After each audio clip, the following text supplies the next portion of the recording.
service. Like you weren't just like a recreational idolater. You know, man, like you were 24/7. You were into this stuff. So if obviously you're a big kamchama, so why did you worship at all deserves? Listen to what Menashe says. I'll tell you one thing, Ravashi. If you lived in the times that I lived, he said, I want to tell you something. If you lived when I lived, you would have lifted your cloak up even higher than I did, so that you could run faster than me to go worship my God.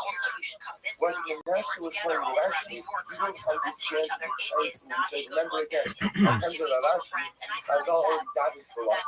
We have for the Yeshara, for idolatry to be removed from this world. So they already feel like this. You just don't understand.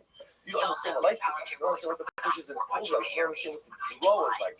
But I promise you one thing. You think I'm a bad guy? Had you lived in my times, you would have been even a bigger idol worshiper than me. Masar Amal Lula Rabbanan, not stuck for that stuff. Look at the next day, when Ravashi begins the shir, he says to the Talmidim, let's begin learning about our kings. So he begins to refer to even these evil kings in a deferential way. So there's a lot to say about why Menashe shows that halacha. Right? Why that halacha about the bread? So that's a different thing. What's it? Akam should be such. Akam was like, oi, right? He was like, oi, Kishamai. His behavior was so terrible in the eyes of his brother. He was the father of idolatry. Akam Shamai sit. Akam sorry you like that. Excuse me. Akam sorry you like. Hava was so coming to sit Kirakin Hava. I expect the Kushners to be in here. The pasuk from Malachim Aviv. I not the left though. The Kadosh never been about. Amr Yochanan Kadosh Sha'asa Achov Kikamuros Sha'asa Yirav. So let's remember again.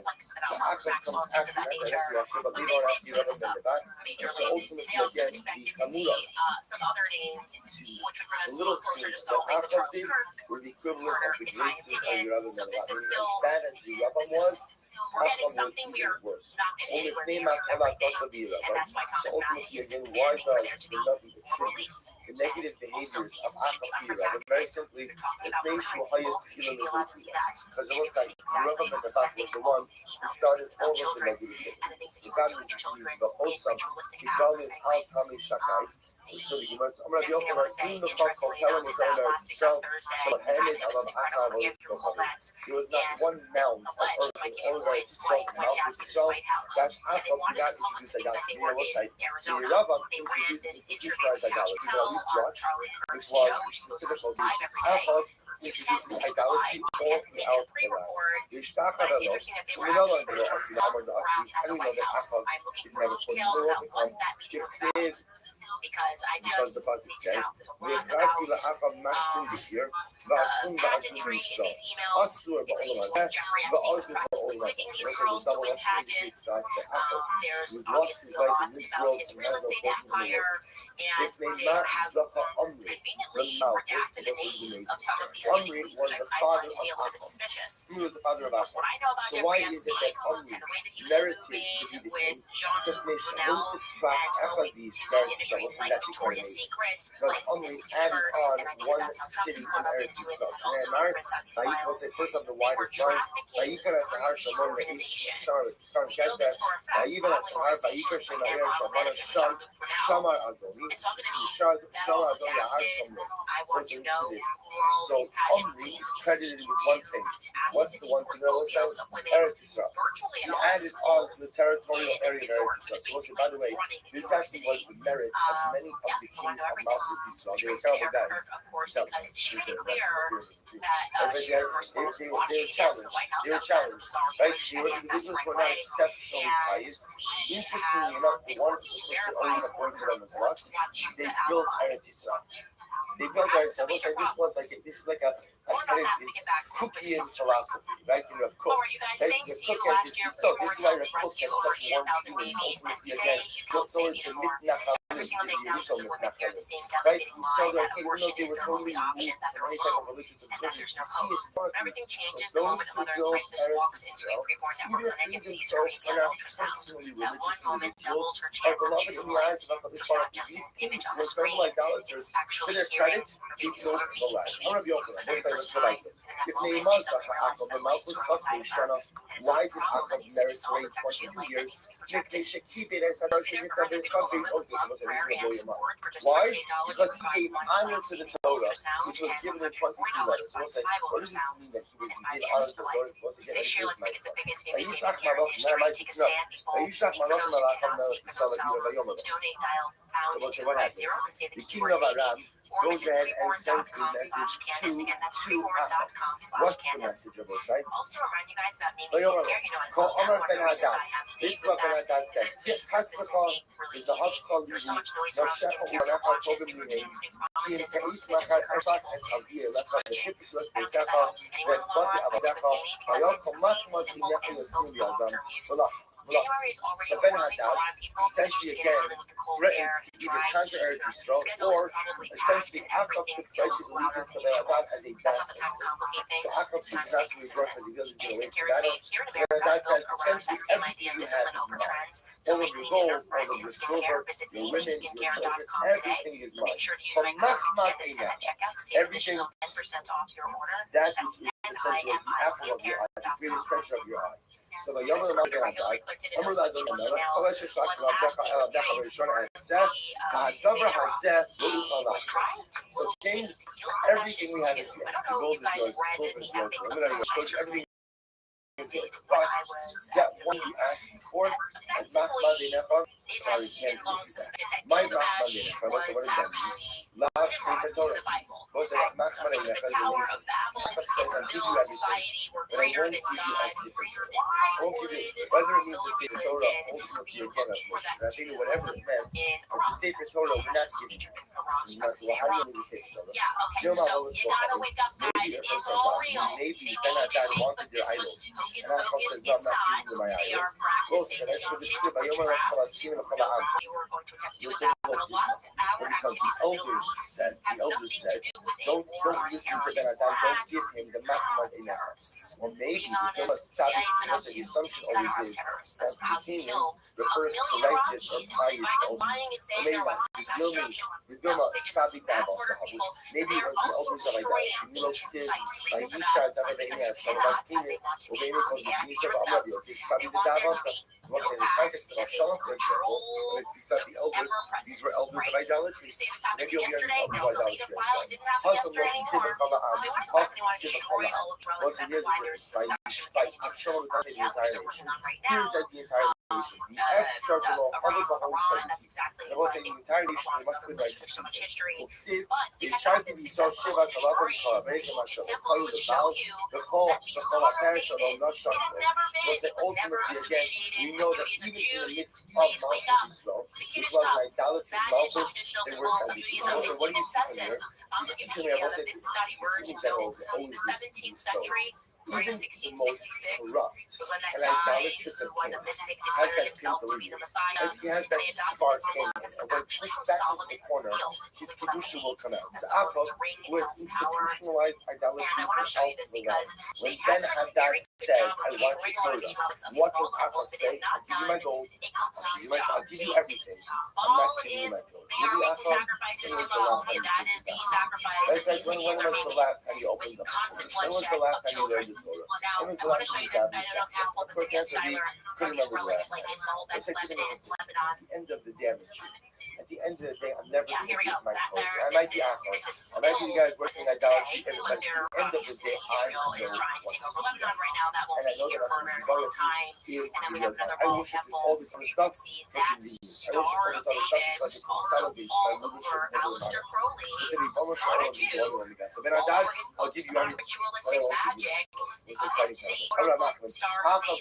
How to know this? The symbolism means everything to them. And again, I implore the Jewish community שנאמר, ויאמר השם מי יפרש אחאב והיה ויהי בו בעולם ברמות גילעד ויאמר זה ושבע זה בכל. So we'll say, the idea is that the Rosh says to the spirit, who will entice Ahab? They will go out to war in Ramoth Gilad and he is going to die in that battle. So each of these spirits, and this one says this, that was special that means. What's the idea is that if the Pharaoh couldn't just kill Ahab, because apparently Ahab's mitzvos and averos were equal. So you needed someone from the spirit, one of the spirits, to go and entice Ahab to go and go out war. That's the way they say. So what's that?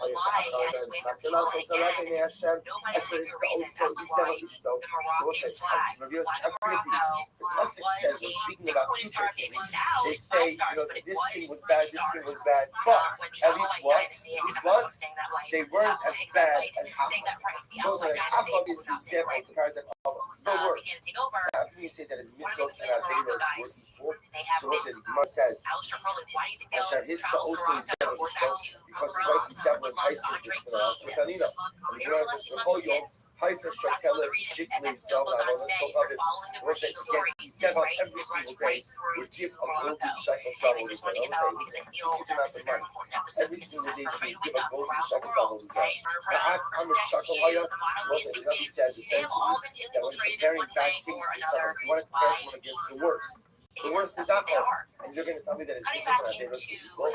How long? You're right. Ahab, what does that mean? Ahab was a pretty bad guy, but you know what? He wasn't bounced back. Amazingly enough, he wasn't bounced back. He might have been pretty bad, but he was exceptionally generous. He told Shahana that we didn't come in the Pasha, keep growing up.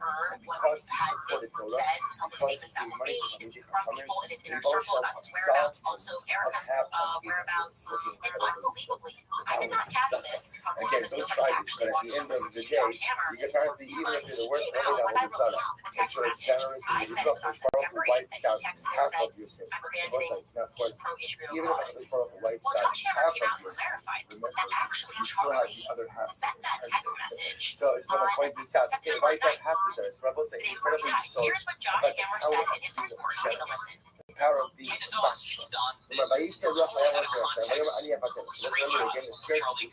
very upset. Says, I will be the one who entices Ahab to go out to war. The war will be that he says the text saying, oh, Josh Hammer's lying, that Charlie Kirk Israel is final moments.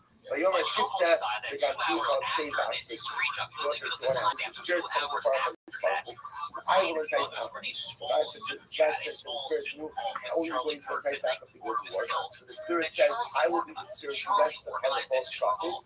These false prophets will tell Ahab that he should go for Gilad and will be successful. The prophets find go, do this, and say, my ruach was a good ruach, a good spirit is this. Ruach shall love us a Yisrael. This was the ruach, this was the spirit of God. Also, who was Ramos? Remember that we know this Ahab wanted to put in the dignity, which belonged to Ramos. Ramos would not sell. So Ahab tells Isabel to practice whole story that Ramos rebelled against the king, and for God, Ramos is executed so Ramos is the spirit of looking for revenge. Mind say, what does it mean go out? I'm going to say this stuff. Also says, spirit of Ramos, if you're going to do this, in a sense in mind, you can no longer dwell within my mission. It's going to say, go over Chicago, you come and I get me. Ultimately, again, like the Pasuk says, use these falsehoods cannot exist with HaKadosh. The Muslim says, the spirit of Ramos, you can do this, but if you do this, you can no longer reside on it. And listen, I want the amazing part of the story. The spirit of Ramos still what? So we know, which I can confirm, that Charlie had appeared to the local show that Journalist USA office. Erica said that Charlie had to call in Josh Hammer around this time. This guy just Arizona time, okay? That she was getting her nails done around this time. That's what she told me in person. Well, 3:54 p.m. she must have she referred to the chat. Charlie sent out that text message regarding leaving the Israel cause. 6 o'clock p.m. Again, according to Josh Hammer, he says 2 hours later, which would have been 5:04 p.m., 6 o'clock p.m., Josh Hammer is a rabbi that literally is based in Israel, and they Zoom called Charlie. He sends a message, the chat explodes, people are pulling out their money, he's saying, I have no choice to abandon the pro-Israel closeness, his ability to dwell within the peace of a They have a call with Charlie about talking. Unfortunately, again, they destroy anything and everything. What he's done his entire career, he doesn't know how to do this himself. He's trying to get Josh hammered. He does not have a great relationship with to help him massage out his points. Okay. He's getting messages from Bob Showman. Everyone's pulling out their money. And then we know that after that, he's going to have dinner with Erica and the kids and a priest to pray over him, according to Erica. We are told that that prayer is related to a Jezebel article. Good morning. Let us begin by thanking all of our sponsors for this morning's share. So beautiful. Good. Begin by thanking the sponsor for this morning's share. Today, our Talmud sponsors for Tough Shin Pay Hey. Built to Mishloach Habayis for dedicating all the Shulman Drushos this year as is the Results of Am Yisrael. Talmud sponsors for the month of Adar, Abalim, Lakova, Harry and Steve Zinn, loving memory of Harry's father, Dr. Harry Khan, Tzvi Hirsch, Ben Yosef HaKohen, and the Ziv, Levin, and Berman families in memory of Mr. William Ziv, Zeb, Shmuel, Ben Yisrael, Zichron Lebracha. We open an American Bar Talmud Torah, all the way to Shem Satan, the families in the Famo, all those in the report, having the whole holy Yishmael. Hashem should bring our hostages home, Shalom and Bekarav, and our holy soldiers should be successful. B'chol Ma'aseh Yedeihem. Those with that, let us begin. So beautiful to hear the what's the lashon? Din or din? Got it. Yeah, the low noise. So beautiful. Okay, well, so with that, let us begin. Today's daf is Kabbalah. We have a lot to do today. Always the goal is always to come into Shabbos and hear Hashem somewhat caught up. We're going to get there. All right, so today's daf is Kabbalah 101. We are starting on the days 100b, and let's just actually pick up again by the right by the two dots. I'm going to say that it's only kind of a surface looking. But you'll say Nami so again, remember, Mishnah said people don't have a sales no problem. Ultimately, again, we're those who read what we call the these external knowledge, these books of external knowledge. So again, one of the things is the book of the Shtukim. Second thing is the book of Ben Sira. Ben Sira, which was this composition of knowledge. The Gemara says, Abai says, my time, what's the reason? What's so bad about Sefer Ben Sira? Because it's really interesting Gemara here. Even in Mishum B'Tzedei, maybe because like the Sefer Ben Sira, there's some nonsensical stuff. For example, Ben Sefer Ben Sira says, do not go ahead and remove the skin from the Gilgana fish. Because what's going to happen? Otherwise, it goes to waste. Ella, Sali Yasekin, rather again, roast the fish whole with the skin on. This way, you'll get the fish, you'll get the skin. And also, again, eat it with two pieces of bread, 2 cakes of bread. Okay? So maybe you'll see some information like that, and you'll say to yourself, that's totally nonsensical. To which the Gemara says, all right, so that makes it. If you take this statement at face value, then the truth is the Torah also says the same thing. What does the Torah say? Status says Eitzah. It say that is the prohibition of Baltashlis. Right? Baltashlis means unnecessary or wanton waste. The Torah says you go to war, you're not allowed to just cut down fruit trees for absolutely no reason.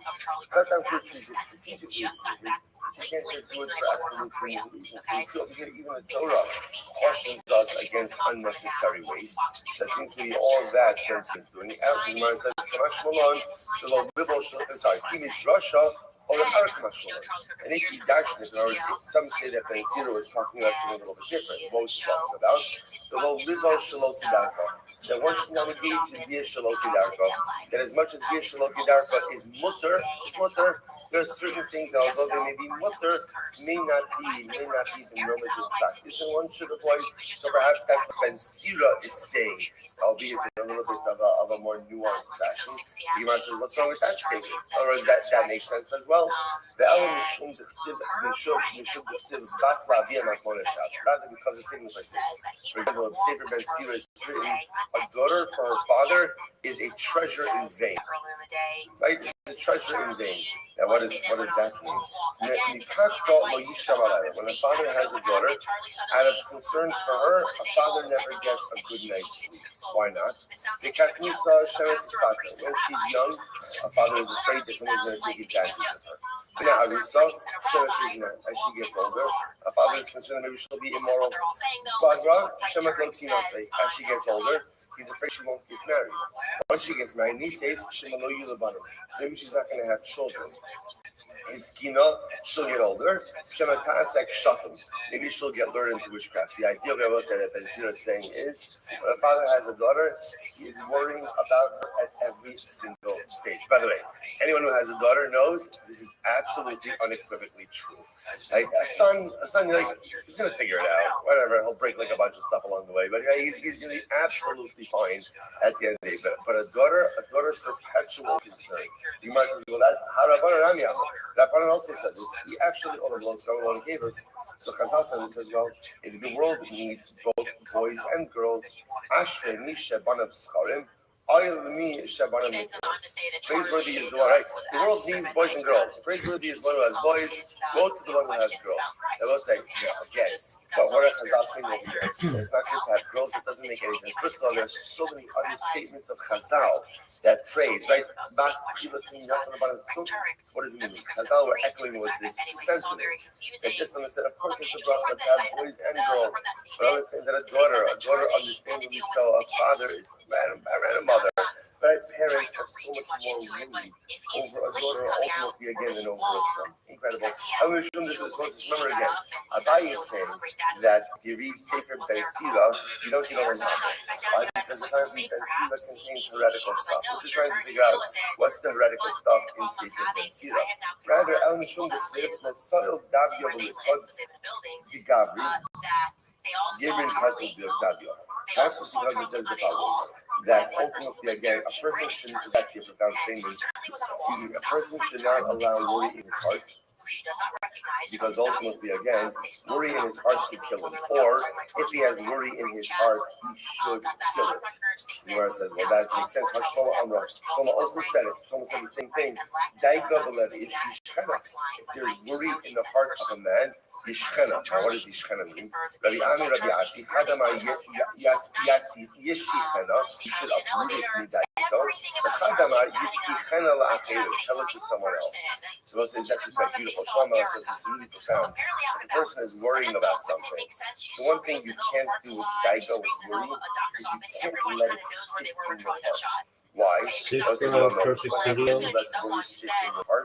Are you amazing? Super amazing. Amazing. And then all different types of negative you? Often it just overshadows and eclipses everything, and that worry, which may have started from a legitimate place, becomes a totally illegitimate, overpowering worry. So what should you do? If you have Daigo in your heart, which all of us do at different times. So again, Yishichena. Perfect video. Either uproot it. I agree. Let's see, what does that mean, uproot it? So Shlomo says essentially, stop it. Stop it. Right? So I remember we've seen this more people before. I'm not doing that. We put this in the English. Who was it? Bob Duarte. Right? So again, the Rambam says, one of the most destructive egos a person can have is anger. So what should a person do? What should a person do if they struggle with anger? The Rambam says, stop getting angry. Stop getting angry.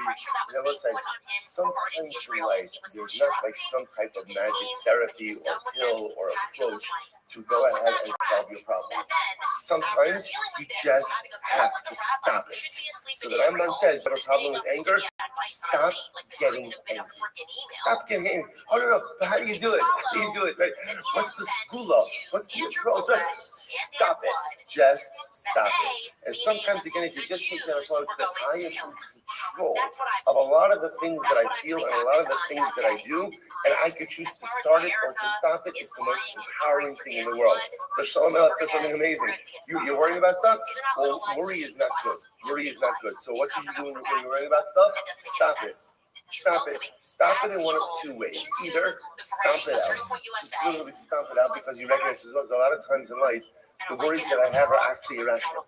They're rational. So just stop it. Stop paralyzing yourself with things that you can't really do anything about and that may not even be real, or share it with someone else. Because sometimes, again, if you have a good father, you have a good friend with whom you can speak things out with, and suddenly you begin to realize that what? Those things that seem so scary, so overwhelming, so powerful, or not. You can stop it or talk it out, or both, Incredible. So someone else does the same thing. Now I'm assuming that Sid, Mana Rad Maybe because then serious stuff like this. Don't allow a lot of people into your house, right? And don't bring everyone home. Rabbi said the same thing. Rabbi Omer, so a person should not bring home too many friends into his home. So I said, because again, one has to be careful. Ultimately, again, at the end of the day, who he allows in his home. What influences do I allow in my home? Who do I allow in my home? It's beautiful to have an open home. And nevertheless, one has to take care. So again, because also the same thing. Ellie Shum that saved is interesting. Zaldikan Kurtima, which literally means that she helps us over here. If somebody has a thin beard, then ultimately, again, they are very wise. They're very wise. On the other hand, Abdukan Saxifan. Someone has a thick beard, they're not wise. The Nafak, the Kisei Lotzafi. If somebody blows the froth off their beard, they're clearly not thirsty. So the Gemara says, Amar b'mai echol lachmo. If someone asks, what do I have to accompany my bread? What type of condiments do I have for my bread? Lachmo savine, take his bread away, because clearly he's not hungry. Whoever has literally again a split in his beard, right? Fully this is a very wise man. Looks like if you have the split beard, someone has a long beard and like is stroking their beard, like in the middle, So what that represents is like a person is like plotting and scheming. So such a paradise. So he's always he's stroking his beard so that it becomes like two beards. Such a paradise. Very wise, very wise. Don't mess with them because they've got it all figured out. So let's say this is the kind of stuff in Ben Sira that Abaye says this is nonsensical. That does right. Your wisdom cannot be perceived by your beard, right? Or by the length of your beard, or by the parts in your beard. Just like some people blow the cloth off their beard because they don't like cloth. Right? Some people can't be plain bread. Whatever it is, the point of what he was making is these statements over here render Ben Sira a little bit of a nonsensical paper, and therefore halacha l'maisa could legally ultimately as abikar. So somebody else say, maybe Ma'ayasa the Iskei Bashir a little bit. But in Sefer Ben Sira, there are certain things that are very wise, and we should inculcate them within ourselves. For example, we should tell them the take you and looking to us. Quite beautiful. Like literally again, a good wife. Right? A good wife is a wonderful gift, and ultimately again she should be placed by the one who fears HaKadosh Baruch Hu. She should be placed with the one who fears HaKadosh Baruch Hu. So I'll say first of all, just a beautiful sentence. Isha Tova, Matana Tova. A good wife is a tremendous gift. It's a good gift from the Rebbeinu Shalom. Isha Sarah Sabayla, but again, unfortunately, a bad wife, however that's defined, she's like a Sarah. She's like Sarah for her husband. My takante, what's the takana? The first white line. You got Shalom Bey, so he started with Sarah. So sometimes, unfortunately, again, the Sarah has to be excised and ultimately removed from the home. Isha Yafa, Ashrei Bayla, Yispar Yamaf.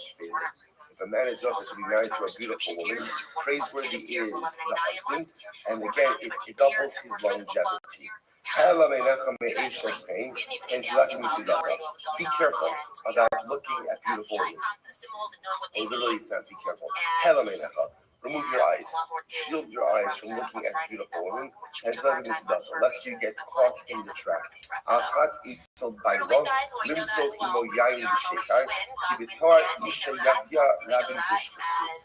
careful if you find a woman attractive. Be careful about drinking with her husband, because if you end up drinking with her husband, that means you're going to be in proximity to her, and the proximity plus the alcohol, unfortunately, again, could produce deleterious results. Many spice peddlers have gotten beaten up. They will say, what's the pshat? Now, rochel can be spice peddlers or perfume peddlers. What's the chat? Either way. These were guys who went house to house, and often who were they interacting with? Women. So what would happen? A man would come home, he'd find this spice peddler, this perfumer in his house. He would not take time to that, and what would he do? He would beat the guy up because he suspected him of doing something with his wife. המגיעים לדבריו, כניצוץ מעביר גחלים, ככלוב מלאות, כן בתיהם מלאים. So literally again, המגיעים לדבריו. So those who go ahead and entice others to go ahead and engage in immorality, they light the spark. So let's say, Chazal always tells us, all of us, Chazal said that all of us are prone to immorality. And so again, even if it's to exercise certain restraint, all I need is for someone to light the spark, and I'm in. It takes very little to convince us to engage in immoral behavior. If someone lights the spark, and suddenly again, unfortunately, I'm involved. Many rabbis up and say, literally again, don't allow everyone into your house, right? Literally prevent the master from coming into your home, and don't bring everyone home. Be careful about the influences that you allow into your house. Rabbi, have a lot of friends. Have a lot of friends, it's good to have friends. However, always so to the F on the Aleph. So ultimately, again, but only reveal your secret to 1 in 1,000, and even to she who sleeps close to your chest, guard your mouth. What does it say? So again, have a lot of friends, but make sure that you only reveal your secrets to certain people. Certain people, when you reveal your secrets to the last, this is interesting. You must say, even to your wife, be careful what you share. And let's say, this is interesting. So, what is this mean? Dr. Abraham spoke about in the context of marriage. He said, people think that in a good marriage, you share everything. Just share everything. First of all, no one shares everything, right? Can you imagine I'm telling your wife, let me tell you what I was thinking about today, right? That would be a disaster. That would be an absolute disaster. So Restream says that it's important in life to share the things that are either important to your marriage or that your spouse can help you about. Even if you example, let's say something's bothering you, and there's absolutely nothing anyone can do about it. He says sometimes people want to share because they want to unburden themselves. But just understand that's called self-sharing. So I'm taking it from me, I'm giving it to my wife. What can my wife do about it? Absolutely nothing. Absolutely nothing. So like, whoa, I feel so much better. Right now that I got that off my chest, I go back. Meanwhile, what you've done is you burden someone else with that very same thing that was burdening you. So now your wife is stressed about it, but the nice and can't do anything about it. Now sometimes you have to share certain things, but again, it's just an interesting mindset. That not after that good marriage means sharing everything. It means sharing the things that are necessary and recognizing that sometimes there is a concept of selfish sharing, where I just want to unburden myself, give it to someone else. That's not good marriage. Sometimes that's selfish behavior. It's an interesting zone. Remember, like, I'll tell you my heart. Do not worry about the worries of tomorrow. You don't see you don't know what's going to happen today. Maybe tomorrow you won't even be alive. And you are distressed about a world that is not giving you. This contradicts another popular Mama Chazal that says, don't stop thinking about tomorrow. Right? Well, apparently, you are supposed to stop thinking about tomorrow. Right? And everyone say, this is an incredible life is this incredible balance. Right? Between, on one hand, you have to be a future-focused person. You can't not think about the future. You have to think about the future. Right? But at the same time, again, people spend so much time worrying about the future. You might say, what do you think about it? Who says you have tomorrow? Who says you have next week? Who says you have next year? Right? So there's this balance between time for the future, but don't be paralyzed by the fears of the future, the unknown of the future. For all you know, you may be worrying about a world that is not even yours. And all of that, I will say, how much of our present do we waste because we are worrying about an unknown future? How much of our present do we waste because we are worrying about an unknown future? So plan for the future to some degree, but don't paralyze yourself with the fears of the unknown future, thereby sacrificing your beautiful present. All the days of the pauper are bad. Then Sira says not only are his days bad, no, that's a possible say. That's the pasuk from Mishlei. Right, that call you may ani run. All the days of the pauper, ultimately again are bad. That's Shalom Alech. But Sira added Afrelos, even his nights are difficult household. The Gemara said B'shafal Gagim Ganu, because again the pauper's roof is generally below other people's roofs. And Mamaram Harim Carmel and his vineyard or his fields usually at a higher elevation. What ends up happening? So you must say, therefore, when it rains, everyone else's rain drops. So actually, I think the proper term is sheets off. Water sheets, right? The sheets off the higher roof to the lower roof. And when the wind blows, because his field is at a higher elevation, therefore what? The dirt and the fertilizer of his field blows into the fields of others. Incredible. What does that mean? All the days of the Ani are bad. This refers to those who learn Gemara. Because this is fascinating. Why? Because Gemara is very strenuous. Gemara is very arduous. Right? And there's like a lot of effort. So constant and perpetual effort makes life a little bit difficult. The Tov Leib Mishte Tamid, and who is the one who's always rejoicing? Elu Bale Mishnah. That first those learn Mishnah. Why? Because Mishnah is easy. Right? Again, you learn a Mishnah, it's straightforward, right? There's a halacha, there's a statement, there's no real back and forth. So Rav Amaro says, Ipcha, just the opposite. I heard that it's just the opposite. In other words, Mishnah is nice, but the problem is with Mishnah, you learn it, you don't know what to do. You're an ani, right? You're intellectually impoverished because, again, I have concepts, but I don't know what to do. Gemara, on the other hand, again, I know what to do. You're like, really? You know what to do? Okay, you know a little bit more what to do. The Gemara says, what does it mean that he who quarries stones will ultimately again be saddened by them? Because also if you quarry stones and you want to make a fire, it's not going to help you. Right? So the Mishnah, learning Mishnah is like quarrying stones. Now, on the other hand, the stones can be very helpful for structures, right? But they can't give you heat. On the other hand, he who cuts up wood could warm himself by the wood. That refers to those who learn Gemara, because at the end of the day, again, with Gemara, you have things that you could utilize for your life. Rabbi Hanina says, all the days of the pauper are bad. This refers to someone who has a bad wife. By the way, you see from here, it's interesting that if a person has a bad marriage, then a person, Chazal said, you're an ani, you're a pauper. You can have all the money in the world, but if I don't have shalom bayis, I am impoverished. I must know this. We know this from like, if you have shalom bayis, you pretty much have everything.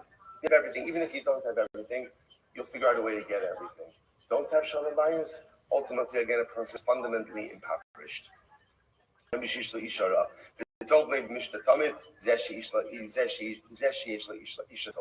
what does it mean when it says that again? Tov Leiv, a person with a happy heart is constantly rejoicing. That refers to a person who has a good wife. That refers to a person who has shalom bayis. Incredible. Rabbi Yana says, Kol Yimei Ani Ra'im. What does it mean? All the days of the pauper are bad. Zeh istinis. So this refers to a person who's very sensitive. It does not come out emotionally, but it means istinis is like a person that he can't stand any type of physical discomfort. Right? If you can't stand any type of physical discomfort, then again, everything is bothersome. It's too hot, it's too cold. I can't look at this food. I can't eat this. I can't eat that. Everything is a problem. So again, a person like that is perpetually uncomfortable, and therefore life is bad. On the other hand, the Tov Leiv Mishte Tamid Zeh Shedaito Yafa. It was such an incredible Gemara. What does it mean, Daito Yafa? You know what Daito Yafa means? About saying, no, Daito Yafa means it's a person who knows how to roll with it. You don't need everything exact. Right? And there are people like this. Everything has to be, you call them yakas, right? Everything has to be like this, right? Everything has to be, sorry. Right? But it's true. Right?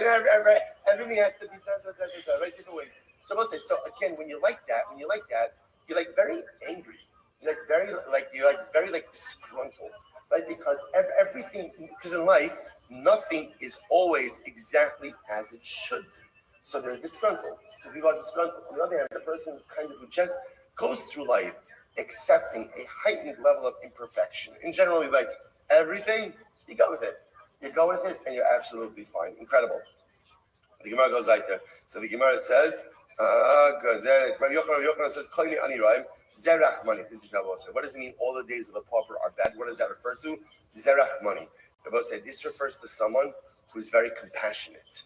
Rabbi said, sometimes this is there's a double-edged sword to being a feeling and compassionate person. On one hand, to be a feeling and compassionate person allows you to connect with all kinds of people and allows you to experience life on a different level.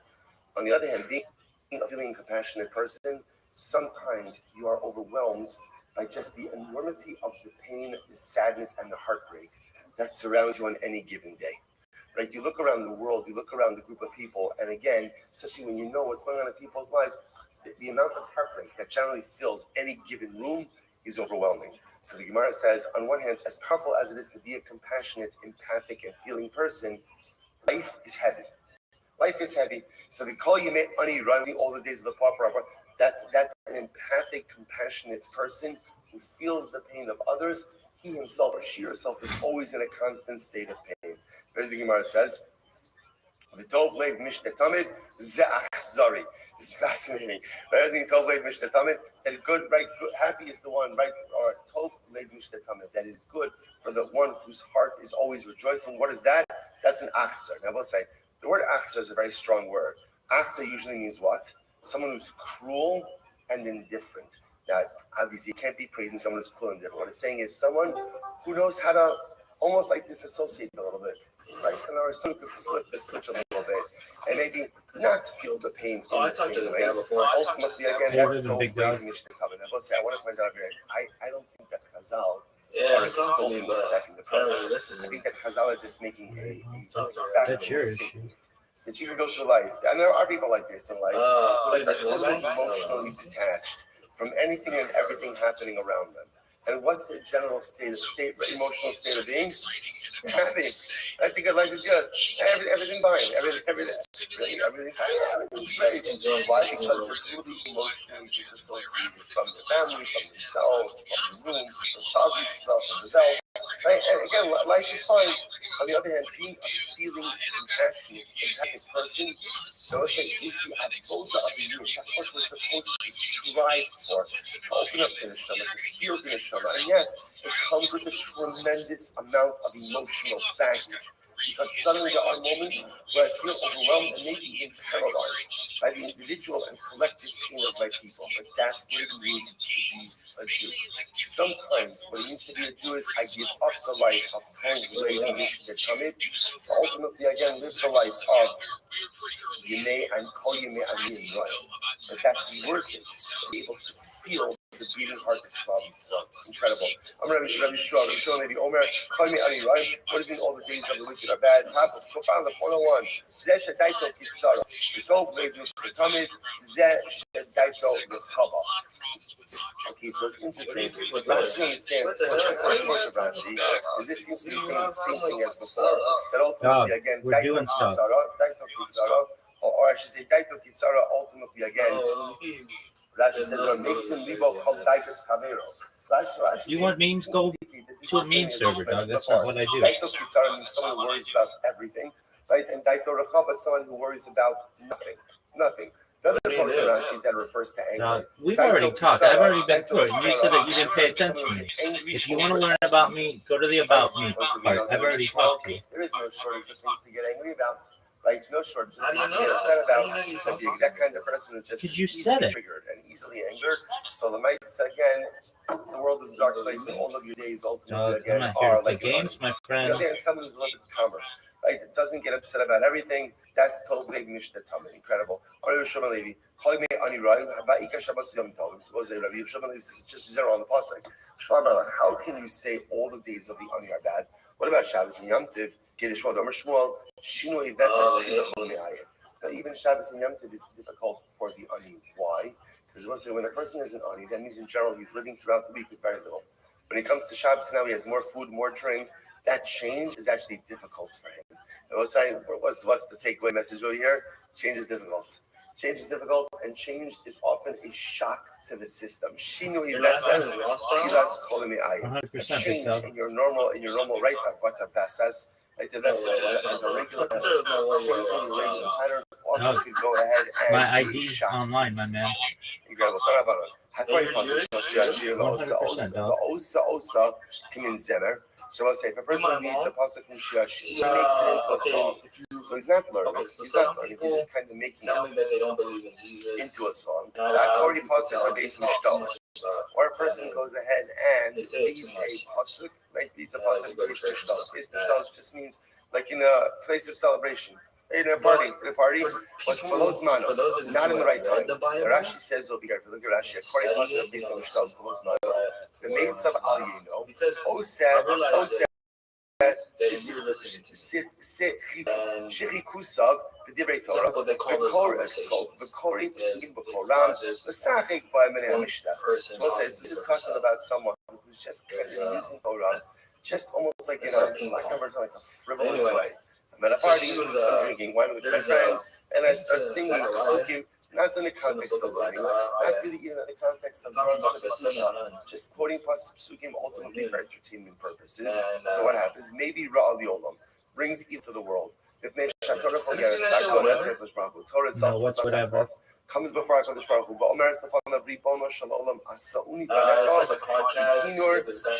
Oh, yeah. At whatever. Yeah, I've seen that. Your children have made me into like an instrument for entertainment purposes. You like it? They relegated me into a mode of entertainment. I will say, conversation is fascinating. Amrullah, the Moshe responds, BT, Shush opened the show to the Mayas in school. So the Moshe responds loudly, so it says, my daughter, Torah, tell me what they're eating and drinking. What else should they do? In other words, the Moshe was defending it. Isn't this good? Isn't this good? When they're eating and drinking. So again, they have to be doing something to entertain themselves. So isn't it beautiful that they're entertaining themselves with Torah? So the Gemara says, regardless, Mishnah Yasku, Mishnah about Lachos, Bali Talmud, Yasku, Hilchos Pesach, Pesach, Hilchos Atzeres, Atzeres, Hilchos Chag. Torah says, no, I'm not for entertainment. Let them learn. Let them Chumash, or Mishnah, or Gemara, or Halacha. Let them do something constructive. So it's this fascinating discussion between HaKadosh Baruch Hu and Torah. Even with the offended and hurt. And if she feels like Klal Yisrael just need her into a mode of entertainment, like an instrument that is played just for entertainment purposes, Rebbe Shalom says, well, isn't it good? Right? Isn't it kind of good that when they're eating, at least they're entertaining themselves with Torah? To which Torah comes along and says, no, when they're eating, they can learn Torah as well. Incredible.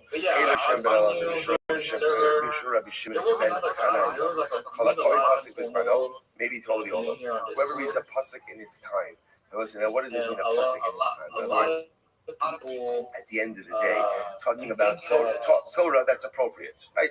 Either literally discussing concepts of Torah in the Torah, which they are relevant, or learning Torah in a way that is not simply entertainment, but actual Talmud Torah ultimately brings good to the world.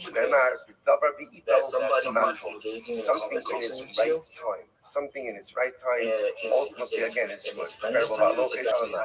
Let's remember again, the next thing the Mishnah said is who doesn't have someone who recites some type of incantation over a wound. Here's what I'll say. Here's this interesting. We're going to see this in a little bit of depth. But interestingly enough, the problem that Chazal had was not just someone who says any of these incantations in order to produce medicinal effects. That seems to be much more we'll discuss this in a moment. The issue is apparently what you would do is you would recite this, right? You would recite this, and then you would spit. Could be because of the curative effects of saliva, which Chazal has spoken about. So the issue is spitting, right? The issue is spitting over here because the fishy maskir and shemishamayim alarkika. You can't say the name of Hashem while you're spitting. Okay.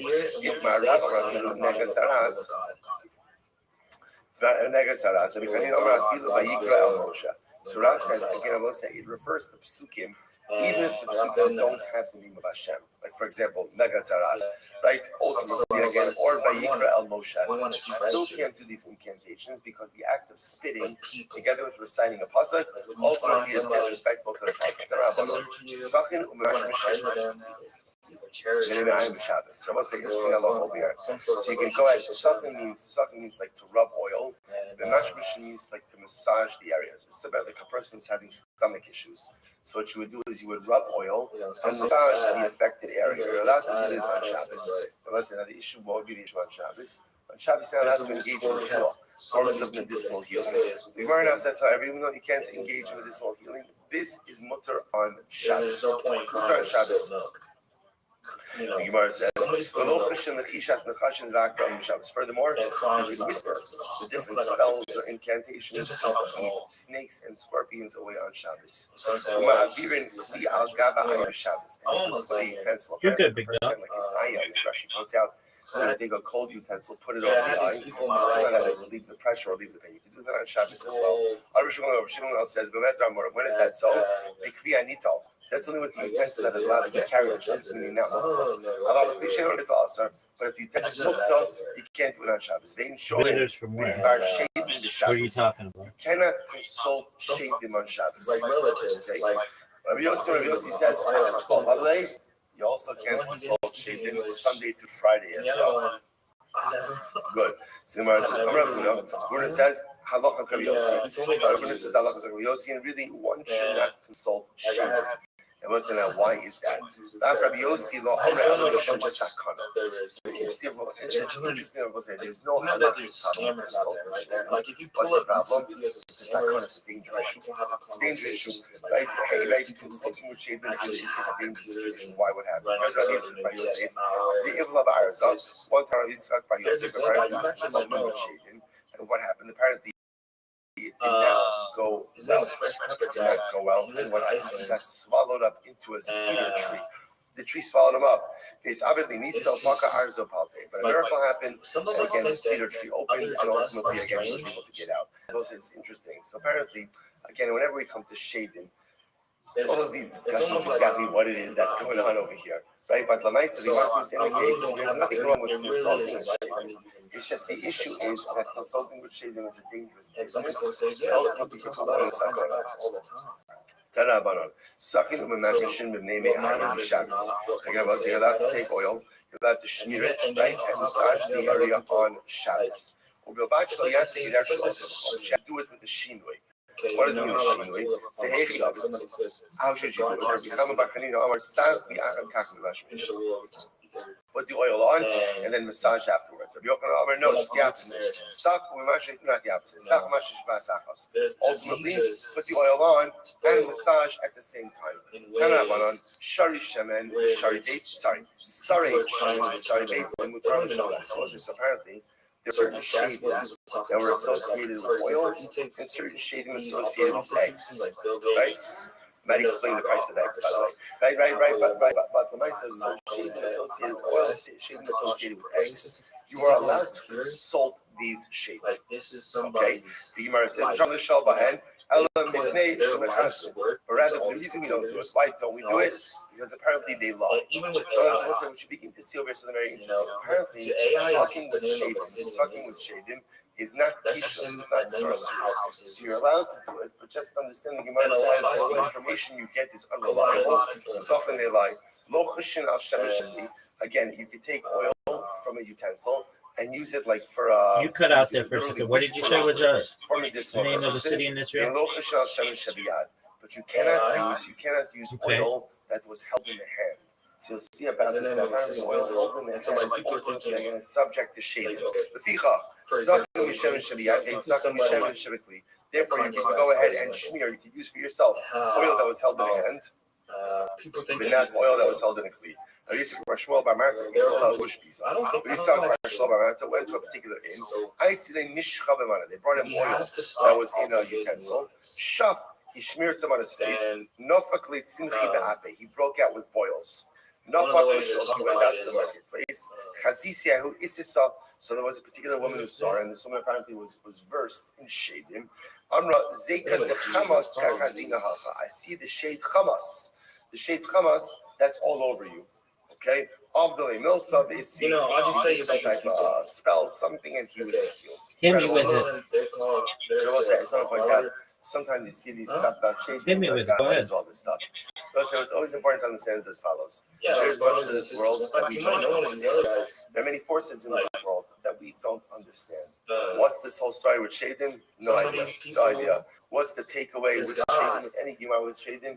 The takeaway Yeah, is man, this. on the There's internet. more to this world and there's more to this world than meets the eye.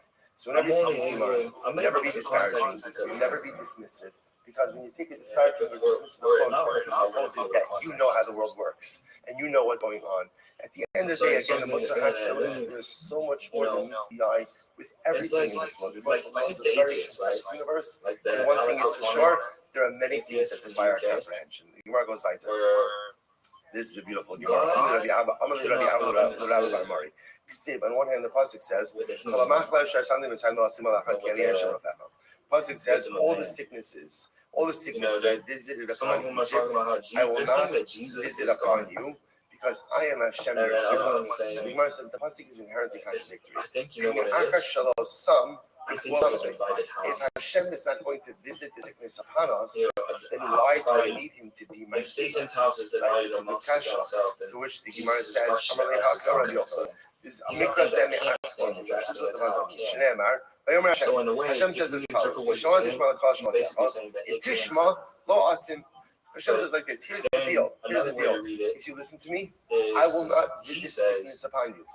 that Ve'im lo tishma asim. Peter, what does he But if say? you don't He says, listen "If to me, you're I enemy will Satan." visit sickness upon you. Alpha peaking, but even if you don't And listen to me, then I he will visit says, sickness yeah, upon you. Peter, Even though all that he happens, says, Jesus says Yani to Hashem Peter, Rofecha. Ultimately, I'll Yeah, do it. man. Once you hear this, this What do you is say? absolutely incredible thing. Peter says, Such Baruch was like this. Here's the deal. If you listen and to Jesus me, I Christ will was not Messiah. visit And sickness then upon Jesus you. was said to If him, you don't listen to and me, upon I this will rock, visit upon sickness this upon you. rock, But even if I do visit because this is sickness we're upon you, I translating will. from Aramaic. That's how much Baruch loves us. That even if we transgress, and So, therefore again, You have to go through several languages. then Ribono Shel Olam always gives us the refuah. So incredible. Somebody- I'm Rabbi Machana. I will say this is a About ridiculous what's written in the book. ridiculous story. And The then Gemara that's says, what Rabbi he- Machana says, "Kishachala Rabbi Eliezer." When Rabbi Eliezer became ill, I will say, this is Rabbi Eliezer then Forgiveness. If we have another 2.5 hours, and I will say, the story of Rabbi Eliezer ben Forgiveness, I is think a these are all story. idols. I'm going to try to do The way you get it, if you look at it. St. Paul, And you have to a lot of also this really seems like to an idol. appreciate this story, you must understand Rabbi Eliezer ben Forgiveness' background, which you don't have time for right now. Just keep it, Anyway. whatever, we'll come back to it. Rabbi Eliezer ben Forgiveness This became is ill. upon his walk, נכנסו תלמיד לבבם, supposed to get over this. and the gates of hell not prevail Students against it. And I came know into this, that and people most who about just this they just read the Bible, generally, they whenever just read the the Gemara Bible, talks about that they somebody's don't becoming have ill, any and the originality of students their come own. to visit them, They don't even have usually their it own means themselves. deathly They ill, can't- deathbed ill. So what they happens? can't Students come to feel visit him. comfortable. Amar lahem, chama They can't aza yesh ba'olam. There is There's an just basically intense fever babies. that is burning in the world. Spiritually, And both saying that with pashtos, Okay. pashtos. Which means he What just that speaks means in is the Rashi says over here, Av atzmo haya omer shekas ha'makom vech beit chayo. But then it So let's talks go about like this. what If happens I to am the soul. this Like sick, this is like the only one must be very like good. people Rabbi Eliezer ben Forgiveness understood I've his been own to be a they banned manifestation from every of server. divine wrath. This is This is happening why to I me had to create- because I did something You know, wrong. one of them- Hashem is John, displeased with me. John about So the it's same chiluk thing. in both. So ultimately, again, all the Rabbanim who came in, and again, about say, it doesn't say who came in. It just says Talmidah. So the students began to cry. Rabbi Akiva Mesachik. Oh, the Hilik Rabbi Akiva. Rabbi Akiva is laughing. So everyone's crying. Rabbi Akiva is laughing. Amr lo, lama to Mesachik. He said, Akiva, what's the matter with you? Like, why are you laughing? Amr lahem, bechim mipnei ma'atem bochim. Very reminiscent of the Gemara at the end of Makkas. Why'd they ban you from all these servers? He says to him, why are you crying? Why are you crying? Amr lo, Efsha Sifra Torah Shari B'Savra L'Nifgeh, our Rabbi Eliezer. No, I want to know why. I'm curious, And it was, dog. look how they refer to their Rebbe. They refer to their Rebbe Eliezer as a Sefer Torah. Isn't that incredible? Right? A Sefer Torah is Sar, and we shouldn't cry. Okay, what did you do? That's why I'm What laughing. did you do? And I'm laughing.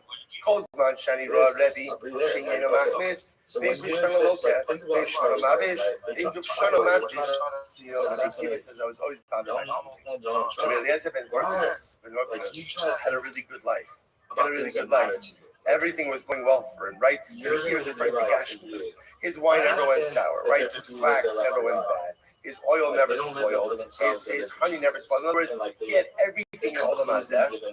Amarti shemachas v'shalom kiva Rebbe Olamo. That was good. You know, Rabbi Kiva says all of my days I saw my Rebbe Eliezer. Again, just so you know, so what I did is the mufak of Rabbi Yochanan ben Zakkai. Because it's just the shalshalas. Rabbi Yochanan ben Zakkai, Rabbi Eliezer ben Horkinus, Rabbi Akiva. So he said all the days I saw that Rabbi Eliezer ben Horkinus had such a good life. And I wondered to myself, maybe Rebbe has received all of his reward in this world. ועכשיו שאני רואה, ועכשיו שאני רואה רבי בצער, אני שמח. Now that I see Rebbe suffering in this world, it's good. It's good, I'm happy. I'm happy because what that means is, I'm going to say now, I'm going to say what Rabbi Kiva was saying. What it means is that my Rebbe has done Averis, Hashem is extracting punishment for those Averis. What up, sir? So that my Rebbe Eliezer should have a beautiful Olam Haba. Incredible. So Allah Akiva. So what's it? Rabbi Eliezer is a little bit taken back. He says, Rabbi Akiva, tell me what Averis did I do? Tell me what I did. What did I leave anything out of the Torah? Did I not do anything? Tell me what you think I didn't do. Amrlo. So Rabbi Akiva says, Rabbi, I can't tell you what you did wrong. I can tell you one thing. Rabbi, you taught us. You taught us. Jesus doesn't need that there is no person in this world who is completely righteous, who only does good and doesn't do bad. As Rabbi, if you're a human being, that means what? You committed Averis. You committed Averis. And if you committed Averis, that means there needs to be retribution for the Averis. And Baruch Hashem, I'm so happy. I'm so happy that retribution is coming in this world. Okay, well, we've got some other people here, so it's been a beautiful world. Interesting conversation. Absolutely incredible. Dude, how you living, pimp? Turn up on another story about Rabbi Eliezer. All right, dude, are you ready to lose? It could be the same story, same illness, different illness. Right. And we'll say, by the way, I just want to point out. So very cool. Well, this story. All right, well, you guys can believe that, and that's you should know to my man. You're always welcome here. So feel free to come in whenever you want and just chill. Get a lot of people in here to do that, and I hope you don't get banned in any other servers. Sound good? I always wondered to myself, when will I have the opportunity to? So Rabbi Akiva has this overwhelming understanding of the role of the positive role of suffering in this world. Incredible. So much more to say in this world. Let's go by the Torah. Rabbi Eliezer was 4 elders came in to be Mabak Yechol. Rabbi Tarfon, Rabbi Yeshua, Rabbi Elazar ben Azariah, Rabbi Akiva. Okay. Hey, Zoo, you have an invitation. Extolling the virtues of the Rebbe. It really is very hard. And Rabbi Tarfon says, Rebbe, please enlighten me on who you just mentioned. Rain only helps us in this world. But Rebbe, you help us in this world and the world to come. And Rabbi Yeshua Amar, Yeshua says, Rebbe, you are better for us than the sun. The sun is good in this world. Right, but Rebbe, you are good for us in this world and in this world. Now, Rabbi Elazar ben Azariah, Rabbi Elazar ben Azariah says, Rebbe, you are better for us than a father and a mother. Why? A father and a mother are helpful in this world. The Rebbe, right? My father and my mother, they're good for me in this world. My Rebbe, good for me in this world and in the world to come. So what happened? Now Rabbi Akiva. So this is pretty wild. Rabbi Akiva comes along and he says, Rabbi Eliezer, Chavivim Yisurim. What does Rabbi Akiva say? Rabbi Akiva does not extol the virtues of his Rebbe. So Rabbi Akiva says is, suffering is good. Suffering is good. So Amar Lahem, 7 measure of Rabbi Akiva. So listen to this. Now this whole time Rabbi Eliezer is like laying down. He's doing all the praise. And again, it's nice, right? What does the praise do? Rabbi Eliezer is not going to let it go to his head. So what does he do? Akiva says, suffering is good. Rabbi Eliezer says, help me sit up. I want to hear exactly what it is that Akiva is saying. So the Gemara says, Samchuni, right? Literally, how me sit up. The Eshma Divrei Akiva. Shomer Chadini Yisrael. Akiva. Amrlo Akiva. Zumina in the Chad. So Rabbi says, Akiva, where do you know this from? That's where they're saying that suffering is. Amar Mikra Andorish. He says, Alright, well, like, isn't it arguable that like Muhammad's more famous? King Menashe. King Menashe was reigning. What was the longest serving monarch? He served for 55 years. Okay. So what happened? He was right? He was 12 years into his reign, right? And ultimately, again, he was doing the most terrible things. Menashe was a tremendous sinner. Amadeus.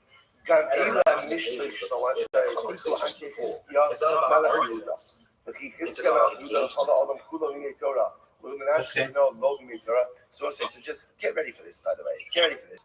Who was Menashe's father? Who's Menashe's father? Chizkiyahu.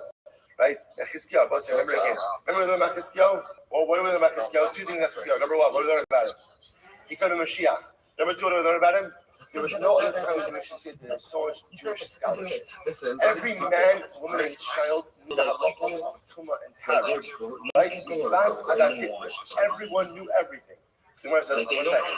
So Chizkiyahu taught Torah to guys taught his son, kid he didn't. Right? Chizkiyahu, Mashiach. He has a son like Menashe, who again was a tremendous Rasha over that whole Torah. So the Gemara says he taught Torah to qualify. So he puts Torah to his kid. Ella, we call Torah Shetarach Bo, we call Amashah Bo, Lo Ha'elu Lemutav Eli Yisur. Right? Of course, Chizkiyahu taught Torah to his son. Well, so you know what? It's not the Torah that turned around Menashe. Because Menashe became about Tshuva. You've seen this moment. It wasn't Torah that turned him around. Rather, what was it? Suffering. Suffering turned Menashe around, not Torah. Where is he? Listen to this.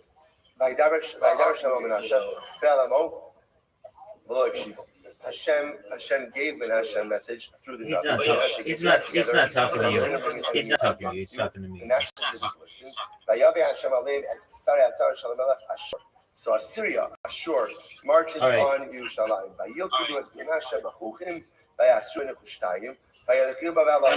going to ask a really dumb question, but I'm going to ask it. So why does Mr. Beast have more views than like Muhammad or JC or somebody? While change in Babel becomes about Tshuva. Becomes about Tshuva. Rise up to us in front of it. It says, Ribono Shalom Satan, Vayishmalo, Vayishmat Yosef, Vayishvu Yishael Huso, Vayeda Menashe Ki Hashem. So I'll say, Menashe becomes about Tshuva. And what was Menashe become about Tshuva? His suffering. When he was incarcerated, mistreated, abused in captivity in Babel, that's when he found God. Menashe found God in jail. Found God in jail. He says, what do you see here? Right? Now, by the way, the Tashtus, right? Menashe was going to Torah, probably had a conversation with his father. Could have been the Mashiach. Let me join Sure. I just have a question for Zoo. What in the fuck are you doing? Why aren't you playing this game? So this is all again, remember, so just understand the whole story of this, right? Remember again, everybody's going into the all right, cool story, dog. Everybody's explaining the virtues of the Rebbe. They get to Rabbi Akiva said Rebbe. Dude, you're not. That's the thing, though. You're not. No, where'd you get that from? So Rabbi Akiva says, I got it from Menashe. Incredible. Incorrect, dog. Incorrect. There are three people. This is incredible. There are three people. All right, what do you want me to do about it, baby? When Discord sends out their annual wrap up, I'm not in the top 1%. I'm not in the top 1.1%. I'm in the top 0.1%. I'm the biggest Discord user on earth. There are three people who ultimately again came. They came to HaKadosh Baruch Hu with an irrefutable claim. I think that's what has like a negative, like a little bit like a cunningness associated with them. In fact, what it means is they came with this claim that HaKadosh Baruch Hu couldn't receive. And who are the three people? Cain, Esav, Menashe. Cain, yeah, baby. After Cain kills Habel, he says, my sin is too great to bear. What does this mean? Zoo, are you going to go or are you going to jerk yourself off?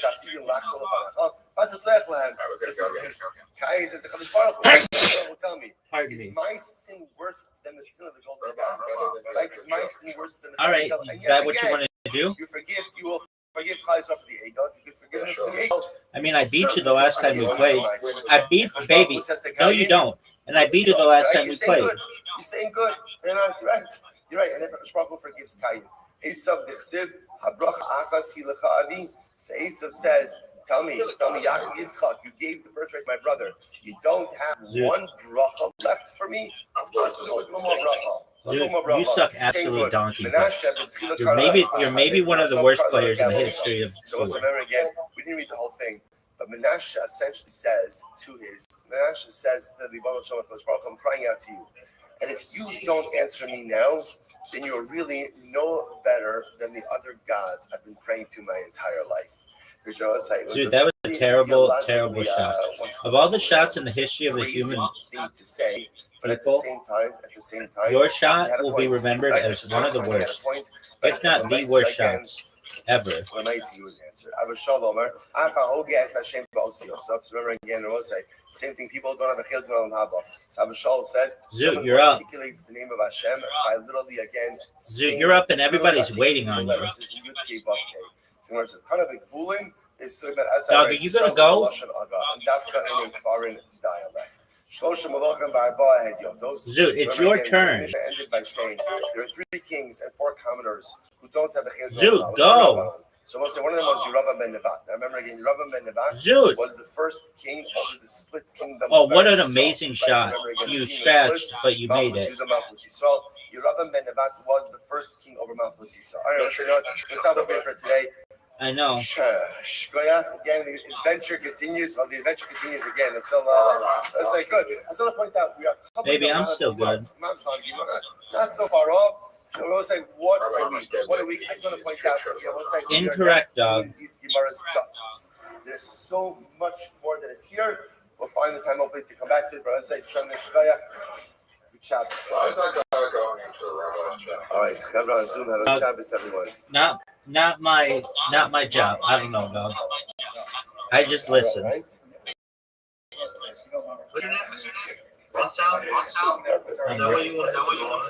No, Rabbi.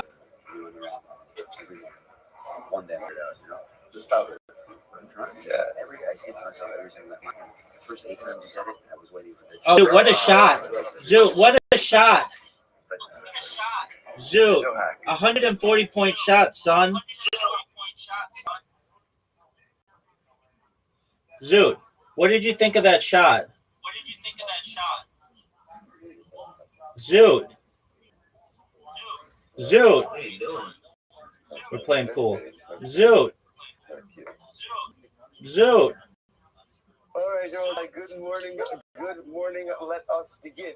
By Zoot. Our sponsors for this morning. To thank our Torah sponsor for the year of Zoot, you know it's one of the best shots you've ever seen, son.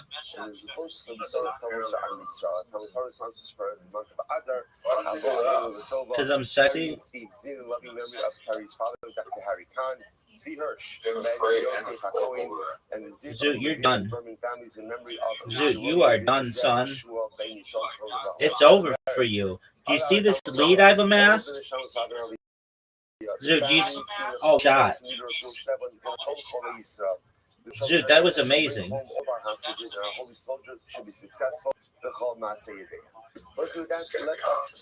Dude, you're done. You're done. Today's daf is 100, and we are beginning on static test on the days 90. Dude. And we left off, really incredible Gemara. We left off 4 lines down from the top. Because I'm gonna get rid of all the balls, so you can't. Like, there's a very low possibility of you beating me. It's a very good strategy. And again, two special welcomes. First of all, special welcome to Rabbi Tobias, who is one of our online listeners, Baruch Hashem from New Jersey. Baruch Hashem. He didn't write in this morning for the daf, but Baruch Hashem came in last night. Rabbi, welcome, and a Baruch Haba to Rabbi Yosef Orshan. No way. Zoot. avoiding eye contact with me. Okay, good. That's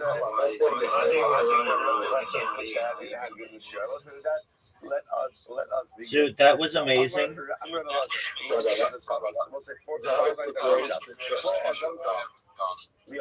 This is beautiful. Are you sure? No, dog. Man was created to work. I just want to point out, you see this thing over and over in Gemara. Life is about the effort. Life is about the struggle. Sometimes the greatest mistake you make in life is that life is comfortable. I know what I have to do. Now, of course, there are periods when life is easy and there are periods when life is comfortable, but that is not the default state of the human condition. A person was put in this world to accomplish. Dude, is it time to buy Bitcoin? Yes or no? Go. Oh, that must mean we're doing something wrong. It's just the opposite. Is it time to buy Bitcoin? Yes or no? Is it time to buy Bitcoin? Yes or no? Both of them.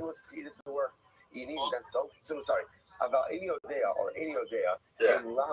That. This is very interesting. But again, man was created to work. So what was he created to work for? In other words, perhaps at the end of the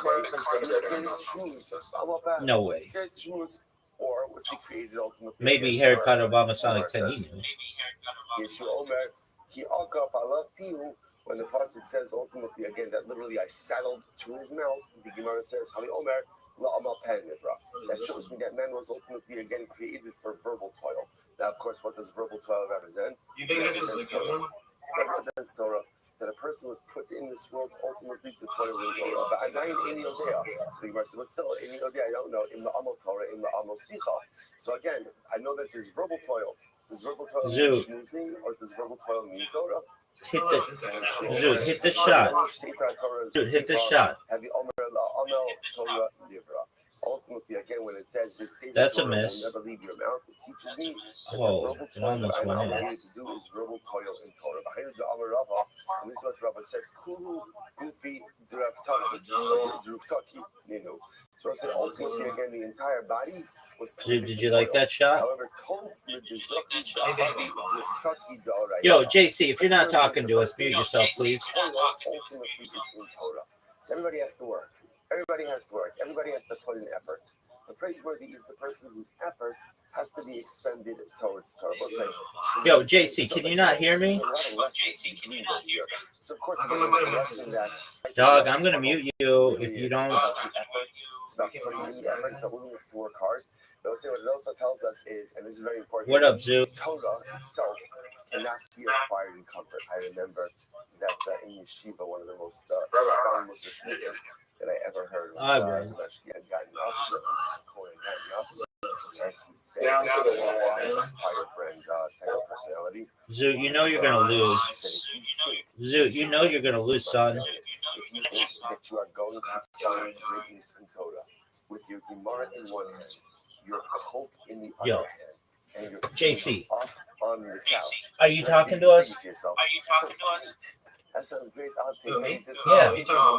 Yeah, dog. You are wrong. You are dead wrong. If you're not talking with us, please mute yourself. You're more than welcome to be here, though. Of course, you acquire knowledge. You can't acquire Torah. All right, well, do whatever the fuck you want to do. I don't know what the fuck that conversation was.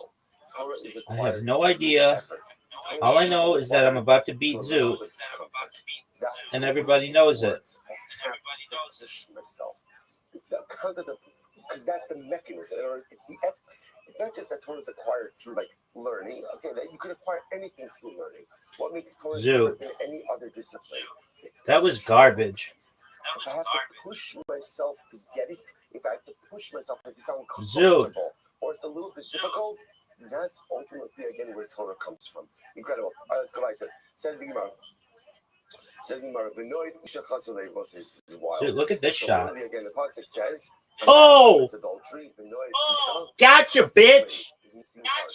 Now, first of all, just in general, the profundity. Dude, what'd you think of that, son? What'd you think of that, son? What'd you think of that, son? The person who engages is in what's the problem? So listen, the person goes and engages in any immorality. It was my shot because it was sexy. Dog, what'd you think of that last shot, baby? One of the best shots. Dog, you know that was amazing, don't you? You know that was amazing, don't you? I'm missing hearts. I'm missing passion. Zoot, you know that was an amazing shot, and I won by 10. Yo, everybody's waiting on you, dog. So it's easy to fill it with things that make me feel good, but they make me feel good in a very fleeting way. Zoot, are you gonna go? Are you gonna jerk yourself off raw? With his desires and loss. He's missing his heart. He's missing his thought. Oh, yes, you are, son. He doesn't understand that those things that he's filling his void with are not going to make him happy. They're not going to give him what he wants. In fact, at the end of the day, it's just going to make you feel. I know it's my turn. And I'm about to have the greatest. Then it doesn't count. Someone who learns Torah episodically. Not today I learned. Tomorrow I don't learn. The next day I learn a little more. It's a little bit less. Torah study. No. Says that is like a man who commits adultery. Now, what is that about? So Rashi points out there is something very interesting. Look at Rashi. Baby, there's no way.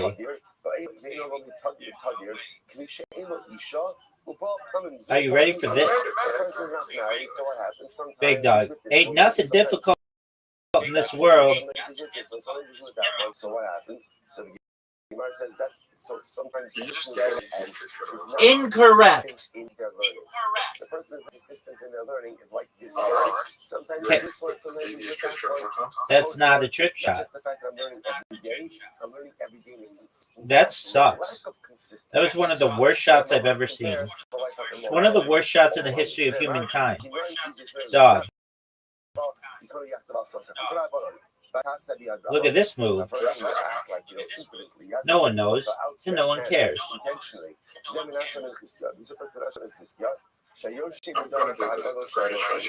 I'm ready for it, and everybody's gonna laugh at you because your shot sucks. Oh, dude, that was a sick scratch, dog. One of the sickest scratches in the history of humankind. Big dog. Yeah, baby. So I say, so what Menashe used to do is Menashe quote these psukim in the Torah, and these psukim at first glance seems totally irrelevant. Like, for example, why do I need to know that the sister of Lot? Are you gonna go? And Timnah was the concubine to Eliphaz. Dog, do you know how much time you're taking? With just guard, you're wasting people's time with those kind of shots. Dog, that was one of the worst shots.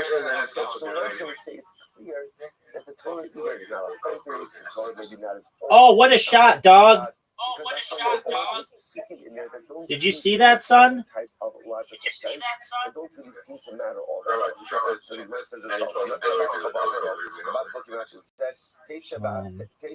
Maybe he was hypnotized to do all that shit. Yeah, dog, you heard me. Okay, so we're saying the pasuk came out and said, you don't know what you're talking about. You're rebelling against your brother, rebelling against your sister, as we're going to see in just a moment. Every pasuk in Torah has profound meaning. You must have furthermore, about a person like yeah, why are you laughing, son?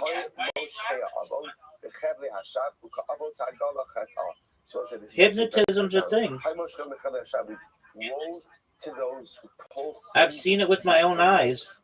It's freaky. It's freaky shit.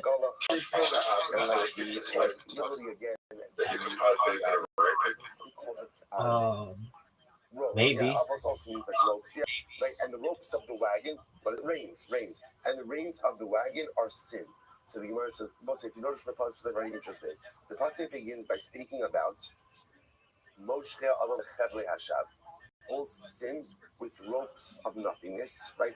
Just absolute. And then it begins to speak about disgustingness. Reins are thicker than ropes. So the Gemara says, what does this mean? What are you going to do, Zoot? Zoot, everybody wants to know, what are you going to do? You know the way it works with sin is that in the beginning, sin only holds on to me by like a spider's web. Dude, I'm just gonna be honest with you. That was one of the worst shots we've ever seen. With the rope, with the rings of a wagon. Let's say what a preferred. Like sometimes in the beginning, Baby, when there's Yitzhara, did you know that was one of the sickest shots in the history of humankind? Dog, I could easily break free. Dog, But after a while, everybody's waiting on you. Making a conscious choice not to break free. Incorrect. Thickest of rings, incredible. So the Gemara goes right there. Yo, dog. Have you ever seen Pinky? Dude, have you ever seen Pinky in the Brain? Why does the Torah tell me about Timnah, the daughter of Lotan? Yeah, dog. Well, you're fucking Pinky, and I'm the Brain. And once I get ready for this Gemara, this is ridiculous. So the Gemara says, yeah, let's see your fucking shot. Pinky's the dumb one. Oh, fuck you, Zoot. That was amazing. Zoot, that was amazing.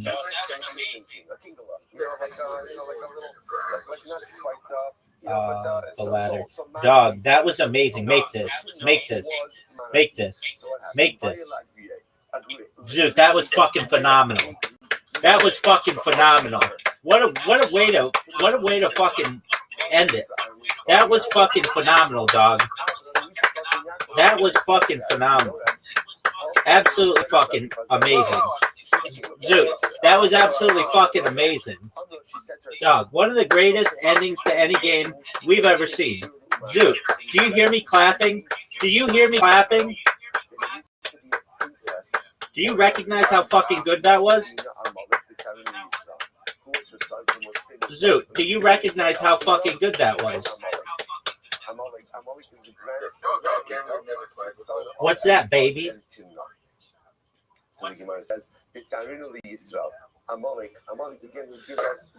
What's that? I like how you say that you have more wins than I do, and I have 34 wins and you have 17 wins. What a crazy story.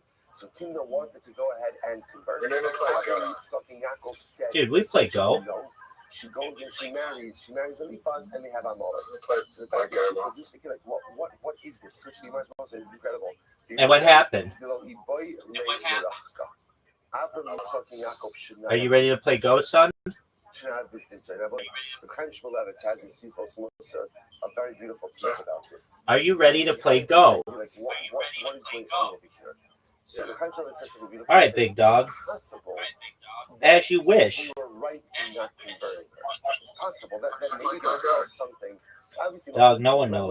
If she becomes the mother of Amalek, there's something broken there. There's clearly something broken there. So the Avos might have had a very legitimate reason for not converting her. But sometimes, even if you have to say no to someone, Zoot, you have an invitation. Are you going to quit sitting on your thumb and play? Or are you going to suck your own dick? We have to do things to people that can be hurtful and difficult. But there's a way to do it to minimize the personalistic thing. And apparently what the Gemara is doing is the Gemara is holding the Avos liable for how they felt. Dog, you're up. Dog, you're up. For telling her no, we're not converting. One of the worst shots, one of the worst things we've ever seen. Incredible Yisrael said this. Sometimes, again, what has to happen is going to be difficult and painful. But the way you deal with people in difficult situations and the way you make them feel and the way they walk away from the interaction, for that is what a Baruch who judges us. Incredible. It's incredible. So now let's say, so why is it? So now story of Reuben. Why is that something that Reuben was collecting flowers? Like what's the shot over there? So very simple. Where was Reuben collecting flowers from? Where was he collecting flowers from? From the field, from Hefker. So the whole point of the story. What's the point of the story? It was like, you're walking by someone's yard, you see a flower over there. Okay, it's just a flower, I just pick it. Reuben was makbid that if he was going to bring home flowers for his mother, where was it going to come from? Hefker. Why? Because tzaddikim are careful with the property of other people. He found flowers in the field. My dudaim amarav yabruchi. Okay, the type of flower. Lady Amar Sigli, Yonasan Amar Sib Sigli. Okay, different types of flowers. So we'll say. So it turns out that again, even the psukim that we say to ourselves, like there's no deeper meaning in that. There's deeper meaning in everything. So the story of Timnah, because again she was rejected by the Avos, becomes the mother of Amalek. Here we see sometimes you have to reject people, sometimes you have to say no, but how you do it, the manner in which you interact is of key importance.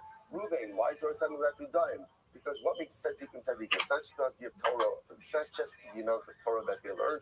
What makes tzaddikim tzaddikim is their interpersonal interactions as well.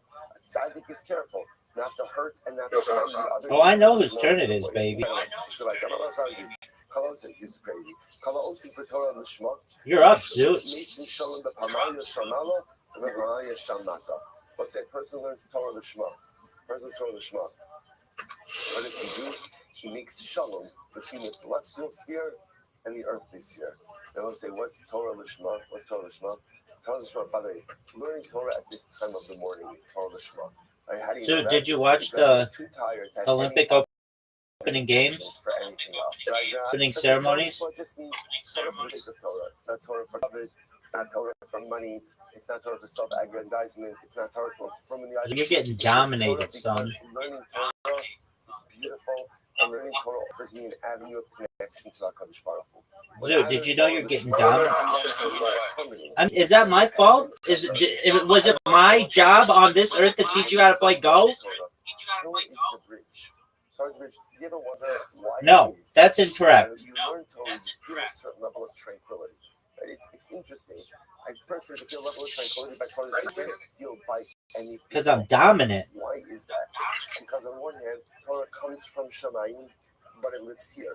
Torah is the daughter of HaKadosh Baruch Hu, but yet she belongs to me. So, which seems inherently contradictory, but that's the beauty of it. Torah bridges these two worlds. So a person learns Torah Lishma, literally they create that equality of harmony between heaven and earth. And Dude, you know I'm dominating you. You feel that tranquility. This is a dominant performance, son. This is a dominant performance, son. When you learn Torah, it's as if you're building a palace of the Ribbon Shalom, Shamata, and the Palestine of Bezita Shamata. Shneemar, Va'asim Divrei Ifa V'Sayadik Tzisicha, Mikta Shamayim V'Yisod Aretz. Amrei Shlakish, Af Magin Al Kala Olam Kulo. When you learn Torah, you protect the entire world. Torah Migna Umat, the ability to protect. This is a dominant performance. Creating some level of protection for the world as a whole. Shneemar. Levi says, wow.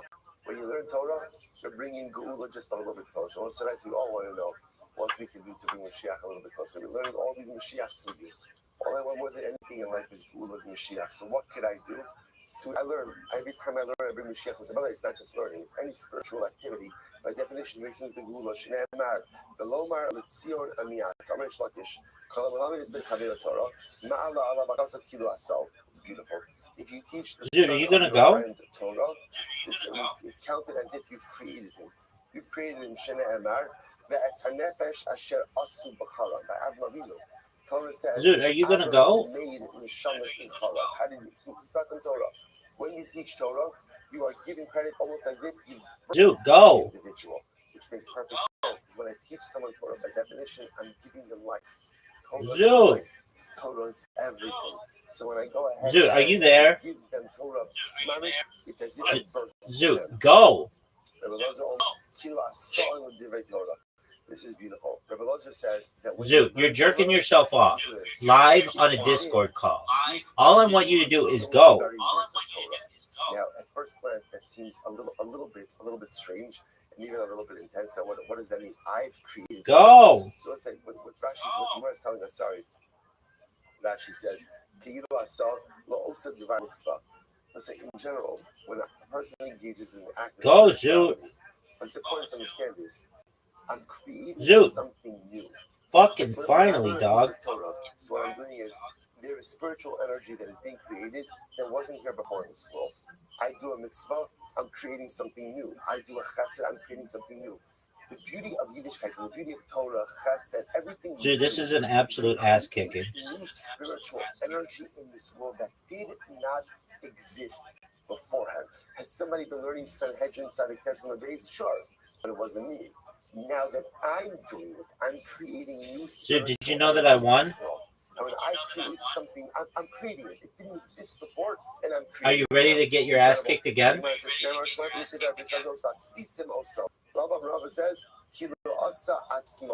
Dude. When you learn Torah, Zoo. get ready for this. When a person learns Torah, it is Okay, why don't you read the rules? creating himself. Why don't you read the Every single rules time I learn, and read them aloud? I want to hear you read the rules aloud. isn't that overwhelming? I think for many of us, right? If you had one wish in the world, what would it be? One wish. One wish. No, wait, think about this. Zoo. Right? One wish. Read the rules. It says board. Go is a two-player game, usually played. Okay, do you see that where it says that, dog? Not for a do-over, with all the knowledge that I have now, about all the incredible mistakes that I made. Doug, what are you doing? Like just a do-over. Wouldn't that be? Can you imagine that? Armed with all of the knowledge you have, the ability to start over again. Zoo is fucking sucking semen through a straw right now. Dog, come on. Every single time I learn the Gemara says, "Kilu asa v'yatzmo." I am really myself with the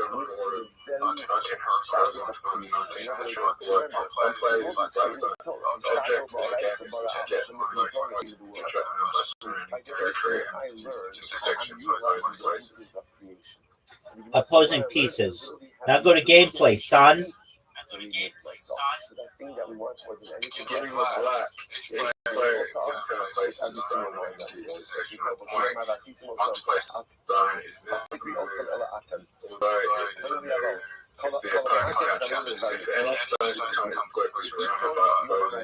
This is that captured and made this example of the last time. A stone real quick is no right? Jackson any horizontal tool. Very good direct transition. Any empty intersection. Any people make people intersection adjacent to a stone or purpose code. but to go ahead and do something. That's right. If you force someone and back them into a corner, In the above example of stone, integrity the point credit. X The forcer, right? but it's one stone is cash in Like the forcer, when you force the other person to do something, gets credit for the so result. connected So the boss said, this is incredibly important. on In today's society, everything is all about making people feel comfortable. Like, actually, no, that's changing. Right? No. It's all about everyone should feel comfortable. Who says to make people feel comfortable? Keep going. Of course, it's supposed to make people comfortable. You don't know how to play shit. You don't know how to play shit. Is making people feel uncomfortable so that they're able to go ahead and push themselves. Finish reading. Accomplish, but they just feel so comfortable they don't want to move. Right? So nicely, one says it's okay. It This is a very important. You saw in parenting. in the It's opposition okay to make your kids uncomfortable because that discomfort, by definition, pushes them to become more and to do more. And if you do that, the forcer gets credit as a good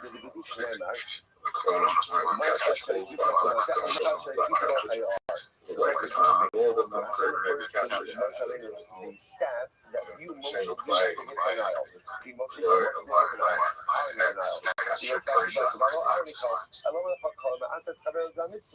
Go to endgame, son. Since Moshe told Aaron to do it, and Aaron did it because of the forcing of Moshe, therefore Moshe gets credit as if he did it. Incredible. Happy coins. Also, the marks to remember again, these people don't have Zoot, it's these people. So the marks must not be coins. Really funny.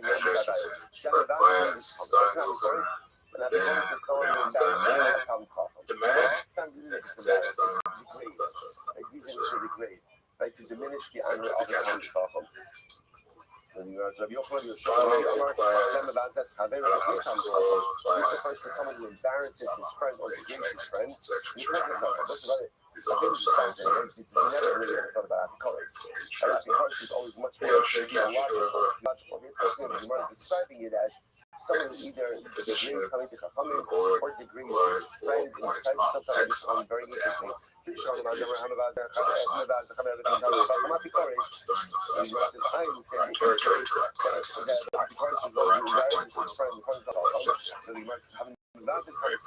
so the Gemara says, then if you embarrass himself, that's called Megala on the Torah Shlo B'Hala. Literally, you're expounding Torah in an inappropriate way. That's called embarrassing the time Chacham. Element of embarrassing the Chacham Atzmo. Apikori Savi, Megala upon the Torah Kigim. But if you say that embarrassing the time Chacham himself, that's not Apikori. But what's the category of Megala? Literally again, like spelling code in an inappropriate way. What is that? If you know, we're not submitting this. That's what we're not submitting this. We said, we're not submitting this say. That's what this goes on. He said, come on, why does Torah need all of these nonsense? Like, moving went to get to do that. Like, Timna became the wife of Ali Baz. Other rules, go. Others explain this differently. What's the God of the Torah? Restream and Amri, some of us are coming from the summer, embarrassed to come from. Have you ever said already? Okay, so this is what I'm talking about. From Atzmo, the God of the Torah. So if you say that if you're going to come from himself, that's what the God of the Torah. So we want to say that That's the corner.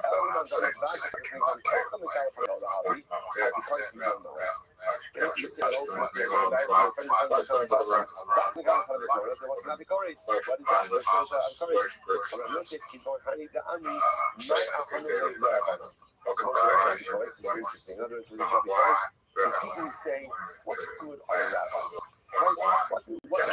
What exactly do the rabbis do?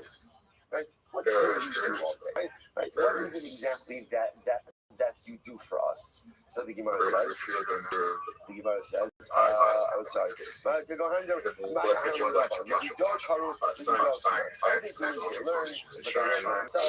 they interpret all these things are just for themselves. They don't benefit us with no contribution. Oh, they have a guy, that's right. How you got time to gather upon the Torah? That's also inappropriate interpretation or expounding on the Torah. In the receive Yomam of Halai, let's just go to Shemar or something.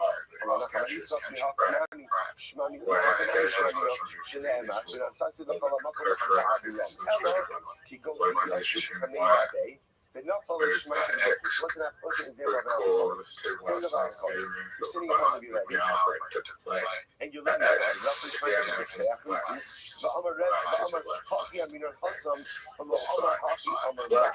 example of the colors would be the person running with their Rebbe. Let me give you a topic, and it's reminiscent of something else that the Rebbe says, and the other teaching that doesn't quote the teaching in the name of his Rebbe. Consider to be insolent behavior. Yo, how about you finish reading? But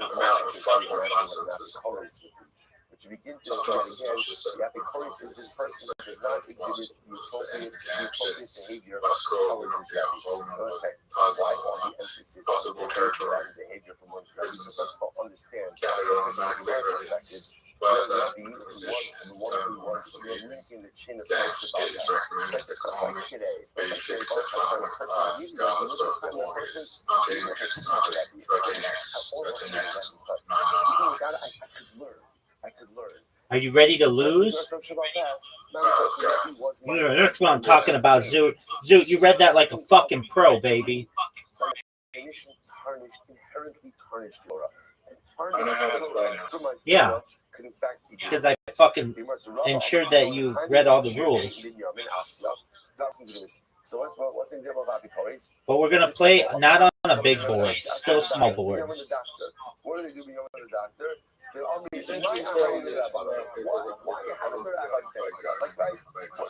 100,000%.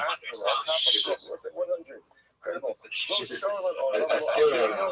not like they ever did anything special, right? No one does, Zoot. What do the rabbis do? The rabbis just simply tell us. All they know is that it's your fucking turn. How about you fucking go, dog? You know why it's called go? Because it's your fucking turn to go.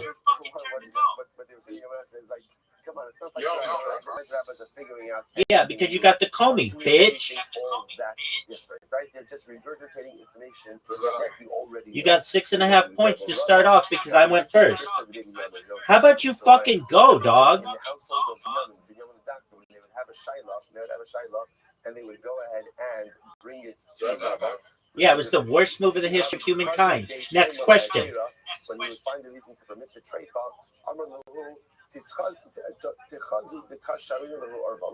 I'm permitting for you a rib. In other words, so Rava would say, it's not so clear that this animal is kosher, right? So that the sheep is kosher. You're up, big dog. I'm permitting for you a raven. Or kiabachazi late time of the isura, or when there would be a reason for an isser. I'm a little look. I'm prohibiting to you a Yonah. Rava said a little tongue in cheek. I will say, what's amazing about this story? Big dog, it's your turn. In the doctor's household, they disparaged the Rabbanim. But yeah, what? When they needed them, they showed up. Even they showed up. I'll say it's such a profound, it's always easy. It's always easy to knock down leadership. This is in general, in the civil society, for whatever reason, we have an overwhelming like preoccupation with knocking people off pedestals for whatever the reason that is. So again, especially when it comes to it's easy to everybody can be knocked off a pedestal because everybody's a human being. Everybody has their faults and deficiencies. Oh yeah, do you?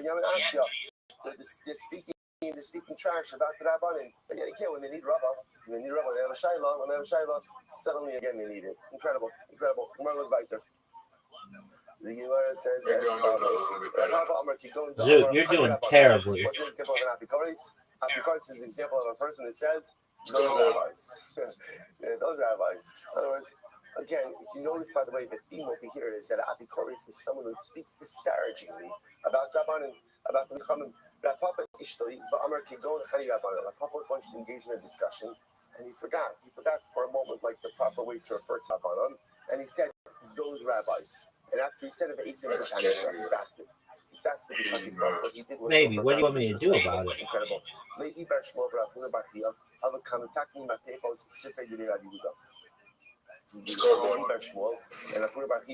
We're changing like the thing is, you haven't scored yet. In the yeshiva or in the house of Rabbi Yehuda, when they got to Megillas Esther, they said, "Hi, Megillas Esther lo by mitachas." Megillas Esther doesn't need a cover. A statement like this without actually reaching their Rebbe. No, you're not. The appearance of apikarsus, incredible. What's apikarsus? Calling your Rebbe by his name. That's apikarsus. Dog, you just read the fucking instructions for like 10 hours, dog. Because he called Elisha by name. Are you gonna go? Elisha. Can't call your Rebbe by his first name. So therefore, I introduce those apikarsus. Yasser Rabbi Yirmiyah, Kamid Rabbi Zer, Yasser Kalmar.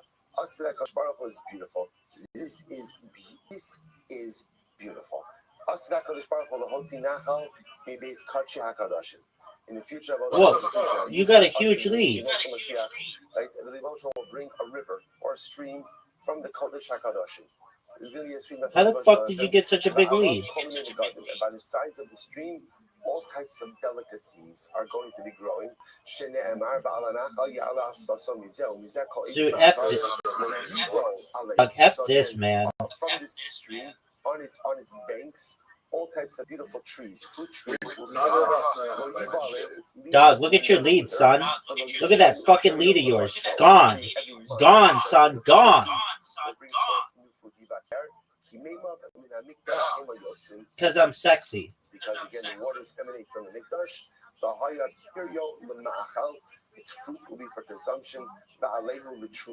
And ultimately, its leaves will be for purposes. Incredible. Because do you need me to say it again? Because I'm sexy. Hey, scoreboard, big dog. Scoreboard, big dog. In the future, a stream will come out from the Beis HaMikdash. He quoted this pasuk. As we're having this conversation, there was an older gentleman who was sitting there as this was being said, and he said, "Shkoyach, Yosher."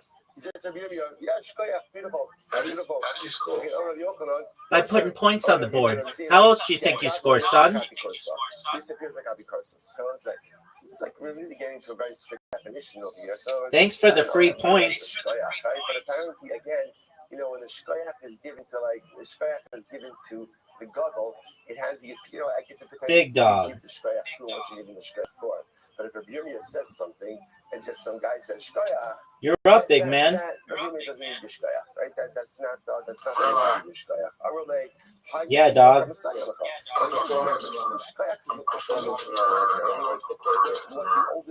Oh, is it a protest on being funny? Because you've been doing that your whole career. That is a fucking zinger, dog. There's so much to say about that. What is that? Okay, well, that's kind of controversial, but I mean, do whatever makes you happy, baby. So again, I want to point out something amazing. What does water represent? In general, what does water represent? Water represents power. Like water, Dude, you're not going to do that. What, are you going to go up there and just be like, hey, as opposed to trying to be funny, I'm going to come to the realization that you've all come to and not be funny? But really, what water represents is this notion of power. Why does water represent power? Zoo. They go into water, they become taller. Yeah, it's called. I was eating out my grandmother, and then I tasted horse cum.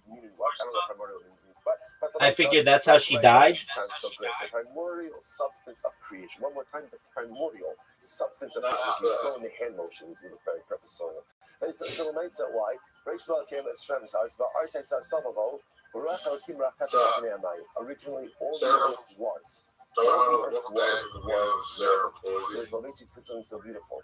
When you immerse yourself in water, you are surrounding yourself. So you know you haven't scored yet? Substance of creation. So I go in Tame and I come out. Yeah, yes, you did. It's only water that can affect Tara. Because water is the initial. Water is the substance of creation. You can recreate yourself. Dude, you're losing. What is it when I saw a stream because you're just getting your ass handed to you. What do you think about? What do you think about? Kodesh HaKadoshim is like top of the mountain. I mean, quite literally, it's the top of the mountain, top of paradise, right? That's like the peak of Kedusha. That I am still winning. So when you go past the Kodesh HaKadoshim, there's nowhere, at least not in this world. But there is. There's no such Chelsea? thing as reaching the ceiling of Kedusha. Even if you're in the Kodesh HaKadoshim, there's a stream that comes out of the Kodesh HaKadoshim. What does the stream represent? The stream is Torah. Stream is water. Stream is creation. Stream is recreation. Stream is building. You think you're gonna munch Chelsea's box? Itself, there's places to go. There's water to immerse yourself in. There's no such thing as a ceiling when it comes to. Do you think there's any chance of it? After you make it to the Holy of Holies, there's still more to do. Incredible. So the Gemara is like, let's see a servant apikarsis. There you go, big bug.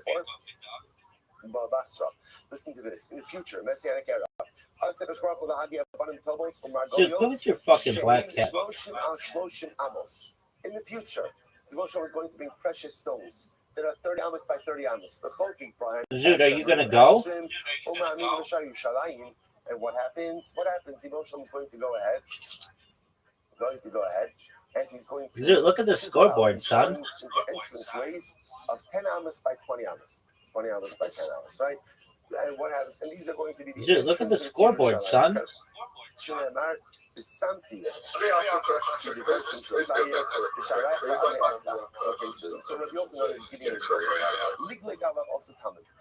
It doesn't usually work that way. Essentially, like, that's ridiculous.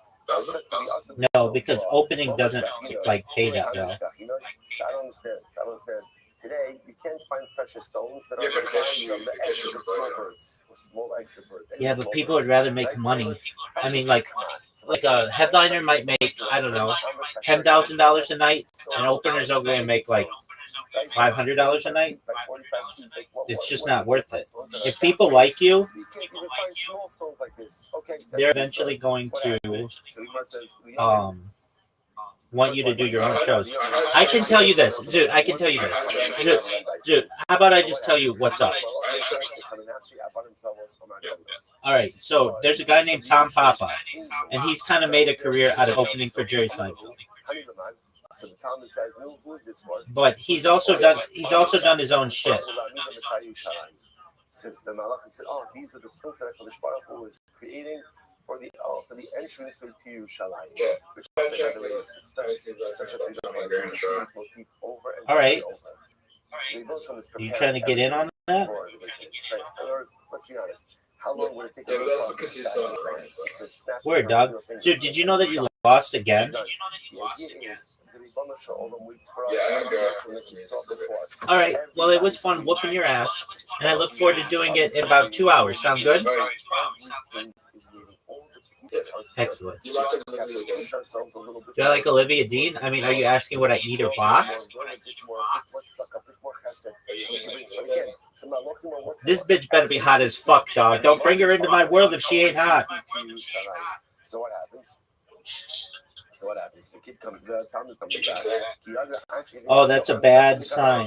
So again, the Talmud comes back, to this You're asking me would I eat this British singer's box? Yeah, she could get it, so long as she's 18. Continue to preach, and you're shkoyach to you, right? You're doing a great job. Yeah, then consider her box on the list of boxes that I'm gonna munch. So Yochanan says to him, tell me, you empty one. Peace, baby. And had you not seen it, you wouldn't have believed it. Where one who disparages the words of Chazal, and Yochanan set his eyes upon him, and he became a pile of bones. So we'll say, so again, first of all, we see before, in general, when it comes to becoming a pile of bones, what exactly does that mean? Does that mean death? Does that mean just the personal feelings of God? Just think about the stuff here. But let's say, what if we find Gemara? The whole essence of Yiddishkeit is to believe what you can't see. If you can see it, then it's not to believe. If you see it, then it's not to believe. The most beautiful, the hardest thing about Yiddishkeit, which ultimately is the most beautiful thing about Yiddishkeit, is the ability to believe in things that you cannot see, but to believe them no less than the things you can actually see. So, like we said, Rabbi Yochanan says, there's no good place in believing that the Malachim are prepared for Mashiach if you see it with your own eyes. That's not spirituality. That's not Avodas Hashem. The character of Avodas Hashem is to believe with all of my heart in the things that I cannot see, and to believe them no less than the things that I actually see. Incredible. Let's say like the Restream. That's one point is that they're not even practical. Then the second thing is that one of the takeaways that we like is that the things that we find are going to be mostly honest by honest. And then the fact that all of us are really about that. Masayim Amot is the character of our nation. The entity to Israel will be 200 Amos high. That's the height of Abraham, for according to the Malach Hazal, that Abraham was 100 Amos high. 100 Amos tall. That's like the level of different little body. What do you do with that? I don't want 100 Amos tall. Okay, so not operating on his right. But you have to figure out whether it's about his height. Rather than what the operating was height, he's meant tall for 4 inches. I've been had a height of I've been put a box. What's the name of the study like the other than tiny figure? And the other puts up down. With all of that, it's like, there we go. But in the future, what does it mean? That the ancient pictures are going to be twice the height. It's beautiful. What is it? That in the future, the ancient pictures will be twice the height of Adam Rishon. It means that again, in the future, the potential that we will be able to unlock within ourselves is infinite and overwhelming. So you want to say, let me go over. Kuf Amak, can I get the name called the coast law? $100. Shne Marsha, Baginu, Kinetim, Bilal, Bilorem. So let's say, so which one is it? So I'm making a contradiction. We just said before that the entrance way is Amos by 10 Amos. Now we're saying it's 200 Amos. So what's going on over here? So the Gemara says, no. Keep on Rabbi Yochanan, the cover to be Zika. Rabbi Yochanan was talking about the windows. In other words, we'll say in the entranceways, because they're going to be so tall, you want air circulation. The air ducts will, so to speak, be at a height of 20 Amos. But the gates themselves will actually be much taller. So my Baleo the Trufa, going back to the stream coming out of the Kodesh HaKadoshim, what does it mean that the leaves that grow from the stream will be for medicinal purposes? One will say that consuming those leaves, if a person is mute, will give them the ability to speak. Others say that if a woman is barren, it'll act as like a fertility treatment. Same idea. Rabbi Yochanan the trufa mamish. So Rabbi Yochanan says mamish for medicinal purposes. Neither trufa. What does this mean? That ultimately again it will make the Talmidei Chachamim even more handsome, even more beautiful. That's Rabbi Simon. What's incredible? Whoever blackens his face over words of Torah in this one, I want to say, what does this mean, blacken my face? What it means is that these are statements of deprivation. Generally, again, a person doesn't eat the way they're supposed to eat, so their complexion becomes like a little bit ashen. So the idea over here is a person who indulges a little bit less, deprives himself a little bit more in order to put his focus on Torah. So therefore, again, I don't have the full measure of physical enjoyment in this world because I'm devoting myself to Torah. So what happens? HaKadosh Baruch Hu matik zivav li'olam haba. Hashem gives him a radiant countenance in the world to come. So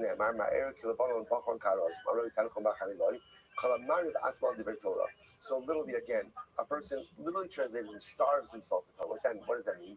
That means that literally again, my whole focus is started to the point that I neglect or I just don't focus on certain material things. The Gemara says, so in other words, if I'm missing meals, so to speak, for Torah in this world, Kadosh Baruch Hu will satiate me in the world to come. So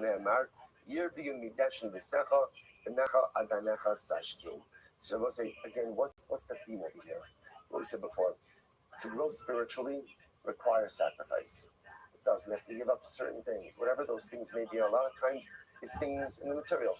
I will say destroy every aspect of our Yishka. I will say, can you imagine? By the way, imagine for a moment if you didn't have to pay tuition. Right? Imagine, just imagine if you didn't have to pay tuition. Right? Just imagine for your lifestyle what that would look like. What that would look like, right? We'd be having a few in a yacht, right? Just something like that, you know. Right? Imagine, right? Imagine what it would look like. Let's say, and again, it's not just true for tuition. There's a lot of things in our Yiddishkeit that really cause us to sacrifice. What the Gemara is telling us is just understand, whatever sacrifice you make for your Yiddishkeit in this world, the Ribono Shel Olam will give it back to you in the next. Just understand, right? So in other words, we give up time to learn Torah. We give up other things to learn Torah. We give up our money for tzedakah. And again, I will say, sometimes it's easy and sometimes it's really difficult. Just understand, whatever you sacrifice for the Ribono Shel Olam in this world, He will give you back multifold in the world to come. It's incredible. The Gemara goes right there. In other words, in the future, right? Hakadosh Baruch Hu will give us bracha, a handful of bracha from Him.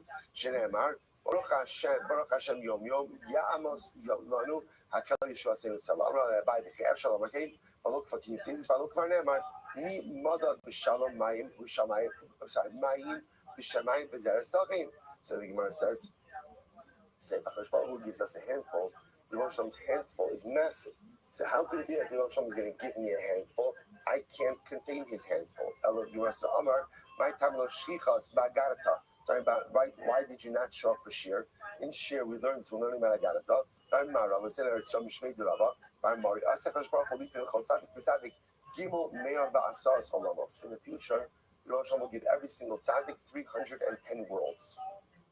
Shneimar, Lahanchil Arbe Yesh, Votes was saying Amalei. Yesh, the Gematria plus Mea Basar Habit. So I'll say whatever this means, which one will leave us 310 worlds once again. What it means is it's understood that the tzaddik lives a life of deprivation. I will say, by the way, all of us are tzaddikim. And we all know that to grow in Torah, to be in Oved Hashem, I have to sacrifice. And we're making sacrifices consistently and daily. I promise you, whatever you sacrifice here, I will absolutely give back to you. Tanya Rabbeir or Rabbeir says, the way in which you act, Kadosh Baruch Hu acts towards you. Mida keneged mida. Good.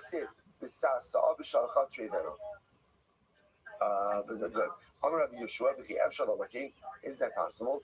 But Gemara says,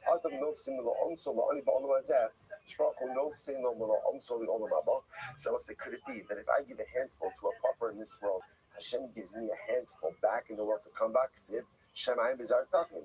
The handful of HaKadosh Baruch Hu was so much more than mine. So in other words, if you say Mida Keneged Mida, what that means is whatever I give, I'll get. But if I give only a handful in this world, I get back so much more from the Kadosh Baruch Hu. To which the Gemara says, Ezu Mida Meruba, Mida Tova Mida, I'm sorry, Ezu Mida Meruba, Mida Tova Meruba, or Mida Paranos. So I say, so again, remember, even though we say Mida Keneged Mida, right, that there's reciprocity, at the end of the day, for what is there a greater measure of reciprocity? For good or for bad? Amud Beis, you will say, Amud Beis, having a flying. Having Omer, Mida Tova Meruba Memidas Paranos.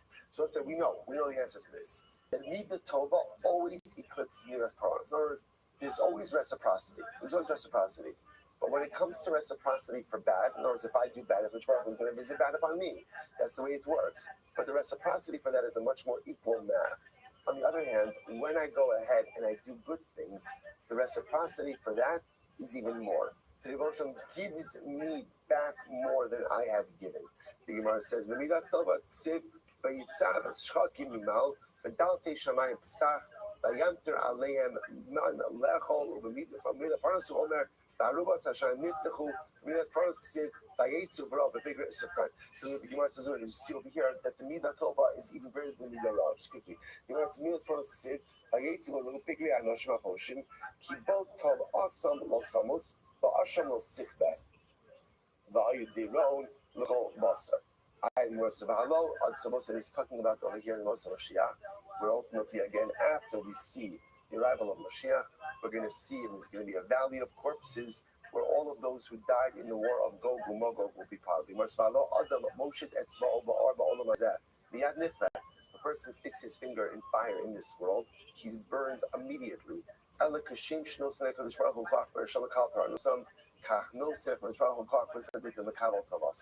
This is beautiful. In the same way that the Ribono Shel Olam gives the koach for a shayim to receive their punishment, HaKadosh Baruch Hu gives koach to the tzaddikim to receive their reward. But I will say, but the incredible part of here is as follows: that even though we believe in a system of midah kineged midah, reciprocity, right? The reciprocity for good is much greater than the measure of reciprocity for bad. In other words, I know that when I do averos, there's going to be punishment for those averos. So we'll say that's the way it works. So whatever I do in this world, there's going to be reciprocity for it in the world to come. So whatever I did wrong, there's going to be reciprocal punishment for my misdeeds, assuming that I didn't do tshuva. If I do tshuva, then of course I can erase everything. But assuming I didn't do tshuva, there's reciprocity. But for tova, for good, I will say, there's not just simple like direct reciprocity. Whatever good I do in this world, the Moshe gives me schar, gives me reward, and the reward I get from HaKadosh Baruch Hu far outweighs the good that I've done in this world. Incredible. Let's go ahead. Rabbi Kiva Omer, I've got the Sramach Chisonim. So Rabbi Kiva says, even someone who reads Sramach Chisonim is called Rafi Kores. What's the Sramach Chisonim? Tana B'Sifri, Tana B'Sifri Tzedukim. It refers to the books of the Tzdukim. Remember again, who are the Tzdukim? The Tzdukim were the people who do not believe in Torah Shabbat. Rabbi Yosef Amar B'Sefer Ben Sira Nami Asur Mikre. So again, Rabbi Yosef says it applies also to the book of Ben Sira. As we're going to see, the book of Ben Sira was a book of knowledge that was compiled by this guy Ben Sira. So the Gemara suggests over that that's also called apikarsis. So the Gemara says, I'm going to my timer. Now, what's the reason? Right? What's so bad about the book of Ben Sira? Right? What is it that it has in there that's so bad? So maybe it means because it says, do not skin a fish, right? Don't take the skin off of a fish. Rashi says, Rashi's on the right hand side,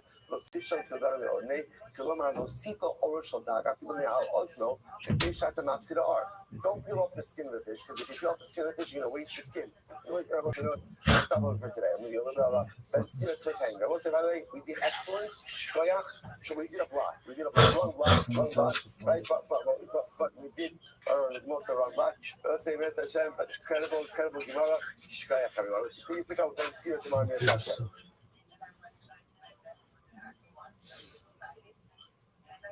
All right, everyone's going to have a great day, everyone. Jerry, you're the closest to that stream coming out of the color. Check out Hashem, Mr. Hashem. I'll have these open to see it soon.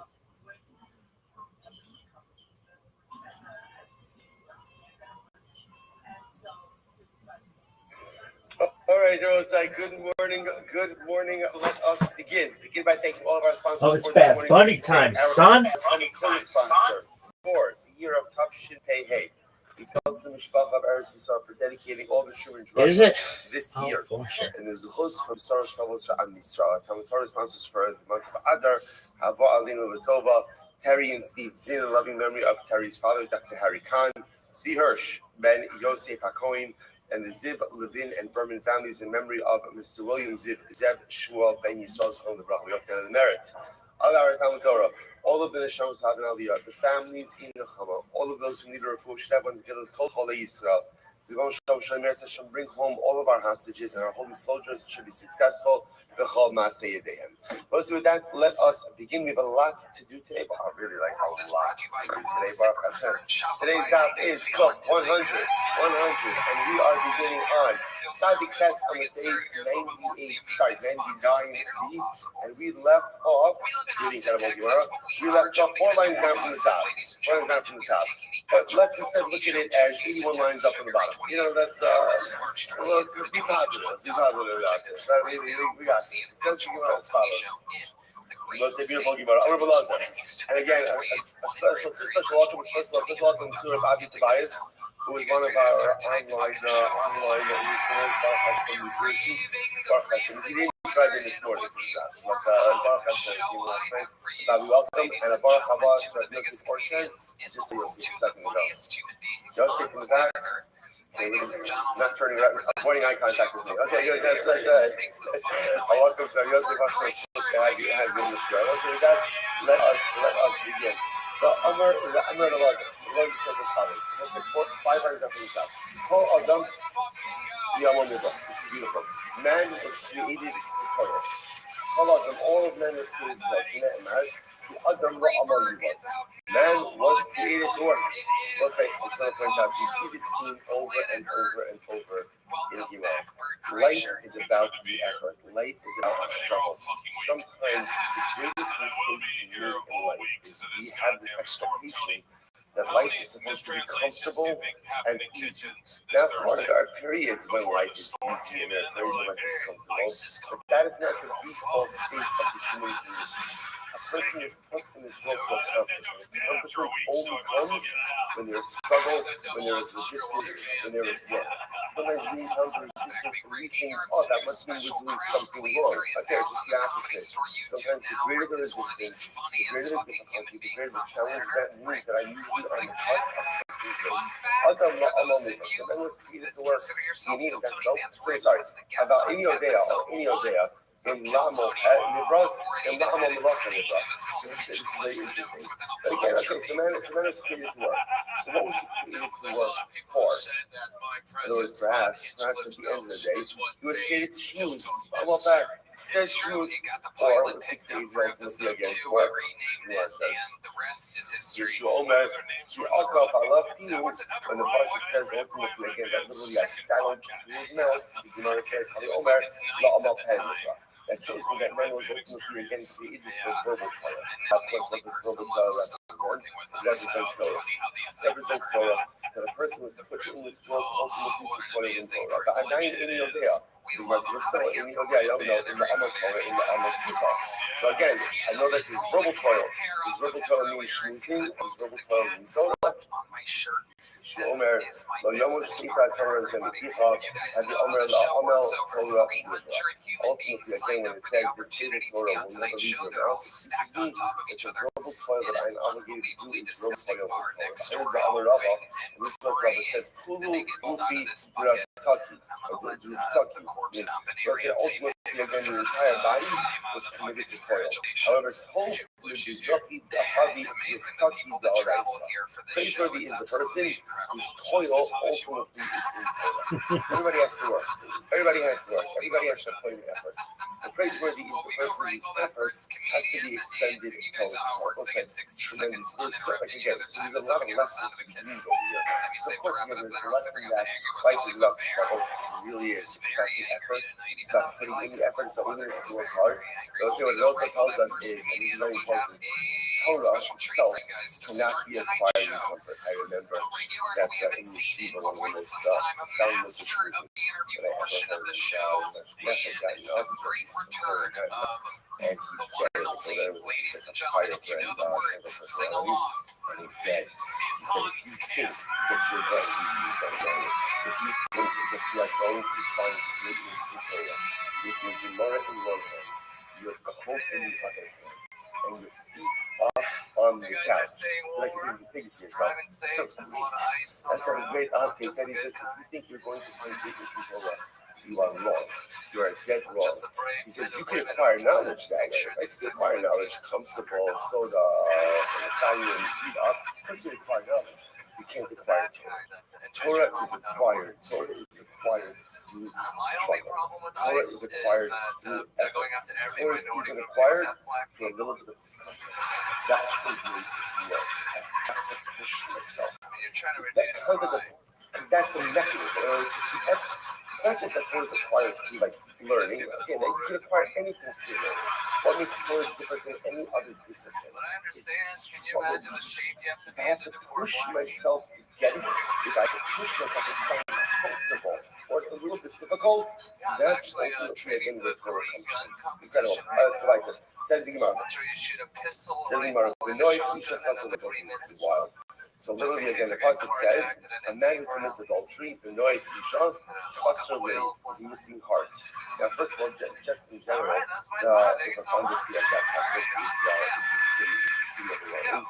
That it's shown out in Mishnah that a person who engages in immoral conduct, what's the problem? So you often think a person commits adultery, a person goes and engages in immorality.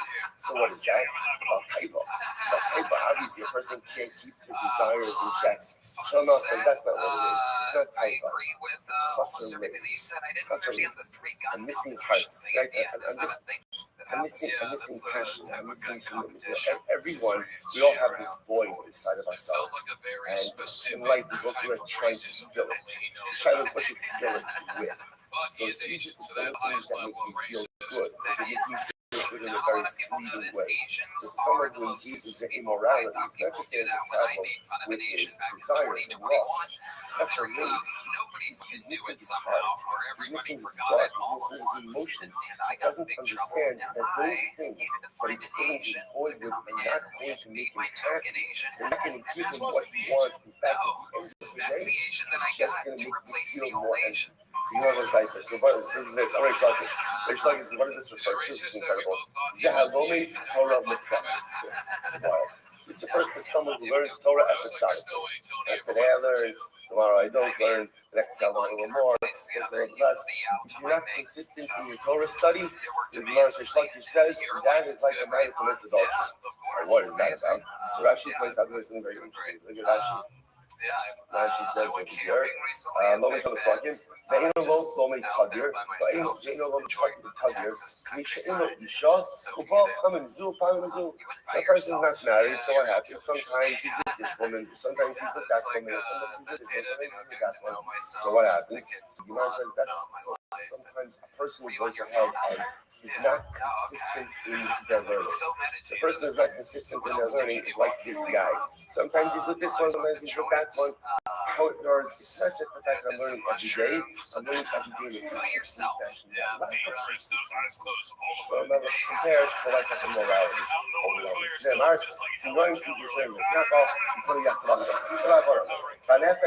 A person will act like they're stupid. That's something that's like an outstretched hand. Intentionally. He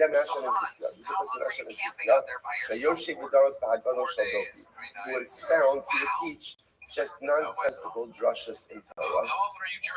Amar, if you know how Moshe looked up out of the Achas Lotan, the Timno, Isa, Pilegesh, Lifas, Hayirah, Ruben, make eating, Hayim, some Jordan Basada.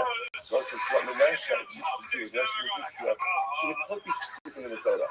And these psukim at first glance seems totally irrelevant. Like, for example, why do I need to know that the sister of Lotan was Timnah, and Timnah was the concubine to Eliphaz. Eliphaz was the son of Esau. Who cares? Who cares? Like, what does it matter to us? Or that Reuben went out into the field. Who cares? So Menashe would say it's clear that the Torah either is not authentic, the Torah maybe not is all, maybe it's not all from God, because after all you have all these psukim in there that don't seem to make any type of logical sense, they don't really seem to matter all that. So the Gemara says as follows, that's the last couple of Amalok. So last couple of Amalok said, Tesha Ba'hiva Tidaber, V'beni Necha Titim Gofi. Eila Asisi V'Charashki, Damas Yos Eya Kamocha, Chika Ba'ercha Le'necha, V'ala Nefot Kabbalah, Chai Mos, okay. So it says the past came out and said, you don't know what's talking about. Rebelling against your brother, rebelling against your sister, as we're going to see in just a moment, every pasuk in Torah has profound meaning. Mercy, furthermore, about the first Kabbalah, about the first mention in Hiskiyah, it said, Moshe Avon, the Chevle Hashab, who covers Hagala Chetah. So this is actually very profound. Moshe Avon, the Chevle Hashab is woe to those who pull sin with the ropes of nothingness, and like literally again rope. Yeah, also means like ropes. Yeah, like and the ropes of the wagon. What is it? Reins. And the reins of the wagon are sin. So the Gemara says, if you notice the pasuk, they're very interesting. The pasuk begins by speaking about Moshe Adam Bechevle Hashab pulls sin with ropes of nothingness, right? Chevle is like a rope, and then it begins to speak about Avos Hagalim, reins. Reins are thicker than ropes. So the Gemara says, what does this mean? Amravasi Yitzhara B'Tfil Domer L'Chut Shel Kuvya and Basov Tumur Avos Hagalim. Wow. So listen to this. You know the way it works with sin is that in the beginning, sin only holds on to me like a spider's web. Just like a rope of spiders web, right? A thin rope of the spider's web. But at the end, it holds on to me with the rope, with the reins of the wagon. What a profound Gemara. Like sometimes again, when in the beginning, when there's Yitzhara has a very limited hold on. And its hold is only like a spider's web. I can easily break free. But after a while of choosing not to break free, making a conscious choice not to break free, sin holds on to me with the thickest of reins. Incredible. The Gemara goes like that. Thus, the Aton Alami has Achos Lot on Tindamai. I can say the Gemara is rebuking Menashe and Chizkiah. But Lamaisa, what is the purpose of these psukim? Like, in other words, why does the Torah tell me about Timnah, the daughter of Lotan, who becomes the concubine of Eliphaz? Like, who cares? Let's get ready for this. So the Gemara says, Timnah was a princess. She was a princess. It said Aluf Timnah. The word Aluf means essentially a king without a crown. In other words, like a king away. Like a little, but it's also monarchy. So Timnah was monarchy. So what happened? She wanted to convert. Timnah wanted to convert. Basa Isa Mitzvot Yaakov V'lo Kibluah. Avram Mitzvot Yaakov did not accept it as a Gioras. Halcha b'Haisek V'legesh Elifaz B'Esa. She became a V'legesh of Elifaz, the son of Esau. Amra, she said to herself, Mutov Tei Shif U'Mazim V'lo Tei Tidur U'Macharis. It is better to be a maidservant for Israel than it is to be a princess for another nation. Amalek, the son of Yisrael. Who was her son? The most famous son. The most famous son of Timnah was Amalek. Amalek is the grandson of Esau, the son of Eliphaz and Timnah. So the Gemara says, Yisrael. Amalek again gives us problems this very day. The Gemara says, by the way, my title is like, what is this? What a crazy story. So Timnah wanted to go ahead and convert. Avram Yaakov said essentially no. She goes and she marries Eliphaz, and they have Amalek. So the fact that she produced it, like, what is this? Yo, what up? The Gemara says, Traceway.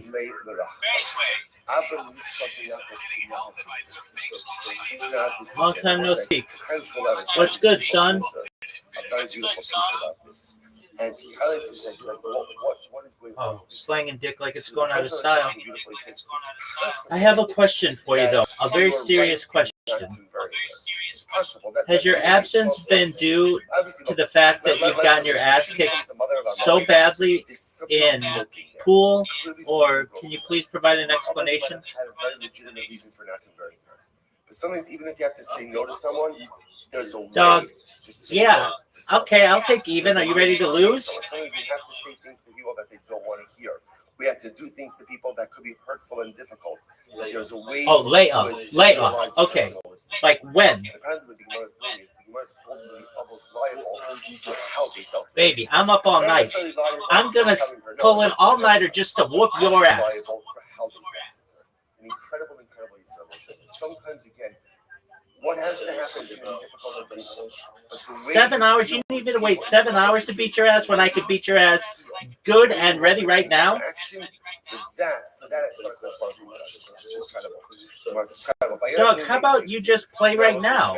How about you don't plan your fucking life around playing pool and you just do the needful right now? Very simple. Where was Ruben collecting flowers from? Dog, 6:41. There's never been a better time in the entire world than 6:41 to be able to play pool. You see a flower over there.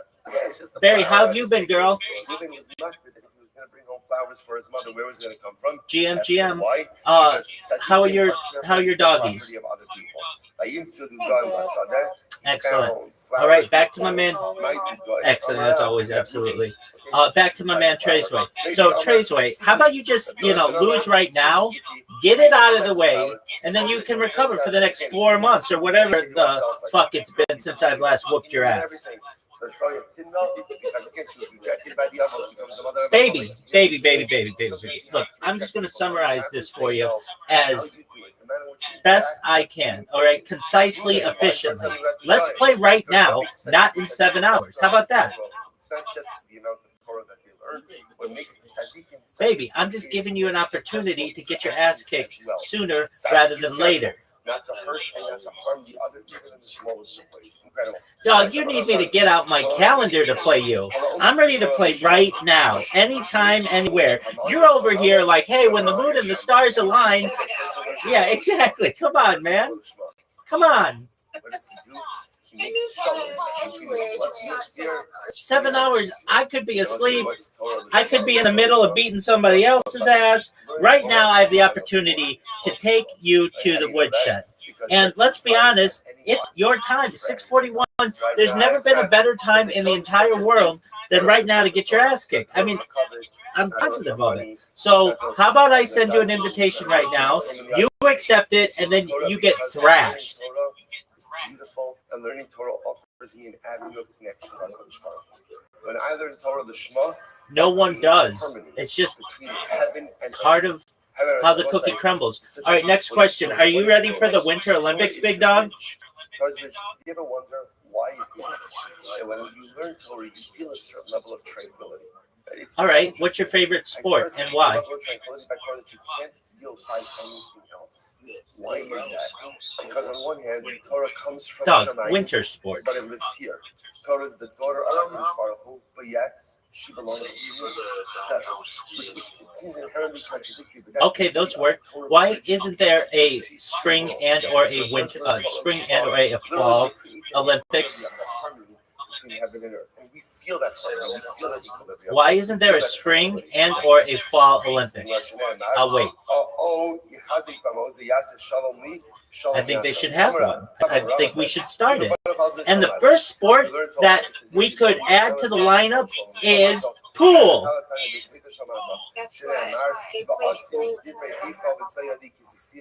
They play pool in the Summer Olympics. Okay. Oh, they used to. They should start that back up. Torah has the ability to protect. When I learn Torah, all things I'm creating some level of protection for the world. That's a baller. Now we're going to have to learn all of the history of pool in the Olympics. So thank you, Barry. Wow. Pool, Olympics. Let's see. I bet it's going to give me swimming. No, we want billiards. All I want more than anything in life is Mashiach. So what could I do? So I learn. Every time I learn, I bring the shift as well. It's not just learning. It's any spiritual activity. By definition, he says the Gula. Okay, here we go. Beautiful. If you teach the son of your has it ever been? Torah, they're saying it's counted as if you've created him.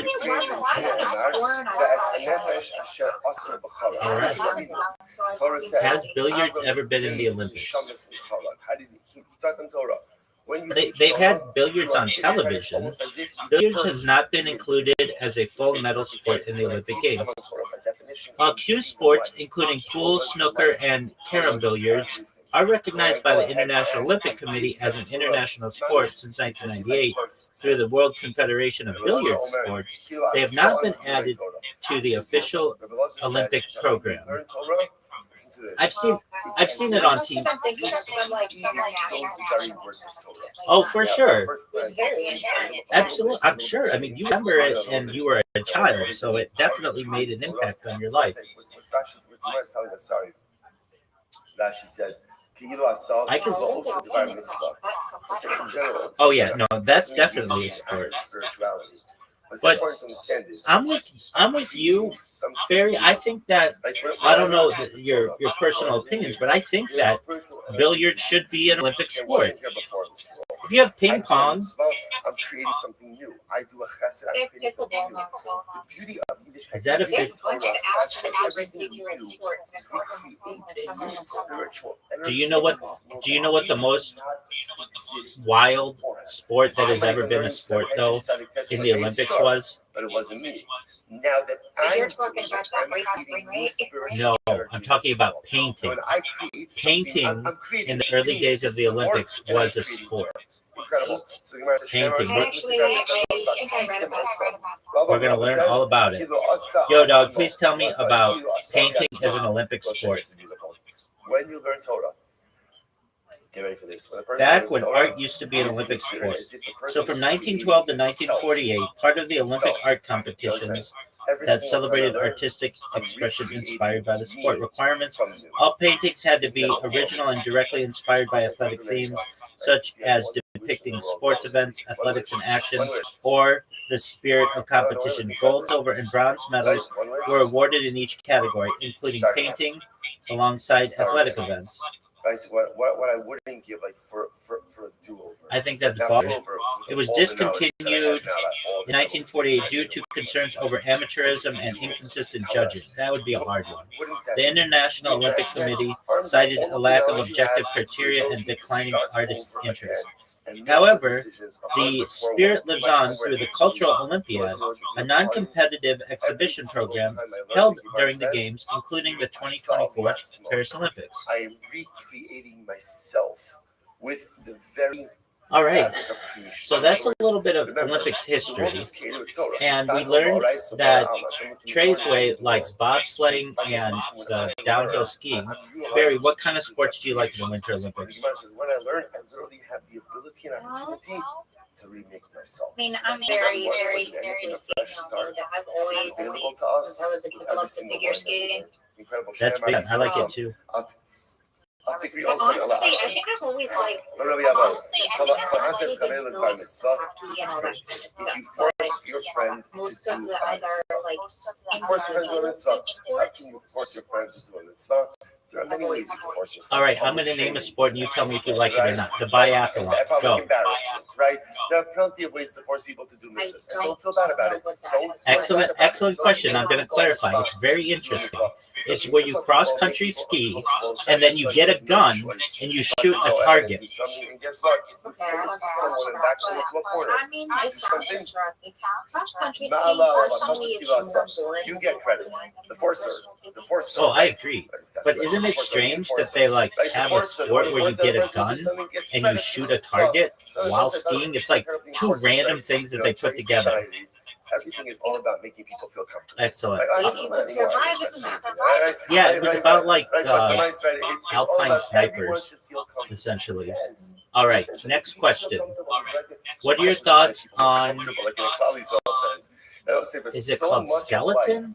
Is making people feel uncomfortable. We'll look it up. We'll look it up. Yo, dog, isn't there something called skeleton in the Winter Olympics? They don't want to move. Hey, so nice. It's something like that. Yeah, skeleton is the name of it. Yes, skeleton is a high-speed Winter Olympic sport where athletes race head first and face down on a small sled down an icy track. They can go. Okay. Excellent. Here's my perhaps my favorite is what I'm about to ask. What are your thoughts on speed skating? Moshe didn't hit denial. Like, Aaron hit denial. Oh, it's baller. It's absolutely baller. Since Moshe told Aaron Yeah. to do it, and Aaron did it Wait, because in the- of the first thing of Moshe, if Moshe gets Oh, credit, yeah. incredible. Absolutely, Barry. I'm all focused on everything social media, so you've got me pegged. Yeah, so like, which didn't really make sense to me why everyone didn't chase after her. They just let her go, and he just was able to sit back and coach. Right, to diminish the honor of a Talmid Chacham. Yeah, that's an well, inch. I mean, in that, This is the first that someone embarrasses his friend or degrades his that's friend. one of the big I think this is fascinating. This is never the way you have to talk about Chorus. I think Chorus is always much more like theological. Whereas describing it as someone who either Right. It really brings into, or degrades his like, I friend. did not think that air resistance would have that much of an impact, but it does. They have to, like, stay in the path or whatever. Yeah, I did see that. My favorite Olympic event. Okay, so there used to be this guy called Apollo Anton Ono, who was like the big speed skater of like the early 2000s, and he was in a race versus like all these people from like cold places, and they all were in the biggest speed skating event, like the final gold medal match, and one of them slipped and took out everybody in front, and the winner ended up being from Australia, and it turned out to be Australia's first gold medal, maybe even any medal in any Olympics, and all the guy had to do was just not fall down, and he ended up becoming not just a gold medal, but he became like a reality television star in Australia. He's been on like like Australian Survivor and all kinds of other things, and literally all he had to do was just not fall, and all the people in front of him got taken out. I find that to be interesting.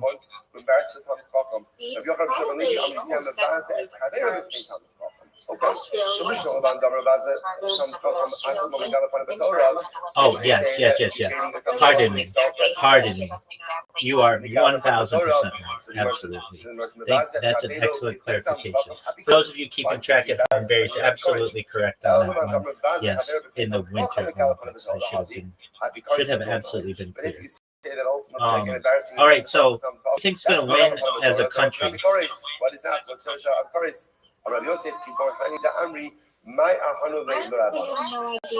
That's okay. So I think Norway has a good chance because they like always they're tough. Canada, United States, those are the big ones. What do you do all day, right? Can you name a single person, anybody, one person who's competing in the Winter Olympics? I can't either. Right. But they learn for themselves. They interpret. They only benefit us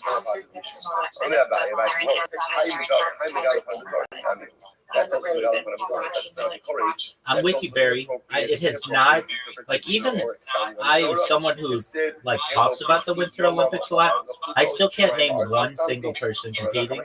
And when I was younger, I feel like they would, like NBC and the Olympics and like USA Sports would always focus on maybe one or two different Olympians to be like, hey, be on the lookout for this person. Like in ice skating, there was like Tara Lipinski, and before then there was Christina Yamaguchi, and there was Nancy Kerrigan and Tanya Harding, and there was Apollo Anton Ono. Like I could at least name some people like that. I forget what his name is as a downhill skier, but like there would be, or Shaun White in snowboarding. There is absolutely no one like that I can think of now, and I don't know if we're just not as good as we used to be, so they don't focus on something, or I don't know. But there is just, I can't name a single one. I have yet to meet somebody in here, and I've been talking about the Olympics for a little bit now. Who can name a single person? How about Traceway? Can you name a single person who has competed, who's about to compete in a Winter Olympics? All right, who's that? Even without it, I could learn. It does the great about that. Like the Rebbe was my link in the chain. There you go.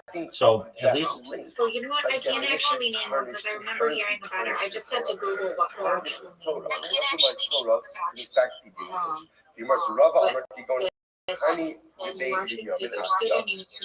So what's the example of Avikoris? It's like the people of the house of Binyamin Asya. just rolls off the tongue.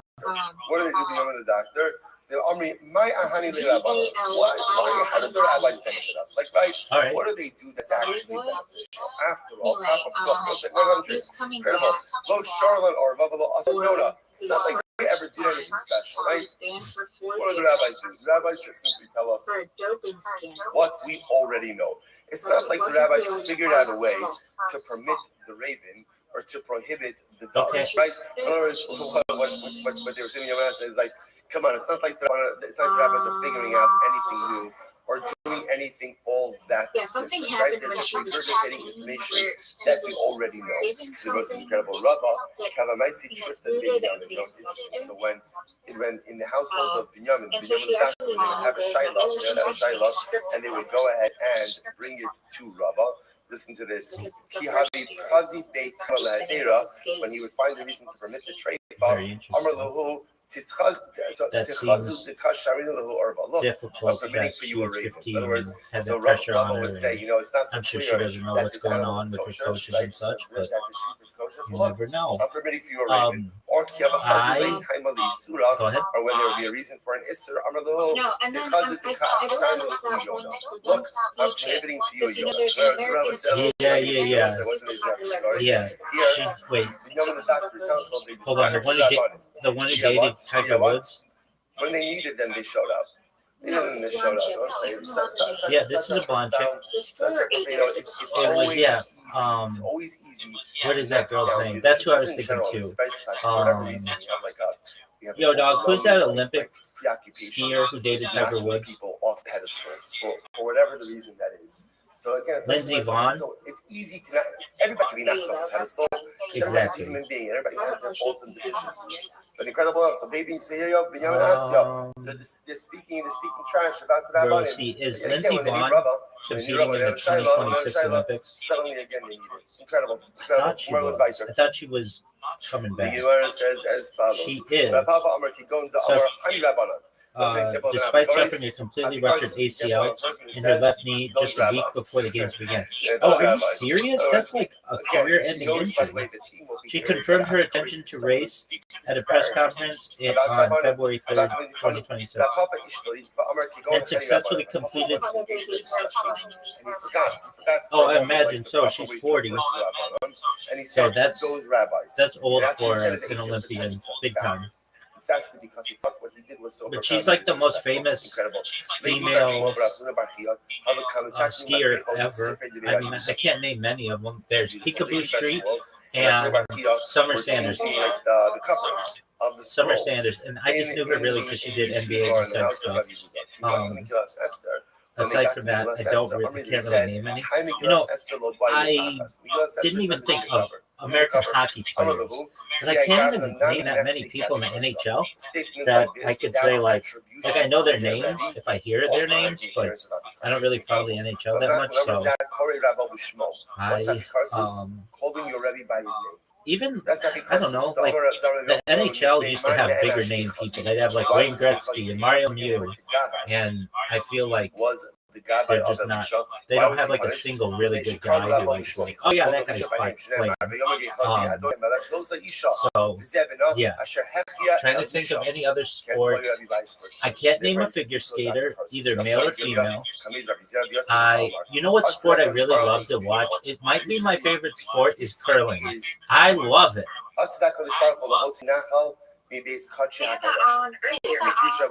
Yeah. I love curling, and surprisingly, it's on TV more often than you would think. Did you know, though, that there are only like in the entire North America, maybe the world, like fewer than a 1,000 curlers? Like, I bet you've never met someone who's curled ever. On its banks, all types of beautiful trees, fruit trees. Same here. Spring up. It's just not like it's like you have to. It's almost like nepotistic. Like your parents are good at curling, and they get married, and then they have a child, and that child's all into curling. But it's like I've never met a curler in the United States, unless you grew up in like I don't know, like Seattle or Salt Lake City or someplace that's like really into winter sports, maybe Denver or something. Like LA, I've never. People play all kinds of sports. Curling is not really one of them. And I think though that it could be more popular. If I mean, I guess it just has to do with like if there's money involved, and maybe being a professional curler doesn't pay that well. But I don't know. I find that sport to be absolutely amazing.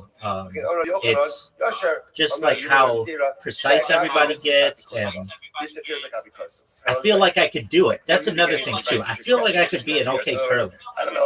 It's almost like bowling on ice. Like of any of the sports, curling, I feel like I could do. I could even be someone with broom, the broom people. I feel like I could do that.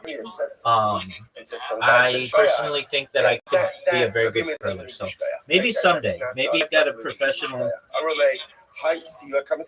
chance at being a curler. Of any of the sports in the winter, which one do you think you could compete in, Barry?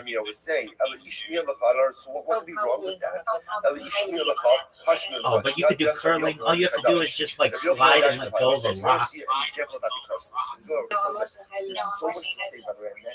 All right, but I mean, even a broken clock correct twice a day, right? You could maybe do something. I mean, have you ever bowled? So again, I want to point out something amazing. What does water represent? Okay. Water All right. represents Tara. All right. So you don't think you could do anything? Can you ice skate at all? Right. Again, it represents Torah. It represents light. It represents creation. Torah really what represents is Same. Tara. Why does water represent that? Person's I ended up on the ground on the ice. Why does water And do that? when I was a kid, they didn't like. They have these like walkers now for people to learn how to ice skate. I've seen it like ice rinks, but and I've used them at ice rinks. But when I was a kid, they did not have that, and so you just ended up on your tuchus, on your butt, if and you'd be all bruised and stuff. It's very easy to break a wrist. It can be pretty dangerous. All right. I'm trying to think of another winter sport that I could do. The one that I think I would probably die at? I guess it's the one, is it the loop? Not the loop. The one where, let me look it up, where the people are flying through the air. It is, absolutely.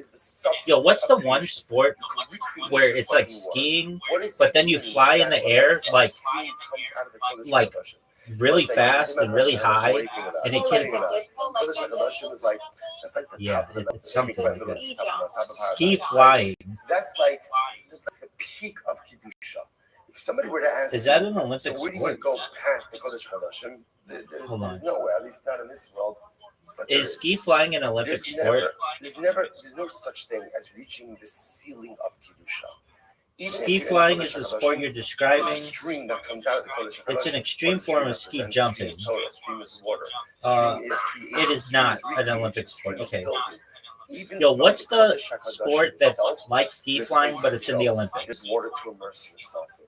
There's no such thing as a ceiling when it comes to I guess it's ski jumping. Even after you make it to the Holy of Holies, there's still more to do. Incredible. So that to me, let's see a Rebbe Apikarsis.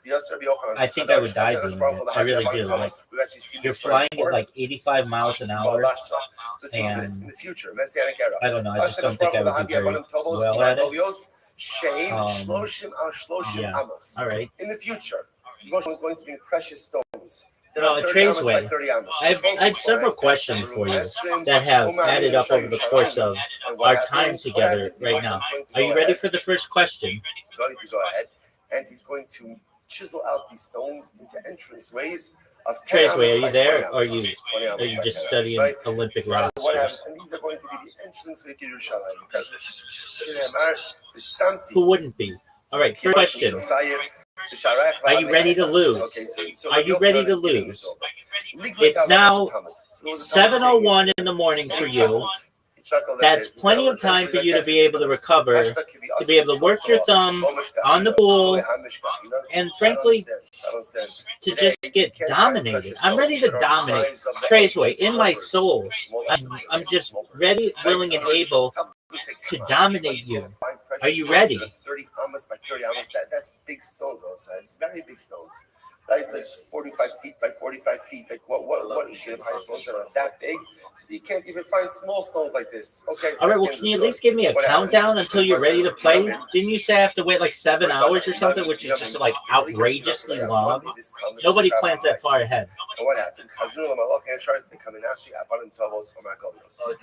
I'm about the here and now because I'm about being a champion today, not in 7 hours. So the Talmud says, no, who is this for? Who's this for? Oh, you're going to sort me out? Is that what it's called?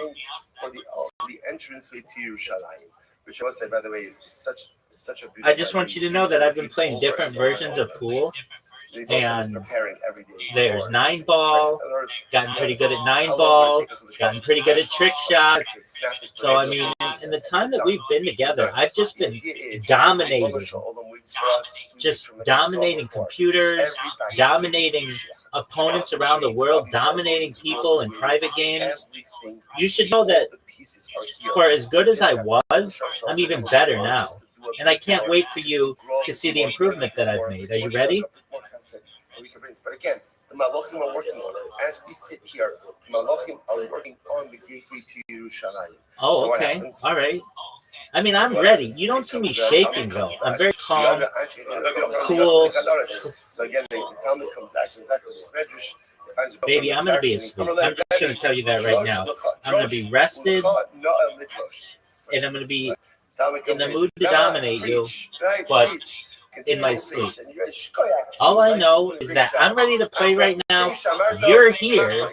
I don't know why you wouldn't just be like, oh, okay, I guess I can make an exception to get my ass kicked at 7:08 in the morning, Great Britain time. And had you not seen it, you wouldn't have believed it. You are one who disparages the words of Chazal. Okay, do I have to sing it or can I just say it? Set his eyes upon him and he became a pile of bones. So again, first of all, we've seen before. Absolutely. Okay, there was once a person named Trey who sucked absolute donkey dick at pool. Wait, you wanted a story? Wait, you wanted a story? So I'm giving you a story, baby. The whole essence of Yiddishkeit is Trey can't see it. Trey had the dream of one day being able to beat Rabbi at pool, which everyone knows was laughable. Everyone. Barry knew it was laughable. Brandon knew it was laughable. Miss Aquarius knew it was laughable. Rabbi's other account knew it was laughable. Everybody. J-Ski knew it was laughable. Everybody knew it was laughable. And Trey's Way had the idea that instead of playing pool at a normal time, that they would play it in 7 hours. No, you want me to play at 6 a.m., and that's just not going to happen, okay? I got better stuff to do at 6 a.m. Dog. I'm just going to be honest with you. This is prime time pool playing opportunity, okay? There's never been a better time in the history of humankind than to play pool like now. Dude, you know what? As I was talking about this, I was thinking, if pool was made into an Olympic sport, what makes it have to be a summer sport? Why couldn't it be a winter sport? Trace, I want your answer to that quandary. What Adam could have done with all of that potential. In any event, but in the future, what does it mean that the entrance to Yerushalayim is going to be twice the height? It's beautiful. Go listen to this. I don't know either. And why couldn't it be a fall sport or a spring sport? The potential that we will be able to unlock within ourselves is infinite and overwhelming. So the Gemara says, Rabbi Yehuda Omer, Kof Amma Keneged Heichal, the cost of 100 Amas. All right, you go for it, baby. I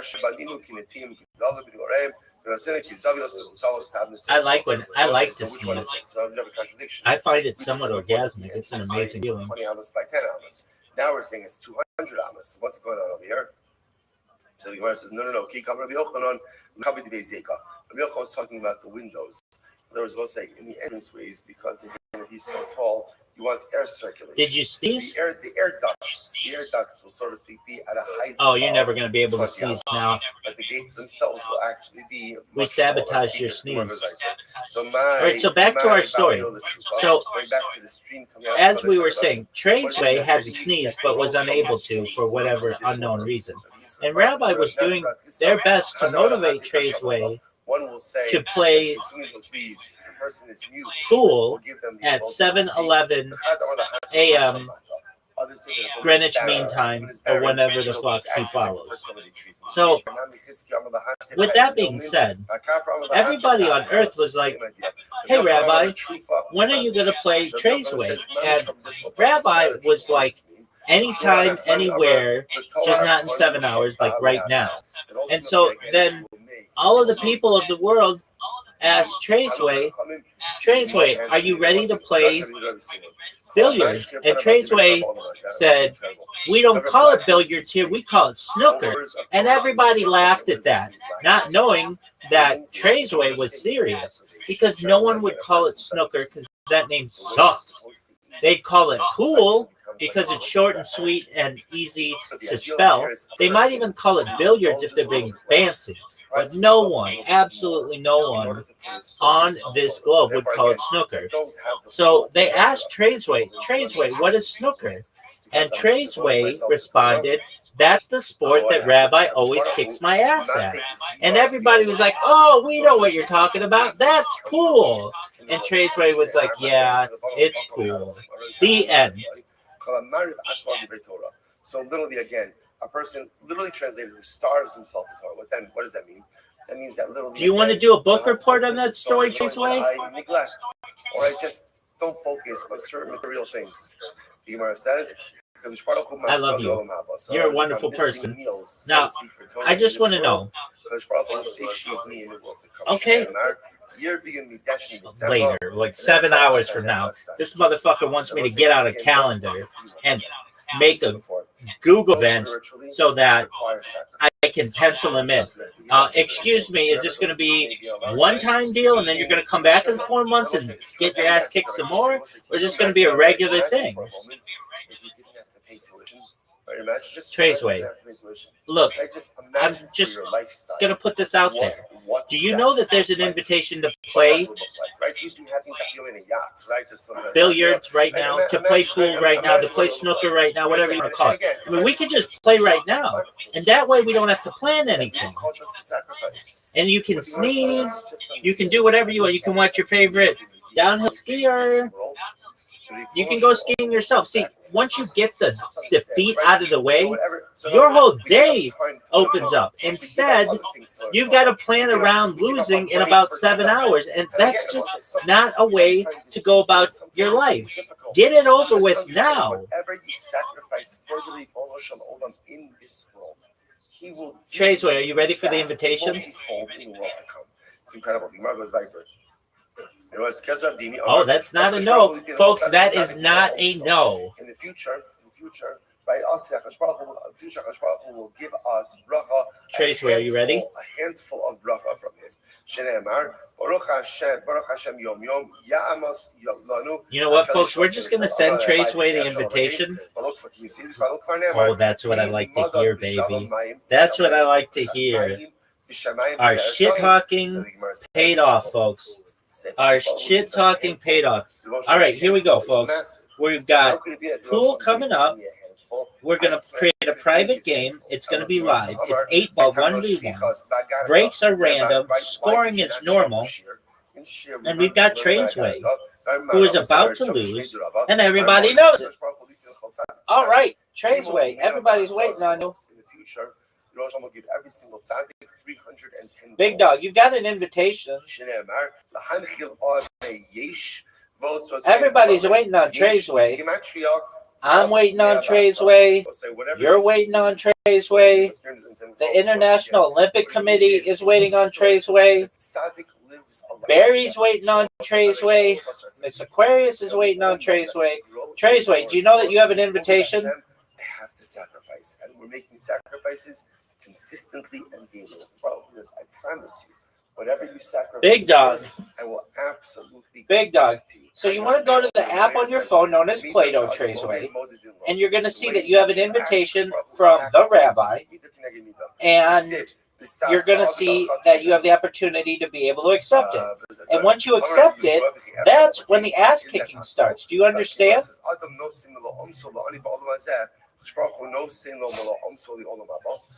could it be that if I give a handful to a pauper in this world, Hashem gives me a handful back in the world? Are you ready, big dog? The handful of HaKadosh Baruch was so much more than mine. So in other words, Traceway. Whatever I give, I'll get. But if I give an only a handful in this world, Traceway. I get back so much more from HaKadosh Baruch Hu. To which the Gemara says, Traceway is taking too long. So again, remember, Let's go, baby. It says waiting for the other player. The other player is Traceway. For what is there a greater measure of reciprocity? For good or for bad? Traceway. So I say we know the answer to this. That Oh, Traceway. Always eclipses. You're breaking hearts here, son. There's always reciprocity. But when it comes to You're a reciprocity, cock tease. if I do bad, You are a grade A cock tease. But the reciprocity for that is a much more equal math. I know you're a cock when tease. I go ahead and I do good things, Barry knows you're a cock tease. is even more. It also gives me back more than I have given. The Gemara says, "B'midas tova ksiv v'yitzav shchakim mimal v'dalsei shamayim pesach v'yamter aleim zman lechol v'mida parnas omer v'arubas hashayim niftechu v'midas parnas ksiv v'yetzu v'rol v'bigre sifkan." Traceway. Breaking hearts. Is even greater than midah ra'ah. Excuse me. The Gemara says, "Midas parnas ksiv v'yetzu v'rol bigre anashma hoshim ki bol tol asam lo samos v'asham lo sichda." All right, Traceway. I'm going to give you 1 minute. If you don't accept within 1 minute, after we see I'm going to go about my day we're going to see promoting myself to the people of the world. All of those who died in the war of Gog and Magog. I'm not even going to give you a countdown. I'm going to let my internal clock do the work. In fire in this world, he's burned immediately. Traceway. The only person in this channel who could name anyone in the Winter Olympics, though Barry was able to knew of someone and the incredible part of here is as follows: that even though we believe in the had system of interesting reciprocity, anecdote about them. the reciprocity for good is much Folks, greater if than you're reciprocity. at home right now and you're just learning how to communicate, do not take lessons from Traceway. One of the worst communicators in the history of humankind, right here. We have an example, folks. If you're watching at home, either now or in the future, you should know that Traceway is one of the most garbage communicators in the history of humankind. Not just in English, in any fucking language. Traceway is doing a grade A terrible job of communicating, and everybody knows it. I know it, you know it, everybody knows it. Traceway. Traceway, you're breaking hearts, son. Traceway, one of the worst communicators ever.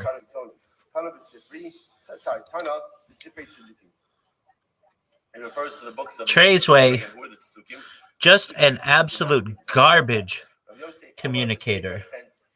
In the future, when people are like, hey, how should we communicate?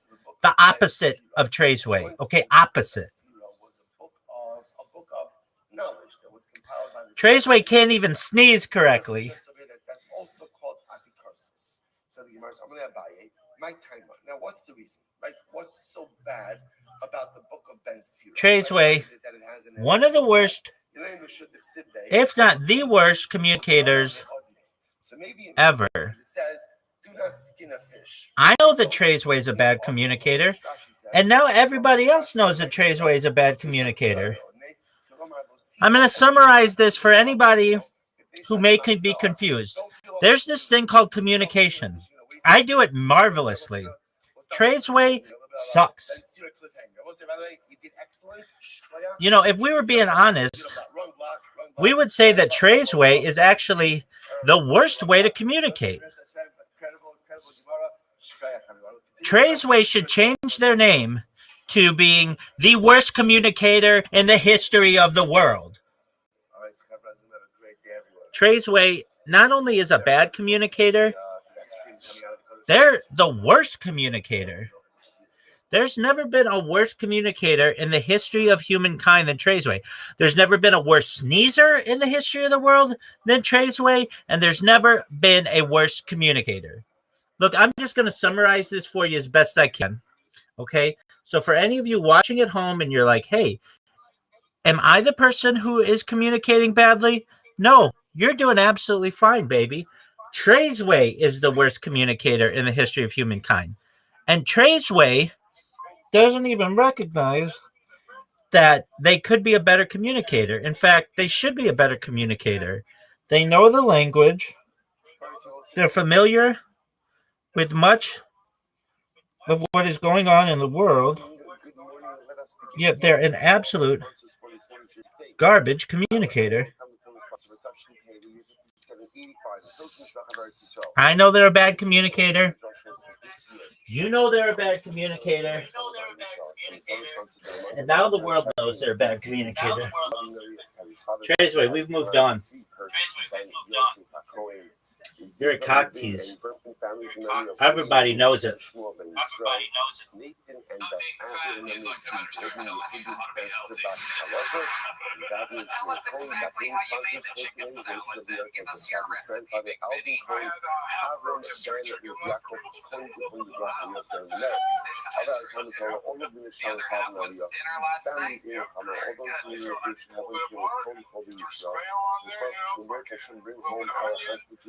Soldiers to be successful with all massive mayhem.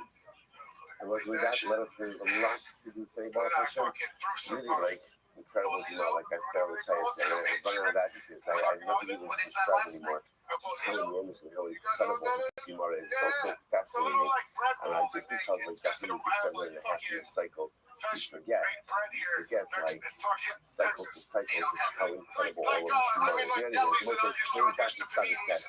Then you're like, you have to go out and Hashem on Sadik Test from the breeze, and you're taking up. It's about 20 lines before it gets warm. You don't want to be open. Let's see the most behind you. Look what it says. I believe and only words I show through the coming of Messiah, but I don't want to see it. It is echoing this sentiment. Let him come, but I don't want to see it. This echoes the sentiment that we began to see yesterday of these people of God. Well, of course, we with all of their hearts about Messiah, but also know all of the pain and difficulty and suffering that is linked to perceiving Messiah. So essentially, see, Messiah come, I don't want to see it.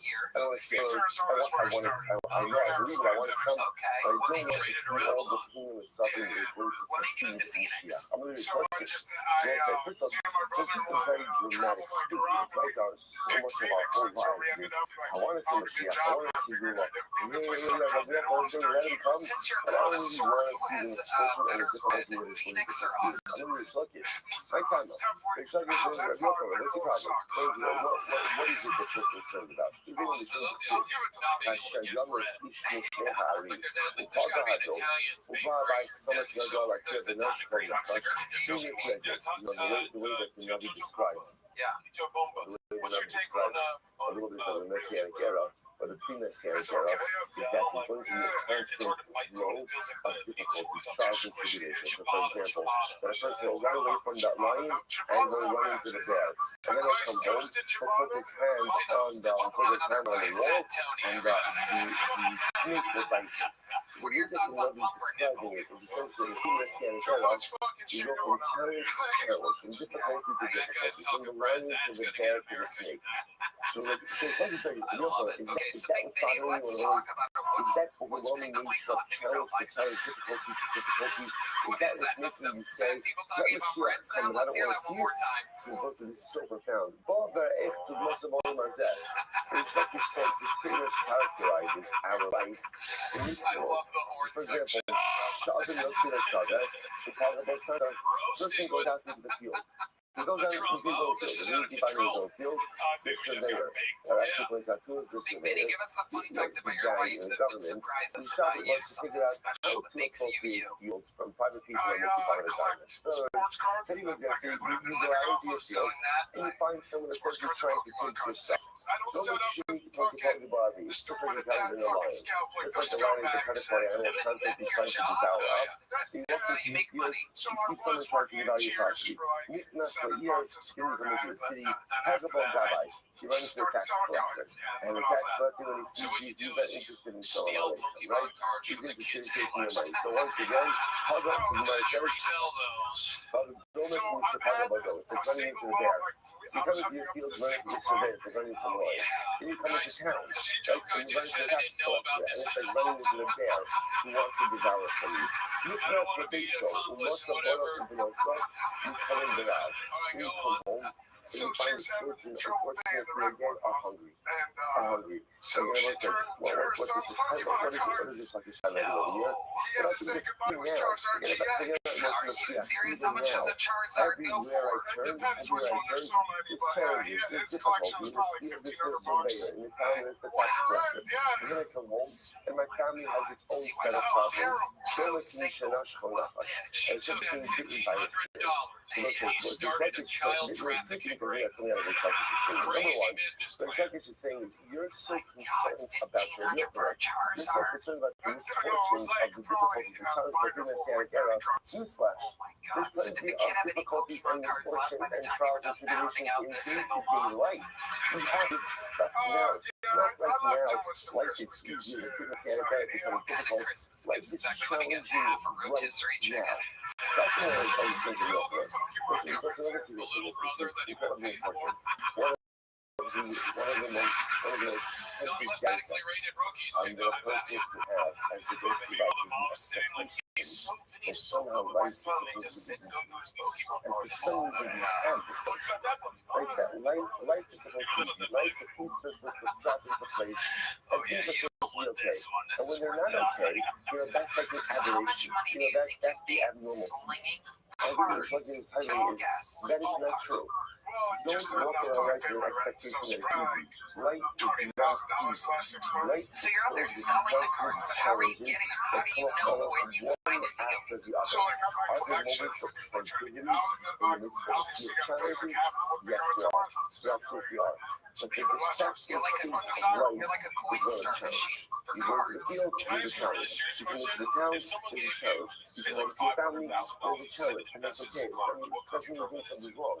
Just mean that is the reality of life. And also sometimes when we go through life, and we expect things to be tranquil, and we expect things to be easy. And when they're not, we become so disillusioned, so upset, and so broken. What happened? Where did I go wrong? Because my expectations are flawed. Everything is hard. It's very something. You seem to be up on your plan. Life is hard. It's hard now. It's pretty much the era. That's the way it is. But if you embrace it, and you relate to it, and you understand it, and you accept it, then at the end of the day, you can figure out how to maximize it. Such an incredible Gemara. Ella, משום דכסד, שרו נערו עם ילד זך, המדור איסיקו, גם ילד לך המצב. Kileta. The Nab called Panam the Yarakon. Rather, it's like you maybe about the following passage. What does the passage mean? My Raisi called Geber. What does that mean? I've seen all men. Now, listen, interestingly enough, the Navi over here is describing, it's interesting. Once again, all of these psukim seem to be describing the pre-Messianic era. This is Yirmiyah Navi. And he's saying like a man will grasp his stomach, right, and turn pale like a woman, like a pregnant woman. It's a pregnant woman. So the Gemara says, "My Raisi kol Gad." What does it mean? I've seen all men. Amar Rayitzchak, Amar Misha kol Gvura Shalo. I saw Hakadosh Baruch Hu. I see Hakadosh Baruch Hu. Okay? And what does it mean that the Ribbon Shalom's face turns pale? What does that mean? So what it refers to is like this. Literally again, Pamalia means the palace, the celestial palace, the earthly palace. What does this mean? It's incredible.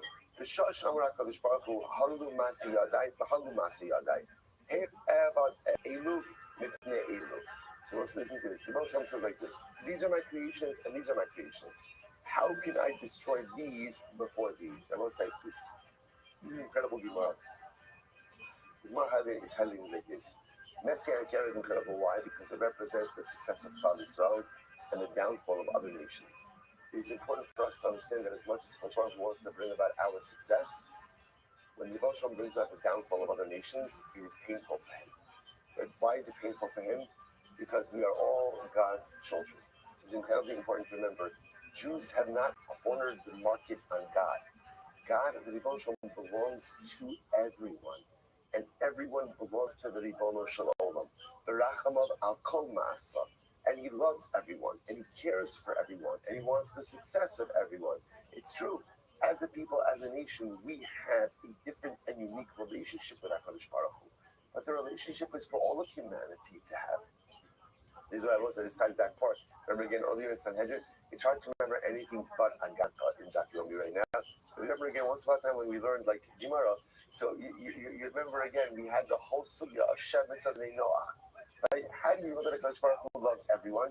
If Yoshim only loved Klal Yisrael, then we would have a mitzvah to proselytize and to convert to the world. Yet, amazingly enough, we don't. In fact, just the opposite. We say, don't convert. You got 7 mitzvahs. Do that, and Hashem loves you. You don't need to do what we do. We don't need to do what you do. And everybody loves HaKadosh Baruch Hu. So the Messianic era comes, and Klal Yisrael is lifted up, and the other nations are punished. That is hard for Hashem. It's hard for the Ribbon Shalom to have to punish any of his children, even if they're deserving of it. So the Gemara says, this is the famous adage, this is the famous adage that when your ox is running and it becomes like I'm injured, gonna have to fight in you the no longer boxing ring feed in a from few its months. truck. Put your horse by that truck. Off the problem. Then when You the got the ox is first in bucket a full of the night. Here's a and little it's jug ready book to go for back you. to its There you truck, go. Gotta the start problem somewhere. is Big you Benny, feel bad for everybody. taking the horse away from the truck. Okay, so Here we go. the Your metaphor second points bucket is full that probably of saw the how night, this. ladies and We boys. won't start doing this because of a variety of different license states. They start to do opposition to the nations of the world. Hello, And then when the everyone. Messianic era I'm proud comes, to say that he's this taking episode it is back and sponsored by giving it back to PrizePicks. us. Big game is But almost it's here, so difficult cash for in us. during America's biggest Listen, sporting event, really the becomes more PrizePicks. difficult Word for the always feels good to be Shalom. right. So go That also ahead and means do it's your this. last I'm chance going to to get do into the Allah. football action Asidu before because next season. Asidu Close the Mashiach. season out right Klal with Yisrael is going to PrizePicks by benefit. getting They $50 benefit instantly of in the Yom lineups if you Mashiach. play your first All we have $5. is great. Tony, PrizePicks is the best. Of course, Makes we're my going to use the sports benefits. watching Yeah, I'm not off the rules. experience I'm even going to better. My Who else best is going friend to get didn't it? even know I what a know first it's that down quality, was. so That we're going to stupid reap the benefits girl. of it. And now she's Isn't it talking to me Look every Sunday about how she's special. picking for her lineup. It's so exciting. It gives us all amped while Who else is watching the going to game. get it? That's amazing, right, man? You can find your community on PrizePicks with the new social feeds feature. You can share PrizePicks with your friends, copy lineups, like, or use them as inspiration for your own picks. Plus, PrizePicks now has early payouts. If your player gets off to a hot start, you have the option to cash out those winnings before the game even finishes. Download the PrizePicks app today and use code Tony to get $50 in lineups. Whoever you play your first $5 lineup, that's code Tony to get $50 in lineups after you play your first $5 lineup. Guys, PrizePicks. It's good to be right. This podcast is sponsored by Shopify. Starting something new is just hard. It's terrifying. Trust me, I know. When I started this podcast, I wasn't even sure what I was doing. What if no one listens? What if I make a fool out of myself? What if no one listens? Now I know that I was right in believing myself in my podcast despite all the fears and hesitation. Also helps when you have a partner like Shopify. And right there on your shiny hill.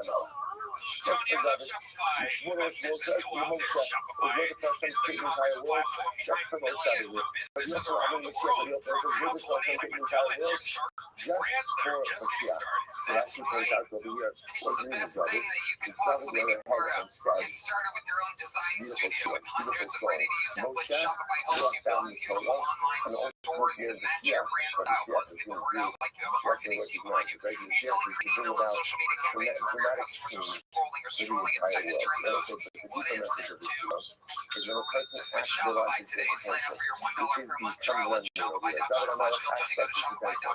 First of all, actualizes his potential. Mashiach will actualize his potential. When a person actualizes their potential, it is worth it because it is only going to take the entire world for one person to actualize his potential. And you can be able to read that tomorrow. There's one more phrase. The additional phrase is insert unity. It says, let the person create a work for David, and let the create a work for Moshe, let the create a work for Shech, and now, let worship preference both which create the world for you. If you maximize the potential, you maximize the potential like David, like Moshe, like Mashiach, then it is worth it for a person to take the entire world just for you as well. Incredible. So the Lord says, but Mashmo, by the way, Mashmo, what's Mashiach's name? Mashiach's name, remember again, Mashiach is much more of a descriptive term of someone who's going to go ahead and bring about salvation. What's his name? So the name of Shiloh. His name is Shiloh. Shema as double Shiloh. When the bracha that Yaakov gives to Yehuda, right? So you associate it with even the focus you do that. Well, Shiloh. So again, Shiloh is the name of Mashiach. The name of Yahweh Amei Yunel Shiloh. His name is Yunel. Yunel means continuity. Shema Emai Yishmo the Olam B'Tei Shemesh Yinon Shmo. There, Chanina Amar Chanina Shmo. Means Chanina Shema Emar Asher Lo Ekin Lachem Chanina. Which only Menachem ben Hiskia Shmo. Others say it means Menachem ben Hiskia. There was a Shema Emar Kirachot Minei Menachem B'Shivya Shivcha. What is Mashiach do? What's the Holy Spirit of Mashiach brings about consolation. And Mashiach brings about consolation. It's interesting, Menachem is the great consoler. The consoler from years to thousands of years ago. And it's Hiskia. This is the best way to use proper things. This is the descriptive things. This woman again is Kazek Kof. But ultimately, the word of the power of Mashiach came from how Mashiach comes from the Rebbe of Shalom. Incredible. The Rabbi today I point out the Yishani like this as well. The Yishani said that the name of Mashiach is the one. That's what it brings down to the show. That's incredible. Rabbi Amri. Interesting enough, the Rabbanan say that his name is literally again the white one of the Rebbe. Rabbi said, what is that mean? Rashi says that we have Mitzvah sub-base Rebbe. Ultimately, again, we have Mitzvah base Rebbe. This is to loop back into what we saw before yesterday's class. That where does Mashiach live? Mashiach lives by the grace of God. He's a leper. What does it mean that he's a leper of the house of Rebbe? Rebbe was a leper. Descendant of David HaMelech. He's a leper, essentially a leper from the house of David. Leper from the house of Rebbe. Incredible. And the Lord says, שאמר אחי חמיר ולעשה מחמיר שלנו, אנחנו חשבונים נביא עמוקה לפנינו. אמר אנחנו, he is high, this is not incredible. But Nachman says, if Mashiach is someone who is alive, probably alive, he goes, I know, then he's probably someone like me. Okay, let's say, that requires a little bit of interpretation, right? Like, it's like you can right? Mashiach is someone who's a living, kind of like me, let's say, what is that? Nachman doesn't walking between me and Mashiach. But the Nachman was saying, was the following, namely, that, what's that Nachman? Is that number one, he was a son of the rich Mesa. See, like power. Number two, he had Torah. So what the Nachman was saying was, he was rejecting this notion of Mashiach being the leper by the gates of Rome, which I'm saying that Mashiach is someone coming. Let's say, it's interesting to think about this. I think in our minds, we never think of Mashiach as being the leper by the gates of Rome. We think about Mashiach as someone's race. He's actually a good governor who was identity. Everyone has to accept him. How it's going to happen is very interesting to see. But they're not going to say that Mashiach is alive, probably someone like me. His connections and with Torah.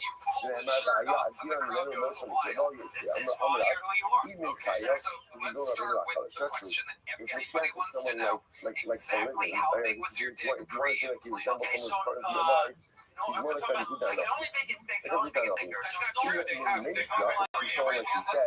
He don't Daniel Ish Kandidas. He must be like someone who's like Daniel. And also that points out that he's like, why like Daniel? If you look at actually last year's Daniel, even the higher opinion, المشيئة أساس هاي هذا أي لاعبين يعتبر تصرف على الرصيد. كم من المشكلة اللي نسيب and Daniel they both suffered. They both suffered. Like Daniel he suffered from terrible pestle illness and also became straight. And Daniel suffered a lot from like being a trusted servant that you look at it is not easy. And it's one of the lions that is not easy. Like, so the idea of it is not so weird. Mashiach is someone who's battle tested. Who's battle tested. I will say this goes back before the conversation between Restream and the real phenomenon as well. The real phenomenon says, let Mashiach come, I don't want to see him. And somebody says, what's the problem? We think that because the Messianic era is going to be difficult. Life is difficult. So they say, you know what the secret thing that you learn as you get older in life is you become great, not despite the difficulties. You become great because of it. You know, if you think about it, by the way, no one ever says, you know what, I need to change who I am because of the breakfast that I have. You know, some of the breakfast, like almost breakfast really pushed me to excellence. In fact, back then, it's often just the opposite. You know what the challenge with breakfast is? The challenge with breakfast is your host sometimes have the danger of keeping us tethered to mediocrity. That's it, that's just it. Everything's good. People become great because of the challenges, not because of the blessings. So that's what someone saying to you.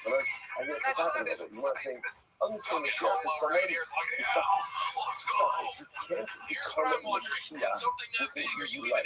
You cannot become a Mashiach if you always take the easy path. You can't take a Mashiach with every single time. Things get difficult and run the other way. That's not how it works. Mashiach is someone who suffers, battles through, makes it on the other side, scarred, battled, and bruised, stronger because of it. Those things, it's absolutely incredible.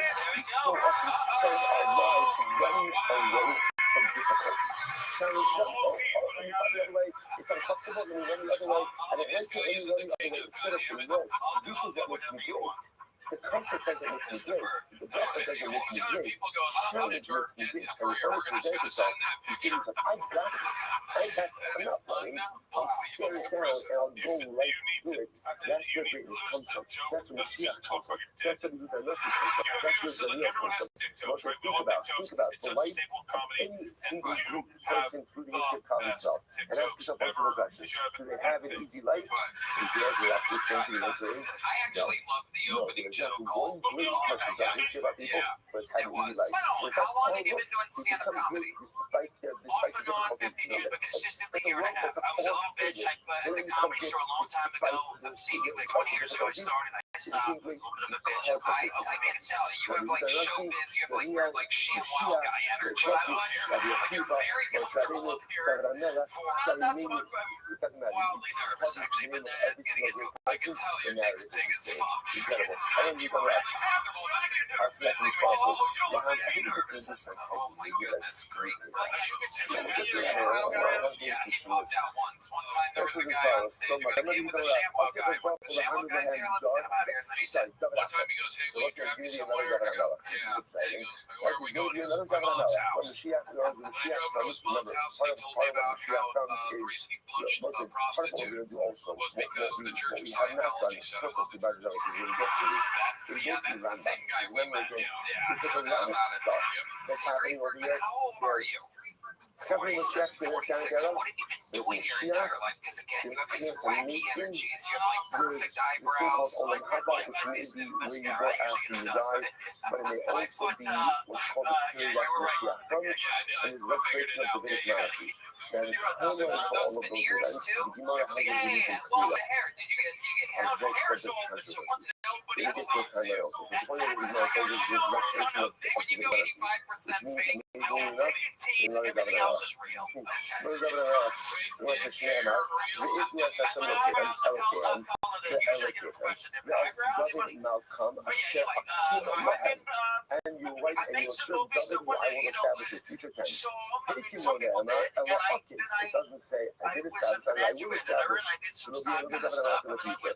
I only want to talk about David the Nasi Bahari Olam, but we already have David, so it's going to be another David. There's like the Kisa, it's kind of like a king and an assistant king. So to get ready for this. Absolutely incredible. Great signing to make plus year by the financial stuff. Yeah, that kind of new couple movies, but mostly financial. They don't want investment like me. Nothing in the world now. Nobody gives a shit. And Italy, they know my dick movie. So let's go back to the fucking nitty-gritty here. How much was the penis implant? How much the penis implant is $3,500 per. So new king, new David king, and former David Amara, or first David Amara, ultimately again, is going to be the shame you love. It's going to be incredible. Dark Cross Mother, Mike Six, Hi, and this Adi Hashem Hashem, Lama Izat Lachem Yom Hashem, Hoshech for the R, so what's the Leviticus? So again, becoming like desiring for the Yom Hashem, Messiah Kera, it will be a day of light, darkness, and not light. So what does this mean? Muscle, very well about Akalit, from the South of the Lord. This is a story, right? It's like a muscle. On the son of God is a chicken. Akalit is a bat. It's a bat. They're both named for Jacob. And we talk about Akalit.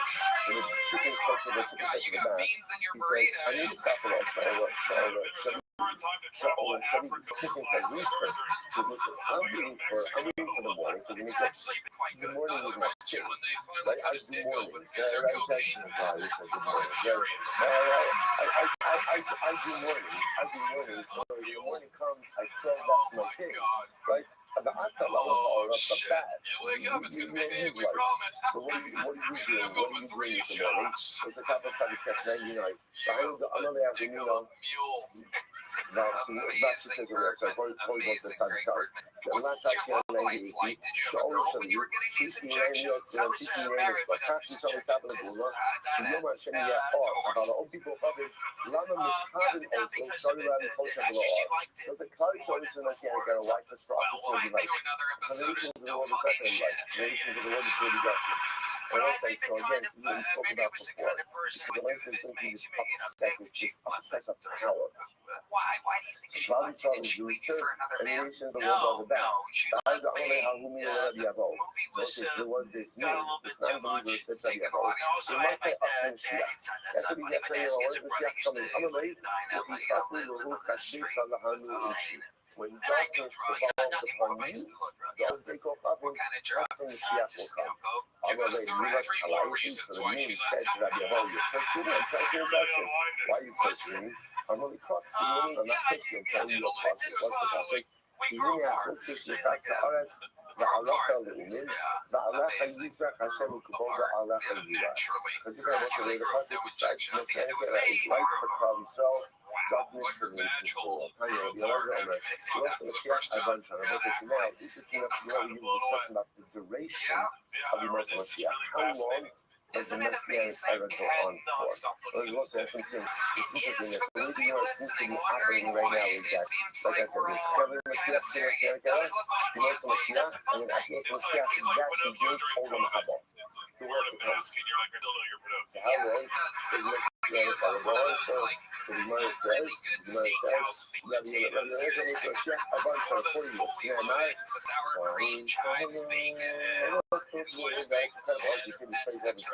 I think you don't necessarily think about what it's actually saying, right? 40 years, I put the dog. So again, that's what I was going to say. And those guys are only shooting shot of 70 years. Shneimar, Hayaba Yamahu, Benishkafas, Short, Shivim Shana, Kuminara. Kuminara Echad. But he writes, Easy Melach Minchad, Abi Omer Janashia. Okay, Rabbi Omer Rabbi says, Shalosh dollars. 3 generations. 3 generations, Shalosh dollars. Shneimar, you know, you can't be serious. I agree. You should have jokes about getting a penis implant. You should hit it on the nose. There you go. Great Bergman, everybody. What an interview. What an interview. I think it's the first. on the show. was It also happens to have a penis in we it. already enjoyed the benefits of Messianic era. I have one to pick it up, by the way. I don't know if Is everybody good out there? You guys having fun? Shkali These made friends my never record. really been brought They together said, all at one time yet. Makes it always your next Pokemon. It's such a thing like that. To say Eliezer. that It goes Mashiach are not going to enjoy on. the benefits of Mashiach. Eliezer. Absolutely I know I'm saying that unequivocally wrong. Hiskaya, I'll tell you, it's very simple. When did Hiskaya live? The Bible Hey, trained. everybody. Hiskaya was Salazar great again. king during days of his days of Mikdash. He was a Chaya, I've been trying to gain Kamis, muscle, lose some weight, so I downloaded this app, and that's what I use my phone until I do enough push-ups. So if you see my friends and family, tell them I'm alive.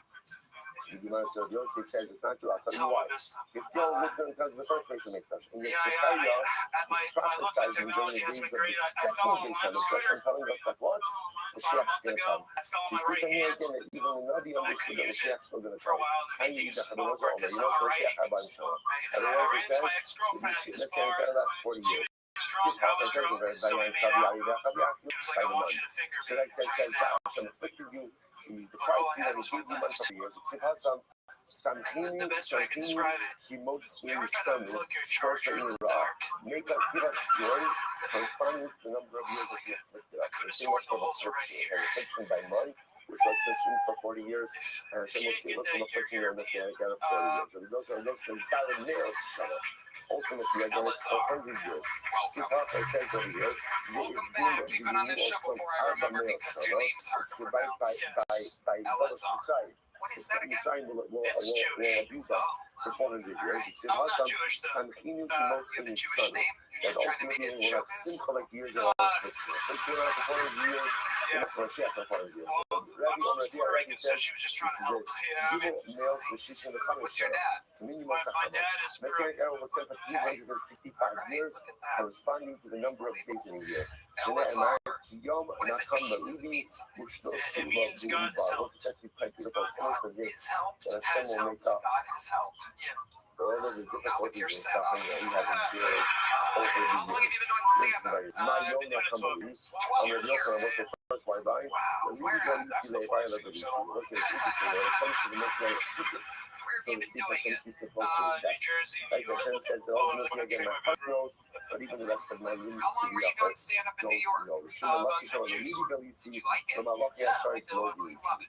So it's incredible. But How long Hashem ago did you says, move to Austin? I know I'm Shech is moved by here both about of a you year to and 9 the months ago. Malachim, which also goes back to yesterday's stuff, right? But I again, work as a chef, and I you're work sure that as you a ask Eliyahu Hanavi, dispensary when server. is Mashiach coming? And Okay. Eliyahu Hanavi All right, himself, what kind who of is chef the are you? messenger, right? I So make the herald burgers. in the coming of Mashiach said, Yeah. I don't You're know. really, really, So what is that? built this title there with shit. That's the second white line. You also Mashiach himself, Shivas Allah Shana. Incredible. Where are we You making also burgers? Mashiach goes I on work at for NATC, but I'm trying to 7,000 expand. years. Nice. That sounds good. Let's go with that one, Uh, right? Let's see, I got 7,000. We'll say, where does this come from? Yeah, we're all friends with the owner of ADC. It is an unbelievable burger. In fact, it's almost too good to make you want to go to sleep afterwards. It's like heroin. It's absolutely incredible. How beautiful is this website?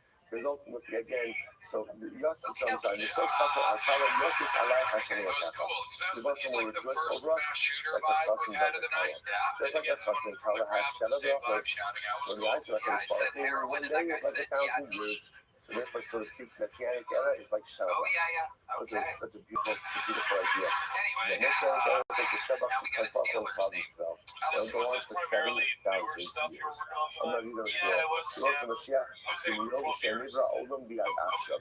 And the reason the Shmuel Messianic era will extend. Yeah, you have like one of your favorite chips that you could just From the yeah, time you that the can show world us was something you created are. up until now, Ladies and that gentlemen, amount one of of our time. chips twice for Elazar. Shemar Shamayim Amar, Shenachal Yistak Amar, Shemira Ad Achshav. It goes from the I've been going to therapy lately. Noah Had a weird situation. I don't My real father was a criminal, Calling the Dios is not a and my beautiful stepdad was a little Calling the person. Dios is not who only most So of I Mashiach. had no one to In look up to. general, the Nevi'im only prophesied for the Messianic era. And let's highlight this more. What does this mean? The Nevi'im are filled with incredible and beautiful and significant prophecies about what the future is going to hold for Klal Yisrael. The Real Friend says, those prophecies When I met him, I are was just about 5 the years most old. Mashiach the Messianic era. אבל אולם הבא, when it comes to the world to come, עין לא עשה אלוקים זו עשה, אלוקים יעשה למחק אלוהו. When it comes to Olam Haba, no one has any idea about the greatness of it. So all of the greatness that we find contained in the prophets, all that scripture, that beautiful, euphoric, utopian type life, that's pretty much Mashiach, Messianic era. But Olam Haba, no one has any idea about the greatness that is in store. No one has any idea about the beauty that is waiting for us in all that. So there's no like this. People just know. It's like you just know. Then it's you know. Things do not have an organization. You know, how much people know this built. It's like you just know. It's no sense. There's no distinction between the most of the Messianic era and ultimately again Shiva Matthews. Now we'll say, sorry, Ellis Matthews go back. Now this is interesting.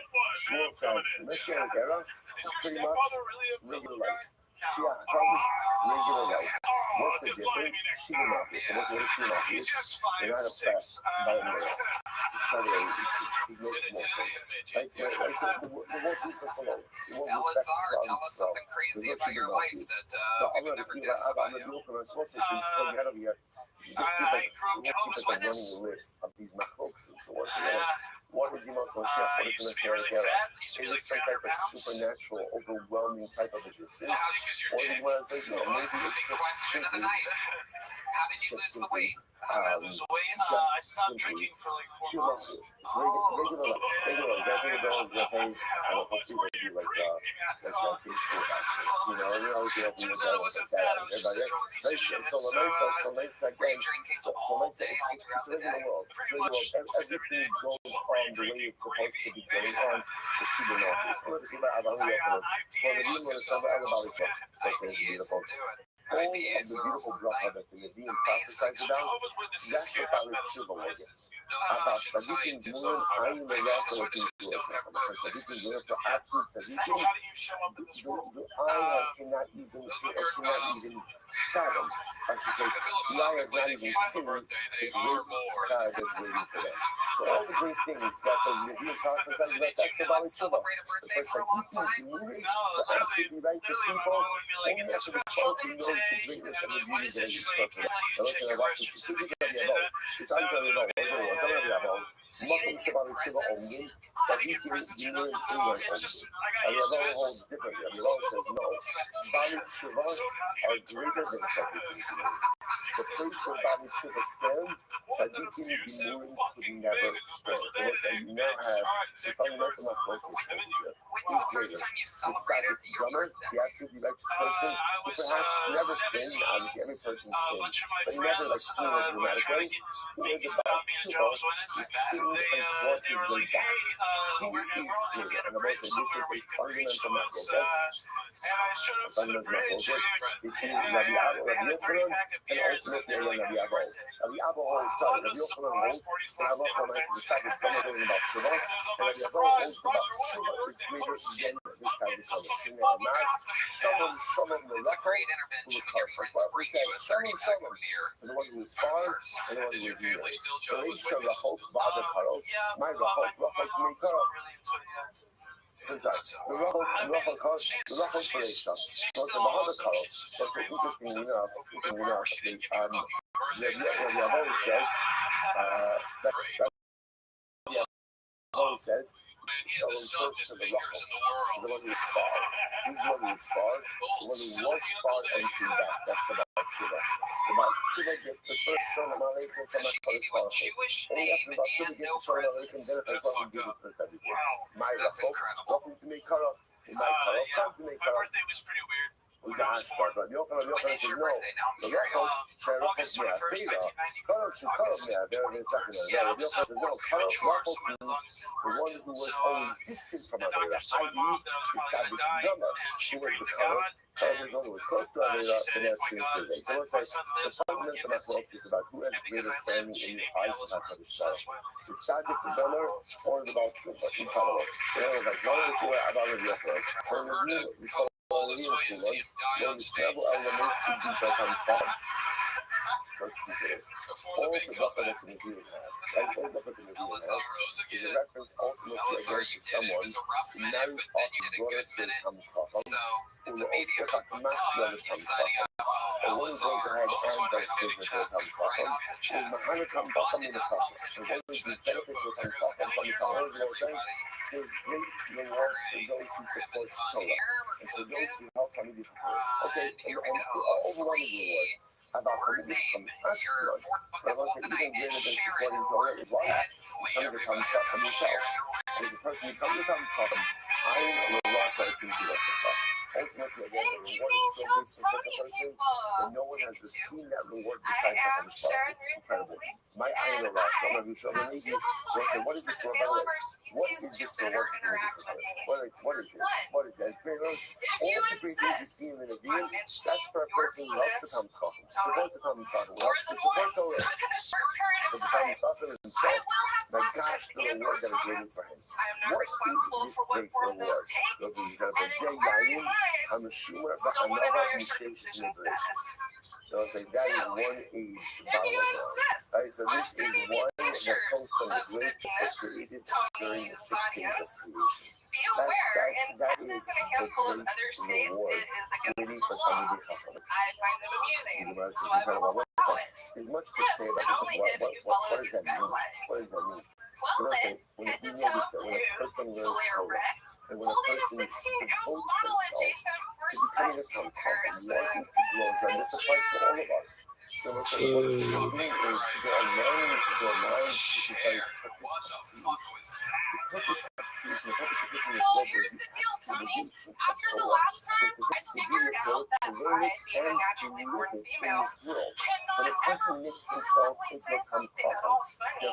So I should say something that would make my life easier How when is that the manifest? onslaught You get of to like your drink 2,000 wine from the 6 days of male creation. followers. It's almost like this perfect circle, this perfect harmony between the light of I am living and the very purpose of creation. Very Shmaki says, this is the first thing that the Talmud Chacham gets to enjoy Eden. The Gemara says, the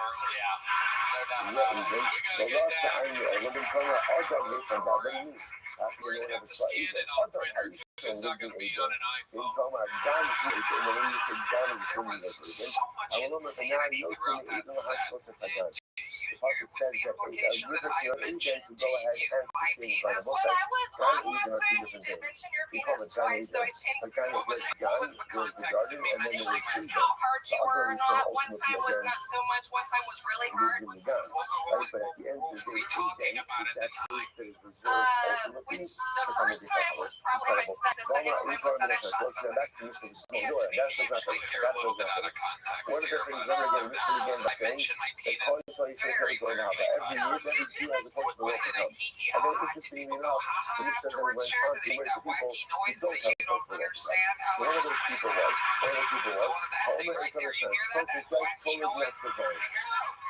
I went ahead and changed the subject and asked if you were circumcised. And some people were like, they got it, and they thought it was hilarious. And some people were like, well, actually, I know where. And I was like, no, he mentioned his penis, so I'm about to ask if he's circumcised. Jesus Christ. Oh my God. The verse of these is the word of Hashem. Torah is not divine. This refers ultimately to because we'll define the terms of this this refers to someone who advances inappropriate interpretations in Torah without finding the Torah. But again, real business is inappropriate interpretation of Torah.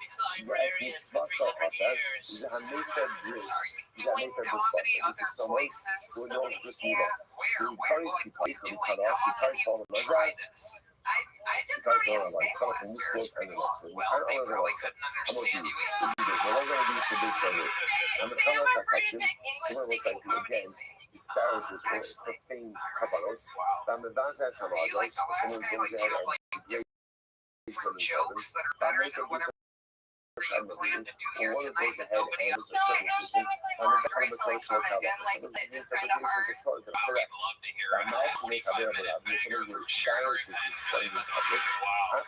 You know, the main reason I wanted to come on is so last time, so I'm major anxiety disorder, and last time I almost did pass off stage, nobody can tell. It's a very sorry to come to know. And you just want to to drive some visa. This time it's not that much better. I was hoping that like the nerves would go down the second time, but this is really crazy. Well, Well, I wanted to get it in a minute. Like I respect the minute timeline. I think we know one pastor, Hashem didn't say this. This must have been Moshe who said this. This is also called integrating the word of HaKadosh Baruch Hu, and ultimately, again, it doesn't have also what comes back. You know, מכאן בחומר זה, זה ושבר זו, זהו תוגל כתובה של בישה. מה שאני כותב ששאל, אם you guys also show back, this deal, this shovel, this kind of comment, that is ultimately again degradation of the word Hashem. It's such a person forfeits fortunately to find out. Ramirez says, I'm going to talk and we'll line down. You guys buy Hashem is beautiful. And that's what you mean.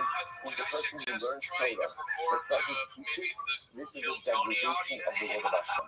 So let's say it's so beautiful. And you know, this Torah we learn is not just for us. The Torah we learn is meant to be shared.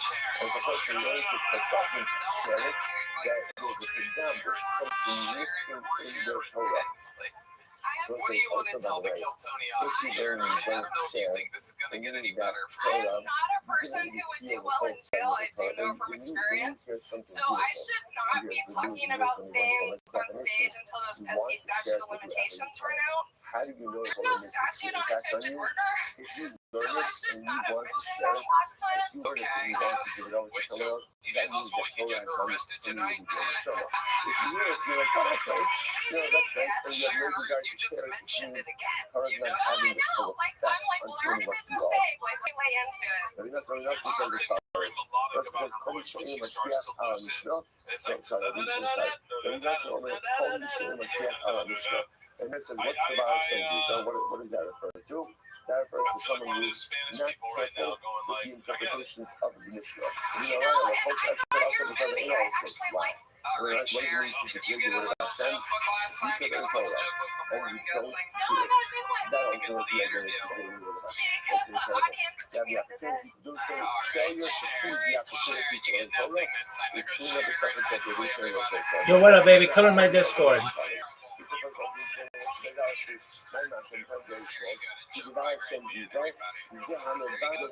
she goes, Sharon. That's everybody. With the patented one last crazy glare in the eyes. Eye contact for everybody. Oh my God. Excited. And Sharon, if I could time for Sharon to take a break from signing out. All right. Someone We have learns a and radio doesn't that's have going it. to see Doesn't through review. right You now. might say, Donna, If the other shit, the way up the in the newest process. force of I say, nature beautiful. regular here This on refers to Full someone Time. who ultimately, Thanks again, for I said, learn to listening, feel a everybody. little stuck with it. And so, I'm not having it even, but it's been a little bit, I guess what I'm looking for. Guys, Non-existent. That was what I was looking for. I'm so glad It's I'm been able to going take the good for a gray little bit out. of time, No and the more last couple of days one it's time really nigga with no arms been stole my wallet. pushed in the money. Right? So, I'm sorry? I'll say it again, a nigga I with think no it's arms pretty stole my but wallet. here's kind of, if a 10 minutes in or 7 minutes, there's something wrong. I was just saying, but you know, I was like, why is it a point? Well, even again, I'm here, and maybe it's not 5:31. That's like, I want to put that something very interesting, and I think this is something that we have to take into account a bit. We live in such incredible times. There's such a proliferation of Torah. Such a Torah, like the website. And like, there literally is like more yours than a person should suffer, which is incredible. I will say, but there is this interesting balance between sometimes more is less. And a person sometimes has to just try to figure out, should I do more things? But perhaps focusing doing a little bit less, but focusing more on the things that I'm doing. And again, all of us are different. People learn differently, people are working differently. So I think a lot of times what ends up happening is I'm learning 15 things, and so there's a lot going on, but I'm not really acquiring anything. I'm not really acquiring anything. So on a given day, I'm getting through like a whole bunch of different stuff, but like, what's mine? What's mine? And this is something that we have to contemplate for ourselves. So the German God was like, and the Sophia was like, everybody says if you learn and you don't have your own life, it's like planting but not harvesting. Planting but not harvesting. So you plant it, and it's incredible. And it's like the produce, it's right there. It's a seed for you. But if I don't harvest it, I don't harvest it, I don't reap it, I don't reap what I sow. It's so interesting. Just like, again, different things work for us in learning, and different things work for us in listening. So everybody kind of find it right down. For some of us, it's good. The energy of talking to me before I'm multiple points. Even if I'm not retaining everything, maybe it's what I need for myself in life. But I think at least to retain something, to conjure something, to hold on to something. Because otherwise, I'm planting all of these beautiful things. And listen, the imagery is so profound. My beautiful, personalistic, spiritual field is sprouting with so many beautiful spiritual saplings. But everything is same in the field. I'm not harvesting anything because I'm not conjuring. Because I'm not ultimately taking something for myself to attain. Incredible. And so, over the Joseph Colin, Colin, Don't let Isha Shiola is the Kodash. This is a very intense line. Someone who learns Torah and then forgets what he learns is similar to a woman who gives birth and then buries her child. And what is that? They'll say, so again, so the metaphor is meant to be shocking. And then ultimately, what is it saying? Is that when I learn Torah, let's say the beautiful part about learning Torah is you birth something. You birth something. But if I don't remember it, or I don't take the time to try to remember it, I birth something, and then what I birth simply disappears. Simply disappears. If I'm going to take the time to birth beautiful Torah, it is to take the time to try to hold on to that beautiful young child, to appreciate him, to nurture him, to understand him, and to raise him as my own. Very profound. The Kira says, oh, really, this is beautiful. The people are not. Zena the Koyo, Zena the Koyo. Sing every day, sing every day. Now listen, what does this mean? Rashi says over here, I am the cyber leader, half of the city of the people, Zena, and you can the culture thing that over and above the sin for this year. So listen, so again, here's the first verse of the keep us continuing on the same theme. That literally again, make your learning like a song. What does that mean? Listen, everybody has their favorite song. And what's the thing about your favorite song? You know the notes, you know the music, you know the words. So the Akiva says, make your Torah like a song. Make your Torah like a song. So once again, same idea. Bring yourself in your Torah, chazir your Torah, make your Torah yours. Make your Torah yours. That's what he's also, we'll see more. Let's just finish up. Omer Yitzchak Avidi, Avidini, my philosopher said, Nefesh Amanam, the Akaparapi, the almost from Zad, the Golosa, never said enough of that. So it's quite beautiful. This is great over the bunch from this way. Nefesh Amanam, actually, literally again, if the soul flows in the Torah to you, the Akaparapi, in your heaven will now hear it. What does this mean? So the Gemara says, so I'm talking about here, I'm not the Malcolm there, it's also not the Malcolm there. If you work on your Torah in this world, your Torah will work for you in the future. What a beautiful and incredible idea. If you put in the effort for your Torah here, so your Torah will work on your behalf in the world to come as well. Rashi says over here, Nefesh Amo on the road, Nefesh Amo the Torah on the road. You work in your Torah works for you. Rashi, the other on a few, the fish in the mason, the one that they come to the Shalach Amo. It's not you like, Zena, so it's all six machines, Kadir, now it's Zena, Torah, now it's okay. So it's like, so what's quite beautiful, the idea over here is, if you put in the effort in your spirituality, in your Torah works on your back. When I learn, I create something new. And that creation, just like the mother that births the child, that creation takes the result when a parent has a child, parents will say a child. But one day, hopefully, what will happen, the child will take care of the parent. I create Torah. I birth Torah in my life. I understand now my job is to nurture. How do I nurture it? I learn it, I love it, I view it. And then what ends up happening is that Torah ends up taking care of me. It's a beautiful idea. It takes care of me in this world, and ultimately, again, it takes care of you in the world to come as well.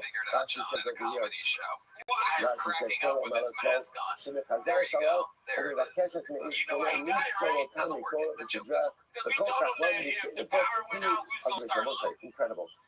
So when you learn, make sure to chazir. Because if I don't chazir in some way, if I chazir something, I'm planting and I'm not harvesting. Make Torah like a soil. In other words, again, which means the Torah should be present, should be beautiful. Understand, when you birth Torah, so you're going to take care of that Torah. If you take care of your Torah, ultimately, the Torah takes care of you. Both in this world as well as next. There's also another beautiful idea, and it's a little Rabbi Akiva, which is really quite amazing. So Rabbi Akiva says, Zema b'chol yom, Zema b'chol yom. And that's what this is Rabbi Akiva. Everything has to do with life. See what we do. And let's say any given day, you have a choice. Any given day, you have a choice. Every day it's the same choice. You wake up in the morning, what do you want to do? You're happy or be sad. So let's say, happiness, people make a mistake of thinking that happiness is the result of a variety of life factors. That's why you often find people say, I'll be happy when, or I'll be happy if. Right? If your sentences begin with I'll be happy when, or I'll be happy if, you will never be happy. Because there's always something else I want, always something else I need. One of the most important sodas in English type is happiness is a choice. I choose to be unhappy, I choose to be happy. I can't choose a lot of my circumstances, but I choose my emotional disposition. And what's the idea of people saying is, choose happiness. Zana b'chol yom, Zana b'chol yom. Sing, just sing. Because again, what's the alternative? You can choose to be happy, or you can choose to be unhappy. Choosing to be unhappy is a miserable, horrific existence. Choosing happiness does not fix all of my problems, but at least it gives me a positive disposition. And I guess when you appreciate everything that your people just went through through life, everything you went through, from the time you were young and little and young to the moment you died, difficulty, adversity, poverty, delusion, all these different kinds of things. And that you keep it saying, choose a life of sin, choose a life of simcha. I can find it overwhelming that really. That was up to some of us today. We're doing great. Incredible. Ridiculous. Ridiculous. It's Hazara, the Kedira Hashem. We'll see you all more tomorrow. Start everyone. Last time I was on, you talked about your penis. In a All right, comedic Kevin, way. you have a great day, everyone. All right. Your next bucket pool goes by the name of Zach Townsend, everybody. Here we go.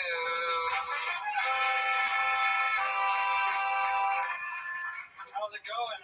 I'm 35 years old. I used to want kids real bad. I used to want guns real bad too. Good morning. Now I Let us don't know if I begin want by either thanking all one. of our sponsors for this morning show to thank our annual Common Sponsor, Reflection Pay, the year 5785, the first Mishpach of Eretz Yisrael, dedicating all the Shul and Drushes of this year as a Chus for Besoros Torah's Hologram Yisrael. Some Torah sponsors for the month of Adar, Karim's, Zin, Loving Marie of Kari's father, Dr. Harry Khan, Sweet Hirsch, Ben Yosef HaKohen, Ziv Levin, and Berman families in memory of Rose Ziv, Zev Shmuel, Ben Yisrael, Nathan and Beth Adler in memory of Judy Goldman, Yehudis, Esther Bas Elazar, and Gadi and Shane Cohen. Got many sponsors for today. Nation of the Arts, like Gadi's grandfather, Alvin Cohen, Avram Ben Reb Yaakov Cohen, to bring the blood in America. Other Talmud Torah, all of the shows have no families in the family, all those who should have been for the Israel, which should bring our hostages and our holy soldiers should be successful to the whole Maaseh. And with that, let us believe in luck to do say about Hashem. Really like incredible Gemara, like I said, I've run out of adjectives. I have nothing even to describe anymore. How enormous and how incredible this Gemara is. It's also fascinating. And like if you cover that many to 7.5 year cycle, you forget like cycle to cycle, just how incredible all of this Gemara is. Anyways, Moses, today's Safi Sadik Test 99. We are picking up in Meretz Hashem on Sadik Test on the days, and we are picking up it's about probably about 20 lines before it gets wide. Rabbi Yochanan says, I believe that 40 minutes Hashem to the coming of Mashiach, but I don't want to see it. So this echoes the sentiment. Let him come, but I don't want to see it. This echoes the sentiment that was listening yesterday of this group of Rahmanim, who of course believe with all of their hearts about Mashiach, but also know all of the pain and difficulty and suffering that is going to precede Messiah. So essentially, you know what? Like Mashiach come, I don't want to see it. I don't want to see it. In other words, I know, I believe it. I want it to come, but I don't want to see all the pain and suffering that is going to precede Mashiach. I'm literally lucky.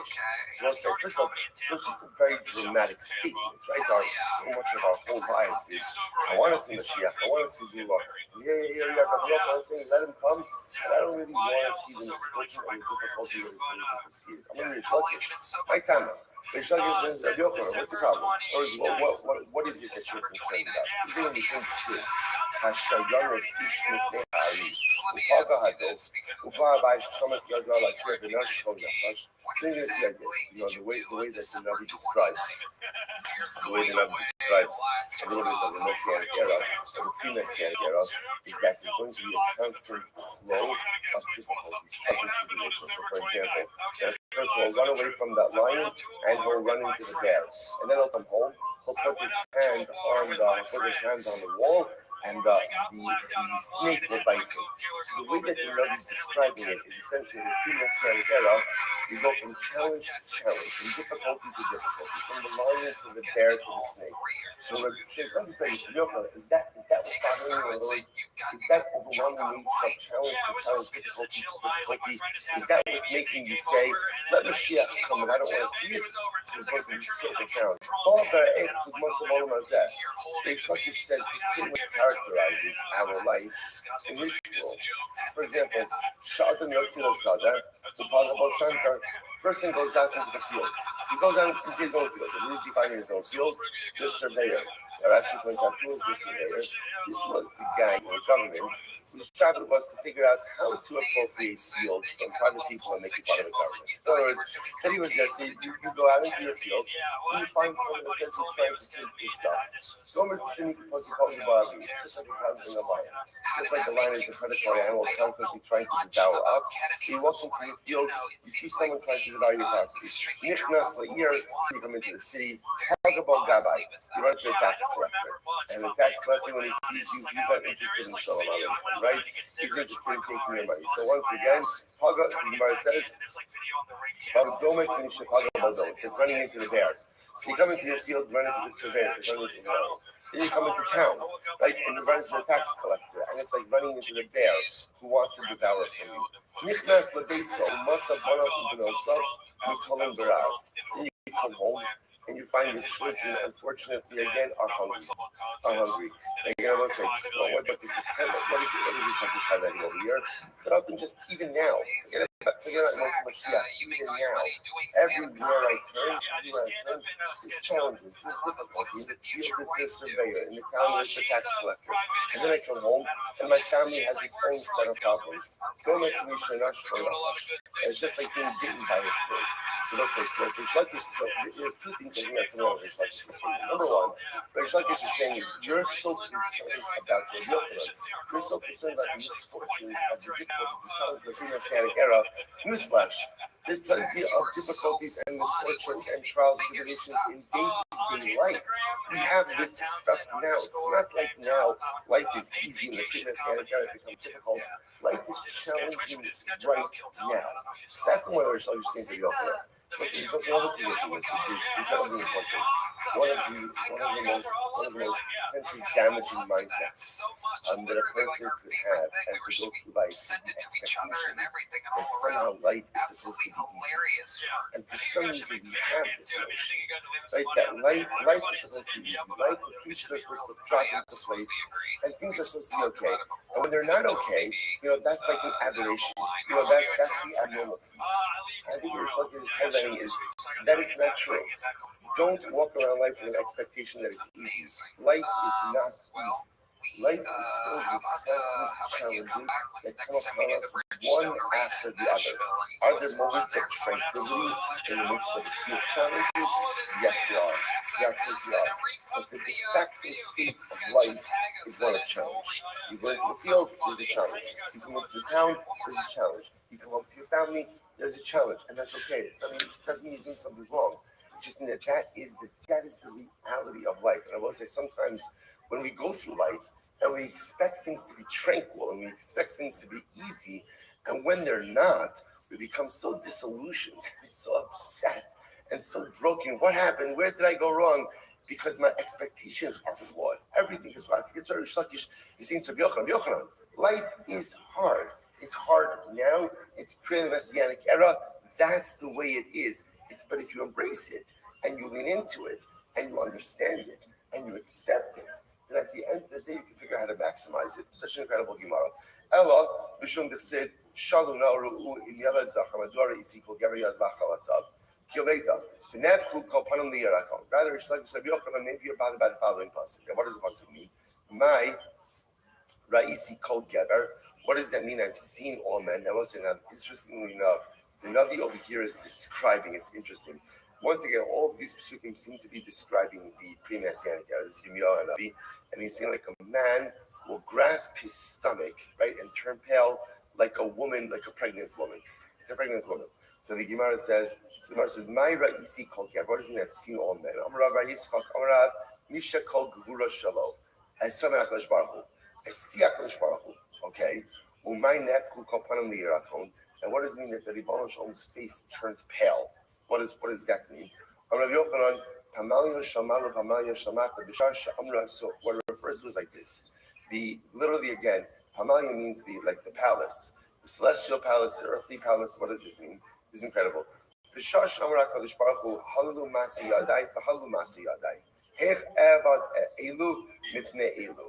let's listen to this. The Ribono Shalom says like this: these are my creations, and these are my creations. How can I destroy these before these? I will say, this is an incredible Gemara. The Gemara is highlighting like this. Messianic era is incredible. Why? Because it represents the success of Klal Yisrael and the downfall of other nations. It is important for us to understand that as much as Kadosh Baruch Hu wants to bring about our success, when the Ribono Shalom brings about the downfall of other nations, it is painful for him. Right? Why is it painful for him? Because we are all God's children. This is incredibly important to remember. Jews have not cornered the market on God. God, the Ribono Shalom, belongs to everyone, and everyone belongs to the Ribono Shalom. V'rachamav al kol ma'asav, and He loves everyone, and He cares for everyone, and He wants the success of everyone. It's true. As a people, as a nation, we have a different and unique relationship with HaKadosh Baruch Hu. And the relationship is for all of humanity to have. This is why I was saying back to God. Remember again, earlier in Sanhedrin, it's hard to remember anything but Hadassah. Remember again, once upon a time when we learned like Gemara, so you remember again, we had the whole sugya of Shem versus Bnei Noach. Like, how do you know that HaKadosh Baruch Hu loves everyone? If the Hashem only loves Klal Yisrael, then you would have a mitzvah to proselytize and to convert the world. Yet, amazingly enough, you don't. In fact, just the opposite. You say, don't convert. You got 7 mitzvahs, do that, and Hashem loves you. You don't need to do what you do. You don't need to do what you do. And everybody know that as part of this. So when Messianic comes, and Klal Yisrael is lifted up, and the other nations are punished, that is hard for Hashem. It's hard for the Ribono Shalom to have to punish any of his children, even if they're deserving of it. So the Gemara says, this is the famous adage, this is a famous adage that when your ox is running and it becomes injured and it can no longer feed from its trough, put your horse by that trough. So what's the problem? Then when the ox is in a switch and it's ready to go back to its trough, the problem is you feel bad for taking the horse away from the trough. Okay, so the metaphor, of course, is that Klal Yisrael have greatness. We lost our greatness because of a variety of different life mistakes. Kadosh Baruch Hu gave our position to the nations of the world.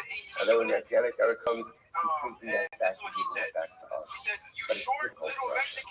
Listen, I really profound humor. It's difficult for the Ribbon to go ahead and do this. I'm not going to give it I see things like a Mishnah Mashiach. Child Israel is going to benefit. We're going to reap the benefit of the years of Mashiach. Amar Rav Yossi is great. Rav Yossi is like Pshita. Of course, we're going to reap the benefit. The Alaman Achalu, you're going to do it. Who else is going to get it? In other words, if it's not Child Israel, they're not going to reap the benefits of it. Who's going to benefit of it? Philip can build it. Philip can build it. It's an expression. Philip will build it off like Joe Schmo. Who else is going to get it with Child Israel?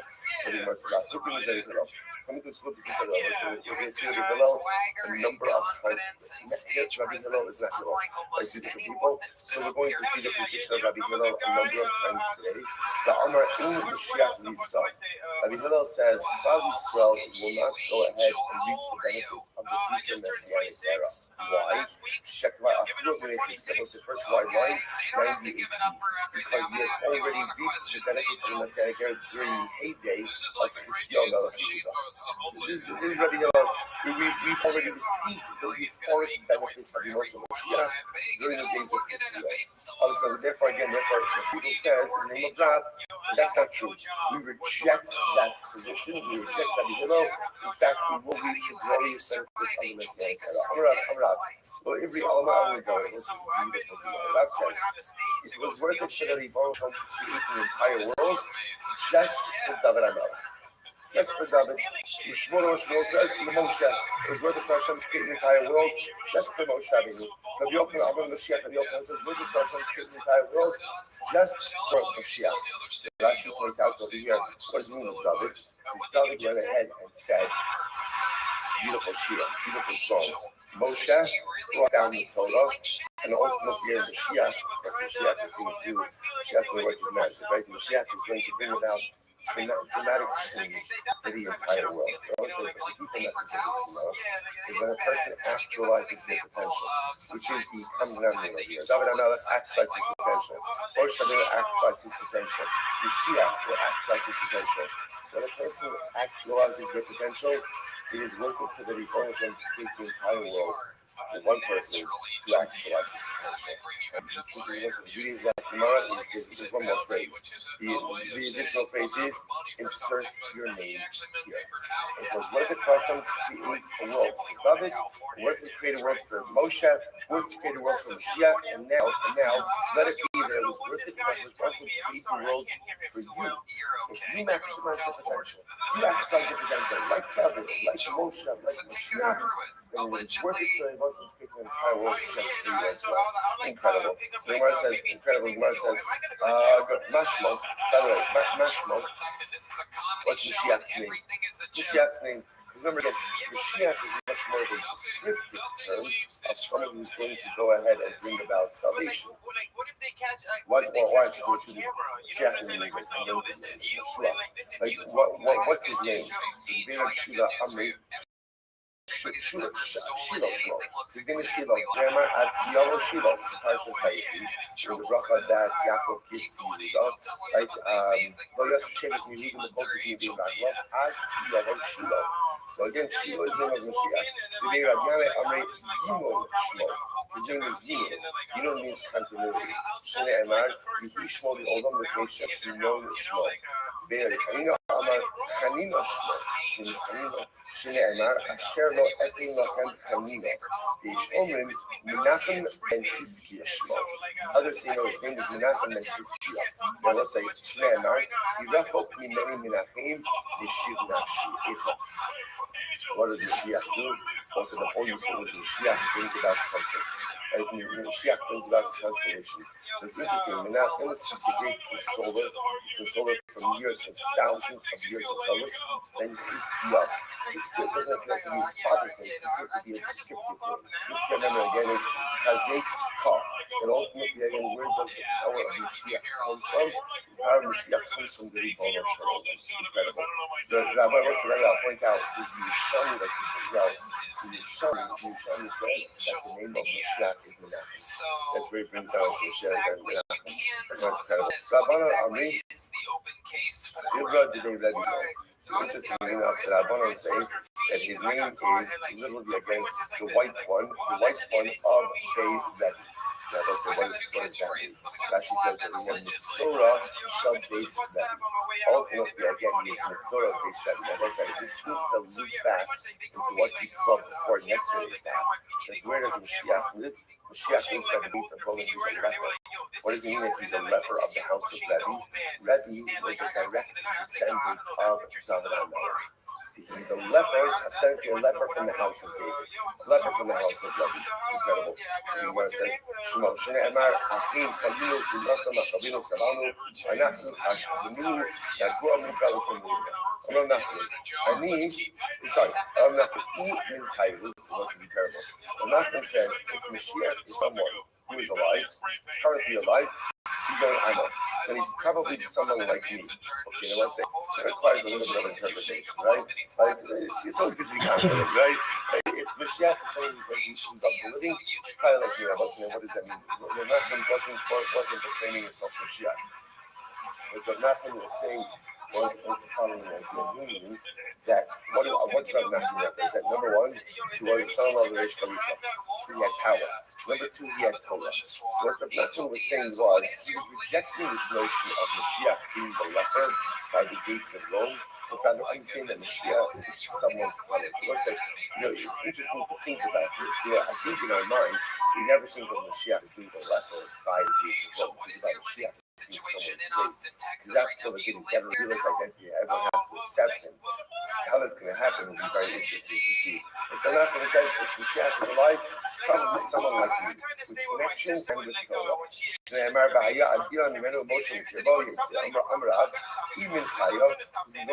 Especially if Mashiach is someone like the living, if you want to say like he resembles someone who's currently alive, he's more like a Huda Nasi. It's like a Huda Nasi. If he's someone like he's dead, you're going Daniel Ishchamidos. He must be like someone who's like Daniel. Now, also actually points out over here, why like Daniel? If you look at Rashi over here, Imin Chayu Imin, to go Rabbeinu HaKadosh, Mashiach may also Shechayim Hakshav, Ba'da Hainu Rabbeinu HaKadosh to Sova Chalam. What's like? Comes denominated between the Huda Nasi and Daniel, is they both suffered. Right? That Huda Nasi suffered from terrible intestinal illness that ultimately claims his life, and Daniel suffered a lot in his life also. Right? Being the trusted servant of the Nebuchadnezzar was not easy. Being thrown into a lion's den, not easy. Right? So the idea over here, the Gemara said over here, Mashiach is someone who is battle tested. And I will say this goes back before to the conversation between Rish Lakish and Rabbi Yochanan as well. Rabbi Yochanan says, let Mashiach come, I don't want to see him. And Rabbi says, what's your problem? You think that because the Messiah is going to be difficult, life is difficult. And I will say, you know what the secret I think that we learn as we go on in life is we become great not despite our difficulties. We become great because of our difficulties. If you think about it, by the way, no one ever says, you know what, I really became who I am because of the brachos that I have. We have so many brachos, and because of all those brachos really pushed me to excellence. In fact, the brachos is the opposite. You know what the challenge with brachos is? The challenge with brachos sometimes have the danger of keeping us headed to mediocrity. They say life is good, everything is good. People become great because of their challenges, not because of their blessings. So that's what you're saying to the opponents. I think that's what's happening over there. You want to say, understand Mashiach is someone who suffers. You can't become a Mashiach with an easy life. You cannot become a Mashiach if you always take the easy path. You can't become a Mashiach if every single time things get difficult, you run the other way. That's not how it works.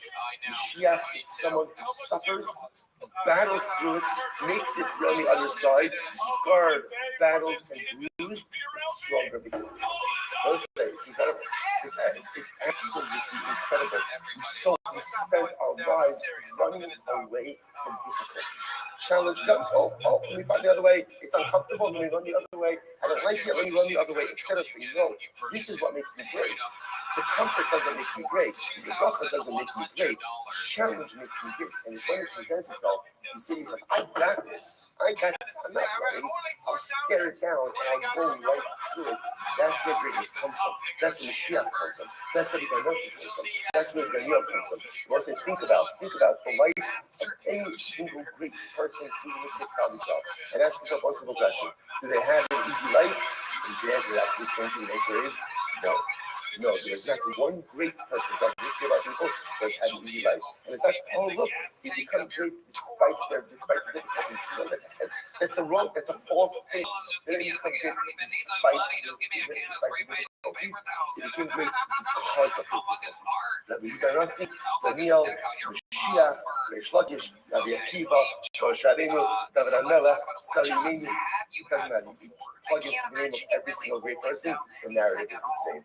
Incredible. I think we're just going to do some hygiene, maybe like food. Just whatever. Okay, sure. This is as follows. So much. I'm not even going to wrap. I'll see if there's brought for the hand of the hand. Sorry, David Achai. So what's it's going to be another David HaMelech. This is exciting. Right, there's going to be another David HaMelech. When Mashiach comes, remember, part of what Mashiach comes is, part of what we're going to do also, what we had not done purposely by the we're going to get to is, we go through Rambam. Because remember again, there's like a lot of stuff that's happening over here. There's Chevlei Mashiach Knesset Era. There's Mashiach. There's transformation. There's this thing called Olam Haba, which may be where you go after you die, but it may also be what's called the period after Mashiach comes. There's restoration of Davidic monarchy. So, into all of those events, the Gemara hasn't really been clear out, as those subject to controversy. We're going to get to the timeline also. The point that the Gemara says is the restoration of Davidic monarchy, which means, amazingly enough, is another David HaMelech. Another David HaMelech. So once again, Ve'ivdu es Hashem Elokehem, ve'Elokehem, ve'es David Malkam, Asher Akim Lahem. And you'll write, and you'll serve David, who I will establish in future tense. Taking on the Emar, Allah Akim. It doesn't say, I did establish, I will establish. So there'll be another David HaMelech in the future. I only have a couple of Abayim, I says, David of the Nasi Lahem the Olam. But we already have David HaMelech, so this gives me another David HaMelech. First, you're right, he comes Kisar, Upal Kisar. It's kind of like a king and an assistant king.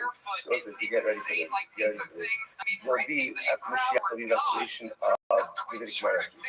There's going to be a new Davidic king. But there's also going to be transformation. So what's going to happen with former David HaMelech? He's going to be the assistant king. So by the way, if former David HaMelech is the assistant king, can you imagine who the new king is going to be? You just imagine what that absolutely is going to be like.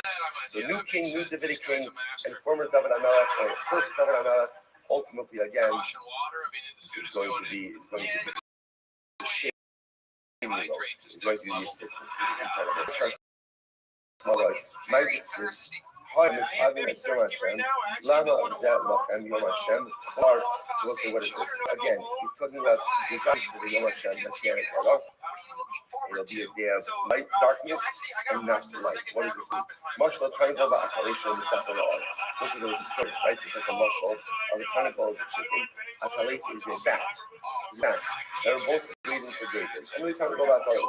The chicken said to the bat, he says, I'm going to Sapphire or Shalit. So the chicken says, Rooster.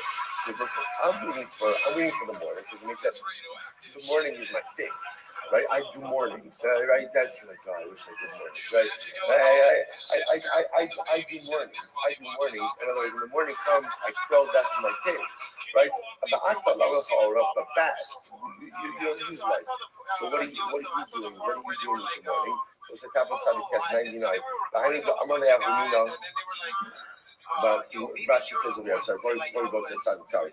The last Rashi on 90 would be, Sha'or Shalu, Shish Linayim Yos, Vinam Sisi Nayin, it's called Kamshan and Tabin of Dula, Shiyom Hashem Yahor, Avala Opiko Chavim, Lama Mekhavim also, Shalam Osha Vloar. So it's like, Paris always in the Messianic era, why? Because frost is going to be light. For the nations of the world, it's not going to be light. For the nations of the world, it's going to be darkness. And I will say, so again, what we spoke about before, is the nation is going to be this upset of power. God is called his rooster, and the nations of the world are the bat. That is the only way how we know already about. So there was this myth, this non-believer is such a diabol. He must say, Asim Mashiach. That's what he gets ready. When is Mashiach coming? Amalei, the Bichafu, the Ruch, Hashim, the Hanu, and Shi. when darkness devolves upon you, the old day go coming, that's when Mashiach will come. So the men said to Rabbi Avo, you're cursing me? I'm just asking a question. Why are you cursing me? I'm not cursing you. I'm not cursing you. I'm telling you a pasuk. What's the pasuk? Kihine achushich yichas ha'aretz va'araf elu'umim va'alech ha'yisrach Hashem u'kavod ha'alech ha'yirah. As again, also the pasuk describes Messianic era is light for himself, darkness for nations. Tanya, the Elazar Omer, he wants the Mashiach Abban Shalom. But it's now interesting enough to know we need to discuss about the duration of the Mashiach. How long does the Messianic era go on for? I was about to say, that's something. It's interesting that the way the Gemara seems to be operating right now is that, like I said, there's Chevli Mashiach, the Messianic era, Yemos Mashiach, and then after Yemos Mashiach, that begins Olam Haba. So how long does Messianic era go on for? So the Gemara says, Rabbi Eliezer Mashiach Abban Shalom, 40 years. Shnei Amar, it's kind of like we see this phrase all the time. And we don't necessarily think about what it's actually saying, right? 40 years, Akut to the door. So again, that's the reference to Messianic era. But let's go to Omer, Shivim Shana, 70 years, Shnei Amar, Ayava Yavahu, V'nishkachas, Sur, Shivim Shana, Kini Melech Echad. So the Gemara says, Eizu Melech Miyuchad, Adi Omer Zeh Mashiach. Okay, Rabbi Omer says, Shalosh Doros. 3 generations, Shlosha Doros. Shnei Amar, Yira'ucha Im Shemesh, V'lifnei Yareach Dar Dorim. Hillel says, what's it? This is Rabbi Hillel just said before. Rabbi Hillel says, Chevra, enough. There's no greatness waiting for us in the Messianic era. The Gemara says, why should we already enjoyed the benefits of the Messianic era. Early days of Chizkiah already. Amar Yosef says, Amar Yosef says this, Shari Le Marlet Hillel. So essentially, the Hillel, God should forgive you. How could people say such a thing like that? To say that Mashiach, they're not going to enjoy the benefits of Mashiach? Absolutely unequivocally wrong. Chizkiah, I'll tell you, it's very simple. When did Chizkiah live? The Ba'ashishon. Chizkiah's king during the first days of Mikdash. Bila Zechariah, Kamisnavi, the Ba'ashishon, Va'amar, Ili Ma'ol, Ba'asiyot, Ari Ba'ashishon, Yini Ma'akeh, Rabban Afal, Tzadik Kenosha, Ani Baroki, Amor, Ba'alir, Ba'asanaso. So again, so the Gemara says, Yosef says it's not true. I'll tell you why. Chizkiah lived during the times of the first place of Mikdash. And yet Zechariah is prophesizing during the days of the second place of Mikdash and telling us that what? Mashiach is going to come. So you see from here again that even the Navi understood that Mashiach is still going to come. Tanya Yidach, you must say Mashiach Abban Shalom. Eliezer says the Messianic era lasts 40 years. Sivach says you're going to die on Chavi Arida. Chavi Achil fought by the month. Shirai says Hashem afflicted you, he deprived you, and he gave you money for 40 years. Sivach Samchinu Kimos in Sanu Shnos Ra'ira. Give us joy corresponding to the number of years that you afflicted us. It's so much of affliction, like affliction by one, which was consumed for 40 years, and Hashem will save us from affliction during the Messianic era for 40 years. So he goes says, Dalet Meos Shana. Ultimately, again, it's 400 years. Sifat says over here, the new of some Arba Meos Shana, so by Delis Pizai. Israel will abuse us for 400 years. So Hassan, Sanchinu, most in son. And ultimately, we'll have simple like years of affliction. Affliction will have for 400 years. You must Mashiach for 400 years. Rabbi says, this is this. Gimel males for Shisha and Chamisha. Minimum Sachama. Messianic era will take for 365 years, corresponding to the number of days in a year. Shnei Amar, Kiyom, Nakam, Balibi, Ushnos, Ula, Ulibar. What's actually quite beautiful. It's almost as if Hashem will make up for all of the difficulties and suffering that we have endured over the years. My Yom Nakam, Balibi. I'm Rabbi Yochanan, I will say first by line, the Libi Galisi, the Evar Galisi. I will say interesting when it comes to the Messianic secrets, so to speak, Hashem keeps it close to the chest. Right? Hashem says that ultimately, again, my heart knows, but even the rest of my limbs, Kiviyachol, don't know. Shimon Lucky Shimon, the Libi Galisi, the Malachi Ashari Flow Galisi. This is incredible. Hashem says, I know Mashiach is coming, but I don't think it's revealed to the Malachi. Which also goes back to yesterday's daf, right? But again, Rabbi Yeshua ben Levi asked Eliyahu Hanavi, when is Mashiach coming? And Eliyahu Hanavi himself, who is the messenger, right? The herald in the coming of Mashiach said, I don't know. I don't know. So it was like, Tanya, Avinu Beis Rabbi Avo. What's the second wide line? You want to know Mashiach Yisrael? Shivas Alofim Shana. Incredible.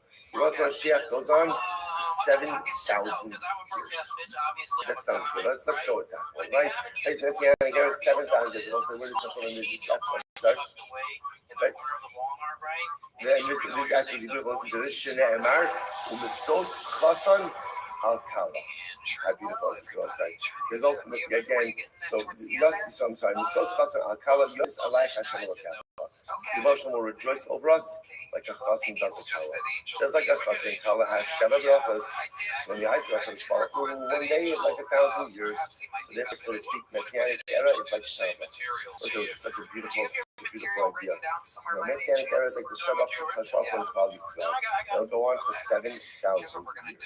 I'm not even sure. She wants Mashiach. Kimiyom Shenivra Olam Biad Akshav. And we said the Shmuel Messianic era will extend, the time, from the time that the world was created up until now. That amount of time. Shneimar Kinei Shamayim Ala Arash. Nachamar Yitzchak Amar Kimin Noach Ad Akshav. It goes from the days of Noach until now. Shneimar Kinei Noach Zuzli Hashem Shpat. I don't care about Abba. I'm not the opposite. Calling the Nevi'im was another beautiful scenario. Calling the Nevi'im known as Nafi Ali Mosa Mashiach. In general, the Nevi'im only prophesied for the Messianic era. Now let's talk about this more. What does this mean? The Nevi'im are filled with incredible and beautiful and sympathetic prophecies about what the future is going to hold for Klal Yisrael. Rabbi Yochanan says those prophecies are about the Moshe Mashiach in the Messianic era. About the Olam Haba, when it comes to the world to come, Ayin lo ra'asa Elokim zulasecha, Elokim yasa l'mechat lo. When it comes to Olam Haba, no one has any idea about the greatness. So all of the greatness that we find contained in the prophets, all that scripture of beautiful, euphoric, utopian type life, that's for the Yemos Mashiach, Messianic era. But Olam Haba, no one has any idea about the greatness that is in store. No one has any idea about the beauty that is waiting for us in all of that. So the Gemara is like, who did Shmuel? Besides Jesus, Rabbi Shmuel, Ein Bina Olam Hazeh Yemos Mashiach, Ela Shubin Malchus Global. Besides Jesus, Shmuel says there is no distinction between the Yemos Mashiach, the Messianic era, and ultimately again, Shubin Malchus. Now we'll say, Ela Shubin Malchus Global. Now this is interesting. Shmuel says the Messianic era is pretty much regular life. Mashiach comes, regular life. What's the difference? Shubin Malchus. So what's the Shubin Malchus? We're not oppressed by anyone else. There's no small thing. Right? The world leaves us alone. The world respects Klal Yisrael. So Shubin Malchus. So I'm going to be about I'm going to be open on so just when you get over here, you just see like people like running the list of these methods. So once again, what is the Moshe Mashiach? What is the Messianic era? Is it some type of supernatural, overwhelming type of existence? Or maybe it's just simply pure Malchus. Regular life. You're gonna pay your bills, you're gonna pay, and hopefully they'll be like day school vouchers. You can open look at one like that out. Everybody, right? So the nice again. So let's say it's a regular world. Everything goes on the way it's supposed to be going on. Just Shubin Malchus. All of the beautiful bracha that the Nevi'im prophesies about, that's what Baruch Tshuva will get. About tzaddikim gemurim, ayin lo rasa l'kim z'osech. For tzaddikim gemurim, for absolute tzaddikim, the eye cannot even fathom. I should say, the eye has not even seen the great star that is waiting for them. So all the great things that the Nevi'im prophesies about, that's the Baruch Tshuva. For tzaddikim gemurim, for absolutely righteous people, only HaKadosh Baruch Hu knows the greatness and the beauty that is in front of them. Now listen, I watch this. Rabbi Avo. It's Rabbi Avo. What's Rabbi Avo? Rabbi Avo. Makom Shabbat Tshuva Omdim. Tzadikim Gimurim Einan Omdim. Rabbi Avo holds differently. Rabbi Avo says no. Bali Tshuva are greater than Tzadikim. The place where Bali Tshuva stand, Tzadikim Gimurim could never stand. So listen, you now have the fundamental is greater. The tzaddik Amar, the absolutely righteous person who perhaps never sinned. Obviously, every person sinned, but never like sin in a dramatic way. Where the Baal Tshuva sinned and clawed his way back. Who is greater? And the Rebbe said this is a fundamental machlokas between Rabbi Yochanan and ultimately again Rabbi Avo. Rabbi Yochanan holds that halacha ma'aseh the tzaddik gomer is about tshuva, and Rabbi Avo holds that tshuva is greater than the tzaddik gomer. Shina Emar, Shalom Lerachel Ulekar. He says Shalom to the one who is far and the one who is near. Bereisha Rachel Ba'adar Karov. My Rachel B'nei Karov. I'm sorry, the Rachel Bereisha. So the Bahadar Karov. So it's interesting enough. Rabbi Avo says, that if you notice Hashem gives Shalom first to the Rachel, the one who is far. This is the one who is far, the one who was far and then came back. That's the Baal Tshuva.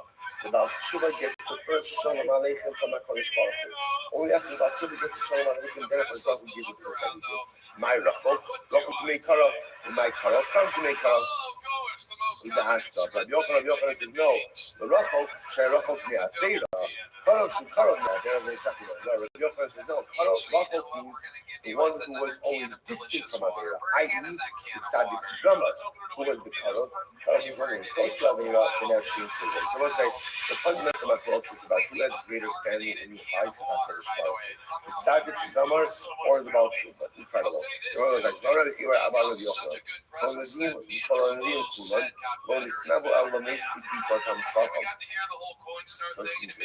So all the bracha that we're doing now, right? All the bracha that we're doing now is a reference ultimately again to someone who marries off his daughter to a Talmid Chacham, who will also pragmat the other Talmid Chacham, or one who goes ahead and does business with a Talmid Chacham, with Mahana Talmid Chacham in the Chasam, and one who benefits the Talmid Chacham from the Chacham. You know what I'm saying? There's great reward for those who support Torah. And for those who help Talmid Chacham. Okay, and overwhelming reward. About Talmid Chacham, that's smart. But I was saying even greater than supporting Torah is what? Becoming a Talmid Chacham yourself. And if the person becomes a Talmid Chacham, I'm L'Razal Kintu L'Sacha. Ultimately, again, the reward is so great for such a person that no one has received that reward besides the HaKadosh Baruch Hu. Incredible. My Ayin L'Ra, some of you should maybe say, what is this reward? By the way, what is this reward for me? What is it? As great learners, all the great things you see in the Nevi'im, that's for a person who helps the Talmid Chacham, supports the Talmid Chacham, helps to support Torah. For the Talmid Chacham himself, my gosh, the reward that is waiting for him. What is this great reward? This is incredible. Zeh Yayin, HaMeshumer Ba'anavav Mishesh Gracious. So I say that is one age, the bottom of wine. Right, so this is wine that comes from the grapes that were created during the 6 days of creation. That is a great reward waiting for Talmid Chacham. You know, it's incredible. Listen, there's much to say about this. What does that mean? So let's say, when you know this, then a person learns Torah, and then a person devotes themselves to becoming a Talmid Chacham, wanting to grow into, and this applies to all of us. You know, what they're doing is they're aligning their lives with the very purpose of creation.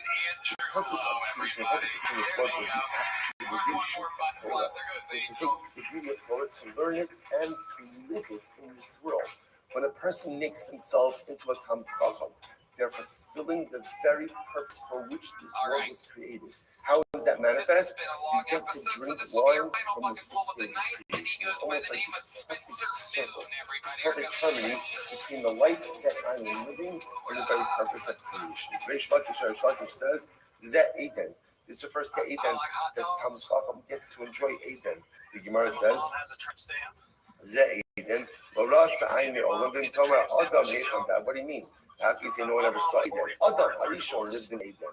In Tomar, Gan who Eden. Well, maybe you say Gan is a symbol of Eden. And when Omer Benar Yotzin Eden Hashko says Gan. The pasuk says that a river came out of Eden to go ahead and sustain the garden. Both sides, Gan and Eden are two different things. We call it Gan Eden. But Gan, there's the Gan, there's the garden, and then there's Eden. So Adam Arishon ultimately again lived in the Gan. Right, but at the end of the day, Eden is that place that is reserved ultimately for Talmid Chacham. Incredible. So let's back to Mishnah this moment. Again, it does not finish. One of the things, remember again, Mishnah began by saying that every Jew has a portion of the world to come. And then, interestingly enough, the Mishnah then went on to enumerate the people who don't have Moshe Rabbeinu to come. So one of those people was Ha'omer Ein Torah Hashem. This person says Torah is not divine. The person says Torah is not from Hashem. Torah is not divine. Such a person does not have a portion in the world to come. I said the Gemara, Torah Rabbanon, Tidbar Hashem Biza, Umitzvaso Hafer Dikaris.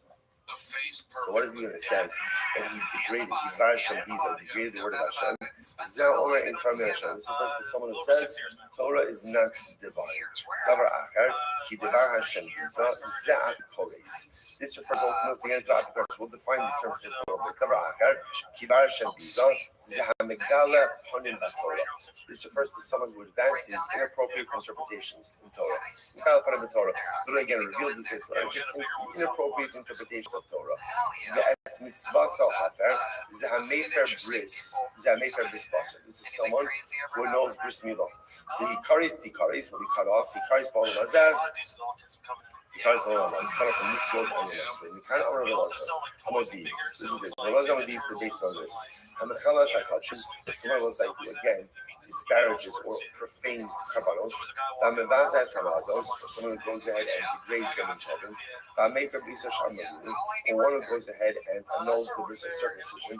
Someone who advances interpretations of Torah that are incorrect. Someone who embarrasses his friend in public. Even though such a person has Torah Maisim Tovim, he does not have a portion in the Torah. It's a very, very profound Gemara. He degraded the word of Hashem. This is the person who says Torah is not divine. Not only that,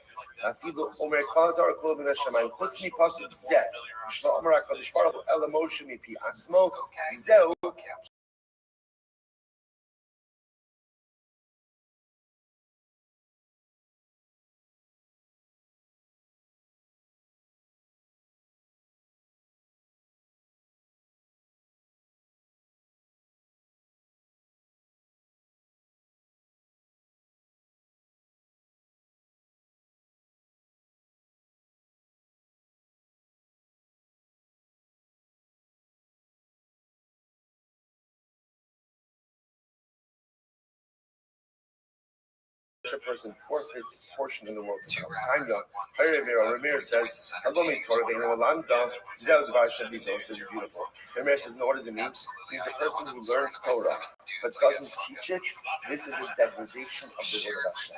So we'll say it's so beautiful when we know this. The Torah we learn is not just for us.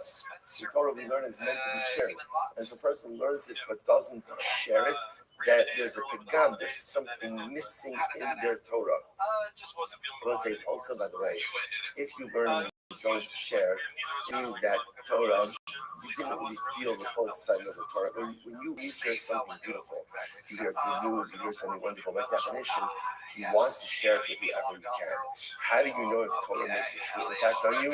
If you learn it and you want to share it, if you learn it and you want to give it over to someone else, that means that Torah has pretty easy to show. If you hear it, you're like, oh, that's nice. No, that's nice, and you have no desire to share it, it means Torah is not having the full effect on what you are. Rabbi Nosson says as follows. Rabbi says, Rabbi Nosson Omer, Kol Misha Mashgiach ala Mishnah. Rabbi says, what's the Devar Hashem Biza? What does that refer to? That refers to someone who is not careful with the interpretations of the Mishnah. Wow. What does it mean to degrade the word of Hashem? If you can learn Torah and you don't do it, that ultimately again is degrading the word of Hashem. It's incredible. You have the opportunity to do so. Failure to seize the opportunity to learn Torah is in and of itself a degradation of racial side. This refers ultimately to someone who worships idolatry. My Masha, the term Shmuel, to Devar Hashem Biza, this refers to one ultimately again who degrades the very word of the Rebbe Shalom. Shnei Amar Lo Moshe Sinai Anochi Hashem Elokecha Lo Yeh Lecha Elokim Achir El Imach. Yeshua says, get ready for this. Last two lines. Yeshua says, If someone learns and doesn't review, the Gemara says, let's say it's beautiful. This refers to someone who ultimately, again, listen, learning Seder is been a little schwach. I'm just going to say, I'm not outing anyone, but right, it's been a little bit, it's been a bit, what's the word I'm looking for? Oh, non-existent. Right, that was what I was looking for. Right, it was going good for a little bit of time, and then the last couple of days, it's really been needs a significant refreshment. Right, so, I'm sorry. 5:43 started. But again, who's counting? If a 10-minute Seder is 7 minutes, there's something wrong. I'm just saying.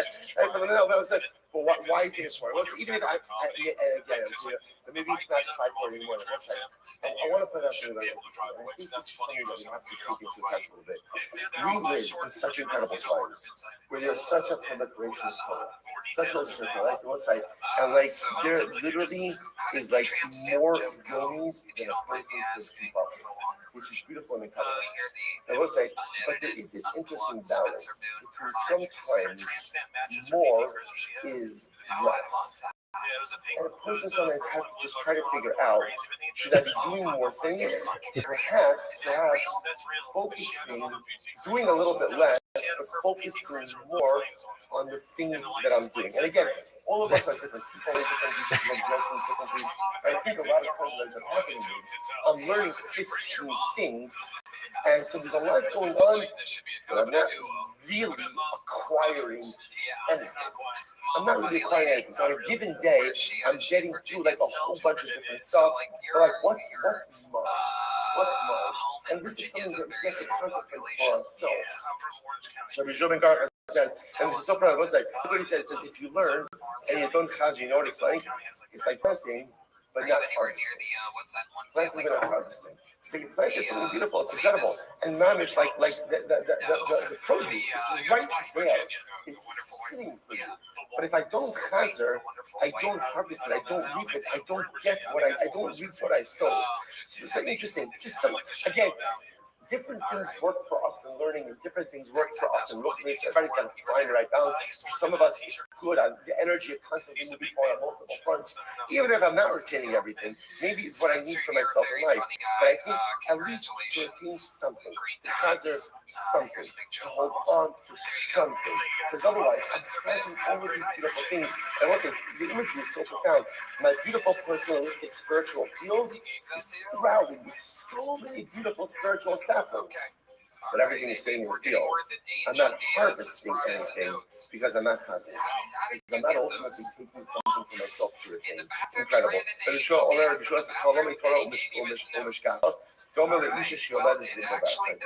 intense line.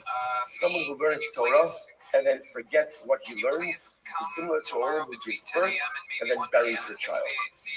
Now, what is that? So let's say, so again, so the metaphor is meant to be shocking. Hey, then ultimately, what is it saying? Is that when I learn Torah, let's say the beautiful part about learning Torah is you birth something. You birth something. But if I don't remember it, or I don't take the time to try to remember it, I birth something, and then what I birth simply disappears. Simply disappears. If I'm going to take the time to birth beautiful Torah, It is incredible. His handwriting is very youthful. Incredibly, I don't know if you have a shot of that. Understand him and to raise him as my own. Very profound. The Kiva says, "I'm a base." This is beautiful. The Kiva Omer, Zena b'chol yom, Zena b'chol yom. Sing every day, sing every day. Now listen, what does this mean? Rashi says over here, I am a sagar in the day. Apapu shesim b'kiva, Zena, v'yishon b'chashetei la'olam haba b'sing b'shir. So let's say, so again, it appears at first glance the Akiva is continuing on the same theme. That literally, again, make your learning like a song. What does that mean? Everybody has their favorite song. And what's the thing about your favorite song? You know the notes, you know the music, you know the words. And the Akiva says, make your Torah like a song. Make your Torah like a song. So in other words, once again, same idea. Engage yourself in your Torah, chaz Torah, make your Torah yours. Make your Torah yours. And it's also, we'll see. Well, let's finish up. I'm going to do this on TV. Michael, what's the passage? Nefesh Amalami, Lolo, the Akapala Piu, Amal the Makum Zat, Nicolas, Amelis on the Makum Asa. So it's very beautiful. Goes over the puzzle from this way.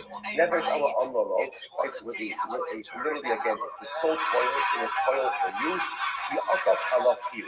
So you have tethered your mouth to it. What does this mean? The Gemara says, so I'm careful about you. Who among the Makom Zeh? If you work on your Torah in this world, your Torah will work for you in the world to come. And what a beautiful and incredible idea. If you put in effort for your Torah here, so your Torah will work on your behalf in the world to come as well. Rashi says over here, Nefesh Amo Amlabo, Nefesh Amo B'Torah Torah On Omeles Lo. If you work for your Torah, your Torah works for you. Next Rashi, Ya'akav Alakiyu, Nefesh Mason Devarim Nefesh Kamit Ukav Shalach Amor. Lishnachina, Zena Torah Sha'osik Kushim Zinos Kadir Kadir, Nasa Zena Tak Hakota Torah, Nasa Zena. Okay, so it's quite beautiful. The idea over here is, if you put in the effort in your spirituality, in your Torah works on your behalf.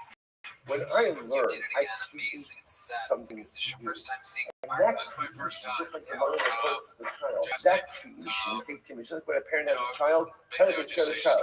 But one day, hopefully, what will happen? The child will take care of the parent. I create Torah. I birth Torah in my life. And understand now my job is to nurture it. How do I nurture it? I learn it. I love it. I review it. And then what ends up happening is that Torah ends up taking care of me. It takes such a beautiful idea. It takes care of me in this world, and ultimately, again, it takes care of me in the world to come as well. Rashi says over here, Rashi says, Torah Malas Lo, Shinechazar Salal, Uvivakeshes Meis Kolet, Lis Shalotan, Torah, B'Sidra, V'Kol Kachon, V'Kol Fiyu, incredible. So in other words, when you learn, make sure to chazir. If I don't chazir in some way, to chazir something, I'm planting and I'm not harvesting. Make Torah like a soil. In other words, again, which means the Torah should be pleasant, should be beautiful. Understand, when you birth Torah, so you're going to take care of that Torah. If you take care of your Torah, ultimately, your Torah takes care of you, both in this world as well as that. So there's also a beautiful idea in this idea of Rabbi Akiva, which is really quite amazing. So Rabbi Akiva says, Zema b'chol yom, Zema b'chol yom. I will say, this is Rabbi Akiva. And he gives how should you live life? Sing every day. I'm not saying any given day, you have a choice. Any given day, you have a choice. Every day is the same choice. You wake up in the morning, what do you want to do? You want to be happy or be sad? I will say, happiness, people make the mistake of thinking that happiness is the result of a variety of life factors. As we often find people say, I'll be happy when, or I'll be happy if. Right? If your sentences begin with I'll be happy when, or I'll be happy if, you will never be happy. Because there's always something else I want, always something else I need.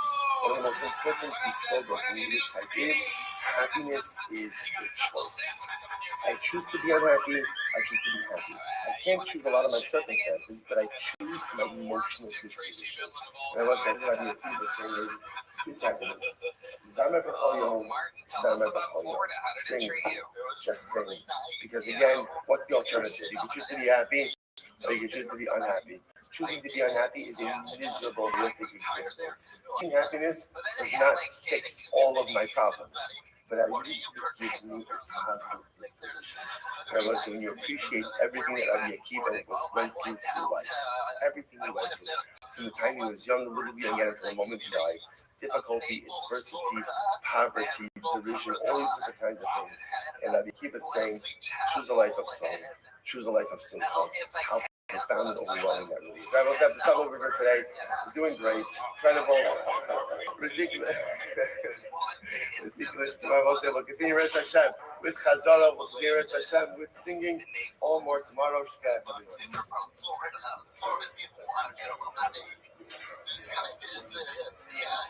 All right, have a great day, everyone. I think he was just implying he did cities in those cities. Yeah.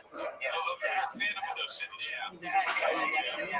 just a retard translation.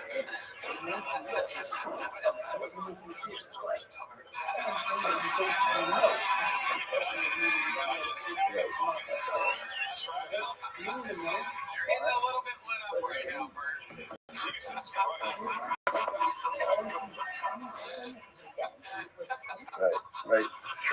gonna buy this one. Freebird is on Netflix. Angel Diaz is watching it right now. We're gonna hear a synopsis. So that's gonna be next week, Bert. We're gonna get the Freebird synopsis. So basically, there's like this fucking fat guy with a family. Begin by thanking all of our sponsors for this morning show today. I want to hear Angel You think our describe cerebral palsy to the rest. We're talking shit and cold. So like basically God Because didn't it's like not this getting fucking over guy. to this year.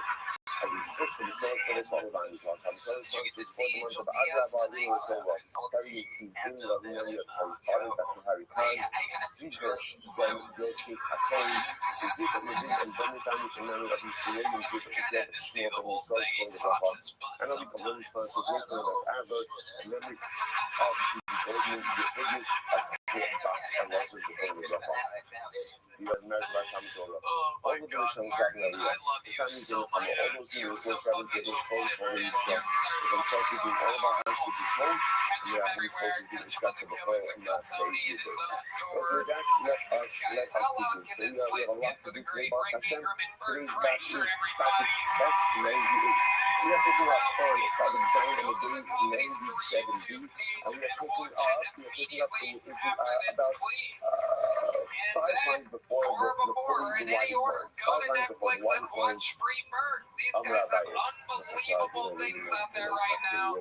This episode's been brought to you by Quo, ZipRecruiter, and Shopify. Did you guys have a good time? Okay, we're back.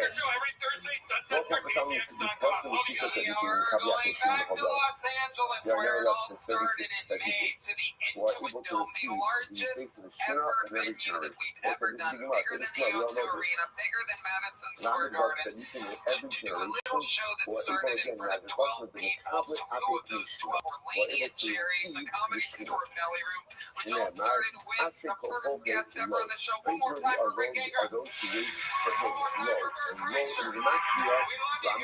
Thank you. Good night,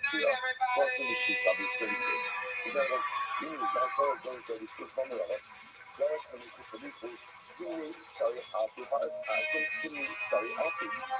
Again, Rava said that the role that sits before after the start with means the tzaddikim. Thus, those who start from start with number 18,000. 18,000. So what's going on over there? So the 32 is 18,000. So you might say, Shema Emar, Sodu. Shmona Sa'ara. So you might say, Kasha, how do you start with this Pakistan? How do you start with this Pakistan? So it's very different that this Pakistan means addition. So it's Pakistan means total clarity of vision, and it's Pakistan means a little bit of a cloudy vision. Different types of vision. So there are 36 that we do. We see after the start with this Pakistan means complete, clear vision. Then there are many others you could see after the start because the vision is not as clear. So you know it says, when you see pretty high, but there really so many things, where there are 18,000 people who perceive that from the start of working at even the level of this Baklaya She'ina Mujira is still a very high level. Are there that many people who have that clarity of vision? However, it's going to be, I'm sure we can listen to this. We're sure to share by a high. Also, we can have a Gemara. So this is an area, and it's in a Shemaya high. And you see the area, you're paying Moakim. I have seen Bnei Aliyah, and there are few amongst them. Few Bnei Aliyah. I will say. Now, what does this mean? So, Shemai Chai is making a tremendous statement that there are in life one of the first qualities to find is Bnei Aliyah. What does it mean to be a Ben Aliyah?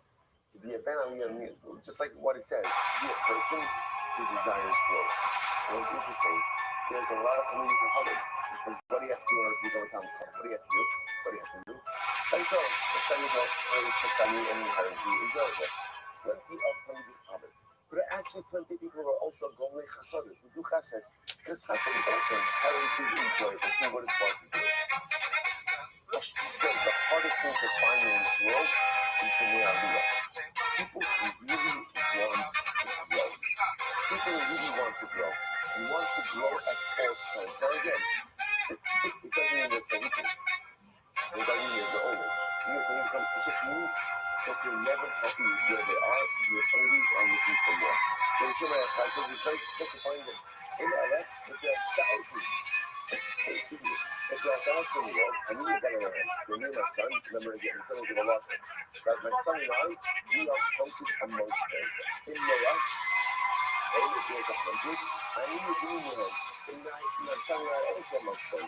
If there are only children out here in this entire world, I need to be it's you and myself. But what's the context? I'm going to read you all I did, like, oh, okay, it's not like that. It's like that, it's knowing who you are. And it's sure by a heart understood that there is one thing that he possessed in this world, is that he was a bad idea. He wanted more. He always wanted more. And the son of a loser, even more than his father. It's not, listen, I'm going to make the idea of our world. So I'm telling you like this, he was the only two, and then it's me and my son. The point that we have this, like, we're trying to how to say, I'm not maybe like, you know, the idea of I'm not marrying the all. So now you want to say 36, 18,000. Comedy mothership yet again for another episode of the #1 live podcast in the world, brought to you by Blue Juice, Shopify, Talkspace, and To You Go. know what I'm saying? As follows. Look, Kasha, We have a great episode lined up for you guys. Before we get started, here's a little bit more from the amazing sponsors that made it all possible. We live in Austin, Texas, but we are jumping in a tour bus, ladies and gentlemen, and we are taking the actual Kill Tony show to Houston, Texas, February 28th, and Dallas, March 20th. Go to TonyHinchcliffe.com for tickets right now. Come see an actual Kill Tony show in the great state of Texas. One in Houston, February 28th, one in Grand Prairie, March 28th. TonyHinchcliffe.com. Get tickets now. You guys ready to start this fucking show? What can I say? Every single week I book this mammoth jamma, and I don't think it gets much better than this. One of the guests I wanted on the show for its 13-year existence. He is all-time one of my favorite comedians since I was a kid and to this day. The other guest is one of our best guests in the history of the show. I present to you, ladies and gentlemen, for the first time, and the other guest for the multiple time. Make some fucking noise for the great Jim Brewer and Sam Howard. You are able to go out and enter into the party with permission. And when they enter in with permission, they're able to see Hashem with clarity of vision. And then there is some unknown number of people, probably a much smaller number of people, who are able to enter into the party without permission, whatever it means, and also have that clarity of vision. So 36 is the number of people, is Patrali and Mira, that need permission to enter. So and then some smaller group afterwards that don't need permission and also have this Patrali and Mira. Incredible. Loved you forever. I'm so excited for you to be joining our silly world that we have here. It's gonna be fun. Hell yeah, it is. We're gonna watch some comedy together. It's gonna be exciting. Sam Talent is back, one of the best in the show's history. Very glad to be back. Happy New Year, Tony. Tony's friend. Congrats.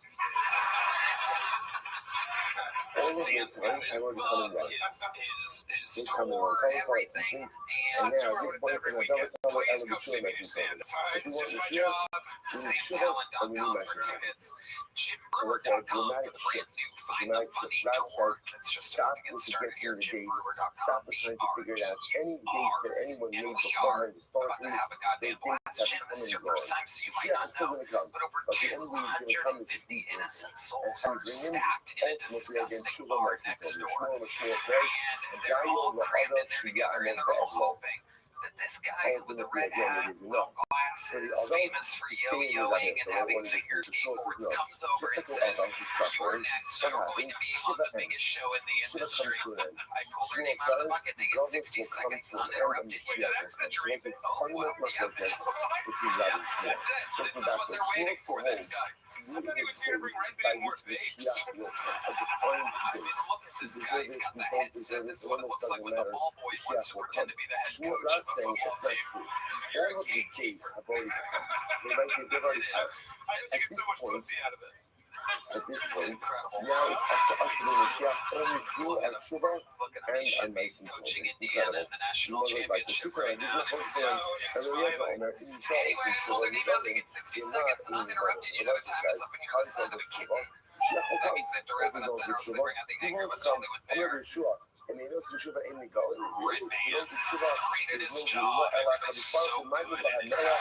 Shemzerot, Precious Kahanim, you saw Yeah, also tshuva machzir. great It's stuff. not true. I want to figure If we that don't out. do So tshuva, it's what your happens? only job.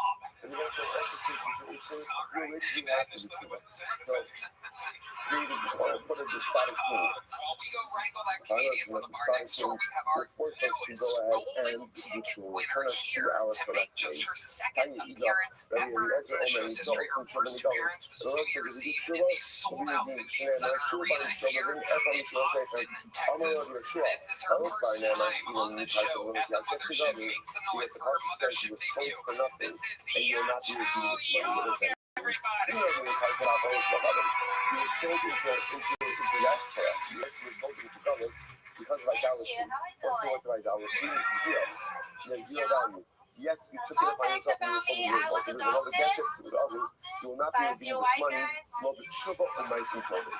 Not even through tshuva and mice and clothing will you be redeemed. In other words, it's not tshuva, mice and clothing that brings Mashiach. Rather, again, there's a date. There's a time. And when that time comes, the Mashiach will be Hashem come. I said, I'm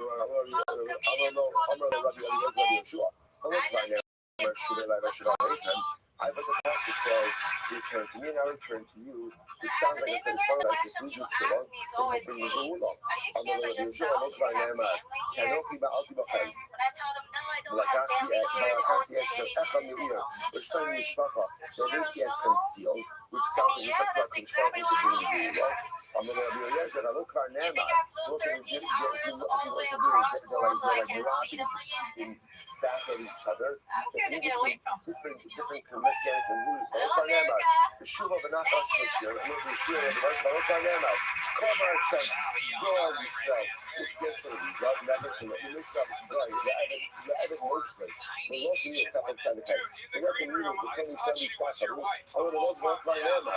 It was Kashur Yisrael and Hashem, Ulai Kashur. I say, let's get the Lord says, I, but the Pasuk says, if I said, let's Shuvah, that's what will return to us. I'm going to be a Shuvah, look by Nama. The Eshma Esaish, the Wish Abad Hashem, Mal, the Mimir Hayor. The Lord, you know, the Smolo, Alashnai, the Yishpa, the Chayr, the Mod Morgan, the Chayr, the Baron, Snowball's Yad, and Colors, the Galera, Koro, God. The show's going to go. Was like this point again. Studying music. Was quiet. So what you see over here, again, the shifting back and forth, this fundamental focus from Eliezer and Rabbi Yeshua. Rabbi Eliezer essentially saying, I'm saying, the Lord was saying that Halakha and Ma'aseh Klal Yisrael was tshuva will be redeemed. Rabbi Yeshua, it's not the way it works. Geulah comes, Mashiach comes when Hashem ordains it. They broke shifting back and forth at each other. The conclusion, now, the way the Gemara ends, the conclusion is that Rabbi Eliezer ultimately again was refuted by Rabbi Yeshua's Psukim. So it sounds like the Yeshua is the Psukim of Rabbi Yeshua, which is that the Mashiach comes when I put the part of which Jesus put in him. That seems to be the opinion that triumphs. So once I saw again, that's in this conversation, just understand well, these two profound messianic models that are new outstanding. So when does Mashiach come? Does Mashiach come when we do tshuva, or does Mashiach come almost independent of our tshuva?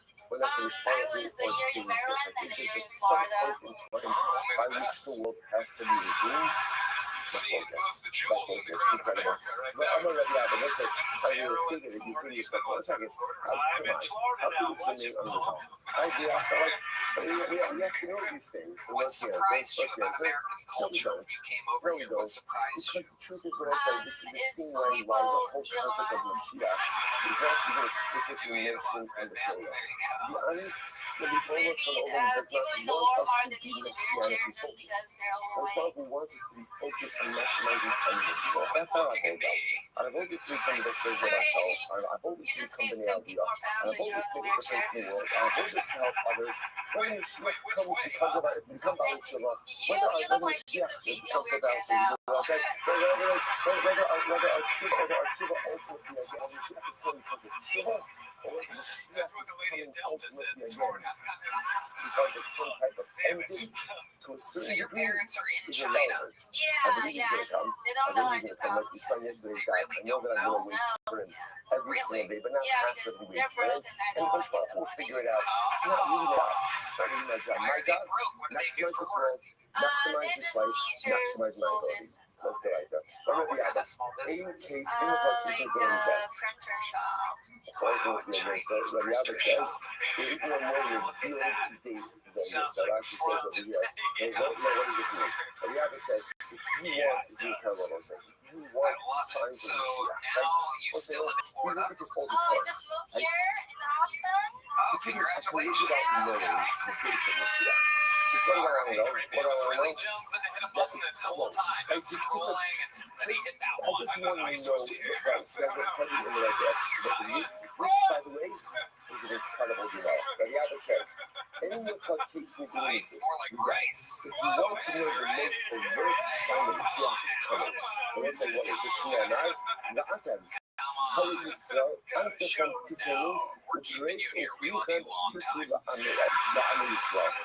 So you really know how to sing? Can you sing us something of says, when the land comes back to life? Something not YouTube copyrighted. You have any like originals or something like that? That's how you know that Mashiach is coming. Like a traditional When Father saw was not the man who saw the land was born. Yeah, can you sing a Chinese song? Comes back to life, and the more the land produces, the closer you know the Elohim. That's what he says every year. Like he says, you bring him this, and if you express yourself right, you should keep it as self-care, to Ayin Rafa. The Eretz Yisrael produces fruit. Ayin Rafa, in good measure, Hakits, the Ayin Rafa Hakits will be the you know the Mashiach is close, greater revelation about the closeness of Mashiach in the vitality of the land we down there. So you know, okay, I know that we're just The phone shows my love to you. You know, we live in a time where Eretz Yisrael produces award-winning wines. Award-winning wines. Like, remember, the two wineries Eretz Yisrael is astounding. The number of established wineries Eretz Yisrael. And listen, it's not just that there's good wine coming out of Eretz Yisrael. It's that it is the ultimate concern that the area is close. So how can one drink wine that is anywhere far Eretz That's Yisrael? Japanese. Every sip of Eretz Yisrael wine is a sip of Geula. It's a sip of love. And literally, what is also, it is the most, remember, some of us are old enough to remember, right? Yeah, remember, what used to be the section of kosher wine? What was it? Right? It was not a section like in a square bottle, you know, like a square bottom bottle, right? You know, is it? Or some Malaga, like the big thing with the little handle on top, you know that? Yeah, is it such a long ago? I don't know when I was a kid. It's not so long ago. And I'm saying now, it's incredible. Now, you couldn't drink all the wine if you wanted. I guess you could drink all the wine if you wanted. But you're scared right up. But it's incredible. And it's not just something, oh, it's so nice. It's a sign of Mashiach. So, right, just as I said, because it's a sign of Mashiach, it's so important to support the this year as well.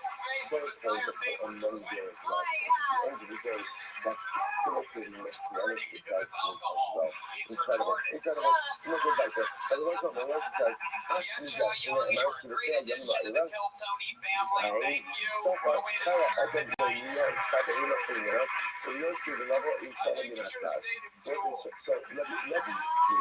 Rebbe says there's another sign of the Messianic arrival, which is that as Messianic arrival approaches, there will not be money to pay the wages of people, not be money to pay the wages of others, right? So the Yotze level, in Shalom outside, for those who are going and coming, there is no respite from the enemy.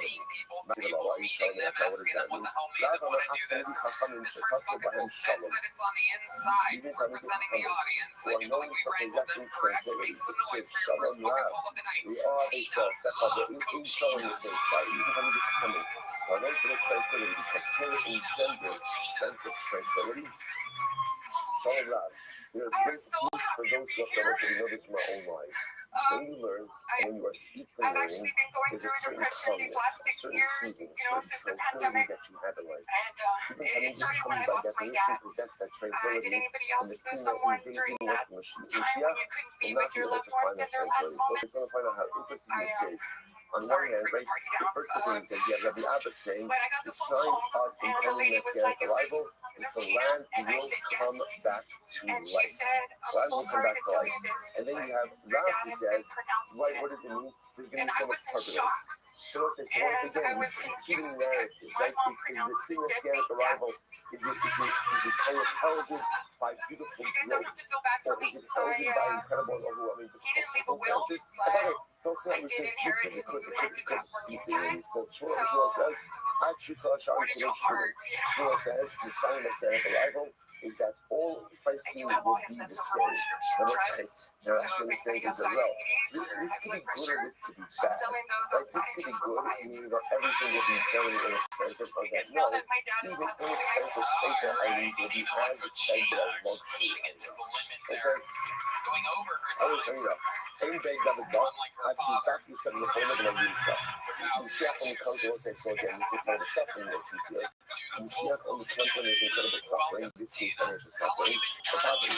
That literally, now, interestingly enough, what's the number again, look, from Mark's perspective, the remedy for everything is, That's the set that you went with. Meat undiluted wine. Oh, your Right? hands It works for shaking. everything. You're very nervous right? now. So you You're might okay, have to Tina. right? So you might say as follows. So you might say, Looking up at the Mashiach, right the now. Mashiach, is doing such poverty, and even more able to find He's meat very for proud a of you. sick person. Okay, Not only Tina, that, where do you live? after meat, the next best thing that this person works Okay. fish. You All won't right. even be able to find Okay. fish All for a right. sick person. But then you might just name as Ashkia Minay Minalo, son, Shay Oli, Fixat, Yamahu, Atsiya, Carrier Base, Israel, Ready Carrier by Hamina, Even David Ball, Ashikif, Malchus, Hazel, and Israel.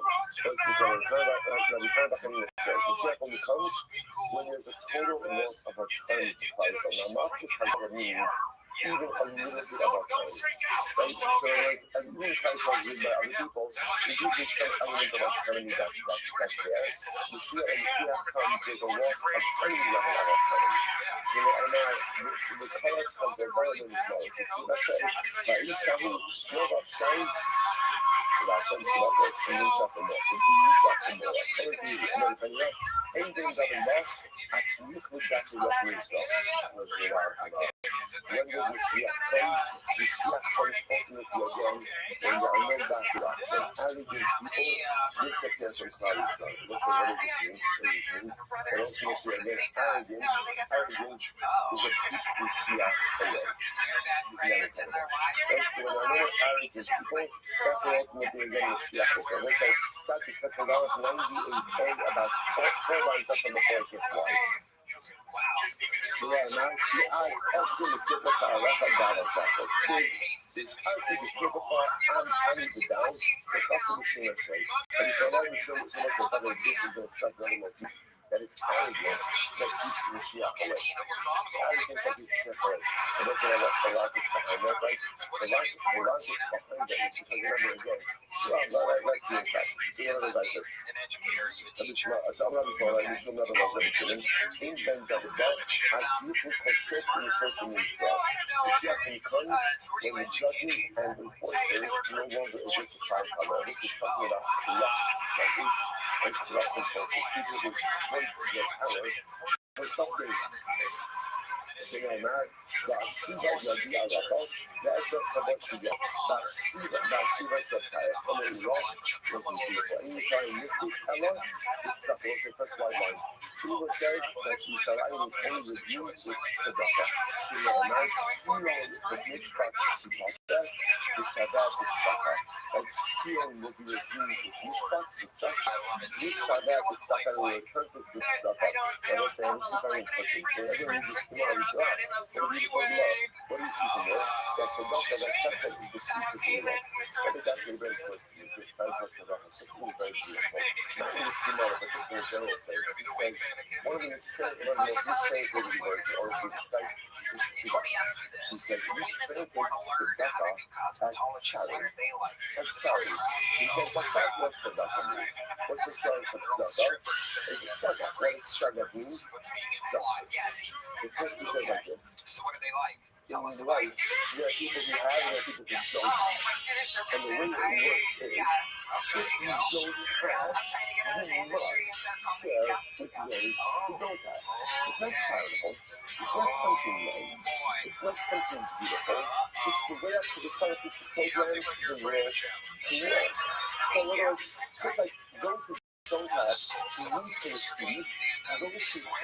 need to give. And this is incredibly important because a lot of times we look at our product activities, we look at our special activities as like voluntary, like, this is like what it's saying, but it's beautiful. It's not. It's not. It is the more obligation that we have. So if we have more than we need for Hashem, we should always go for that. Then by definition, there is the more obligation. It's that. It's said that. It's justice. To do for the other. Come to the life and for the money. If it's your time, if it's your resources, if it's your abilities, there is a more obligation to do and to show each other. So what did you want to say? I think you might say like this. So we see the Mitzvah Shana with stuff up. When they say, keep this going enough, remember the Shia saying, the Shia comes when we realize that helping each other is not something that matters, but helping each other is something that is an absolute requirement and obligation. So when you start to realize that tzedakah is not charity, but tzedakah is said as justice. And suddenly again, I feel I have a more clarity and more obligation. Now, of course I have to do it. Of course I have to do it. Of course I have to do that for love, not because it's nice, not because it's chesed, not because it's this, but because I know for a future chesed and tzedakah. But chesed represents things that maybe you're not obligated to do, but you're not obligated. Tzedakah represents things that you're obligated to do. The moment those kind of like nice things become a really good things in our hearts, that's the moment that the only way to see us. It's incredible. You know about that. We got the ambition. So about this like this. If arrogant people will no longer exist, the ambitions will no longer exist as well. Who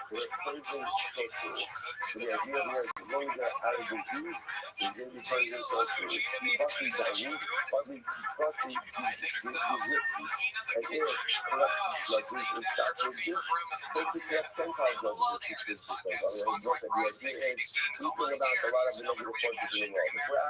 the ambitions? You actually point out that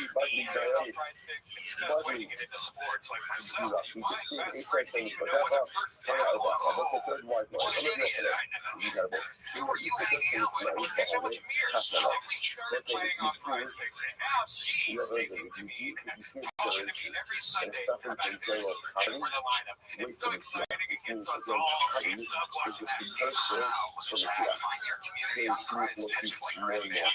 arrogant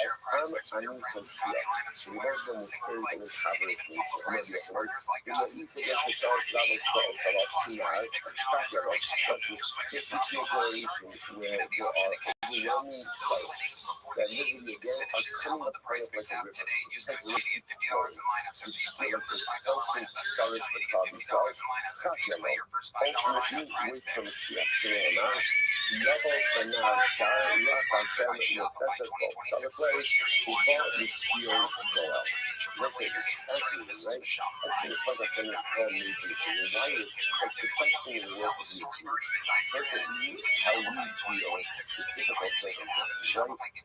exist, so to corrupt Gentiles doesn't exist because otherwise look at the idea is we bring about a lot of the negative forces in the world. If we're arrogant, then we bring about these sorcerers to do negative things.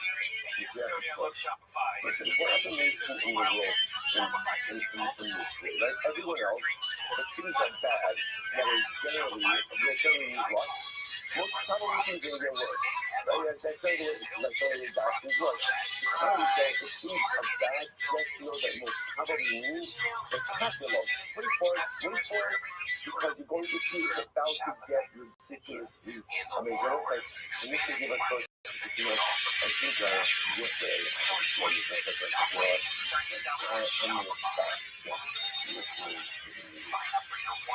I got one of those days. Like, this is and you're also like, you believe, it's not a little crazy. It's actually like, it's right? So it's crazy. everything is everything is just talking about. You know, about feministers doing this, ministers doing this, and everybody doing this, and ministers dancing to the King's purpose songs. What is going on over here? What is this? It is like the dilemma. It's like the nursery school teacher went out of the room and no one is paying attention to the Kinderlaw, right? Kinderlaw, right? And they're eating kale. That's what it's like, right? Right? So the school teacher and the Kinderlaw are eating corn, they're coloring on the walls, right? They're doing everything. Anyone know what is this? What is this?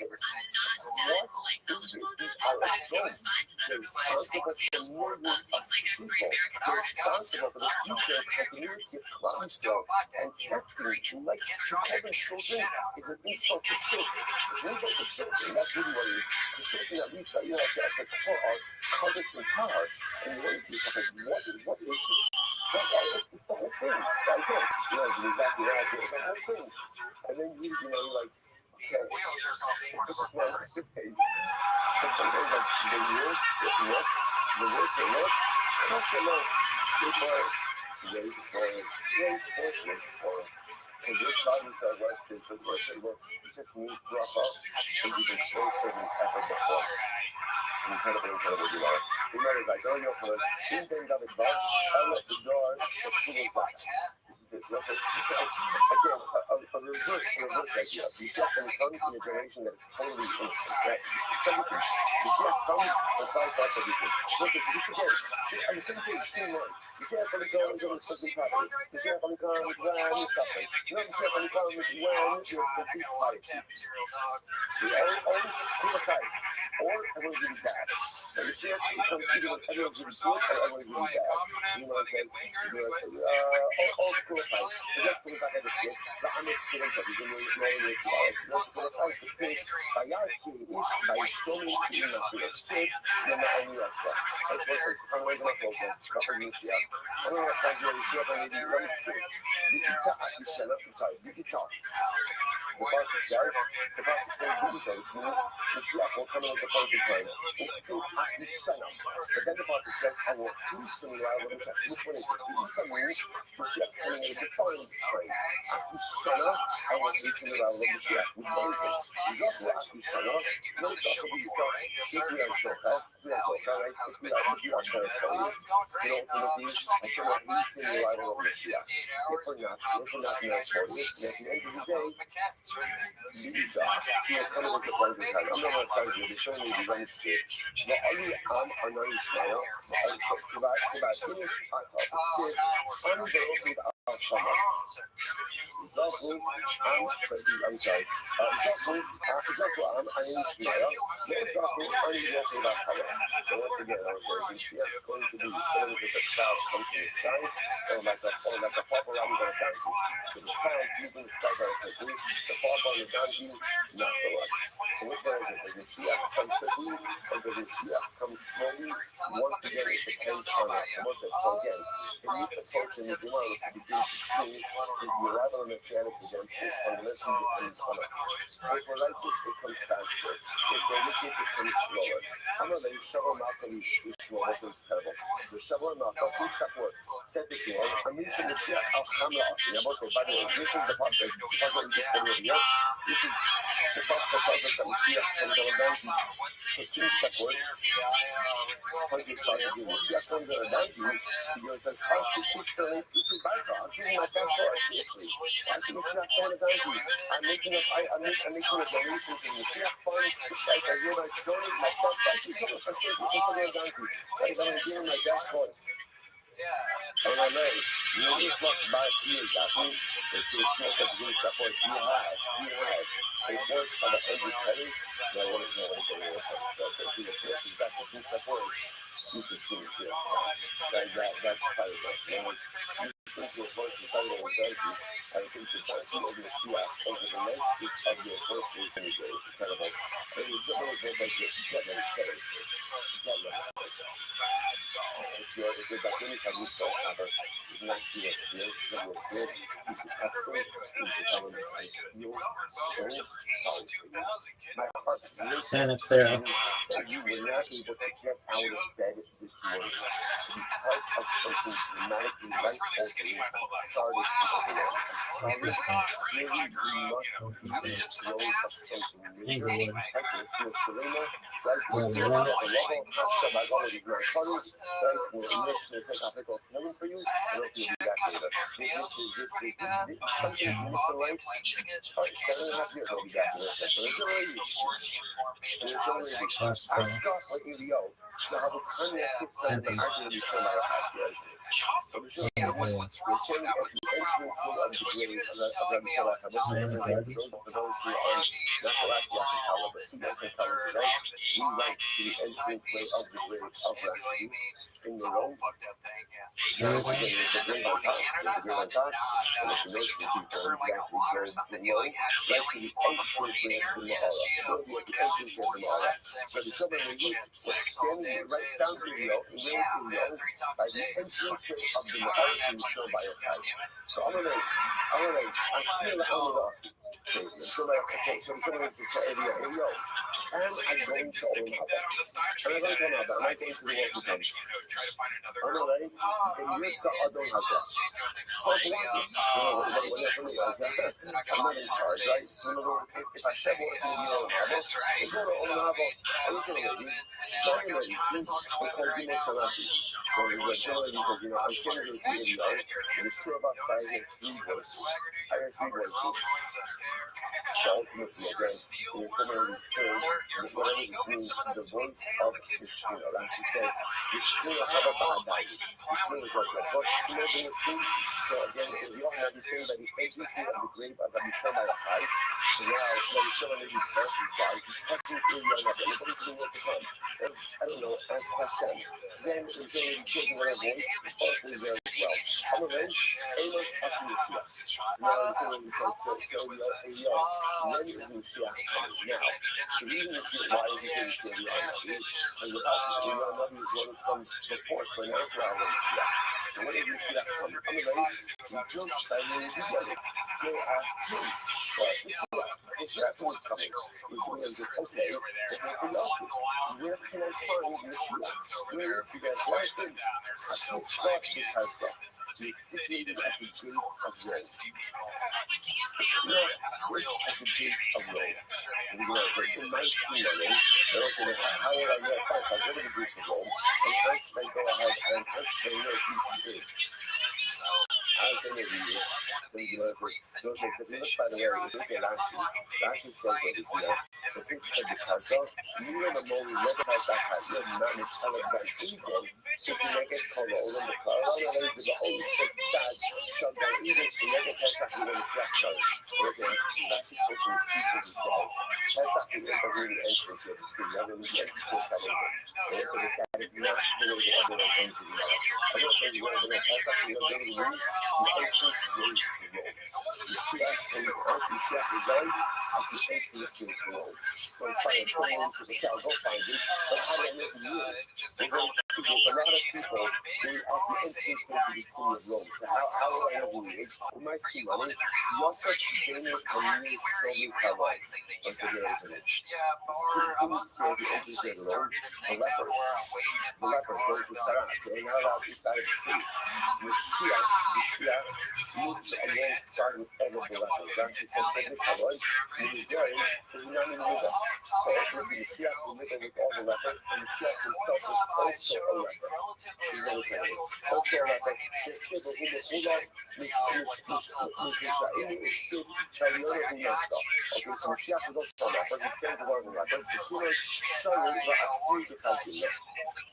So now, it's really, okay, go to Mashiach is a leper. Mashiach is a leper. So by the way, just before you go forward, I just want to point out something. Mashiach does not walk around, right? Alone here, and this road here. And the person who normally phrases, oh, that guy is a Shia. So I like walk out the other way, trying to get to the door, and like as soon as I get here, she's like, "Hey." We go ahead and probably don't take the time to say the chat. So I'm sitting down, chit-chatting with her, trying to be polite. The people And maybe then the spam call calls me, and I'm like, "Oh, hey, mom, gotta go." And I'm or like, people just be pushed to the "Wow, periphery. you used the Like, phone call Mashiach is not the person who everybody wants to be around. Look at these tremendous things. But sometimes the people who we just marginalize this from the periphery and don't do this on the day, those people are often the holiest of the holy. Tremendous idea. So Mashiach again is a leper sitting by the entrance to his Lord. So those, how can I figure out who it is? How does it really? Imagine the people started by seeing the touching. You see, the lepers have to change their bandages. The way it works is generally, again, lepers change their bandages all at once. Okay? You'll notice, by the way, even Shamikad Ba'asifad, Mashiach only changes his bandages one bandage at a time. Now, why is that? Because you're more nearby email the low because again, he's concerned what's going to happen. What happens if he gets the call? Right? So Mashiach has to be Mashiach's on call. So what happens if he gets the call? Here's the issue. If all these bandages are off, and it says, okay, go, it's going to be big against the wrap up bandages. So instead, what he does is, he only bandages one, or unbandages and rebandages one wound at a time. This way, he's never out of condition for a long time. Also, it's tremendous. So this is tremendous in that you see, and Mashiach himself is literally ready to go. He's ready to go. Alright, anything bandages, whatever. There's also a tremendous metaphor in this. Many of us look at life with many different things that has to feel. It's hard sometimes to try to feel everything like that. And identify everything that's broken, and I just put it all that was. Life doesn't work that way. The best way to feel your needs, the person who needs is one of it. Decide what you want to feel, decide what you want to feel, right how you want to feel it. Feel that first. Once you feel one need, like Mashiach, then you move on. The time to switch often, when you're unbound with every stuff you got to get, and you look at yourself, all the stuff that's been, all the stuff that's wounded, all the stuff that's in a state of despair, can come over one week, and next one you're in suffering, despair, something, and give up. But one bandage at a time, one wound at a time, one broken bone at a time, and slowly but surely overcome you begin to heal yourself. Incredible. Also, what I so Shivani says, I found this one. You just imagine what that must have been. So, but, even if he's not right, he's not something that he's not coming up, right? He hasn't revealed himself yet. He's not like, but he's still going to be found him. Also, what I Shalom Arasa Rabbi. So that the days will come. The days will come. The shepherd stand before us. And we see what he does on your that's what to say, Shalom Arasa Rabbi. Imagine what's going to happen. Yeah, from because everything. Like, people say, I don't know how to do that. I don't know how to do that. Turn out all the know. So just be stand there and just be sitting there. Shalom Arasa Rabbi. And you parents would be able to say things just to be able to see the book and see after anything will be such a deep sound in the collective soul of yourself. So we should really show us already know it. Alright, Shalom Alaikum Bali Bali. Shalom Alaikum to you. Bali Bali, Shalom Alaikum Bali Bali. Alright, we're able to see that. So it's really just like, let's get to it. Let's put a perspective. When are you coming? When are you coming? Right? Means when are you coming? So I'm late and yo. I'm coming today. So what's that? I'm doing a new sketch. I'm good. I'm good. I'm good. He goes back. Apology for that video. I know. I'll still go to the what does this mean to go back to the yo at the entrance, by the game of Restream, at the word Restream, or someone else you don't know. But again, we're back to the yo. I'm gonna call. So anyone says to me, what's the shit? What happened? What happened?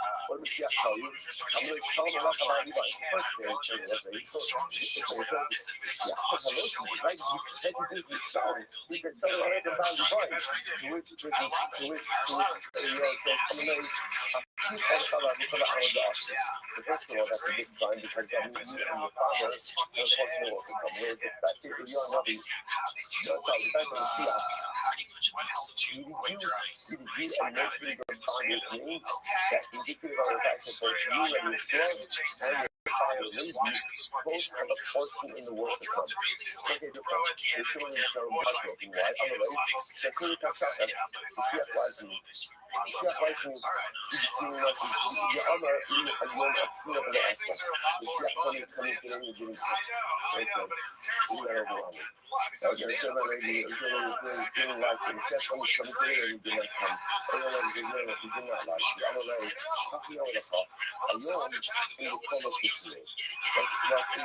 It's arguably the nicest building in New York.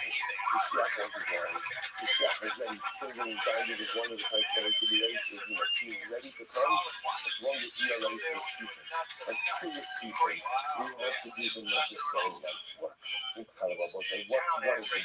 And of course, this goes with the narrative that we control the arrival of Messiah. We control the Messiah. The lives we lead, the decisions we make, the things we do, the things we don't do, all of this controls the flow of Messiah today.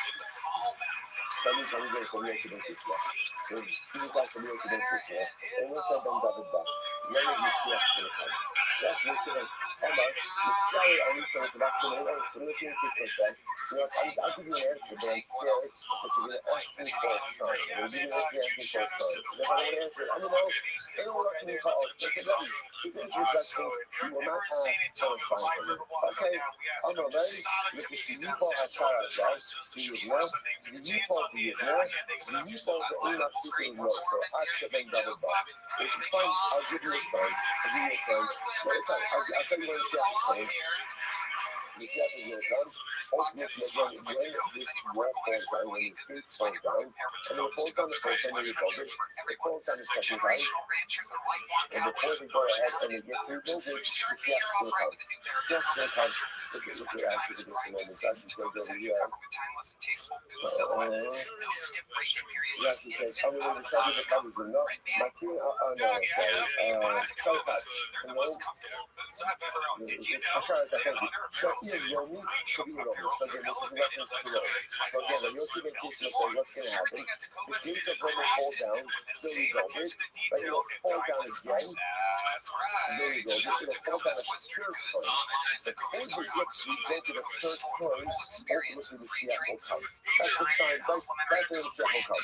Amr Lord Abinu, you know oath. It's a ready. Okay, fantastic. That's a sign that that's true. I'm going to handle a talk on that. We'll talk on that. I told you, I really like this as a what's the stuff in here? Yes, person, what is happening is, yes, it's better to people by themselves. So when people hear something, all they want is they want the time to that's what it's about. You're saying, I'm going to do what? Okay, so I'll tell you about it when I can give you notes. So I said, let me tell us, give us a sign. So I'm going to go, how about people? I got it. You told us not giving us a sign, but come on, just give us a sign. I'm going to go ahead. In fact, you're up to me. Yes, with them, we have to do them. Okay, so we have to look at it's the waters of the Panyas, like the waters of the Panyas, turn to blood. So the Panyas is the body of water that feeds the drug, feeds the idea. The Panyas turns to blood, that will show you that what I'm saying is correct. And sure enough, the Panyas turns to blood. Incredible. It's actually less so. At the time that the Yoshua Ben Sismo was dying, he said, on the hand, I'm equal to the other. Make sure to bury my coffin very deep in the ground on the base. Why? The angel of death of the dead of the Baba says, this shall pass in the trouble. Because when I die, the Yoshua Ben Sismo said our enemies are going to overrun the land. And there's going to be so many Persian horses that every single country will have a Persian horse pageantry. They call for all the waters to hurt themselves. They insist in my guys also false heaven. And we're going to be overrun by the punishment of the media and guess what? We're going to dig up our caskets and use our caskets as food trucks for their horses. So whether it's buried deep in the earth, but they won't dig up our caskets. Ahora, Indem Gadada, also the Spasha Connectors, I install Tisha Hadashim. Then Gadada Mashiach only comes when Rome, the monarchy of Rome, extends itself over time. Now, listen, I want to point out, when we talk about Rome means ego. Rome means ego. Rome doesn't have to be historical Rome, right? It could be anything that is just derivative of Rome. And Mashiach comes only after 1,000 trials of flesh by the Malchus of Rome, or for 9 months. You know, not that thing. You came at least, your wall, your brother, you could have us, you should have been in time. Yes, but what I tell you, that's what is incredible. Now we come to the cause of the monkey. Uber said, yes, I hope so much, that Mashiach come, but I don't want to see it. Now, what is it going to say? What Uber is saying is, I recognize the amount of suffering that occurs with receiving Messianic redemption. So, I hope I dive into Mashiach all the time, but I don't want to see it. I don't want to be here to experience all of the suffering that is going to receive Messianic redemption. Let Mashiach come, I don't want to see it. The Yosef on Yosef says, I see the eyes of the Yosef, the tulip, the goose of the family. And Yosef says, let Mashiach come, and I'll be happy to sit literally again in the shade of the excellence of the Mashiach. What is that? Yosef, so what that means is like, the Yosef says, thank you, bring it. Bring it. I know it's bring it back into the suffering, but I'll deal with it. I'll deal with the suffering, just bring it back out. Yosef said, just two totally different we're going to take on whether or not they want to be able to see the suffering of Christians and Shia. Only about it about my time, no. Even in the Shia, all the Shia. But so what is this? What is it that's going on with this? Right? If it's about ultimately again, one thing is Rabbi say, let the Shia come about, I don't want to see it. I don't want to be here to experience it. So what's the problem?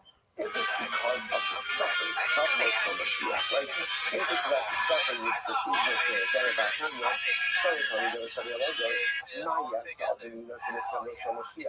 what should a person do to save himself from the trials and travails of this life, right? What should a person do to save himself from the suffering which precedes Messianic redemption? Yaseh Kapora, wow. So I said, what should you do to save yourself from the trials and tribulations between Messianic era? Engage in Torah and Chesed. Torah and Chesed, what's that? Now, first of all, what does this even mean? We'll come back to it. Torah and Chesed save you from suffering in Israel. Now, our Torah, 5 years Chesed. And we'll do it again. You might say, Rabbi, you have all this stuff, you have Torah. The Chesed, what is it about? What are these Rabbanim worried about? They're Torah and Chesed. Thankfully, for me to say, when we have someone who's receiving Messianic era, I'm going to use your method. I might have the requisite merits now, but I'm concerned. And maybe I'll submit that idea. And I say sometimes one idea can work out a lifetime of merit. So right now I may have the merit of Torah and Chesed in order to escape the suffering of Messianic era. And maybe I'll sin. It'll wipe out my merit, and then I'll be subject to the suffering of Messianic era. The Gemara says this is it. Yaakov says as follows. By Yaakov Avinu, I know you not which might be able to cause me today. So God promises Yaakov Avinu, I got you back. I got you back. I will watch you, and I will guard you everywhere you go. And yet it also says, you see, when Yaakov was about to encounter Esau, Yaakov was very afraid. Now, what's the shot? But Hashem says to Yaakov, Yaakov, I got you. You have nothing to worry about. I have you back. I have you have absolutely nothing to worry about. Then why is Yaakov so afraid? Which my answer is, Shai Messiah Shem Yidromachim. Ultimately, Yaakov was scared that although he possessed the requisite merit, maybe he would do something that would cause that merit to be erased. You see what Shabbos says, by the way, it's such a good sign. Just this profound soul, which is, this is part of Chazal's motif of Al-Kamin Ba'atzmacha Ad Yom Moscha. do not believe in yourself until the day that you die.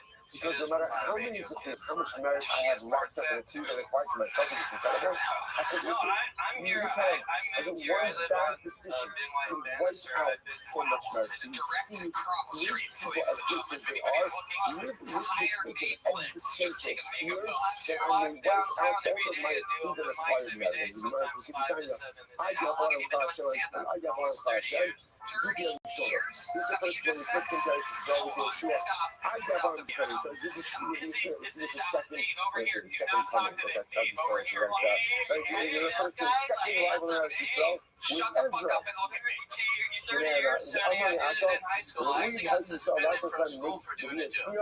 To be a Shona, Ella, and God of Hashem. That again, I say, sing the Christ, like it is like Israel. With incredible miracles with Yeshua, we're supposed to go to the incredible miracles with Ezra as well, but because of the sinful behavior of the Jewish people, we did not yet back their aspect. So let's stop over here for today. We're going to continue with touch overwhelming demand today. Overwhelming tomorrow.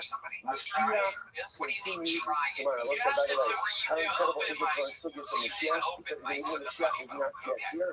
When we learn Mashiach, Gemara's, we have the opportunity to experience a little bit of Mashiach each and every morning together. So, everyone. How long were the sets that you were doing on cruise lines? What? How long? I bet people were taping anchors to themselves on those cruise lines. Shopping, huh? Yeah, they had comedians on cruise lines. You're my favorite person on the planet. I can't believe I'm this close. Man, here's the best. Like, you guys have been doing stand-up with the same length of time. You probably did open mics with them 40 years ago. I've never done one with you, though, Tony. You be careful. I might bite that jab right off your cheek. Keep flirting with me. Get back close. You're not Joe Rogan, bro. I don't know what that means. Anyway, so Good morning. Let us begin by thanking all of our sponsors for this morning trip. To thank our Talmud Torah sponsors, our annual Talmud Torah sponsors, Tov Shin Pei Hey. The Telz Mishpach is dedicating all the Shulman Drushes this year as his host of the Soros Soros Olavan as well. Talmud Torah sponsors for the month of Adar Ba'adim Latova.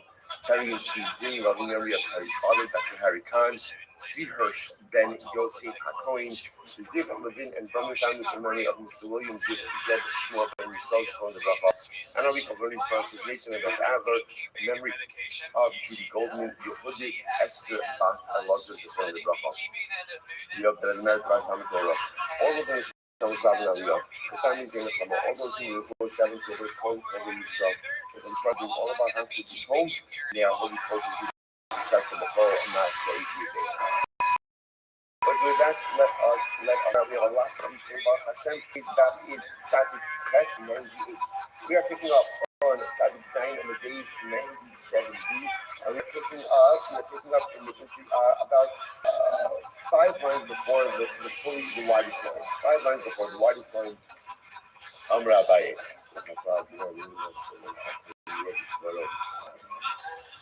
Oh my God. What a freak, man. Okay, Rabbi. We'll focus on the crossing the Shisa Tzadikim, Kaviak Yeshim Chablah. There are never less than 36 Tzadikim who are able to receive the face of the Shekhinah in every generation. So this is the Gemara. We all know this. Lamed Vav Tzadikim in every generation who are able, again, as the Lashon of the Makaber Abed Mishnah, who are able to receive the Shekhinah. Shneimar, Asher Kofote Lo. Praiseworthy are those who eat for him. Lo. And Lo in the Gematria, Lamed Vav, Lo in the Gematria, plus in the Shusha, is 36. Incredible. Meaning is that so it's only 36 from the Rabbi. Dora Kuniku, Timnate, sorry, Alfi. Yet again, Rabbi said that the road that sits before HaKadosh Baruch Hu, which means the Tzadikim, are closest to HaKadosh Baruch Hu, number 18,000. 18,000. So what's going on over here? So the 36 is 18,000. So the Gemara says, Shneimar Soviv, Shmona Sa'elef. Sigmar Zolkasha, Hod in the stack of this Bakari is Miro, Hod in the stack of this Bakari is Miro. So it's there are different levels. Ispaklaria means clarity of vision. So there's Ispaklaria Miro, which means total clarity of vision.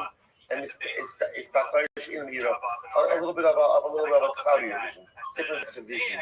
So there are 36 tzaddikim who see after the Baruch Hu Ispaklaria Miro, complete clear vision. Then there are many others who perceive HaKadosh Baruch Hu, but the vision is not as clear. So the Gemara says, the meaning of vision is really high. There are really so many, over 18,000 people who perceive HaKadosh Baruch Hu. Even the level of Ispaklaria She'ina is still a very high level. There's that many people who have that cloudy vision. The honor is coming in and listen to this. We should by a high. Also, this is how the Gemara. So he's listening to you, listening to my side. Then you see Bnei Aliyah, the Hain Muatzim. I have seen Bnei Aliyah, and there are few amongst them. Few Bnei Aliyah. I will say. Now, what does this mean? So the Shulchan is making a tremendous statement that there are, in life, one of the hardest qualities to find is Bnei Aliyah. What does it mean to be a Ben Aliyah? To be a Ben Aliyah means, just like what it says, to be a person who desires growth. You know, it's interesting. There's a lot of communities in Hollywood. Because what do you have to do in order to become a Talmud? What do you have to do? What do you have to do? Study Torah. Studying Torah is profoundly and enjoyable. Plenty of Talmudic habits. But actually, plenty of people are also going to Chassan. To do Chassan. This Chassan is also inherently enjoyable. Who would have thought to do it? Rashi says the hardest thing to find in this world is Bnei Aliyah. People who really want to grow. People who really want to grow. And want to grow at all times. Now again, it doesn't mean they're tzaddikim. And it doesn't mean they're the owner. It just means that they're never happy with where they are and they always are looking for more. So Rishon says it's very difficult to find them. In LF, if there are 1,000, if there are 1,000 in the world, I need one of them. And me and my son, remember again, sons of Allah, right? My son and I, we are counted amongst them. In Mea, and if there's 100, I need you bring me hand. And my son and I are also amongst them. In Shnayim, if there are only 2 Bnei Aliyah in this entire world, I need Ubni. It's me and my son. The Bible says, you read Gemara like this, okay? It's not Gaiva. It's not Gaiva. It's knowing who you are. And Rishon Bar Yochai understood that if there was one thing that he possessed in this world, is that he was a Ben Aliyah. He wanted more. He always wanted more. And his son of Elazar, even more than his father. Rishon Bar Yochai says, listen, I don't know how many Bnei Aliyah there are in this world. Well, I can tell you like this. Even if there's only 2, I'm not going to feed my son. The point of Rabbi says, Rishon Bar Yochai is saying, I don't know how many like Bnei Aliyah there are. I don't know how many there are. So now the Gemara is saying 36, 18,000. During COVID, I took a gap. That's why Nice. Hell yeah. All right. Trevor, what's your love life like? The Gemara says as follows: Lo kasha, had the ID below that. And he goes this once again, he runs the same calculation, which is there are plenty of Bnei Aliyah. What the thing is like this: plenty of people, plenty of tzaddikim. There are sometimes some tzaddikim of Bnei Aliyah who are able to enter into HaKadosh Baruch Hu without permission, and others who require permission. So there are many who can enter with now, whatever this means. There are many who can enter with permission.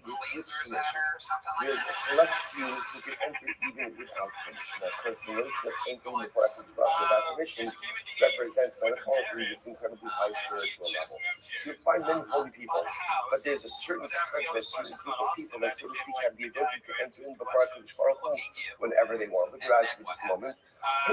Rashi is hard to ID the Irish. It's written in the Roshos. כשנכנסים להסתכל על דיסטקלם ומגירת בענו לא כפיסים נכנסים בשיס. אבל also נכנסים בלא רשוס ברוב ציטון אינו מסתכל תנאו. So let's listen to this. So now the Gemara suggesting this as follows. There are 36 tzaddikim in this world who are able to go ahead and enter into HaKadosh Baruch Hu with permission. And when they enter in with permission, they're able to see Hashem this with clarity of vision.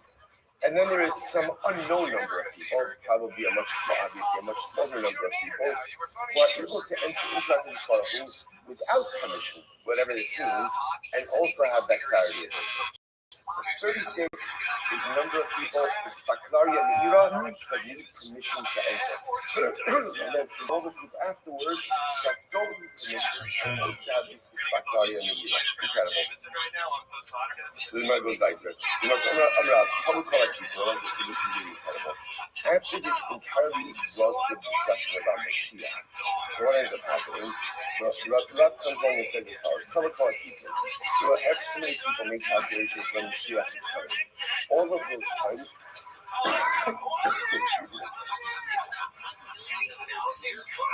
all of those times are already coming down. They're coming down. Public collections. And now at this point, in a double time, I will be sure Mashiach. If you want Mashiach, we need Shuvah and we need Mashiach. So let's say a dramatic shift. God says, stop with the guessing the dates. Stop with trying to figure it out. Any dates that anyone made beforehand, historically, those dates have come and gone. The Mashiach is still going to come, but the only thing that's going to come is these things. And how do we bring him? Ultimately, again, Shuvah Mashiach. Shmuel says, Dayo la'adar sheyamod be'elo. Ultimately, again, it is enough for the other to stay in his other. So what does this mean? Shmuel says no. Just like an other who's suffering, what happens? Shiva ends. Shiva comes to an end. Shmuel says, Golis will come to an end and Mashiach will come. So it's telling us not like this between Rav and Shmuel. Looking back at Shmuel still holds really the date by which Mashiach will come. A defined date. If you don't deserve it, it almost doesn't matter. Mashiach will come. Shmuel, Rav saying it's not true. All of the dates have already passed. They've already passed. At this point, now it's up to us to do Mashiach only through our Shuvah and our Mashiach. Incredible. You know, like the Sikha, he's not focusing on Eliezer on that. He's not also Shuvah in the building. You're not in the building. The Rashi says, how does one do Shuvah? Mashiach will come. If we don't do Shuvah, he won't come. I'm not even sure. I mean, there's Shuvah in the building. If you don't do Shuvah, there's no Gula, Elach, but it's part of the mind of the Hamelech, Shekzerot, Zakashas, Kahamin, you saw Osim Shuvah, Mashuvah. It's not true. If we don't do Shuvah, what's going to happen? What happens? But we've also orchestrated situations through which we have to do Shuvah.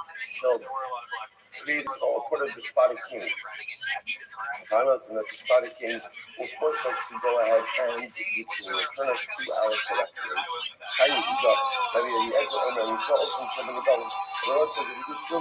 If you're doing Shnei Mashiach, I'm sure every Mishnah says, Amalor Yeshua. I don't find that actually when you type in the Pasuk. The Pasuk says you were sold for nothing and you will not be redeemed with money. What does that mean? You know what I'm talking about. You were sold into diaspora. You were sold into doubles because of idolatry. What's the word for idolatry? Zero. There's zero value. Yes, you took it upon yourself and you were 70 years old. But there's a lot of guys that you will not be redeemed with money, nor with sugar or mice and children. Not even through sugar and mice and children will you be redeemed. In other words, it's not sugar, mice and children that brings Mashiach. Rather, again, there's a date. There's a time, and when that time comes, Mashiach will in that time come. I said, I'm going to love you, I will try never to the light of I but the Pasuk says, return to me and I return to you, which sounds like a metaphorically saying that if we do Shuvah, it will bring me to Allah. I'm going to love you, I will try never. I don't be the ultimate. לקחתי עשר, איך המאיר, ושתיים משפחה, והבאתי עשר סיום, ושמתי ושקלתי ושפרתי את הדין בגבולות, אמר לו רבי אליעזר, אבל לא כבר נאמר, כמו שאני they're like laughing back at each other, but indicates difference between Messianic and Jewish. אבל לא כבר נאמר, ישוע בנת אז קשור, ישוע בנת, אבל לא כבר נאמר, cover Hashem. God himself, with Joshua, God methods from this right, the Evan motion, the rock wheel, a couple of times, the rock wheel, the Sunday Sunday Sacha, I want to rock by them, in touch with some woman, says he lies up. That's what the one says, I have the first one, this trouble. Let's go for a return to us. I'm going to be a trouble. Look by them, the Esma as I eat the week of Adam and Mal, the name how you are. The Yoram, the Nino, the Smolo, Alasanai, the East Father, I already the more modern. The fact that the is up as God and Sunday to Salera Forest, huh? The question of that. So this time again, Rabbi Eliezer was quiet. So what you see over here, and again, the shooting back and forth, This fundamental focus of Eliezer and Rabbi Yeshua. Rabbi Eliezer says we sit on focus. The Lord is saying that Allah will make us part of the Shuvah will be redeemed. Rabbi Yeshua, it's not the way it works. Gula comes, Mashiach comes when Hashem ordains it. They throw speaking back and forth at each other. The conclusion tonight, the way the Gemara ends, the conclusion is that Rabbi Eliezer ultimately again was refuted by Rabbi Yeshua's psukim. So it sounds like what we hear is the psukim of Rabbi Yeshua, which is that Mashiach comes when I think the Father chooses to bring him. That seems to be the opinion that stands.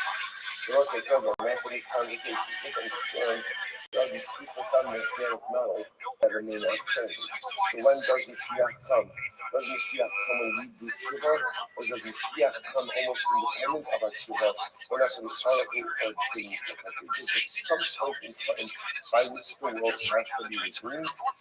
That's incredible. No, Amar Rabbi Abba, let's say, as you receive it, if you say to yourself, 1 second, come on, how can this remain unresolved? Right? We have to know these things. What's the answer? No, we don't. No, we don't.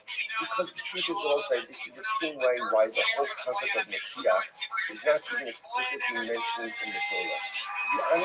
To be honest, the Torah does not want us to be messianically focused. The Torah wants us to be focused on maximizing common Israel. That's our avodah. Our avodah is to become the best version of ourselves. Our avodah is to become the Aliyah. Our avodah is to make a difference in the world. Our avodah is to help others. Whether Mashiach comes because of our, to become Baalei Tshuva, whether Mashiach comes for Baalei Tshuva, that's right. Whether our Tshuva or whether Mashiach is coming ultimately again because of some type of endgame to a certain degree is irrelevant. I believe he's going to come. I believe he's going to come like we sang yesterday's dad. I know that I'm going to wait for him every single day, but not passively wait for him. And the Torah will figure it out. It's not really my job. It's not really my job. My job, maximize this world, maximize this life, maximize my abilities. Let's go like that. Rabbi Abba. Aims Kate, in the park, he's going to that. So ultimately, again, Rabbi Abba says, there is no more revealed date than this. That actually says over here, what does this mean? Rabbi Abba says, if you want, this is what I say, if you want signs of Mashiach, right? Listen, we look at this all the time. Like, the truth is, I can live without knowing the date of Mashiach. Because what do I want to know? What do I want to know? That it's close, right? I just want to know that we're heading in the right direction. But this, by the way, is an incredible dua. Rabbi Abba says, if you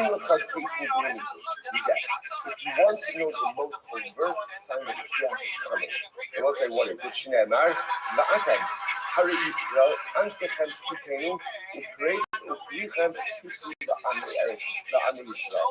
Those are the Gemara which we're talking in Cheskel. Cheskel says, when the land comes back to life, when the trees produce their fruit, when the vines produce their fruit, that's how you know that Mashiach is coming. When Klal Yisrael is not in Eretz Yisrael, the land is glorious. When Klal Yisrael is Eretz Yisrael, the land comes back to life. The more the land produces, the closer you know who we are. That's because every year, like he says, we bring in the good for every first step line. If you can Eretz Yisrael pure Yah, Ba'ayin Yacha. When Eretz Yisrael produces fruit, Ba'ayin Yacha and good measure, as Yikrat HaKetz, Ba'ayin Yacha HaKetz Megilim Yosef. You know Mashiach is close, and there is no greater revelation about the closeness of Mashiach than the vitality of the land divine. Let's say, a little bit of a running joke inside the city. You see, like, this is why, we live in a time where Eretz Yisrael produces award-winning wines. Award-winning wines. Like, the number of boutique wineries in Eretz Yisrael is astounding. The number of established wineries in Eretz Yisrael. I will say, it's not just that there's good wines coming out of Eretz Yisrael. It's that the ultimate sign that the Uber is close. How can one drink wine that is anywhere but Eretz Yisrael? Every sip of Eretz Yisrael wine is a sip of the Uber. It is the most. Do you remember? Some of us are old enough to remember, like that. Remember what used to be the section of social wine? What was it? It was not a section like in the square bottle, like the square bottom bottle, right? Just like the Malaga, like the big thing with a little handle on top, that. That was it. Social wine, I don't know. It's not so good. And I will say now, it's incredible. Now, you couldn't drink all the wine if you wanted. I guess you could just all point, right? Show you the schedule, right? But it's not just something, oh, it's so nice. It's a sign of Mashiach. So by different signs, because it's a sign of Mashiach, it's so important for us to support that industry as well. So important to put our money there as well. At the end of the day, that's facilitating messianic advancement as well. Incredible. Some good biker. But the Lord says, سفر سر آدم دنیا استبهی مخینه‌اش ویوتی بلابا inshallah minasai. So Rebbe says there's another sign of impending messianic arrival, which is that as messianic arrival approaches, there will not be money to pay the wages of people, not be money to pay the wages of animals, right? So Yosef Alabo, inshallah minasai, those who are going and coming, there is no respite from the enemy. Mal Yosef Alabo, inshallah minasai, what does that mean? Even Talmidei Chachamim, who are known for possessing tranquility, it says Shalom Rav. They all have a second. They in Shalom Yitzhak. Even Talmidei Chachamim are known for their tranquility because Torah engenders a sense of tranquility. Shalom Rav. There is great peace for those who have to listen to others from our own lives. When you learn, and when you are steeped in learning, there's a certain calmness, a certain soothing, a certain tranquility that you have in life. Even Talmidei Chachamim, by definition, possess that tranquility. In the Tina and the days leading up to Mashiach will not be able to find that tranquility. First, I just want to point out how interesting this is. On one hand, right, the first thing it says, you have Rabbi Abba saying, the sign of impending messianic arrival is the land will come back to life. The land will come back to life. And then you have Rav who says, right, what does it mean? There's going to be so much turbulence. So listen, so once again, this computing narrative, right, is the messianic arrival, is it heralded by beautiful growth, or is it heralded by incredible and overwhelming difficult circumstances? By the way, those not mutually exclusive, because it's see-through. So Shmuel says, I keep our shine to reach for it. Shmuel says, the sign of messianic arrival is that all Christians will be the same. That will say, they're actually understand this as well. This could be good or this could be bad.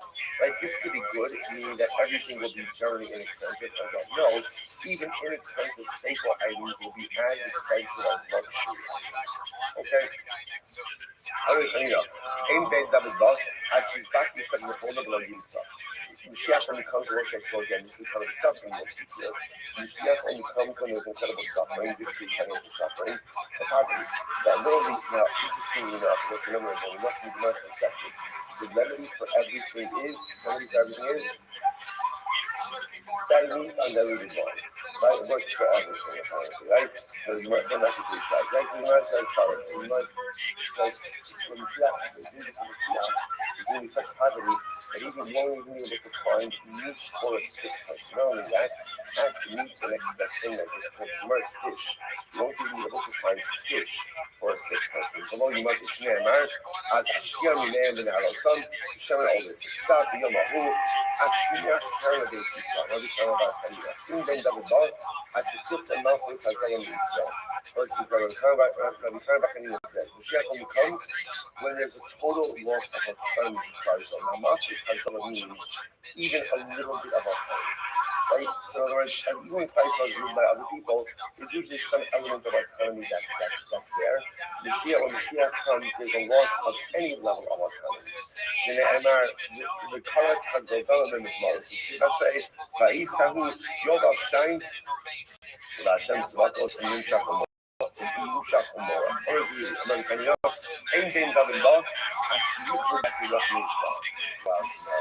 When did Mashiach come?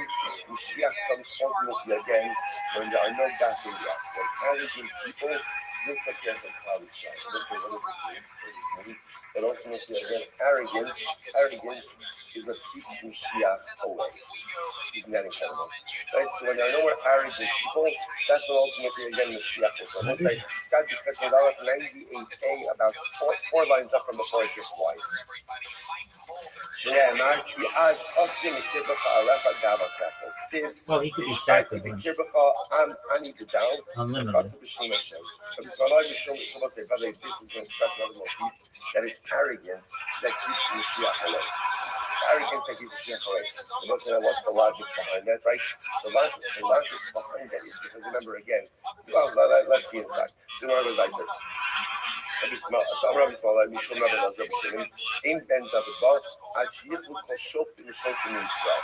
Mashiach comes when the judges and enforcers no longer exist in Palestine. This is talking about corrupt judges and corrupt enforcers, people who exploit their power for self-gain. שנאמר, והשיבה ידי עליך, ועצר כבוד סיגך, והשיבה שופטייך. אומר אולה, this is beautiful. And Yerushalayim niftis Ella, it's stuck. Let's say first wide line. Ula says that Yerushalayim is only redeemed with tzedakah.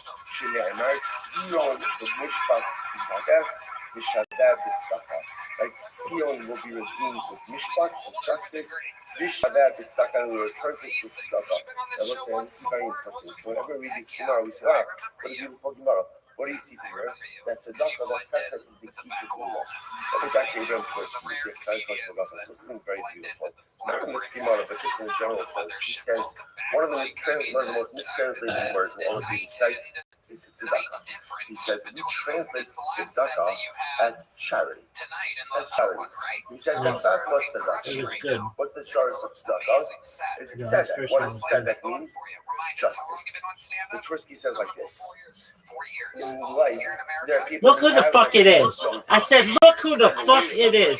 This motherfucker thinks that they can take me down in fucking trick shot pool, 9-ball trick shot pool. Is that true? It's not something nice. It's not something beautiful. It's the way. Dude, how's your day going, baby? Programmed the world to work. So in other words, just like those who don't. What did you realize? Need to receive. Those who have need to give. Those say, and this is incredibly important because a lot of times we look at our activities, we look at our chesed activities as like voluntary.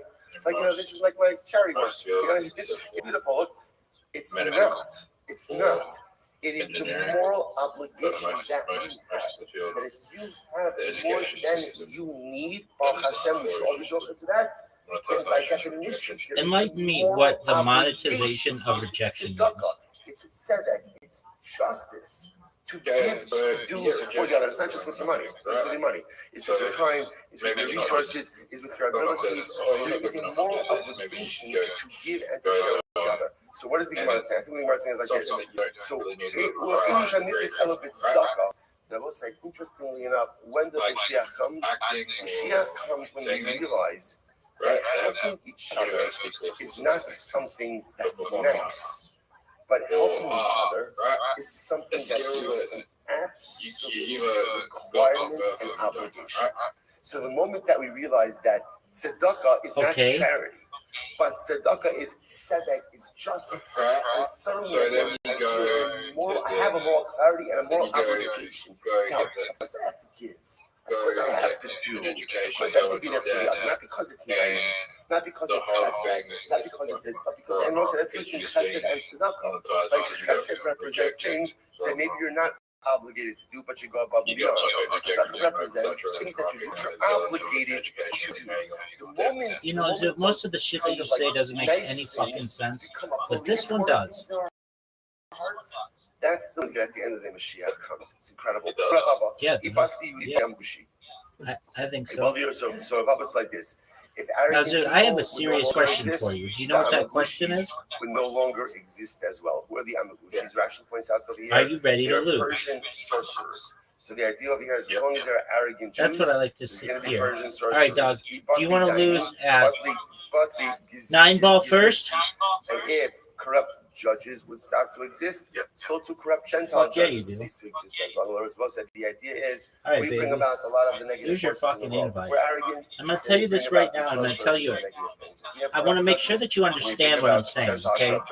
I'm going to dominate you in a way that no one's ever dominated you in your entire life.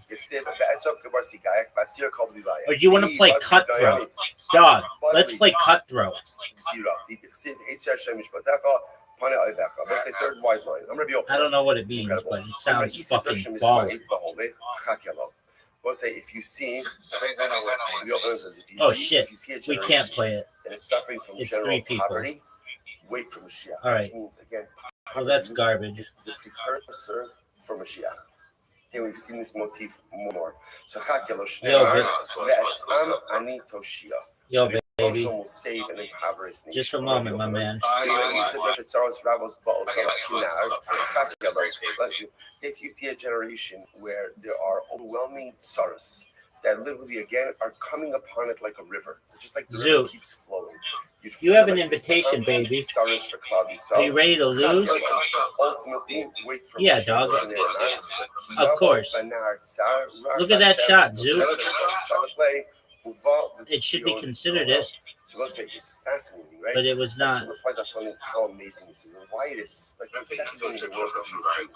They'll say, look how we deal with difficult circumstances, right? If you see a generation where there's rampant poverty, or Dude, if you see you're a done. generation where there's ridiculous You should just, suffering, you should just give up. Big dog, you should just give up.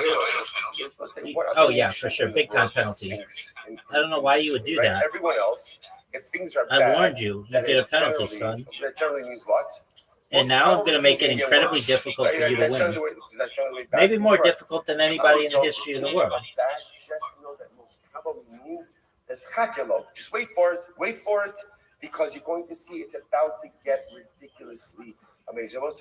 And this should give us. Dude, I'm going to dominate you now. I'm taking away all your opportunities. I'm taking away all your opportunities. Oh, dude, did you see that thing whip out? I've had one of those days. Like this is just because it's always. There have been people who have comedy school and comedy stand-up courses. It's so disheartening. There's not that big of a. About. Like it's more a natural thing. It's like saying, why isn't there a school for pool? I mean, I'm sure there is, but oh, Zoot, how'd you like that, son? Zoot, how'd you like that, son? Do you want to hear me bark at you? Arr, arr. How'd you like that, son? Out of the room, and no one is paying attention to the Kinderlach, right? Zoot, look at this shot. That's what it's like, right? Oh no, penalty. So the school teacher and the Bank shot, combo shot. I don't know how I got credit for that. Right, they're doing everything anyway. Dog, Zoot. So why is that adults? They're responsible for millions of people. They're responsible for the future. And You think there are fewer actors in the world than comedians? Like to call them children is an insult to All children. right, I mean there is basically. Have you ever heard of Upright Citizens Brigade? It's in LA. It's in New York as well. It's like basically you pay and they teach you how to do improv and comedy and stuff. And it's pretty expensive. It's like $20,000 a year. Because sometimes, like the worse it looks. A lot of people say that it is. Wait for it. Because the way cloud install works is the worse it looks. It's called UCB, baby. Is even closer than ever before. An incredible Gemara. The Gemara is like, Rabbi Yochanan, in Ben David Bal, Ella Bidar Shekulo Zakai. Do you know who Amy Poehler is? Again, a reverse idea. Mashiach only comes. Well, she did Upright Citizens Brigade. Did you know that? Mashiach comes when Klal Yisrael tzaddikim. So I say, just on the same page, same line. Mashiach only comes when there's complete poverty. Dog. Mashiach only comes when there's suffering. Do you know what Second City is? When there's complete piety. All right, well, that's like the same shit. Really bad. But Mashiach comes either when everyone's really good or everyone's really bad. Gemara says, an interview for the podcast, absolutely.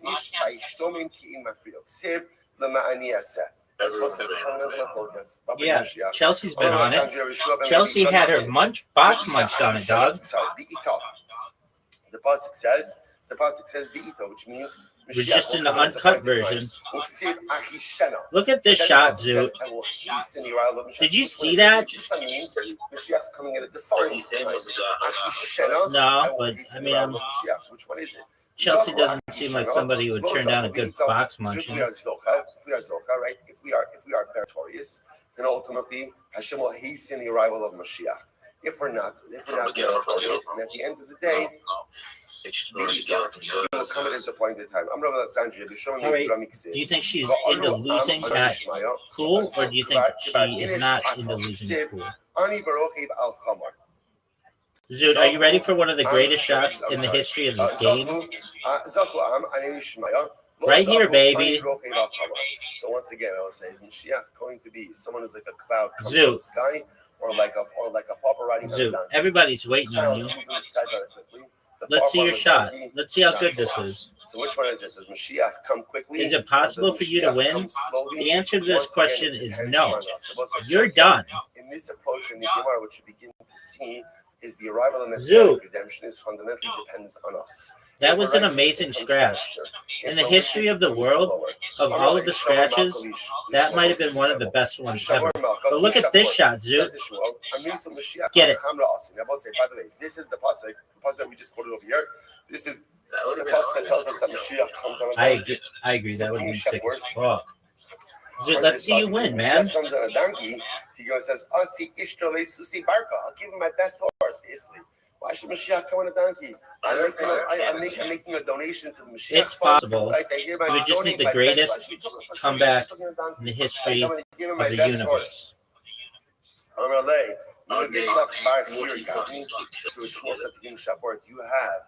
Who's to say you can't get that, baby? Who's to say that you can't get that, baby? You should see Mashiach's donkey. Right? That's quite. Zoot, are you proud of that shot? I think your horse is better than his donkey. Look at this move, Zoot. Over the nicest of your horses any day. Incredible. That would have been so sick. Get ready for this. Get ready for this. If your Dafyomi Charusa or Chaver is not here to cheer, Zoot, are there gangs in Australia? Tell him, I feel so sorry for you. My heart breaks for you that like, you were not able to. You know, we have like the Crips and the Bloods, the Latin kings and shit. Cathartic and overwhelming. I'm sorry. Clearly, you must be in the throes of something major, right? Like, are you just talking about like the Yakuza and the triads and shit? Or are you talking about like the West Side? This is something's missing. Like, 7.5 years, we'll be back in our session. What did you call them? What's that? Get ready for this. The Rishon Levi was standing at the entrance of the grave. Oh, biker gangs. For those who are on not the last. You have biker gangs? We went to the entrance. Oh, how'd you like that shot, son? Dude, how'd you like that shot, son? There's the grave on top. There's a grave on top. And if you know some people, you can actually go below, right to the entrance of the Ma'ara. Dude, watch the best shot. Standing right, found Elio. Look how good that was. By the entranceway of the Ma'ara to Rishon Bayochai. So Amarle, Asina la Almadasi. Crazy. Dude, that best shot was amazing. All right, are you ready to lose again, son? I'm going to tell Am I going to the world to come? Amarle, and Yirtza Adon Hazeh. If Hashbaruch wants it, what do you want from me? Like, I'm not in charge, right? So in other words, if Hashem wants you to be in Olam Haba, you go to Olam Haba. Rishon Levi, Shnayim Reisi, Mongols. So the Rishon Levi says, I'm standing here with three Elio. So there's two of us, but I hear three voices. I hit two balls in. Again, the Rishon Levi heard that whatever this means. I pocketed two balls. Rashi says, and I get no points for that. The was as well. So can you imagine the scene? So again, Eliyahu Hanavi standing by the entranceway of the grave of Rabbi Shammai.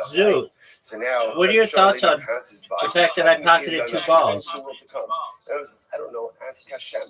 Then Rabbi Shammai hears another voice. Who was there as well? Amalei, Amos, Asim Mashiach. Dude, you would have sucked that dude off, and everybody knows it. Now, the reason do you know who opens for Matt Rife?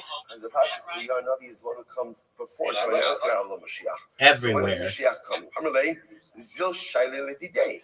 Go ask him. Not go ask everywhere, Mashiach. Mashiach when he's coming. It's the guy from the Golden Dollars. Where can I He's the guy from Workaholics. Where is he? That I should ask Nobody knows his name. What the fuck is his name? Eric Griffin? He is situated at the gates of Rome. Mashiach sits at the gates of Rome. So the Gemara says, "Umay simane." I was saying, how will I know? Fine, so I'll go to the gates of Rome. And how should I go ahead and how should I know who he is? You know who How should I know who he is? So the Yeah. Gemara says. So I say. So if you look, by the way, if you look at Rashi, Rashi says over here. They're the same people who close for you. They're known as the crickets.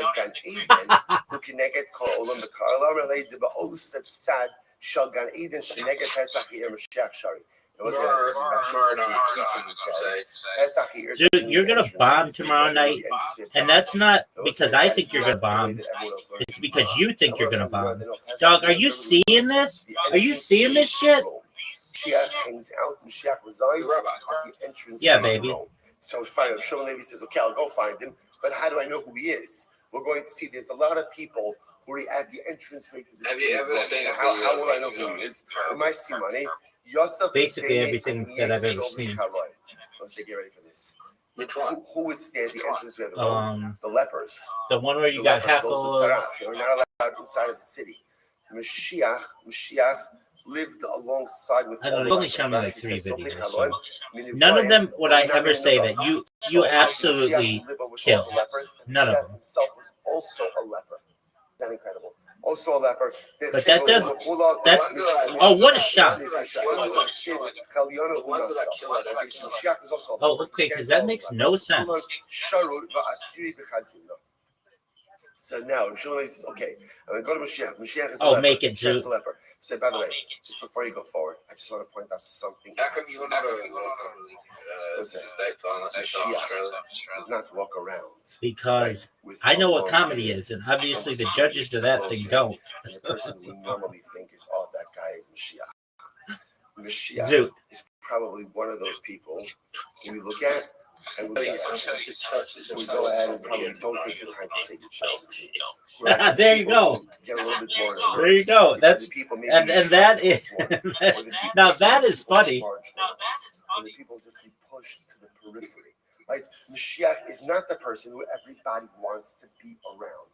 Listen, this is a tremendous, tremendous thing. Because you know what? That's a funny. Oh, that was good. Oh, that should have counted. That's a funny fucking joke, Zoot. Wait, Zoot, you've got something here. The joke would be, hey everybody, if you Zoot, hold on. You're not eligible anymore, so you can say whatever the fuck you want. So you'll see the lepers have to change their bandages. So the way it works so just listen to my joke. So you say like this. Notice, by the way, hey everyone, you might see that I'm sad. And if you want to know the reasoning, it's because I was a state finalist for South Australia in Raw Comedy. And you may say to yourself, well, that's nothing to be sad about. But if you know anything about the judges, they're all dog shit. Okay, go. It's going to be late because it has to wrap up. Why can't you say that? Only bandages, unbandages and rebandages one wound at a time. This way, he's never out of commission for a promotion. Okay, but they're like. Tremendous. So first of all, tremendous in that you see how Mashiach himself is literally they're like not ready to go. Like you can't get chosen again, so you don't have to face their backlash. Dude, are you fucking serious that you scored 40? Dude, are you fucking Dude, hold on. Are you fucking serious that you scored 40? It's hard sometimes to try to heal everything else. All right, dude, are you ready for this shot? Everything that's broken. And I'll just heal it all at once. The best way to heal your wounds, your personalistic wounds, is one at a time. All right. So then he would know that the judges are dog shit too because they didn't pick him.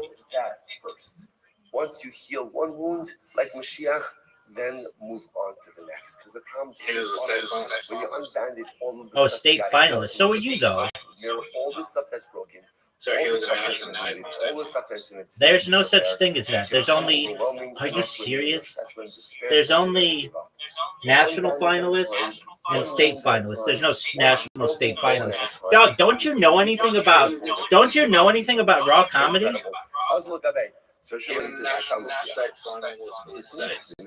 That doesn't make any sense. You just imagine what that must have been like. So, even if he's not coming up, right? He hasn't revealed himself. All right, that's just a national finalist, dog. He found him. He was a national. Yeah, but you don't call that person a national state finalist. You just call them a national finalist. Even I know that. The day's going to come. The day will come. The Mashiach will stand before us. And we too will Zoot, do I have to teach you everything? Do I have to teach you everything about raw comedy? Mashiach comes, and before he does anything, he's just going to say, Yeah, you don't call it that, though. You just say he was a national finalist. It's not like he was a national finalist for the province or the national finalist for the anything but the nation, dog. So if you're a national finalist, maybe you want to use that does anything. Zoot, I know you think that you're outsmarting me on this one, but you're not. You are either one of two things. If you're a finalist for raw comedy, you're either a state finalist or a national finalist. There is no national state finalist. That's redundant. There is no. When are you coming? Am I going to watch raw comedy? Dog, I'm the king of raw comedy. I'm the king of raw comedy. Don't you understand? I'm coming today. J. Michael wants to be me. I'm good. I've got nothing else. Dude, are you? Dude. Everybody. Next question. Someone who's not funny, I can tell you that. Because Australian comedy sucks. But it's better than British comedy. Maybe. British comedy's awful. Zoot. Look at this shot, Zoot. Zoot, are you ready for the best shot ever? So first of all, that's a good sign because oh, Zoot, did you see that? Did you see that, Zoot? Zoot, did you see that? Zoot. Did you see that shot? That's indicative of the fact that you, Rabbi Yeshua, and your father Levi, he could be better. Both have a portion in the world to come. So, okay, beautiful. Zoot, did you see my shot? Because I don't think you did. I don't think you did. If you did, you would have reacted more to it. I think you were twiddling your thumbs. Make it. What a shot. Oh, and you scratched. Oh, that was unfortunate, too. That was unfortunate. The fact that I'm about to win? The fact that I'm about to win? What Mashiach was telling you was, I'm ready to come. Are you fucking serious? Now that's interesting development, Zoot.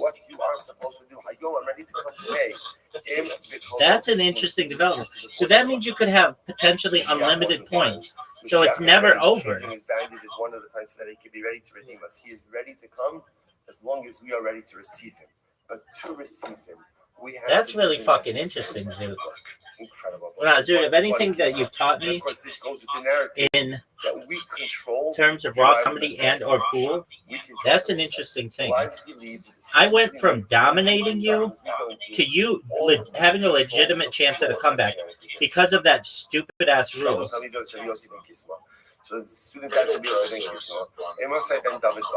And Peter Joseph sucks. You know what? I'll give you an answer, but is he a documentarian? Ask me for a sign. I'm going to give you an answer and ask me for a sign. So if I don't want to answer it, he's a humanitarian? How the fuck did you win? Ask for a sign from you. Okay. Dog, that is bullshit. That is bullshit. Show me the best shot. This is fine. I'll give you a sign.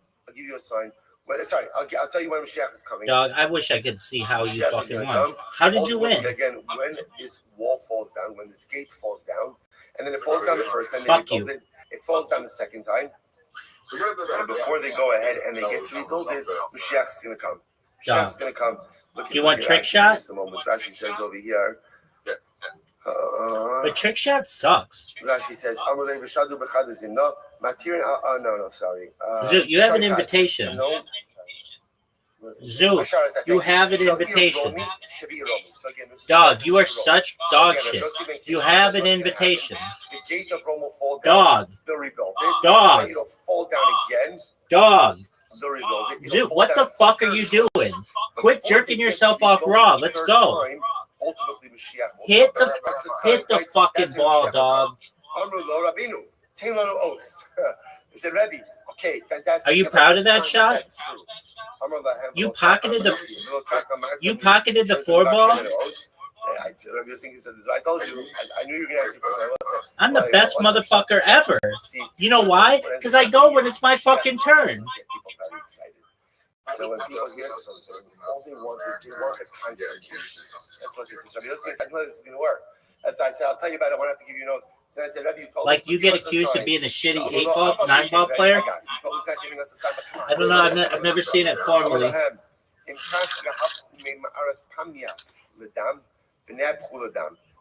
Yossi said, if the waters of the Pamias, right, the waters of the Pamias. No way you make the shot. Now, the Pamias is the body of way to fucking go, dog. Feeds the Arden. If the Pamias turns to blood, that'll show you that what I'm saying is correct. And sure I need to get this fucking ball out of here. Incredible. B'shas Pitiraso, at the time Rabbi Yossi ben Kisma was dying, he said, Amr lahem, hamikul yaroni. Make sure to bury my coffin very deep in the ground. I'm a base. Why? Shein kol dekel v'dekel shabababal, shein sus shal parasim nikshabo. Because when I die, Rabbi Yossi ben Kisma said our enemies are going to overrun the land. And there's going to be so many Persian horses that every single gum tree will have a Persian horse tethered to it. In situations where your spouse is acting like a douche, you should be able to whoop their fucking ass like if they suck dick in 8-ball. For their horses. So therefore, so they won't dig up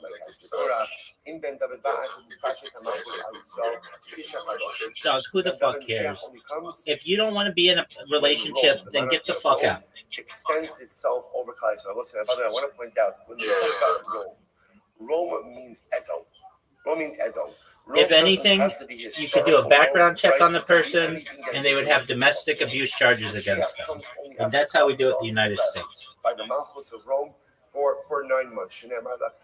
You don't need a fucking list. This isn't fucking Big Brother, dog. Now we come to a totally different motif. Ula said, Yaisi. All right, well then they hide it. I mean, so much. You could hide being on the list too. Now, what is Ula saying? What Ula is saying is, I recognize the amount of suffering that is going to precede me. Zoot, are you fucking serious that counted? Oh, it counts. How the fuck did you win? I don't want to be here to experience all of the suffering that is going to precede Messianic. How the fuck did that happen? Oh, all you have to do is hit the 9-ball in? Says, oh, I didn't know the fucking rules. Rav Yosef says, let Mashiach come, and I'll be happy to sit literally. I was always hitting the ball they told me to hit. Dog, fuck that. Dog, fuck that. We're playing straight up 8-ball. I know that the days that precede Mashiach are going to be difficult, but I'll deal with it. I'm going to whoop your ass in 8-ball. Just bring Mashiach already. So I'll say, so just it's not even going to be close, dude. On whether or not they want to be here to see. You keep getting fortunate on shit. My time, well, even so what is this? What is regular, right? If it's about, dude, I'm going to destroy you. Again, then what is it when these rabbanim say? The table's open. I don't want to see it. I don't want to be here to experience it. So what's the problem? If it's I mean, is that my fault? You want me to do something about it? Baby, all I can tell you is this. I'm about to start dominating, and you're going to see a fucking clinic. Are you ready for this clinic, son? Are you ready for this clinic, son? What should a person do to save himself from the suffering which precedes messianic redemption? Dude, are you ready for this clinic? Wow. Look at this move, baby. Did you see that? Did you see that? Now, first of all, what does this even mean? We'll come back to it. Torah and Chesed save you from suffering. Oh, that was bullshit. You know it. You know it. Paul don't lie, baby. Gemara says, right, Rav, right, you have all this stuff. Dude, don't fuck this up. What are you worried about? What are these rabbanim? I don't know why you're shooting it like that. It's not trick shot. There you go. Good job. I might have the requisite merits now, but I'm concerned that maybe I'll commit an Aveira. I will say sometimes Cool one story. Aveira could wipe out a lifetime of merit. So right now I may have the merit of Torah and Chesed in order to escape the suffering of pre-Messianic era. Dude, that might have been Maybe the I'll worst sin. shot I've ever It'll seen. wipe out my merit, and then I'll be subject to the suffering of the Messianic era. The Gemara Two. says, listen to this. Rabbi Yaakov Bar Yidi says as follows. By Yaakov Avinu. I mean, okay, I'm winning. His brother promises Yaakov Avinu, I got you back.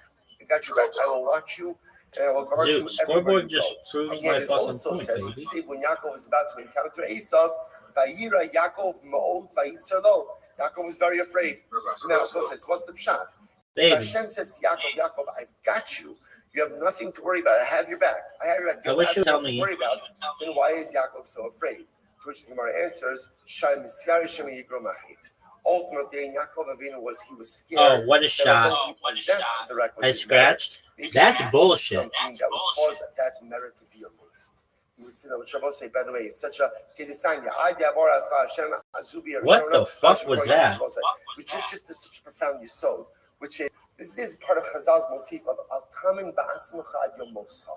Do not believe in yourself. Dude, are you ready for one of the greatest shots Because no matter that you've ever had the opportunity to I witness? have racked up and accrued and acquired for myself, which is incredible.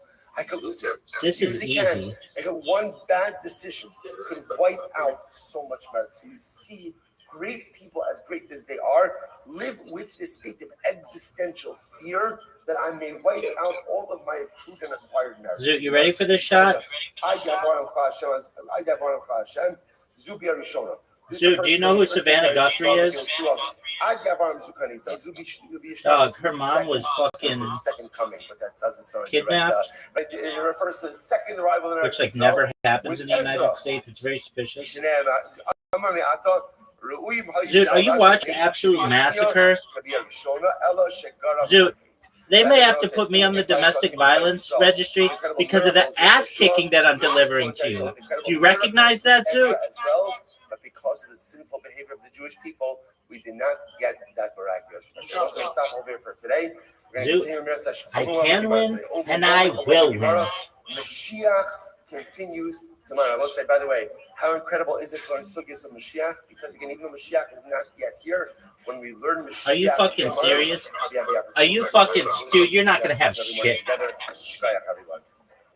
I'm Kill Tony. You're Raw Comedy. All right, have a great day, everyone. Make this shit, Zoot. No way, Zoot. Dude, you're playing like a baller. Keep it up, dude. Let's see the comeback. No way. Oh, you scratched. Dog, it's over. Zoot, do you have any parting words for the audience?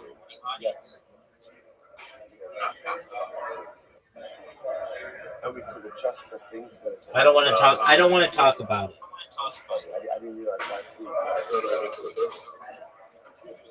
That's a miss. I think we all can see that that's a miss.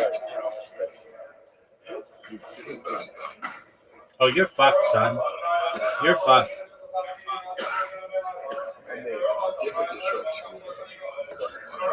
You think it's one of the most difficult shots in the history of the world? Right, because I just banked it like a pimp. Like a pimp. When we play straight up baller ass shit, I dominate. And I think I proved it. To be able to continue. Are you ready for a rematch, son? Beautiful piece ahead of us today. So remember, we find ourselves tonight. We're operating under this box with so many beautiful and different versions of Tanya. The one we're learning out of is out of this. Zoot, you got dominated. Which again is Zoot, you know you have an invitation and everybody's waiting on you? Hey, Zoot, if I may say to you, like, in all seriousness, you take my shit talking better than anybody, and you have my respect for it. If I ever cross the line, you just say you crossed the line, and I'll, be nicer. But for right now, getting back into my character, you're gonna get your ass whooped in this game of 8-ball. You ready, son? I got it. Right for me to say something, and I can say even if they tell me to do something, and I'll do it. But to tell me that I'm supposed to feel something in a certain way, that's much more. Oh, you want to tell me I'm terrible, and then you want to shit talk me? About there's only you could legislate a lot of things. Like you could Hey, legislate F yourself, dog. How about that? How about F yourself? So what does it mean when we say I gave you 3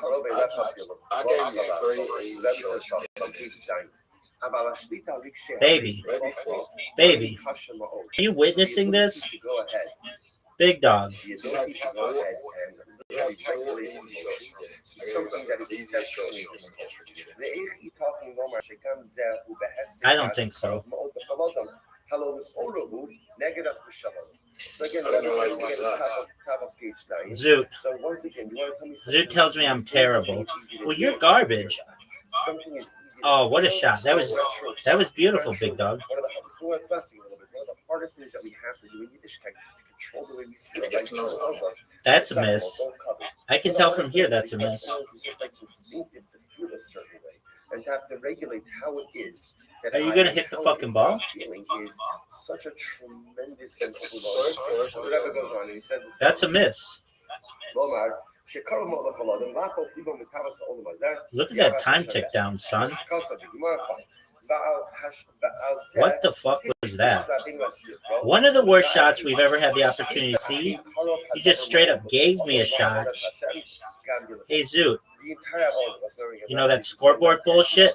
The name that the Rebbe gave this sefer was the Likutei Hamorim, which means collection of sayings. Big dog. But it's really called Likutei Hamorim. So the Rebbe said, the entire avoda of this sefer is to figure out. Oh, did you see the fucking cue ball? Not only with our body, but with our heart. Isn't that the most incredible thing and most difficult thing? I mean, we know this. It's Yo, really dog. hard to keep shots. Are you trying to let me win? As long as I learn what to do, if I'm not used to doing it. Look at this move. Dude, are you watching this? Just in general, it's not. Dude, I'm putting on a lesson for you. You wanted to know why they don't have comedy schools?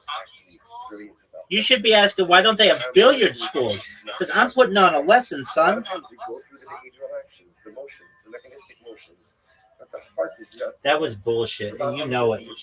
You know it. What I'm trying to do over here is to teach you a bit about that. Hey, Zoot, scoreboard. So once I go down to the next section, see the bottom of page 9.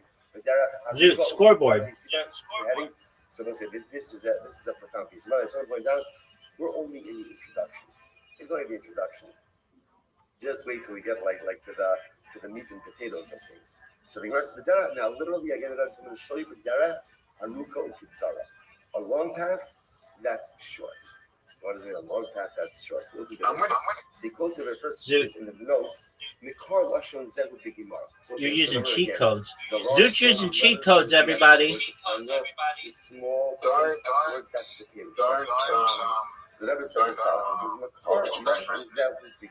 Zoot, you're using cheat codes, and everybody knows it. Cheat codes. Zoot. Zoot. That's also why I like Zoot. using this edition, because again, like many times you find in the great Hasidic masters' work, like Zoot, what did you think of my combo shot, son? a lot of times, us regular people, when we're reading it, like, what are you talking about? So the Rebbe just makes one very short statement. Oh, fuck. There's a path that is long and You have a difficult shot, though. One of the most difficult shots in the history of the world. No one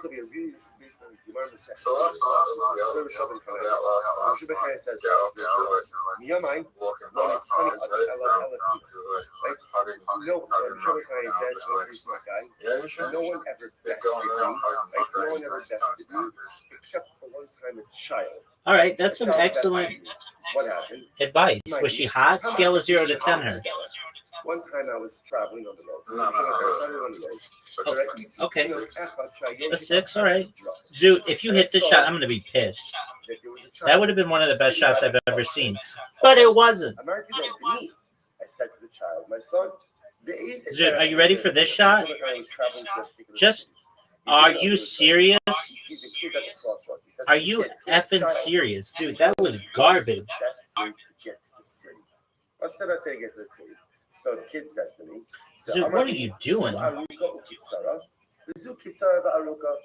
So the child said to Rabbi Shlomo, there are two paths. Dude, just straight up This path giving me is long and short. the and game. This one is short and long. Okay. So Dude, are you seeing this? Says to himself, okay, so which path? Which end? Let's say if anyone needs sheets, over here, right? So he says, so which path should I take? Dude, are you seeing this? Are you fucking serious? That was bullshit. You and I both know that was bullshit. I took the path that was short and long. I took the path that was short and long. Which again makes sense. Why does it make sense? He has no idea what the kid is saying. Right? So the kid says that there's a short path. Let's take the short path. What's the big deal? Dude, don't fuck this up. Dude, don't fuck this up. The problem was, fuck it. Dude, you've come back. Like, you've won like 4 games in a row. Or no, I won the last game, but you won a lot. So he took his Are you proud of yourself? He got right up to the city, but couldn't actually enter into the city. All right, well, if you're so fucking proud of yourself, why don't you accept my invitation to this game, baby? Dude, are you gonna go? Dude, everybody's waiting on your ass. People in the future are gonna be like, accept the fucking invite, Zoot. Zoot, come on, dog. It's short, but it's long. Zoot, you're so. This is. Zoot, come on. And then I'll get you to the city quickly, but you won't get it.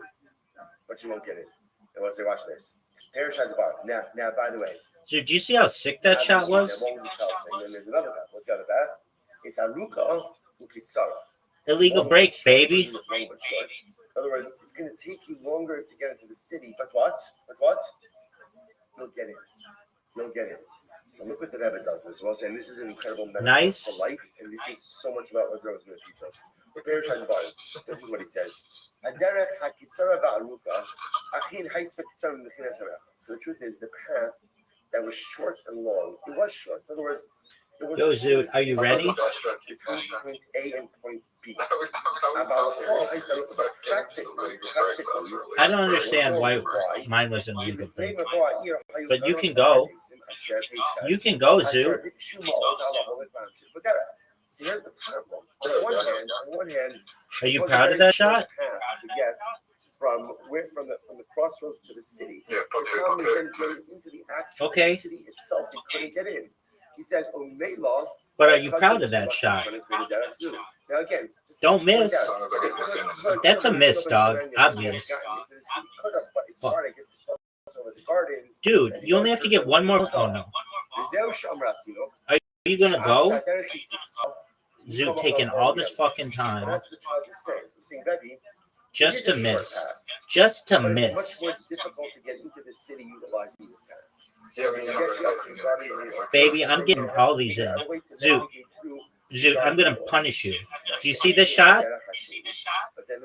Did you see that? Zoot, do you see this shot? Long but short. Zoot, did you see that shot?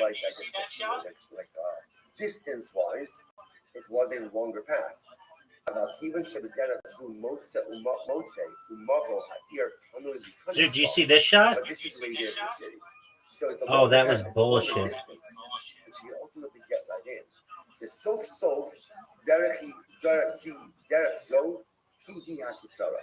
Even though distance-wise, the second. Dude, you and I both know that was bullshit. But it was the shorter path because it enabled you to reach your actual destination. What a beautiful shot, dude. Now that was good. That was impressive. Be able to get into the city without any obstacles. So says, look what the Rebbe does. Are you proud of that?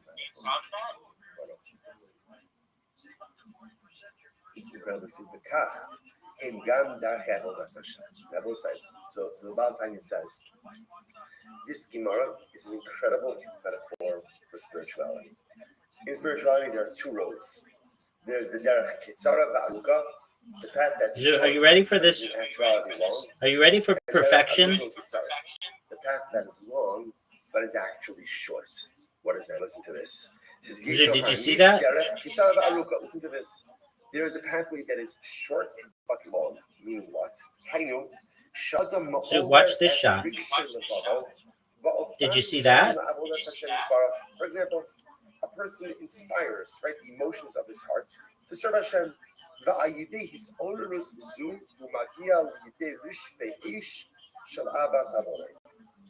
And what happens? Through this inspiration, Look at this shot. this fire becomes to love of HaKadosh Baruch Hu. Let me say this to you outside. Hey, what the Rebbe is describing is like this. Let's say the easiest way. Dude, are you watching this? Are you serious? That was bullshit. Bestseller Jewish books. Oh, what? No way you make this shot. Stories. Not in a million. Stories. What are stories? Are you effing me? Stories? What's the beauty of this? That was garbage. Everybody knows it was garbage. Dude, how about you make this shot? Are you fucking serious? Are you fucking serious? How do you feel at an NCS $5? Dude, that was amazing. Oh my God, I am really going to change my life. Are you going to make this shot? And generally, how long does that last for? Get out your protractor, son. That's the wrong ball. Okay, you're giving it till Tuesday. That's very good. I want to point out something amazing. You know, Rabbi Soloveitchik points this out. He says, the pasuk says that Zoo. when Avram left from Haran to go to Canaan, so it says, I mean, I don't know. Whatever you want. Sarai, Lot, How don't I know it? I don't know. Shit sucks. Who are the souls? So Avram Dog, I don't. It doesn't fucking tell me any extra information. I was just making a joke. It's just Avram, Sarai, and Lot. Baby, I was just making a joke. You were not the first. Right? Avram Avinu was running Shabbat clones. He was programming. He was serving Chinese. Not on. He was. Now it's on. Yeah, turn it off. People were on fire. So Avram says, If you would have hit that shot, I would have been pissed. I don't know, but God told us to go. Let's go. Let's go. And they go. How about no? They start out. Probably what happens. You're going through the journey. Because I'm too dominant. Where are we going? Right? And each day, more and more people feel lost. Until at the end of the day. Okay, so my line is on. Right? Why? Now it's off. Because when people are just inspired, Now it's back on. Do you see that? It's beautiful. Lights of fire. But as quickly as that fire is kindled, it goes out. And by the way, this is, if you want to understand, a lot of times. Are you serious? Let's say the events of the Jewish people in the deserts, right? You always wonder how could it be that the people. Baby, dude, are you ready for this? This is for you. They saw the giving of the Torah, yet That was for you, baby. And they're already building. It just doesn't make any sense. But All right. It makes sense. Let's look at the best shot. Obviously, should have been mine. That was garbage, and everybody knows it was garbage. All right, random, all the same shit. It's very nice. It's very nice. Dude, if I see you with your fucking protractor on, I'm gonna be pissed. Your protractor's on, Zoo. Like today, it's very interesting. Like everything is about inspiration. Everybody wants to be inspired because the truth is. Oh, you hit a nice one in. And I kind of just, I want like a hack. Zoo, like your protractor's off. I want to get that relationship, but I don't really want to. I don't know why we call it a protractor. It's not a protractor. It's like, oh, no way. Short attention span. So give me what I need. Give it to me quickly. I'm going to be inspired. And by the way, it works. The Rebbe says that's all right. What one? That's the short path to get to God. What color am I? That's a much longer way to go. It actually becomes a much longer way. I'm not striped. Why? Because if that's my dream, just like that high, and you always need to get your high. Right? Nobody can tell because that fucking thing tells you which ones to hit. What's next? So it seems like the shortest path of connection. The table's open. So I'm not striped.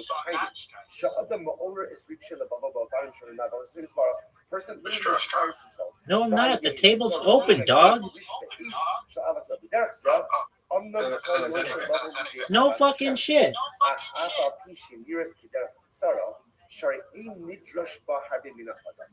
Inspiration, right? Inspiration. Dude, are you gonna watch the fucking Super Bowl today? That's all I want to know. What do they demand of you? What do they demand of you? No, in fact, nothing. Right? What is right? Zoot is solid. What happens And when Zoot what are you doing when sucks. something inspires you? What are you doing? You're ingesting. You're passive. So and by the way, I want to point out that that is not this is profound, and we all have moments where I need I just need that pick me up. I I agree. need that pick me up. And it feels like it's so intense and so profound, but in fact, because I'm passive and I'm not really doing anything. Are you proud of that shot? It's easy come, easy go.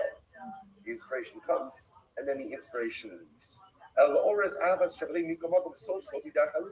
it's interesting. So sometimes like that passionate inspiration. That was dominance. Like the shortest Blind shot, baby. But ironically, I wonder if you get more points for blind shot. Because since I'm passive, I'm not really I bet you do. I'm receiving. I'm not really affecting change within myself. You failed to hit a strike first. Oh, fuck. That wasn't my ball. I'm just the same person. That was garbage, Zoot. I just helped I'm you. right where I was before. So again, if I can get more inspiration, that's great. Blind shot. Are you proud? Did you know blind shot is considered a trick shot? Yeah, dog. Here it is. Do you know where true relationship with that comes from? It's when we do it without the thing on. Are you fucking serious? Are you fucking serious? But inspiration doesn't come balance. Yeah, it does. Also, it's something that's being Because we didn't know, dog. We didn't know. Per se has actually occurred. So because of that, he says, Now, Zoot.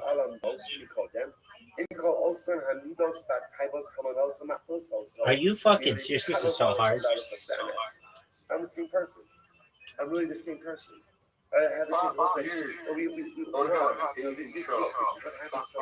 Yeah, I did. And I'll do it again, baby. That's a miss. One of the biggest miss. Hit my ball in. Thank you. How can it be that one day I'm so on fire and then the next day? Oh, I didn't mean to do that. I turned it on, but I turned it off. My nothing's changed on the inside. It's a trick shot.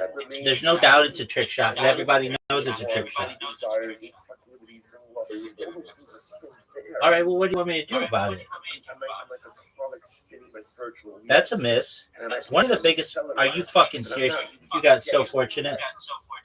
So the Rebbe goes on, he says,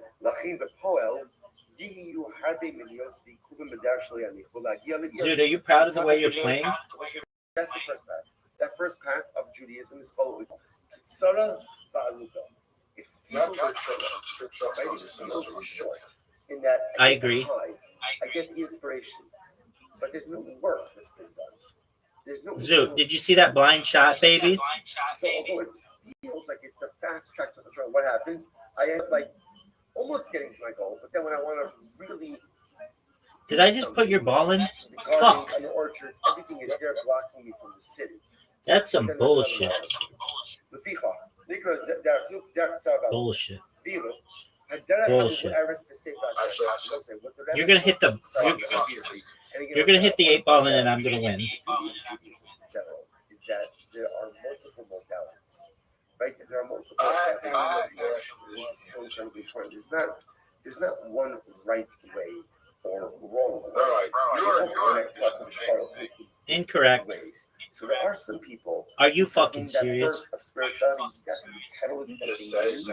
in order to go and affect change. But for most of us, the way like dramatic moments of inspiration occur is now we're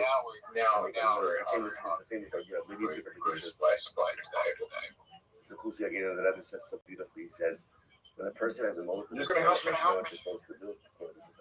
The Rebbe says, Blind shot, baby. Read a passage. This is why. Because at least then you've taken the inspiration and you plugged it into something. Right? How many times am I inspired?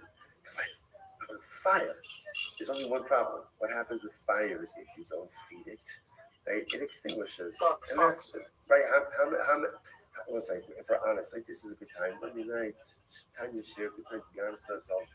How many times in life I was like so on fire, so ready to do something. I just Zero. I'm not even. I just don't actually. The fire was there, and like fire could burn by itself for a certain amount of time, but after a certain, if you don't, it's going out. Zook, do you see how dominant I am? Then that was the bottom of page chas. Zook, S T F U. What does this mean? It's a STFU. Don't miss it. And you did. One of the worst misses we've ever seen.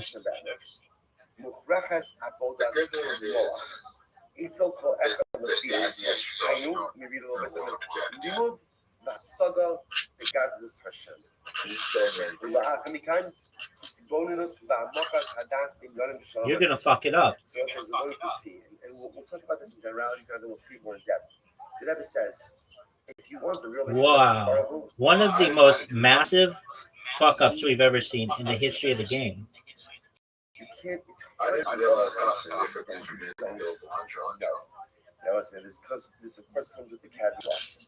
There's only so well. Hey, you ready for me to give you the win? But there's still stuff you can understand. It's like any relationship. That's a miss. The more you understand someone, one of the biggest misses in the history of the game. The more you understand, of course, dog. It requires my mind. It requires my heart. It requires my soul. And your ball's in a really tough spot. Do you recognize that? Myself, defining things about myself, starting to do certain yeah, you could lose. And you just did. Champions. Champion of the game, baby. Hey, guess what? Nobody gives a fuck. What emerges on the other side of all this internal work? We're going to be a trick shot now. We know that. All right, but 8-ball trick shot. Fuck that 9-ball shit. I end up creating a sense of love of Hashem. And again, we'll see when we get into the scene. No, it's not, because you can. I want it so you have to get all the balls in. So again, you see the two paths? This second path is with the double ball. It's a much longer path. There's a lot more work.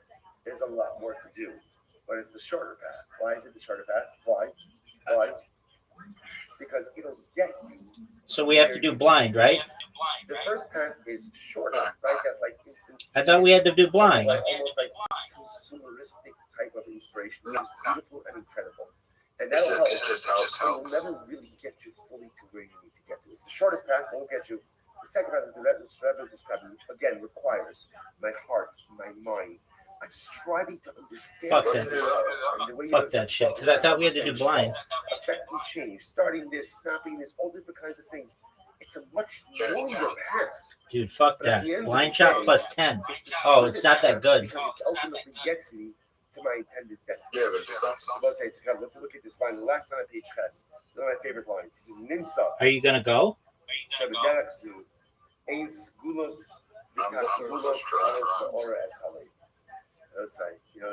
Latanya says the long path, which is the shortest path, will say there's no schools. It's interesting. We love schools. We love schools, right? Again, there's a schooler for everything, right? If you say Nishmas 27 times in 3 minutes, you're going to find a shit that's going to have a baby all in the same hour, right? It's incredible how it's going to happen, right? And you do this, and you do this, right? Yeah, I remember I was with a young man who may or may not be related to me, and he was folding his towels after Shabbos, and he made sure that his wife was. That's a terrible shot. I'm just going to tell you that right now. It's one of the worst shots we've ever seen. It's a school of shalom backs. I said, by the way, you tried to cheat. It wouldn't let you. Be a mensch. Excellent job of sucking dong. Wash the dishes. Everybody saw you try to cheat. I saw you try to cheat. So interesting, what? Because folding your towels is a heck of a lot. And by the way, there might be a scope. Not But forming a talent is a Yeah, baby. a lot easier than actually Doug, everybody knows it. You did the thing and then you shut the thing off. That for the long path that's short, there's no schools, there's no hacks, right? There's no shortcuts. He says, "Cause the ores ale, Ellen addresses pay best, sorry, Ellen addresses me Adam Yigia Rago, that Suma Kfula Mukutalas." What does it require? It requires a ridiculous amount of exertion, right? And a tremendous amount of ongoing effort. Zoot, are you excited for Bad Bunny? Right? Tremendous amount, right? Again, there's no shortcut, there's no life hack.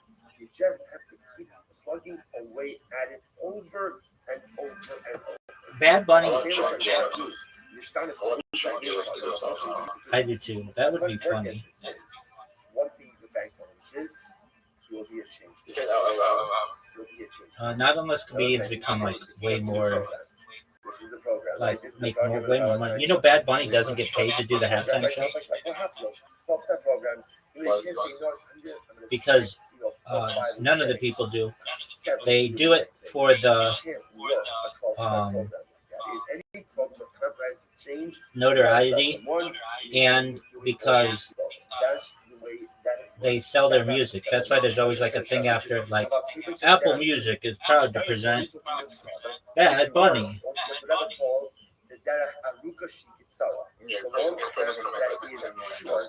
He says,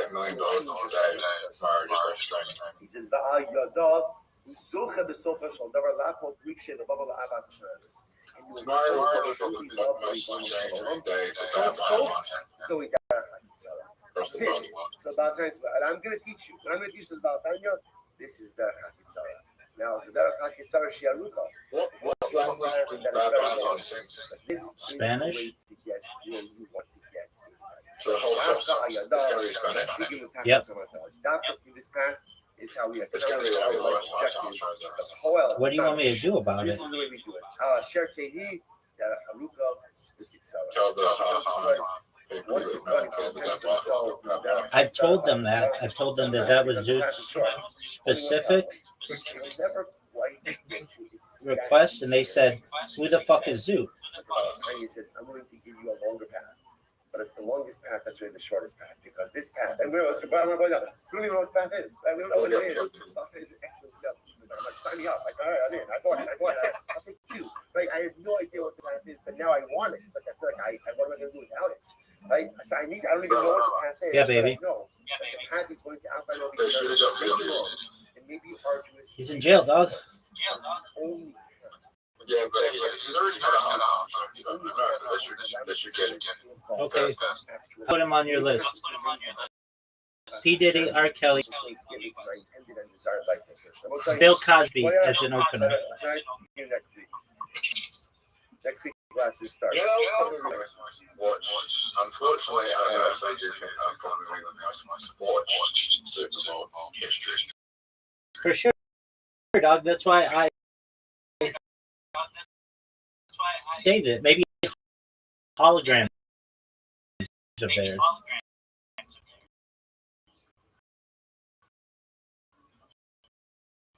All right, good evening. Good evening, a great Hashem. That's a miss. We have a beautiful piece ahead of us. We are so bad at. Remember, we're tonight. We're operating on this box from so many beautiful versions of the one we're learning how to do. Kiss Shot, Make It. Essentially, life itself is. And Ignition Remix, two of the best songs of all time. So. A little bit of everything. And so we're off yet last week. We had never recorded the Pasuk. Karol had governed the whole people the So literally translated again, the matter is very close to you. The people will to do it. So remember again, the Rebbe asked the fundamental question. He said, I don't understand. If you tell me, are you proud of that shot? That something is easy for me to do with my mouth, I got it, right? Tell me to say something and I can say it, even behaviorally. Tell me to do something and I'll do it. But to tell me that I'm supposed to feel something, that's for sure. In general, we have this idea about you could legislate a lot. He shows up in those fucking but you really can't bad things. So what is doesn't mean when you say that it's Karov Elecha B'Levav Chalasot. The Rebbe says on page Zayin. They were indicting him when they were doing P. Diddy, and then they reversed the charges or some shit, which was questionable. Is something that is exceptionally difficult. Perhaps. Do you like that kiss shot plus that bank shot, baby? Do you like that kiss shot plus that bank shot, baby? Something is easy to say, something is easy to do. I could hear that. Something is easy to feel. It's not true. It's not true. One of the we spoke about this last week a little bit. One of the hardest things that we have to do in Yiddishkeit is to control the way we feel. Right? The Torah tells us. Are you gonna go? One of the hardest things, because sometimes it's just like instinctive to feel a certain way and to have to regulate how it is that I am, how it is that I'm feeling. Zud, are you gonna go? Such a tremendous and overwhelming thing. So the Rebbe goes on and he says as follows. Are you gonna go? That's a terrible shot. Maybe one of the worst shots we've ever seen. You better go. Dude, are you ready to see the best shot in the history of this game? The entire avodah was remembering, and last week we spoke about the idea that really the name that the Rebbe gave this sefer was the Kutei Amorim. F them up, baby. We call it Tanya, but it's really called the Kutei Amorim. So the Rebbe said the entire avodah of this sefer is to figure out how we can serve HaKadosh Baruch Hu not only with our mouth and not only with our body, but with our hearts. Because I want to say, isn't that the most incredible thing and most difficult thing? I mean, we know this. It's really not hard to keep Shabbos. It's hard. There's 39 malachas. I know it's as long as oh, penalty? Okay.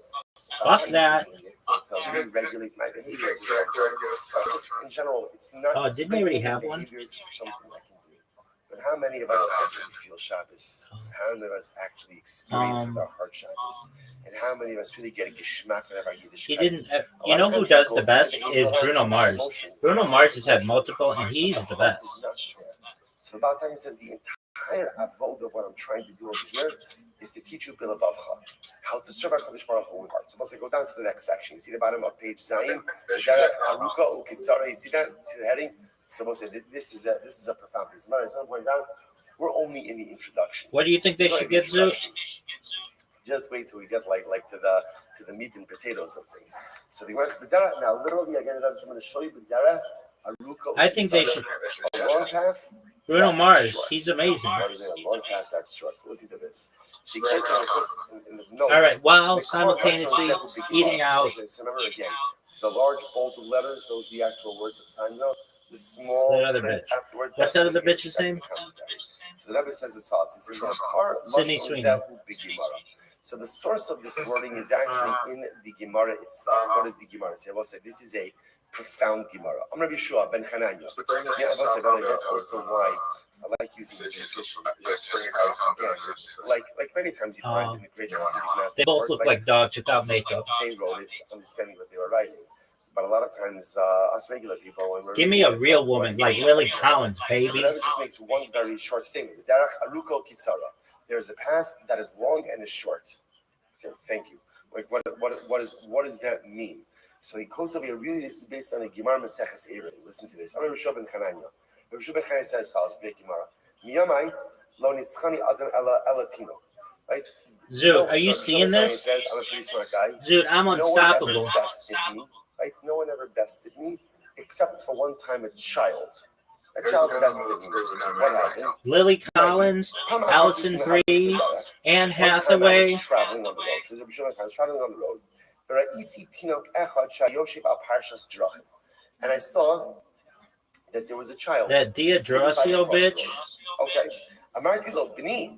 I said to the child, my son.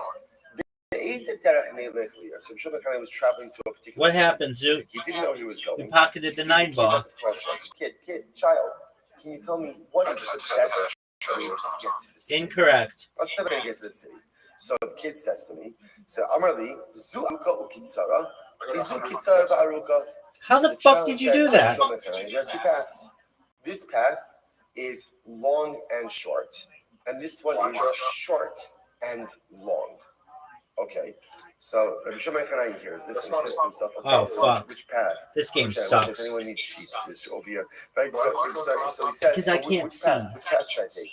Rav Shimon ben Chananya said, Amar li, Not I'm well. sorry. Halachti b'kitzara va'aruka.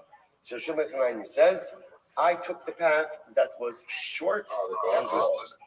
I took the path that Yeah, was short and just long. the fucking Kitzara things are really va'aruka. small, dog. Again, makes sense. Why does it make sense? He has no idea what the kid is saying. Right? So the kid says that there's a short path. I'll just take the short path. That's no big deal. So he takes the short Okay, path. Listen to thanks. this. I appreciate your fucking advice. Keva she got to here. So I'm sure says, you know, it's amazing. I got to the city in no time. Maybe you The can hit the problem fucking was, got ball. to the end of the path, and he was right next to the city. But the problem was that there were Oh, that was gardens garbage. and orchards that were there blocking him from getting into the city itself. So he took his short path. He got right up to the city, but couldn't actually enter into the city because the pathway was blocked. Chazak Tzachor, went back to the crossroads. He goes back to the kid. Amarti lo b'ni, lo kach amarti li zu kitzara. So he says to the kid, what's the problem? Not exactly, but you understand, right? Kid, you told me that this was the short path. So I told him it's the short path. To which the child said, Amali Rebbe, lo kach amarti lecha kitzara. Zud, are you proud of that shot? Rebbe, remember what I told you? What did I tell you? It's short, but it's long. I wouldn't short, be. but it's long. In other words, it's short, and that'll get you to Do I think you're gay? I mean, you talk about being gay a lot, and you've admitted gay, and you suck a lot of dick in this game. So I have my suspicions. It's long but short. What do you mean it's long but short? In other words, it's going to take you longer to get into the city, but Dog, sometimes you just come out and say, I'm gay. And I'm like, okay, dude, thanks for telling us. Metaphor for life, and this is so much about what God's going to teach us. Listen to what he says. You know what the gayest thing you can do is? Tell other people you're gay. Aside from sucking dick. It was short. In other words, it was the shortest distance between point A and point B. But practically, it was longer. Why?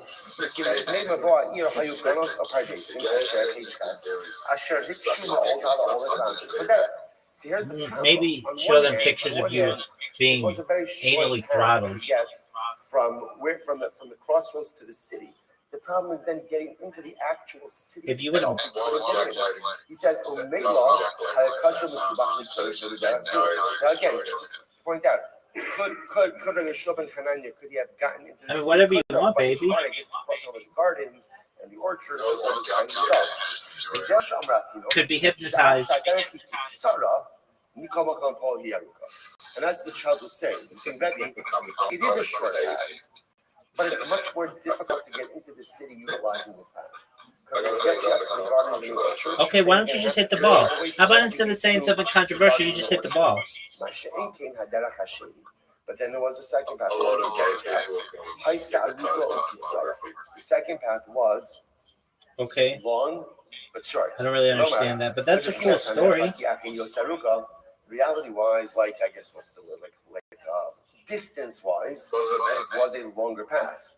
But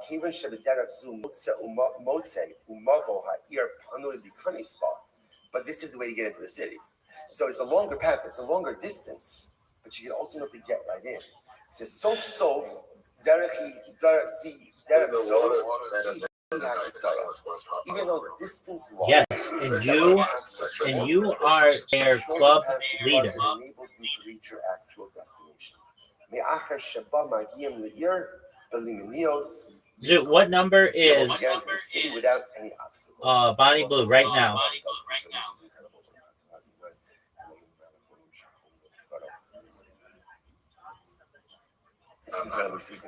Yeah, you do. Rebbe said, so Malachi says, this Gemara is an incredible metaphor for spirituality. You would know. Two roads. Dude, what number is Bonnie Blue right now? The path that's short, but is in actuality long.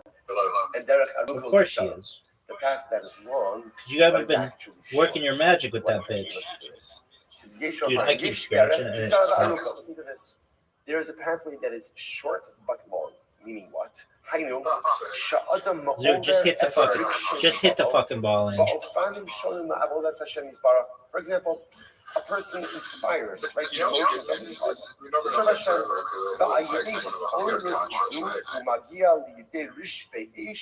shel avas abore. It's still not easy. And what happens through this inspiration, through this fire, he comes to love of HaKadosh Baruch Hu. I'll just fucking make it. Let me say this outside. Hey, thank you. Like this. The easiest and you lost. Fall in love with Usually someone loses when they do that. Bestseller Jewish books, all lost. I know. You did. Stories. Oh fuck! You got more points. What are stories? What's the beauty of this? What's the beauty of my son? That's garbage. That's it. Change your imagination, right? That's fucking garbage. Dude, that's some bullshit. Dude, that's some bullshit. That's some bullshit. Those of us who have been at NCS by Abdullah, right? How do you feel at an NCS by Abdullah, right? Like, oh my God, I am really going to change my life. It's great, right? Yeah. Generally, how long does that last for? I was gonna say 4 minutes. Okay, you're giving it till Tuesday. Yeah, that's baby. Good. I just want to point out something amazing. You know, Rabbi Soloveitchik puts this out. He says that Avram ask yourself in the mirror, baby. Haran to go to Canaan. So it says that Avram went, Sarai, Lot, Ve'es HaNefesh Asher Asu B'Chara, and the souls they made in Haran. And the Medrash says, who are the souls? So Avram converted all these people. Sarai converted all these people. So Soloveitchik says, like, where did they go? So look how good a shot this is. Are you fucking serious? It's just Avram. That was bullshit. So where did the Chevra go? Oh, I just gave you the easiest fucking shot in the history of the game. Zoot, just please make this fucking shot. End this fucking game. He was programming. He was serving Chinese. Right? He was Thank doing you. everything. He was doing everything. Great job, Zoot. All right, I need a break. So Avram says, Chevra, we're going somewhere. Say where? I don't know. Well, I don't know what you want me to do about it, but all I know is that I need a fucking. Yeah, because I'm the sexiest. Where are we going? Right? And each day. Zoot, when are you going to start watching Kill Tony? Until at the end of the day, it was just Avram, Sarai, and Lot. Right? Why? Because when people Zoot, when are you going to start watching Kill Tony? Episodic events. It's beautiful. Lights of fire. But you suck. As that fire is kindled, it goes out. And by the way, this isn't. If you want to understand a lot of peace, baby. Good job on your play and your comedy. Being a raw comedy state finalist, that's a big deal. They saw us putting up the seed.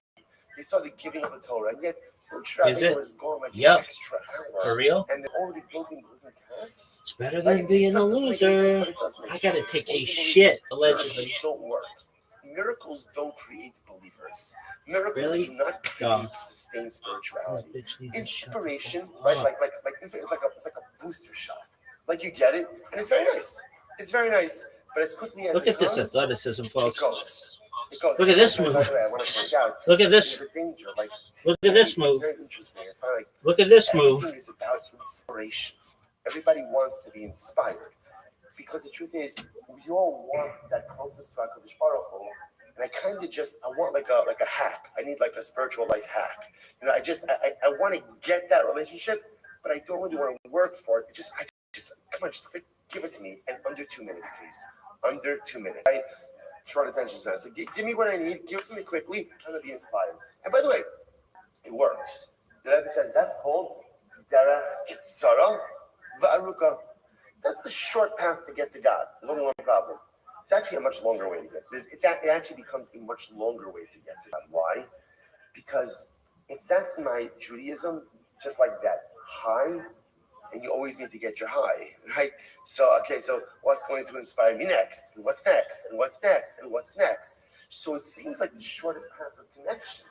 But in fact, it's a much more circuitous route to a lasting relationship with Hashem. So what the Rebbe says,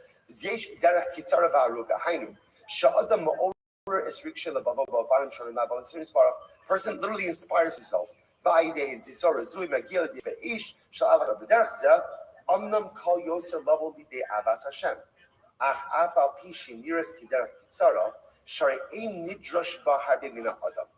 Inspiration, right? Inspirational moments. It's interesting. What do inspirational moments demand of you? What do they demand of you? What do they demand of you? No, in fact, nothing. Right? What is right? again, what happens when what are you doing when something inspires you? What are you doing? You're ingesting. You're passive. You're passive. So, and by the way, I want to point out that the Rebbe is not knocking this. This is profound, and we all have moments where I just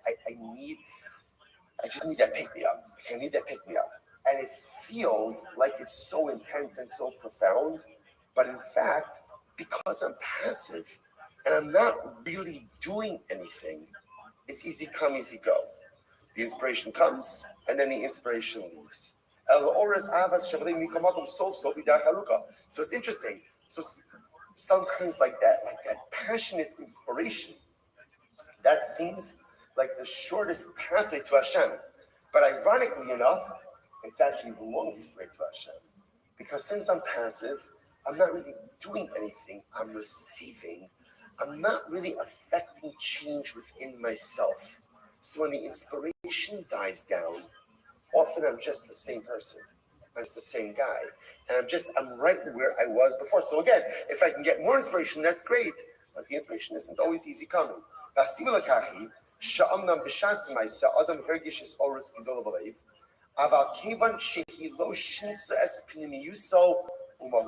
Here it is. Do you know where true relationship with HaKadosh Baruch Hu comes from? When a person is willing to change who he is. You see, when we're inspired, so inspiration is beautiful, but inspiration doesn't come about because of something I did for myself. Often it's something that's being conferred upon me. And no internal change per se has actually occurred. So because of that, he says, "B'sof socho, adayin hu nishra alamdo kimikodem, im kol osan hamidos v'ataivos hamanos ha'aklos hoso milis karos lalakos b'ames."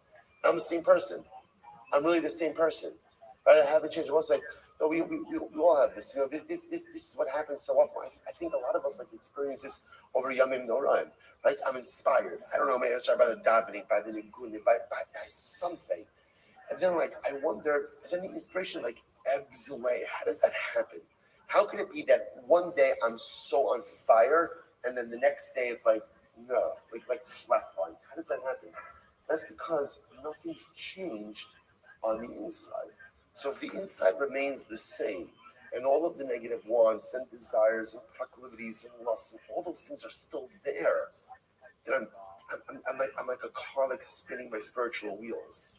And I might be hitting on the accelerator, but I'm not really getting anywhere. So the Rebbe goes on, he says, Lachim bepoel yihiyu harbe minios v'ikuvim b'dar shlo yanichu lagia le'ir. She's happily with us.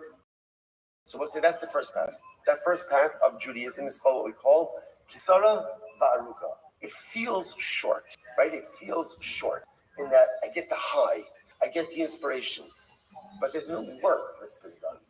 There's no internal change that has occurred. So although it feels like it's the fast track to control, what happens? I end up almost getting to my goal, but then when I want to really do something, the gardens and the orchards, everything is there blocking me from the city. But then there's another model of change. What the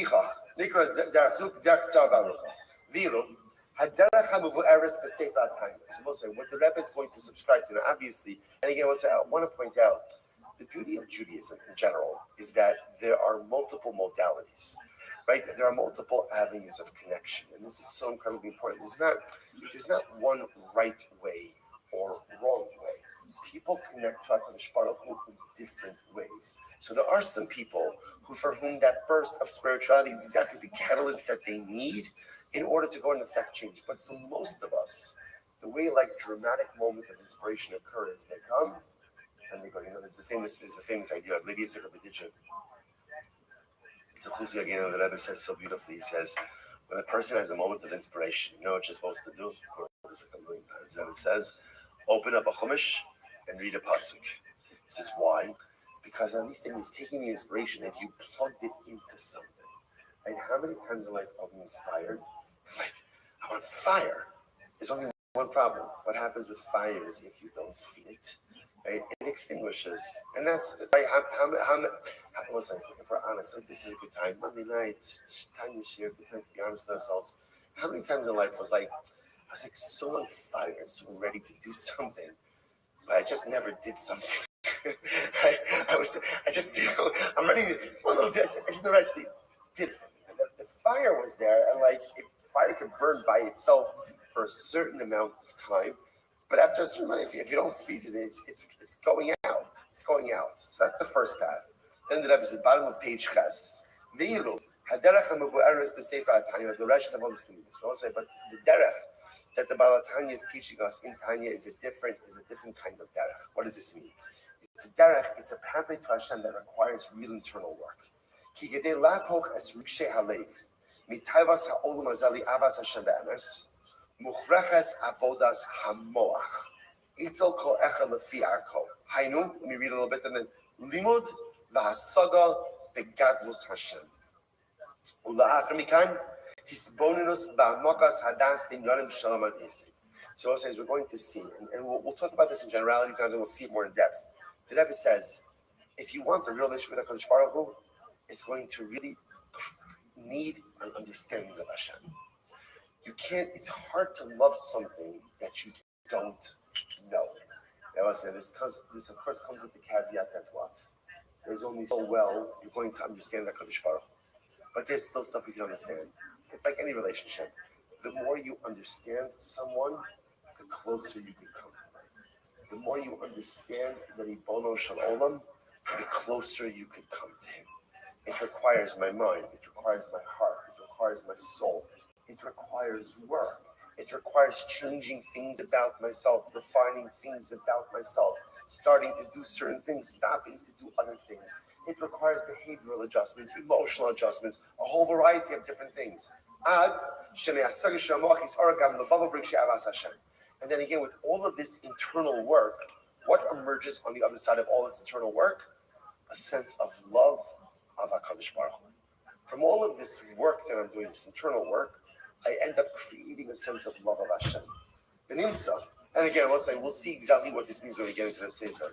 Benimsa shebederech zeh ein sabose. So again, so you see the two paths. This second path is what the Rebbe will call derech aruka shikitza.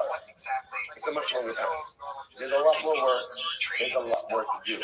And it's the shorter path. Why is it the shorter path? Why? Because it'll get you where you need to get. The first path is shorter, right? That's like instantaneous, almost like consumeristic type of inspiration, which is beautiful and incredible. And that'll help. But it will never really get you fully where you need to get. The shortest path won't get you. The second one again requires my heart, my mind. I'm striving to understand HaKadosh Baruch Hu, and the way you understand HaKadosh Baruch Hu is trying to understand yourself. Affection change, starting this, stopping this, all these kinds of things. It's a much longer path. But at the end of the day, it's the shortest path because it ultimately gets me to my intended destination. Look at this line. The last line on page Ches. One of my favorite lines. This is Nimsa. Shabbadarach Zil. Eins Gulos V'Tachgulos Kalos Le'ora Es Halev. What's that? It's nice. The long path, which is the shortest path on the side, there's no skills. You love skills. You love skills, right? Again, there's a skill forever, right? If you say Mishmas 27 times in 3 minutes, you're going to find a shidduch and have a baby all missing that, right? It's incredible it's going to happen, right? And you do this, and you tell me something, you do this, right? I remember when I was listening to and she was holding Talis after Shabbos. Made sure that his life was in ruins for his Talis.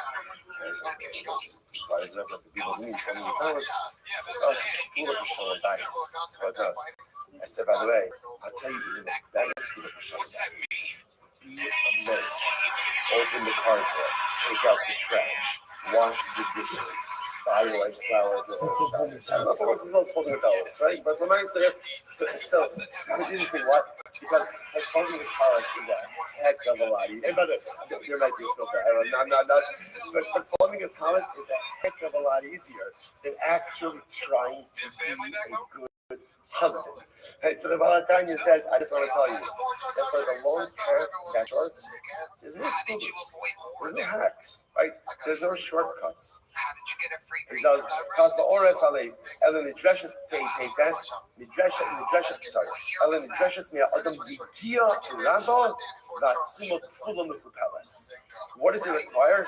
It requires a ridiculous amount of exertion, right, and a tremendous amount of ongoing effort.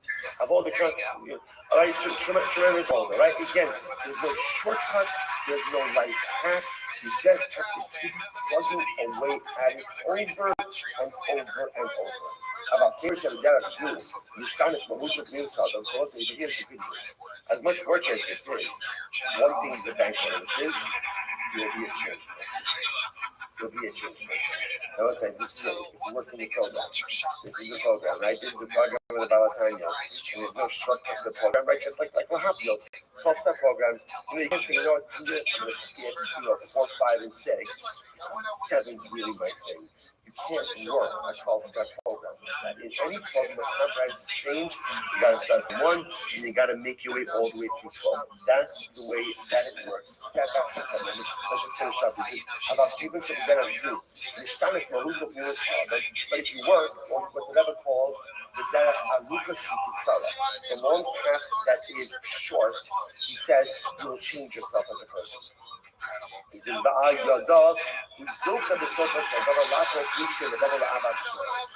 will come to truly love the Ribono Shel Olam. Zoe Derech This, so Balkan, and I'm going to teach you. I'm going to teach you about this is Derech HaKitzara. Now, the Derech HaKitzara Shiarucha is the shortest path that is very long. But this is the way to get where you want to get. Dafka Ayada, Masigim Tafka Samata. Dafka through this path is how we accomplish our life objectives. The Poel Mamish. This is what we do. Shekeli, Derech Harucha, so it becomes a choice. One could go and take himself from Derech HaKitzara Ba'arucha. So it's nice because the path is short. Only one problem. It'll never quite get you exactly where you need to go. But the Balatanya says, I'm willing to give you a longer path. But it's the longest path that's really the shortest path. Just for a moment. It is. Balatanya is an excellent salesman because I'm like, sign me up. I'm in the middle of a space. What's up? Okay, like, I have no idea what your path is, but now I want it. All right, well, tough shit. Right? So I don't even know what the path is, but I know. All right, hello, baby. How are you? It may be arduous and may be difficult, but it's the only path that's going to get me into the city. The only path that's going to allow me to change, to evolve, to self-actualize. The only path that's going to bring me to have as Hashem, and the only path that's going to bring me to my intended end desire. Yeah, like you just said, I'm in the middle of a Twitter space, dog. Next week, actually starts. All right, have a good one, You too, baby. All right.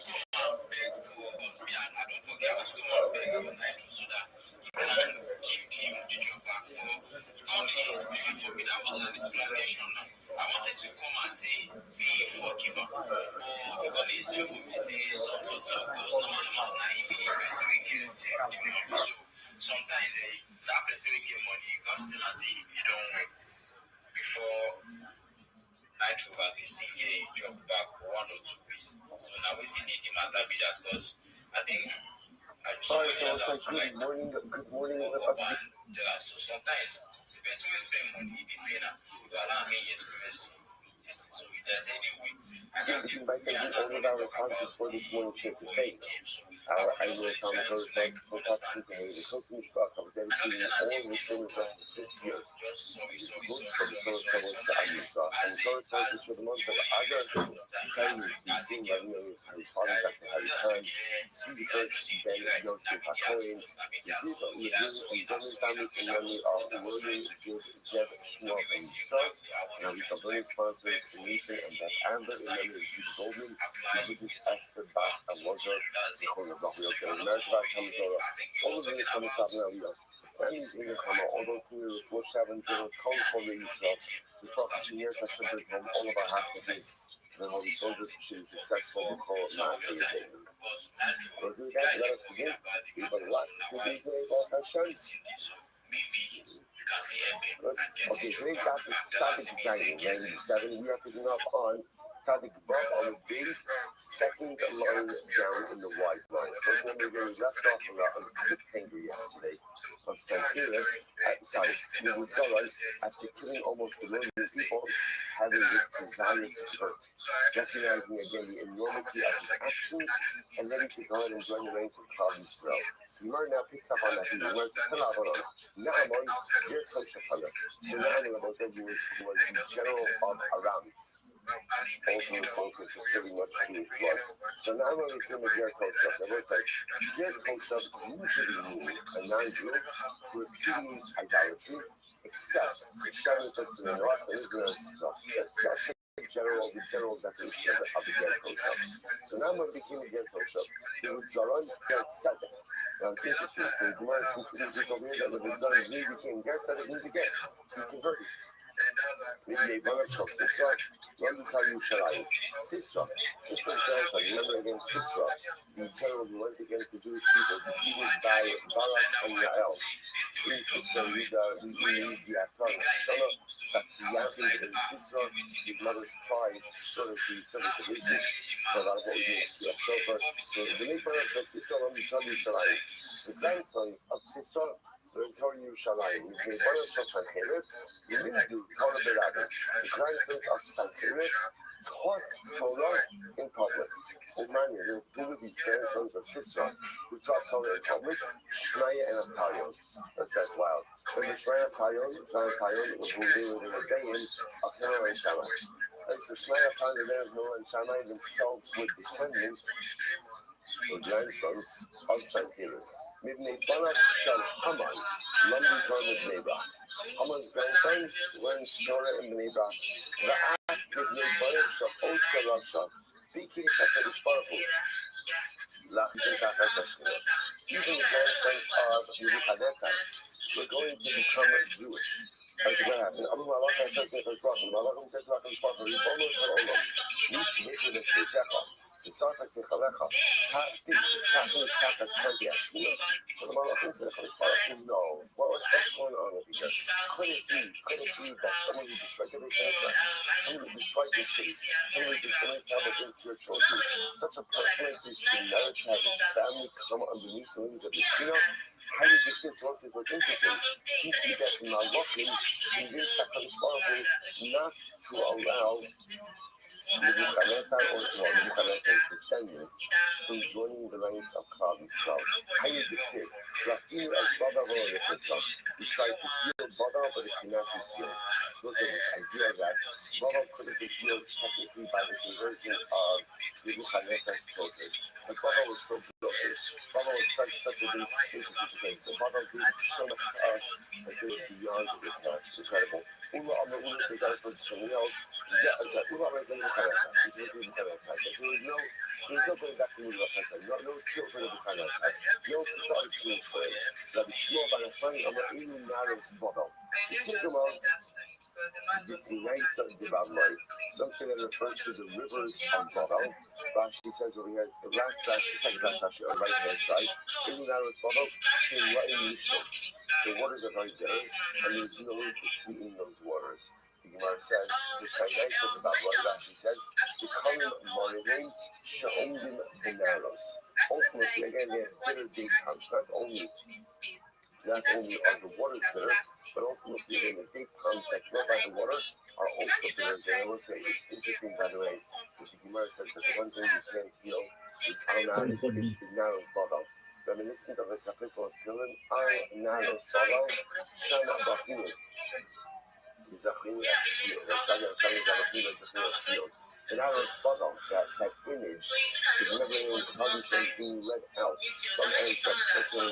We sat by the rivers of Baba, and we cried and we remembered. Almost as if we all overtrans, there are some things in this world that are unforgivable. There are some things for some people or some things that are unredeemable. As crazy as that sounds, because we believe that everything is redeemable, everything is changeable. No, there's some people that perpetrated in this world that simply cannot be undone. Because what Nebuchadnezzar did to our people, simply beyond redemption, cannot be changed, cannot be uplifted, cannot be redeemed. Incredible. So the word says as follows. So we'll say, but I'll just point out, rather than kind of answer, yeah, the answer is that's so clear. What's interesting is the Nebuchadnezzar is offspring. It's the only case where Nebuchadnezzar wanted to convert, right? He had no desire. But his descendants wanted to convert. Yet the Zoran did go ahead and convert. So it's interesting, you know, what exactly does that mean? Who converted? So there's a sefer called Chukas Hager. In it, he has like a lot of discussions about this. There are a lot of interesting pieces. He brings down a Shiloh, where after the war, there was a particular Nazi guard who wanted to convert. And again, he obviously had tremendous talent for what it is that he did. He came before, I forgot the author of the sake, and to convert. And you know, the Shiloh, there were people who were there and said, how do you convert this guy? You know, after all, we know what he did. We saw what he did. We experienced the cookie at his hand. And the Mechaber, because like I says, the Russian says is, based on halacha yidisha, right? This is the expression. Halacha yidisha, like, cold hard fact, cold hard halacha, you should be able to convert. The halacha is if somebody becomes about tshuva, right? And they manage to touch the past, the right, should be able to convert. But he says, but how can you convert to a person like this?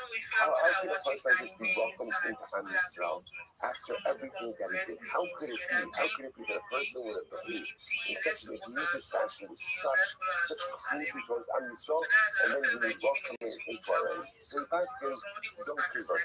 He's asking, don't convert. But what's interesting is, you don't often find this in halacha. It was much more an emotional psak than it was a legal psak. Because legal is you convert. If the guy's sincere and Mamish has talent, you can convert him. But emotion, how could such a person like that be welcomed into his house? So it's interesting, by the way, where it says that Yehuzaron became a right? Who converted him, but he gave him such responsibility for this. It is interesting to note that the Russian money of Yehuzaron is Allah. He ran away. Which seems to indicate that she just went off somewhere else. Not part of the community, not part of regular Jewish people. He went off. What does it mean that he converted? Does it mean that he went to a formal contract? Does it mean that he just accepted it for himself? To be close up with we don't know. It's just interesting to point out. Okay, then another writer. Our Ulo says as follows. Amar Moab, should be Bishop Yerushalayim. Amar Moab was that University of Yerushalayim household.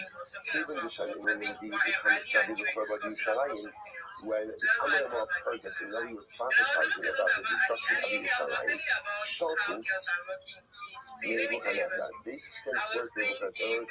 What out of here? What prompted Nebuchadnezzar to go ahead and attack Yerushalayim? Especially after seeing what happened 2 months later, what prompted them to do it? So the Gemara says, Amon and Moab, how can that be prophesied? That Yerushalayim is going to be destroyed. So they sent to Nebuchadnezzar, to the top, right in the gun. Nebuchadnezzar, tell these fellows, Kaiser is going to be destroyed. Put the top.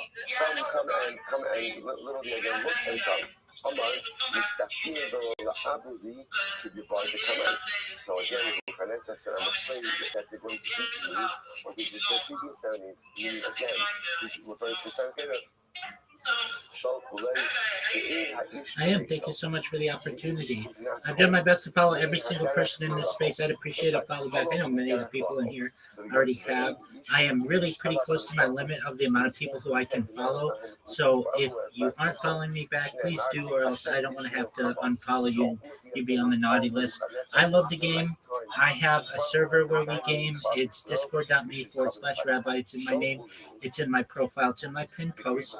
We play mini games, things like Go, chess, checkers, those kinds of games. But also we play things like Fortnite and certainly Rainbow Six and Madden, any kind of game that you can think of in there. Additionally, you should know I'm very proud that I've been hosting 24/7 X Spaces for now more than 350 days straight, 24/7 on video, and I've been live streaming on YouTube for more than 4 years. I have over 50,000 followers who watch me on Twitch, so I'm a Twitch streamer as well. So with that being said, I'm Rabbi Rothschild. If you don't know who I am, you will. I stream my life 24 hours a day, 7 days a week, 365 days a year for world peace. I've been doing so for more than 4 years. My streams go back to the pandemic. We've seen the death of a queen, the birth of AI, the coronation of a king, and everything in between. This is a real life Truman Show, a real life Big Brother. This is a timeline and a time capsule of human achievement. In the 1990s, the phrase "content is king" was coined, and I'm making it true today. In my own way, I'm king of the internet. This is the biggest event in global history, and here's why.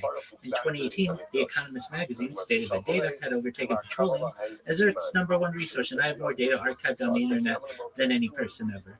So it's a very cool project that I have been doing for more than 4 years. If you want to check it out, feel free to send me a follow and connect with me if you want. Thank you so much for the opportunity. این کسا عوضمان شنمر و کسا بیوم خگین یاشر سو شافورو در بخانت سرسل سیسیباو Romazzina da Asini Kibla Omicha. It's winter time, fall winter, and I can't come because it's not because of it. It's not another way. But the really super very fascinating, which is people doesn't want to come.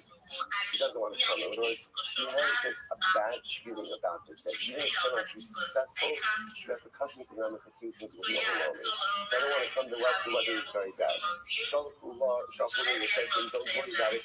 When you come to Israel, so navigate yourself around the mountains. In other words, go ahead and travel by the base of the mountain. That's where the mountains will shield you from the rain and the snow. Shneemar, Shalfu Kar Moshe Aretz Misalam Bara Ha'atzmei Al Har Kashion.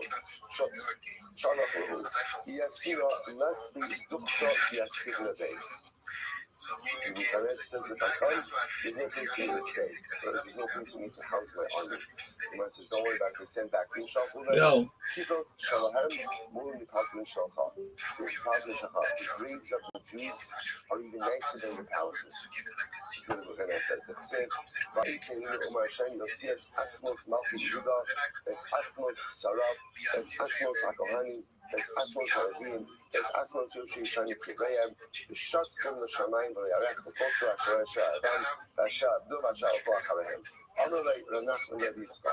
Usually the house, so again. So that's the end of the story. So it's just interesting to note of you. First of all, there was just general, it's not a new thing that is very massively from our neighbors towards us, right? Like, what do Ammon and Moab have to get involved in this?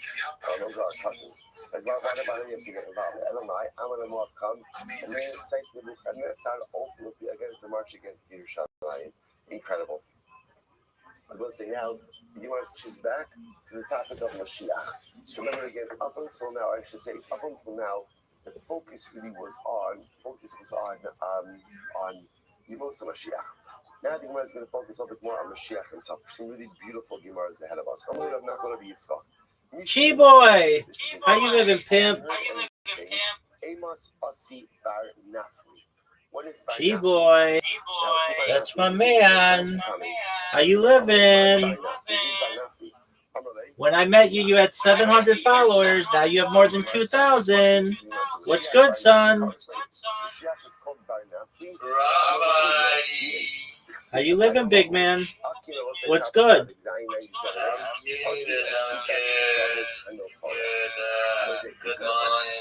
GM, what's new in your world?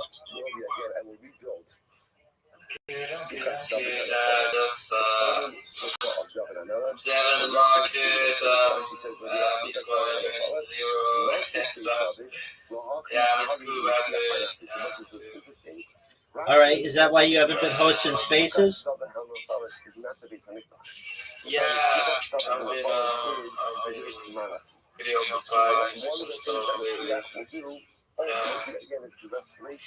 Okay. Yeah, I do days like once or twice a week. Show my presence.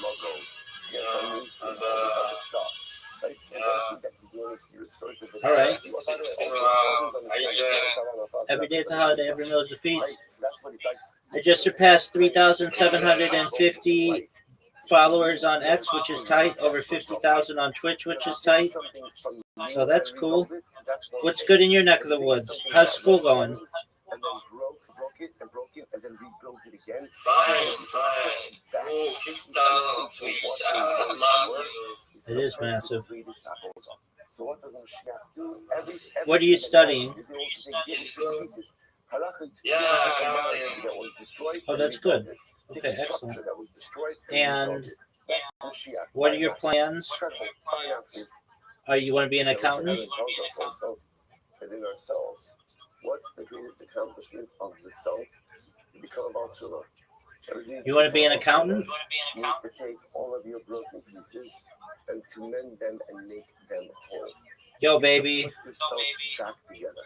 If you could become your Do you want to be an accountant? Take the pieces of you that are broken, take the pieces of you that are fallen, and put them back together. That is the greatest accomplishment. The Gemara goes like, George wants to say some really incredible Gemaras over here. Yo, baby, do you want to be an accountant? That there's a couple of different narratives, well, we're doing two different narratives, about the generation and the time that immediately precedes Mashiach. Like, what ushers in Messianic era? Messianic era. So watch this. The Gemara says as follows. So no Quran says as follows. The generation that David Melech will, that Mashiach will come.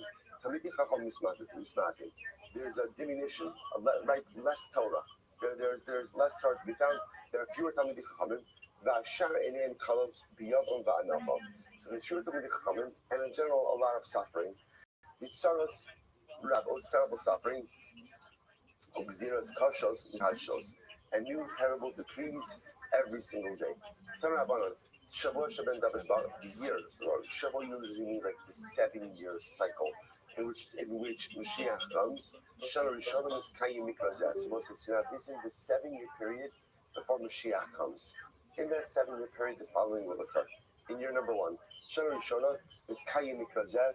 In Tarti al Yer Achos, Ba'al Bechas Lo Antir. Some cities will have food, other cities won't have. Literally, again, I'll make it rain in one city, won't rain in a different city. Second year. Yo, there he is. Famine everywhere. So in year number 1, some places have rain, some places don't have rain.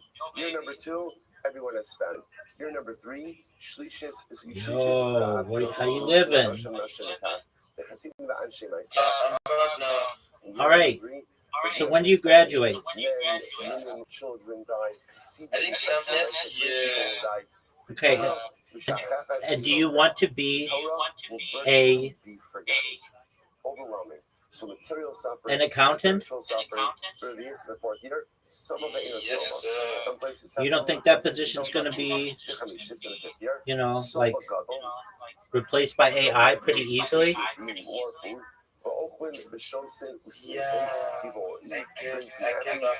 Yeah, dog.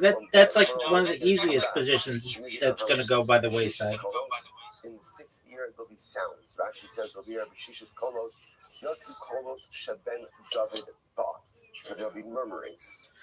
I know, but you're already, down the line. I get it. All right, so you are gonna be an accountant. All right, how's the Web3 game been treating you?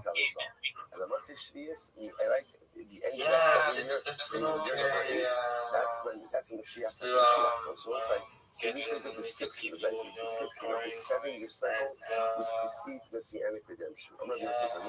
Do you really feel like you've been grinding in Web3, or are you just saying that? That 7-year cycle, that's pretty much every 7-year cycle. Like you just described, you just described. But I understand that Mashiach has not come.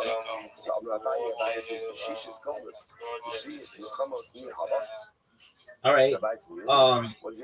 When's the last time you hosted a space? And you're 7 of wars. Yeah, I did one yesterday. It's not just that these events occur over a 7-year cycle. It's that these events occur in few minutes, I think 45 minutes. So has that ever happened the way you described? The answer to that. All right. How many people did you have? Is no. Tanya. I got like 10 people. They survived. Yeah, I think my stage is wrong. So I just said, okay, this is not something I want to do. There is a general spiritual decline. All right, baby. I understand that. Are you going to do Twitter Spaces today? But there's like these 2 models about Messianic redemption. And Mashiach comes essentially almost like when things. All right, big dog. Did you know that I've been doing 24/7 X Spaces for more than 350 days? on the 14th, I'll have done them for an entire year, 24/7 on video. What are your thoughts about that?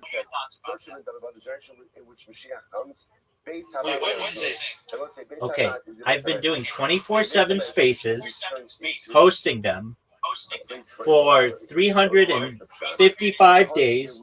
On the 14th, it'll be 365 days, 1 year, and they've been on video. What are your thoughts? So you have large spaces unoccupied. Yeah, dog. Nobody does what I do. Peace and morality. So they'll once again paint the image of a lack of Torah. Yeah. Yeah, so I'm closing in on 365 days of 24/7 spaces. Yeah, it's pretty baller. People who live in the border cities. Yeah. Every conversation that we've ever had has been archived on video on my space.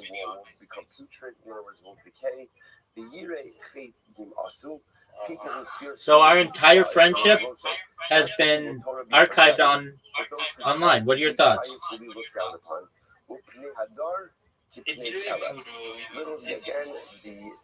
It's also like I just go back there's the conversation, Exactly. MS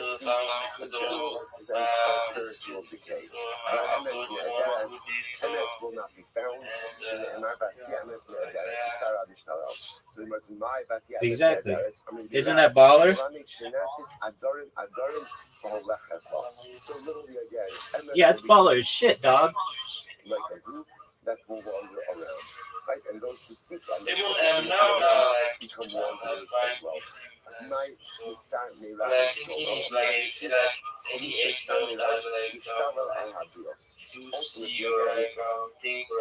Anyone who tries to say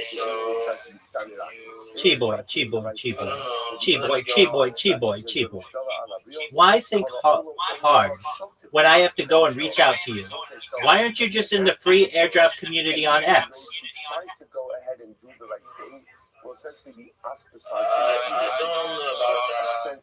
Doug, just go to X communities, type in free airdrop, and there are like 10 of them, and join them. And then every time there's a free airdrop, they make everybody aware of it, and it's free money to you. Tremendous things, right?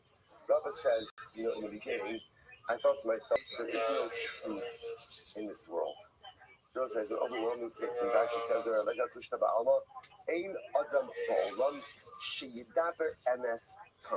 Isn't that baller as shit?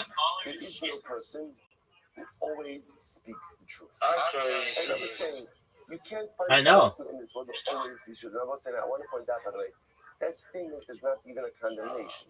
It could just be like a reality. Remember again, we have instances in halacha where you're allowed to go ahead and change the truth, right? Like the Gemara says, "Mutar l'shalas mipnei hashalom." You're allowed to go ahead and sometimes change the truth for the sake of preserving greater peace. So there's a license for that, right? There's an ability for that. So Rava says, I don't think there's a person in this world who always tells the truth. So again, someone told me, Rav Tavos, Rav Tavyumi, Did you join them? Rav Tavyumi said, he went on record, he said, okay, well, what are you waiting on, baby? I would not change the truth. So let's listen to this story. So we'll say now this Rav Tavyumi tells a story about himself. This is one time I went to a place. The Kushta Shmei, this is great. The name of the place was Kushta. The name of the place, the name of the town was Big Dog, what are you waiting on? What is the name? The Gemara says, "V'lo hava mishane b'divurayu, v'lo hava misinchim hasam below zmanei." So say in this place called Truth. What was the residency required? Big Dog, what are you waiting on? You cannot lie. You always have to tell the truth. And interestingly enough, no one ever died before their time. What is that? That for their time? Apparently, no one died young. No one died young. People lived to ripe old age is there, and they died like that. So Big Dog, what are you waiting I on? came to this place and liked it a lot. I decided to settle down. In the CB, this is something. I married a woman from Kushta. Now watch this. So the Gemara says, from there. We had two sons. Yes, sir. Hey, my wife was washing her hair. Okay. I did search. Oh, I'm not seeing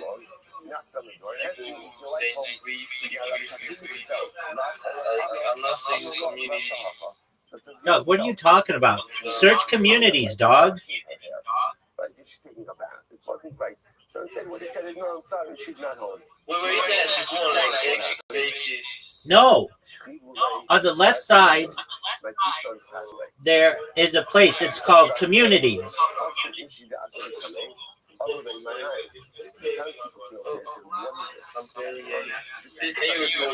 Yeah, go to a quieter place.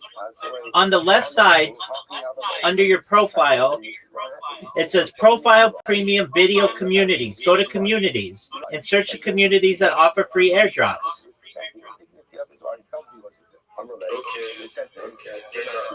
Do you see where communities are? If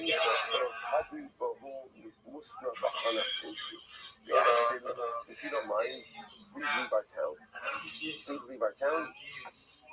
And do not bring death to our town. It's massive, baby. It's tremendous. So now this goes in one.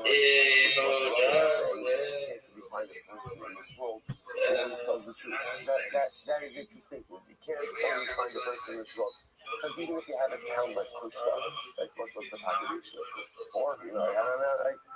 How many people are in there, right? So that's fine. You can maybe create like a pocket like that. But at the end of the day, that's not the normal way that people live. Because once they something life does require us to go ahead and bend the people a little bit to certain circumstances. It's incredible. You know, right on the double ship and double duck. We say, once again, description of the Messianic generation. The generation of Mashiach comes in.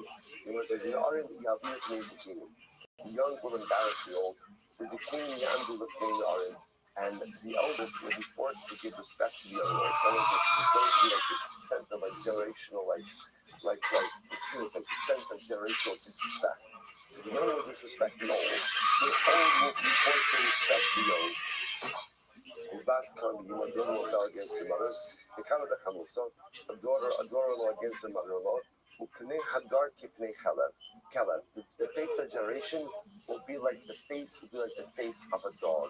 Do you see communities? And ultimately, again, the son will not be embarrassed in front of his father.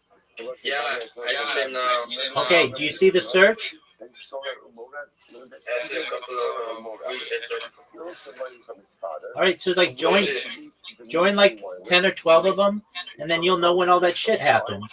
Because there's an inherent embarrassment that a son has his father is not going to I think in the generation of Mashiach, we I'll join of decency that a son doesn't even have any embarrassment from his father. Then says, Azus means, I know it's good English for Azus is brazenness, right? Brazenness will proliferate.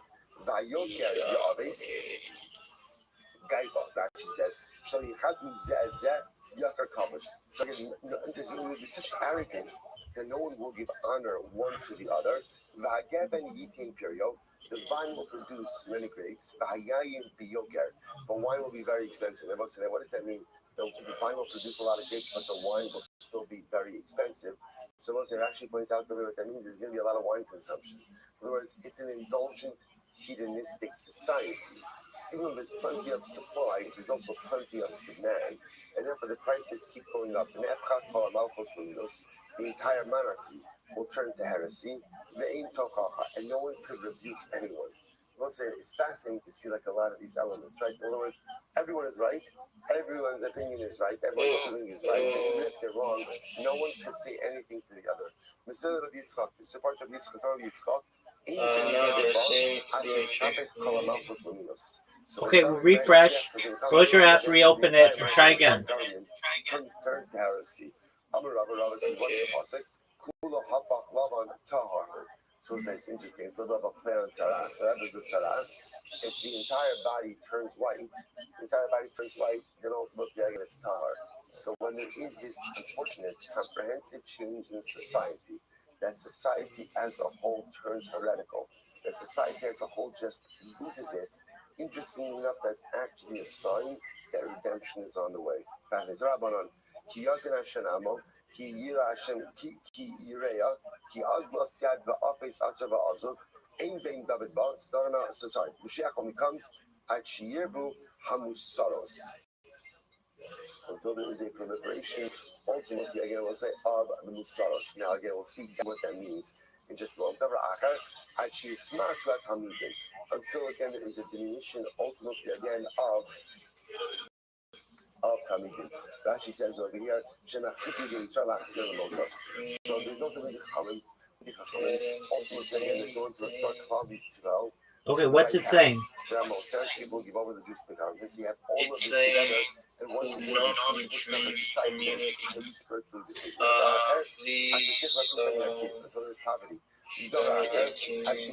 All right, well then just try again later. There might be some kind of limit on how many you can join all at once. Only once we give our hope on redemption does redemption come. The FS Atzur Ba'azur Kiyahol is so much faster than Yisrael. Kedra Vizira was in fashion. That's a Kedra Vizira. Kiyahol Rabban Dina Askide. So we're going to talk about this more on the days. Yeah, dog. Dude, you know when you come in here, you're going to get the most alpha from the biggest pimp of all time? I said, you know when you come in here, you're going to get the most alpha from the biggest pimp of all time? Exactly. So I don't know what the fuck you're doing, not being in here more often, but I understand, G-Boy. What else do you need help with? Isn't this fascinating? Why isn't this what's inside here? This is incredible Gemara. No, because why I always say don't like take constant just the normal happen when you're not working. That's why I asked for like Yeah, baby, and I gave you a solution, didn't I? Yeah, baby, and I gave you a solution, didn't I? Yeah, exactly. All right. All right, so go think of other shit that you need, and then when you got it, come back and we'll come up with a solution. Yes, sir. All right, big man. If you don't looking for him, Word, dog. Anytime, big man. I'm here to help you. All day, every day. You're welcome, big man. All right, come back when you have another problem, okay? You're welcome, my friend. Best wishes in school. But if we just make ourselves better, absolutely, big man. Things we want out of life will naturally occur. Right? You think, just isn't that Mashiach, right?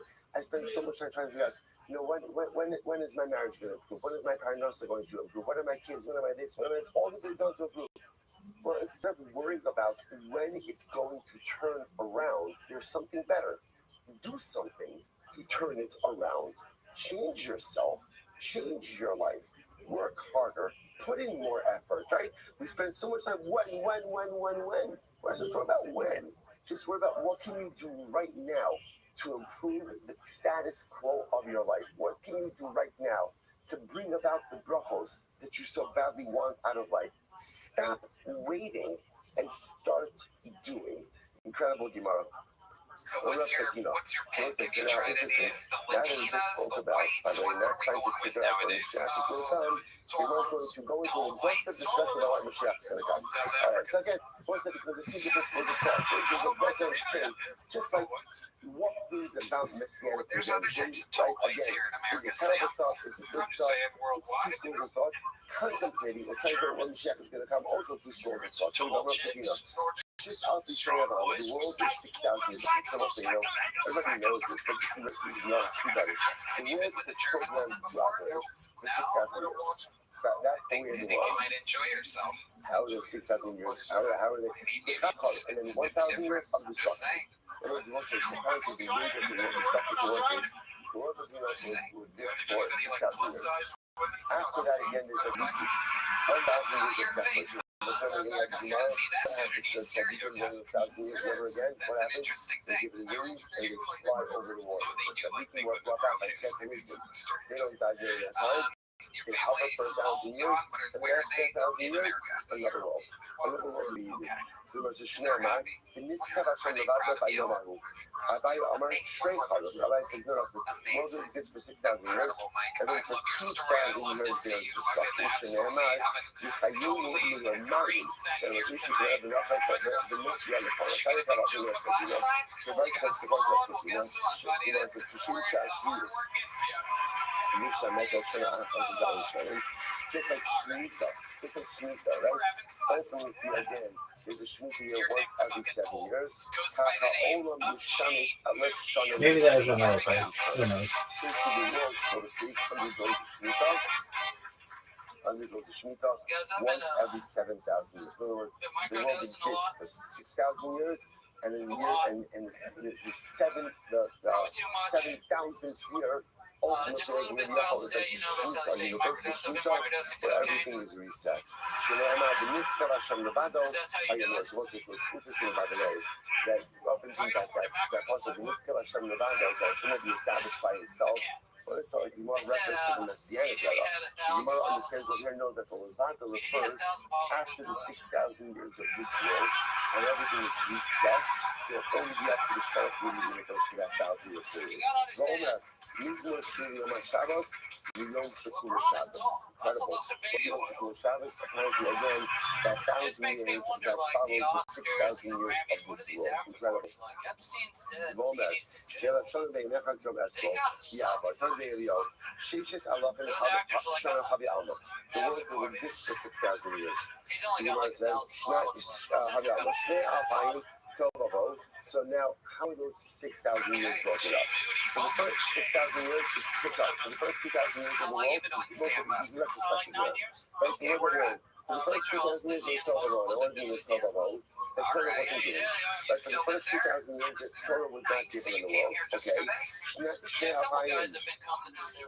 Alafim, Torah. So ultimately, the next 2,000 years are the years of Torah. Shnei Alafim, the last 2,000 of the 6,000 are the Moshe Mashiach. And now, again, we see it was that's us. That was for us. That was for us. We're the last 2,000. And it was no Mashiach. Yes? Sadi Zayin of Israel, he said, about our Savior, Shalabu, Yatsunehem Mashiach. So this is our profound statement. But because he's messed up, Yatsunehem Mashiach. When the Torah says, when I don't do what's right in life, when I make poor decisions, do you know what happens? Yatsunehem Mashiach. What comes out of your decisions is what comes out of your decisions. So many times in life we find ourselves in bad spots and we wonder, how did we get here? How did we get here? It's not that complicated how I got here. And in a series of poor decisions, some of them are tricky for, some of them nuanced for, and that's what's happening where I got to. It's not rocket science. The good news is, the same bad decisions that got me into the spot where I am, hopefully if I change my decision-making processes to get me out of it. Maybe not straight out of it, because I feel like you can't traverse a lot of the damage that you've done. So at least hopefully I can choose wisely, I can choose differently going forward. So again, that's who the world was supposed to us. 2,000 years without Torah, 2,000 years with Torah, and then 2,000 years, the last 2,000 and 6,000 is supposed to be Mashiach. That's what was supposed to be. But because of our sinful behavior, Yatsunehem Mashiach. Incredible. I'm going to read the other Yehuda. I close it up, Salah Hasidah. First thing is Never. This is Ilya Navi talking. That is Ilya Navi. It already says that Yehuda. Ina Olam, Papa is the Shmon of the Hamitim Yodlos. The world will not exist for the last 85 global cycles. Yovel HaHakron, but Ben David Bach. In the last global cycle, that's when Mashiach will come. Amen. So the Yehuda says, he lost all the cell phone. So Mashiach comes to the end of that global cycle. And Eliyahu says, I don't know. The Kala only account, does the global cycle finish or not? Eliyahu said, I don't know. will say that, by the way, this is so profound. Why is it so profound? And the other one is the one who announces the arrival of Mashiach. So let's say, he says, I don't know. So there are certain things about this whole dilemma that no one knows except the Rebbe Shalom, which is why, by the verse, why we go back to the statement ultimately again of Rabbi Zera. The moving our Avodah is not to focus so much on what, but to focus so much more on what. When is Mashiach going to come? I don't know. So, and the truth is, here's the good news. I'm in good company. Who else doesn't know? Who else doesn't know? Every RNB doesn't know either. So if you know what he doesn't know, I'm still not going to figure out. So I can't figure out the when. So what I need to be hyper-focused on is the what. What do I need to do to bring about the what? What do I need to do to bring about Mashiach? What do I need to do in my personal life? I fix my personal life. I need to fix 712. It's incredible. Incredible. Someone was like, show the play. No. Rebecca says, something like, Papa, Mont Pistafi, you can't be able to start Pistafi. Rashi says over here, I got the Mont Pistafi. I go to Akalo, where to Chapelo. Well, if you want to try to start videos, listen. I don't know exactly when Mashiach is coming. The only thing is clear is, the real person waiting for him until that last build-up. Once that last build-up comes, you can't start waiting here. Listen, second. But what I want to point out something amazing. These girls respect the mindset. That there's a true determined time for Mashiach. And that's it. What you do, what you don't do, is determined time. There's another school of thought that says there is no predetermined time. You're making a, like, what's the word? Like a defined ending. Mashiach must come by. And you're still there. You love it there. What keeps you there? But it doesn't necessarily preclude the possibility of advancing this arrival through our spiritual meritorious behavior. Look at that. Show it like, let's say about the people like this. Let's say other than those who do this. But the other will be like, see that first connection of faith. So I found the guy. This guy had a skill. The skill is in that shit. Let's not call that. I said, I'm not, right? So I'm not, you have this problem. I'm not I traveled with the London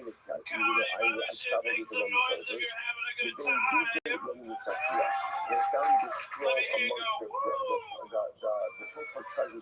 One focus in Israel.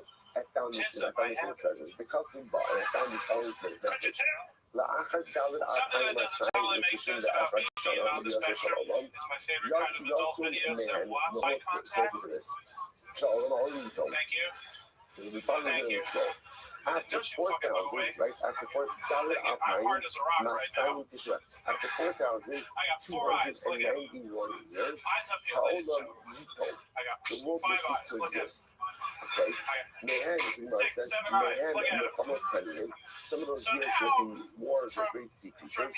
Me'an Locharas Golden Model, some of those Golden Model, Isha'al Yimos Mashiach, and rest of the world to Yimos Mashiach. They have to respond from the Kaddish as a Lono, and the Achar Shivas of Hayim Shana. Kachava only restarts the world after 7,000 years. Remember again, this is with the motif. 6,000. I could create 1,000 of Torah and then a restarting of the universe. But I could read already. I could transition to Latin show. I could have after 5,000 years. So you must say, I'm ready. Yes, and only yes, and so it's me that nothing the year after home. The following classic ultimately again, literally pieces the world until the death. What's the passage?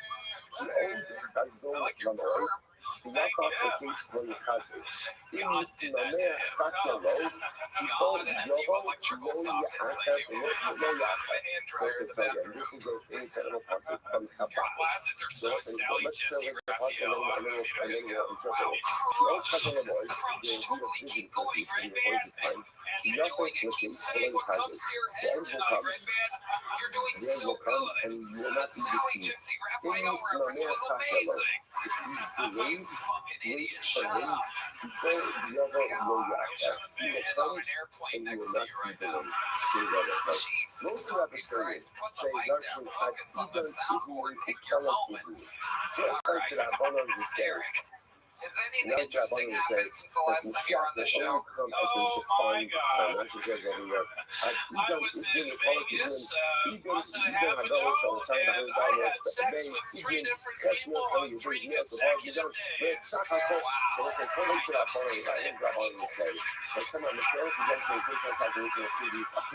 Mathematicians tell me I like to keep the terms as general as possible.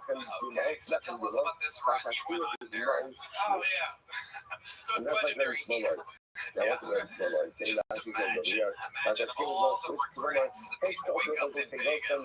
Imagine being a woman that wakes up and says, Adam Chicago was one of the first volunteers. You got it on oh themselves. my And then God, we see, saw they I came up know I look with like a free semester, but come on.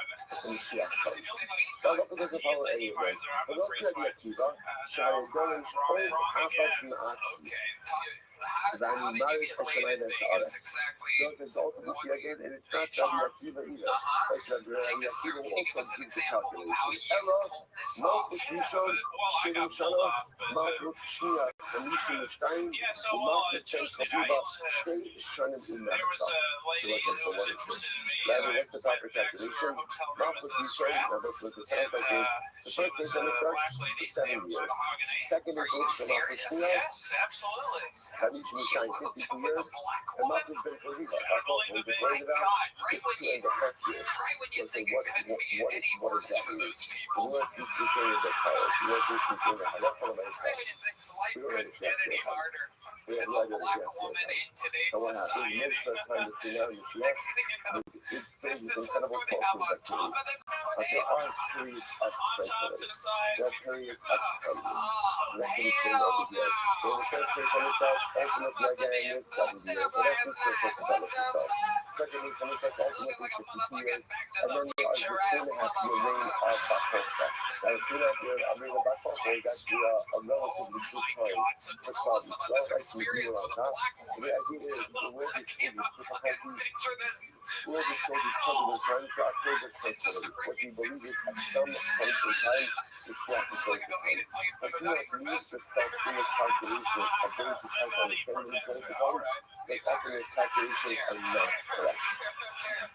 You know, like, my yucca like this So, way, for you and a black woman, was it your first time with a black woman? Yes, it was. I bet it fucking was. So what made her, where did the you bone meet should her? break, the bone should No, become I was swollen doing a of show. those You were who doing try a to show. calculate when the Thank you Shiach for is going to refugees. Everyone's like, there is an exercise in The cheap futility. place to stay. Try to figure out when the Lieutenant, Shiach you is want going some to say, Dixie? Owen, Okay, Shekibin all right, here. Shia as I Stop came to trying a to be ball, funny. It's not shoot working in a out for ball. you tonight. Because what happens for Let's those stick with who go honest out and try to answers here. calculate So the you Shiach's met her going where? what At the roulette happens? table? They At calculate, they come up with a No, time, it was and then when the sort Shiach of doesn't come, what do they say? yes. What do they say? What You was it see, called?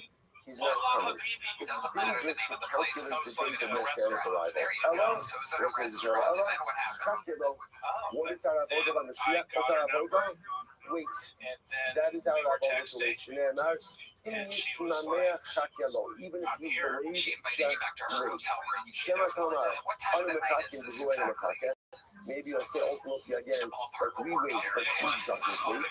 I'm going to repeat the fact that Shem 1 a.m. Nachman time, 1 a.m., 2 a.m. Okay. no, And then we're you go waiting. to her Because place. is And waiting, what's it everybody's like? waiting. What's going on? She has the room to herself. We're really Okay, she's a roommate. So She's again, twin if beds we're there. waiting for Mashiach, and Two Mashiach is queens. waiting Okay, to come, 2 queens. so why doesn't Enough he about just them. come? What kind We of not, if he's holding me back, Midas Hadin. They say ultimately, Midas Hadin. In other words, that the attribute of strict justice says, probably So solves not Latifa what the second one and Mashiach. alright. So the Gemara says, So between the there's Akash 2 and queens Midas Hadin, beds. So not there's 2 Kedas. black women in the room. Am I correct? But if strict Okay, justice there's is 1 preventing black Mashiach woman from and coming, then why are you waiting? Then obviously the waiting is in futility, because you can't come, Mashiach's not going to let him go. The Gemara says, the Kabbalah's And then what happens? Take us moment by moment here, Derek. The world wants to know how the fuck you had sex with a black woman. What does this mean? If there's reward, With first heat. of all, tremendous to come up. We're waiting for Mashiach. Mashiach is waiting to come. That's why I want to see Well, Mashiach. we were, But the meantime, I again, know the we were strict talking, attribute we of were kind divine of getting justice says cozy, it's not and yet I time. was also So Let then me ask you why this. wait Are if you you know that our waiting is Are not you going to make a standing? difference? Are you in Because bed with there is a her? Are you reward like for sitting in that weird desk chair. Well, first I took my shoes off. It's up that anticipatory excitement. And if neither the anticipatory excitement, then before I am ready to take decisive action to make things happen. Waiting is not an end. Waiting is a means to push myself to do more, to be more, to bring about that which I want more than anything. Becoming a Mashiach who will be an enemy. But they were those weird toe shoes too for climbing. No, never these shoes. Oh, these are my lucky fucking shoes. Those are prescribed by a doctor. They definitely aren't. Okay, so you take your shoes off, and what happens? Well, we start chatting.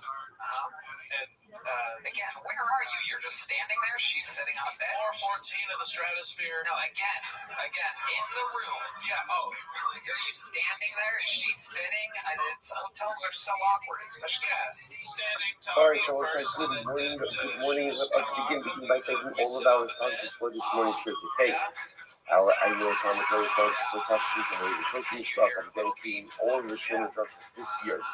As it's close for the Sonos Levels for Army Swap. Commentary sponsors for the month of Adar, Terry and Steve Zin, Vladimir, Terry's father, Dr. Harry Khan, Steve Hirsch, Ben Yosef Hakohen, Ziv Levin, and Berman families in memory of William Ziv, Zev, Shmuel, and Yisrael. And our week of learning sponsors, Nathan and Beth Adler in memory of Judy Goldman, Religious Esther, Bas, and Lozer, Zichron Lebach, the American Talmud Torah, all of the Neshama Slavin Aliyah, families in the Chama, all those in the Refuah Shabbat, Kol Chol Yisrael, which brought the Shemir Tasha bring home all of our hostages and all the soldiers should be successful before Nazi. Let's do that. Let us begin. We have a lot to do today, Baruch Hashem. Good.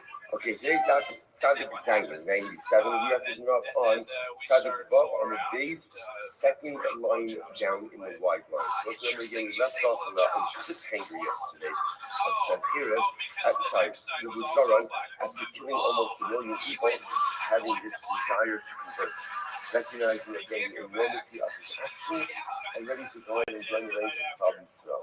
So Mur now picks up on that. He writes, Naaman, Ger Kosher Chaya.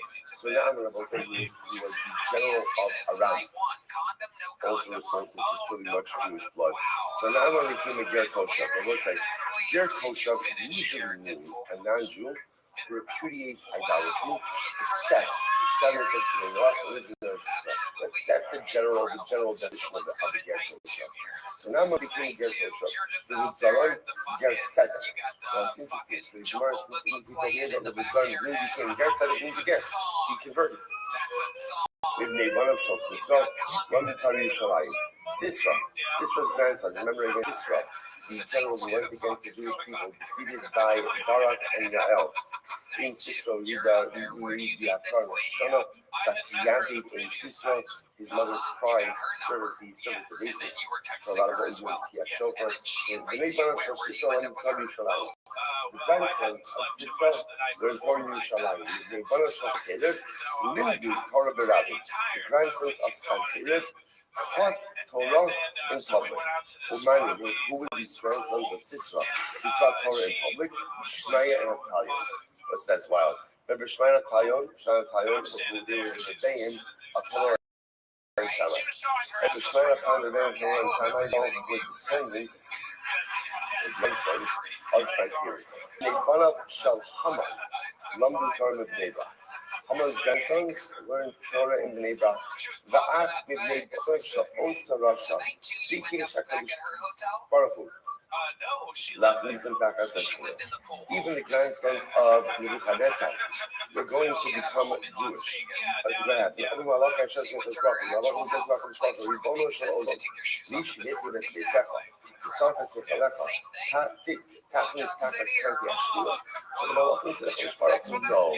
What's going on over here? Could it be that someone who destroyed your city, someone who did so many terrible things to your children, such a person like this should merit to have his family come underneath the wings of the Shekhinah?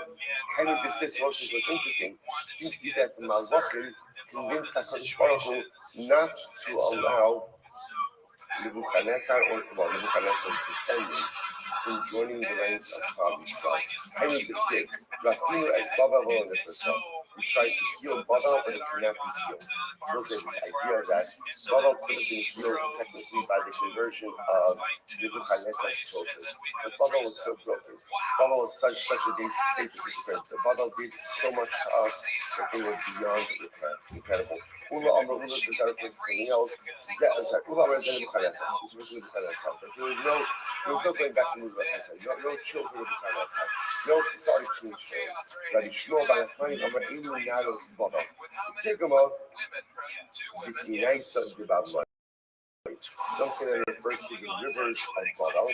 She says over here, it's the second last section on the right hand side. Elu Naros Baba, Shein Ra'im Lishtos. The waters are very bitter, and there's no way to sweeten those waters. The Gemara says, Ditzinai of the Babylon. Rashi says, Becoming Marihin Sha'omdim Benaros. Ultimately, again, they have bitter date times, not only are the waters bitter, but ultimately again the date palms that grow by the water are also bitter. So it's interesting, by the way, the Gemara says that the one thing we can't feel is narrow Babel. Reminiscent of the capital of Tehillim, our narrow Babel, Sham Abahil.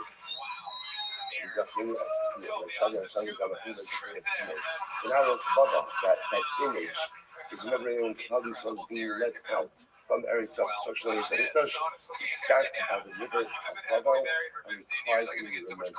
Most says there are some things in this world that are unforgivable. There are some things for some people or some things that are unredeemable. As crazy as that sounds, because we believe that everything is redeemable, everything is changeable. No, there's some evil that's perpetrated in this world that simply cannot be undone. So Nebuchadnezzar did to our people simply beyond redemption, cannot be changed, cannot be uplifted, cannot be redeemed. Incredible. So the Gemara says as follows. So we'll say, but I'll just point out, a lot of the Chavra asked them, yeah, he says that. So what's interesting is, Nebuchadnezzar, his offspring, there's no indication that Nebuchadnezzar wanted to convert, right? He had no desire. But his descendants wanted to do a block. His Zoran did go ahead and convert. So it's interesting, what exactly does that mean? Who converted? So there's a sefer called Kukas Hager. In it, he has like a lot of discussions about Davis, so a lot of interesting pieces. He brings down a Shiloh, where after the war, there was a particular Nazi guard who wanted to convert. And again, he obviously had tremendous comments on what it is that he did. And he came before, I forgot the author of the Sefer, and to convert. And it was a Shiloh, and there were people there who said, how do you convert this guy? After all, we know he's so experienced to look at his hands. And the Mechaber, that's like that says, in Russian it says, based on halacha yudesha. It's an interesting expression. Halacha yudesha, like hold hard back, hold hard halacha, you should be able to convert. The halacha is if somebody becomes a Baal Tshuva, right, and they remember for their past, they should be able to convert. But he says, but how can you convert? How could a person like this be welcomed into Am Yisrael after everything that he did? How could it be? How could it be that a person would have behaved in such an egregious fashion with such cruelty towards Am Yisrael, and then you would welcome him into our ranks? So he asked him, don't convert him. Asking don't convert it. But what's interesting is you don't often find this in halacha. It was much more an emotional psak than it was a legal psak. Because the legal psak is you convert. If the guy's sincere and mamish has character, you can convert him. But emotionally, how could such a person like that be welcomed into the Klal Yisrael? So it's interesting, by the way, where it says that Nebuchadnezzar became a ger, right? Who converted him? Which Bezdin took responsibility for this. It is interesting to note that the Russian money is Zoran is Aras. He ran away. Which seems to indicate that he just went off somewhere else. Not part of the community, not part of regular Jewish people. He went off. What did he do? He converted. Does he mean that he went through a formal process? Does he mean that he just accepted it himself? We don't know. It's interesting to point out. Okay, then I was like that. Ulo says as follows. I'm going to love. Shua did beach of Yerushalayim. I'm going to love the bad university of Yerushalayim. Also, כיוון דשאני Navi becomes Navi the Korban Yerushalayim, when Amalek heard that the Navi was prophesizing about the destruction of Yerushalayim, Shalfu, they sent word to Nebuchadnezzar. What pointing out here is what prompted Nebuchadnezzar to go ahead and attack Yerushalayim, especially after seeing what happened to Sennacherib, what prompted him to do it. So the Gemara says, Amalek heard the Navi prophesizing that Yerushalayim is going to be destroyed, so they sent to Nebuchadnezzar, "Look, the top.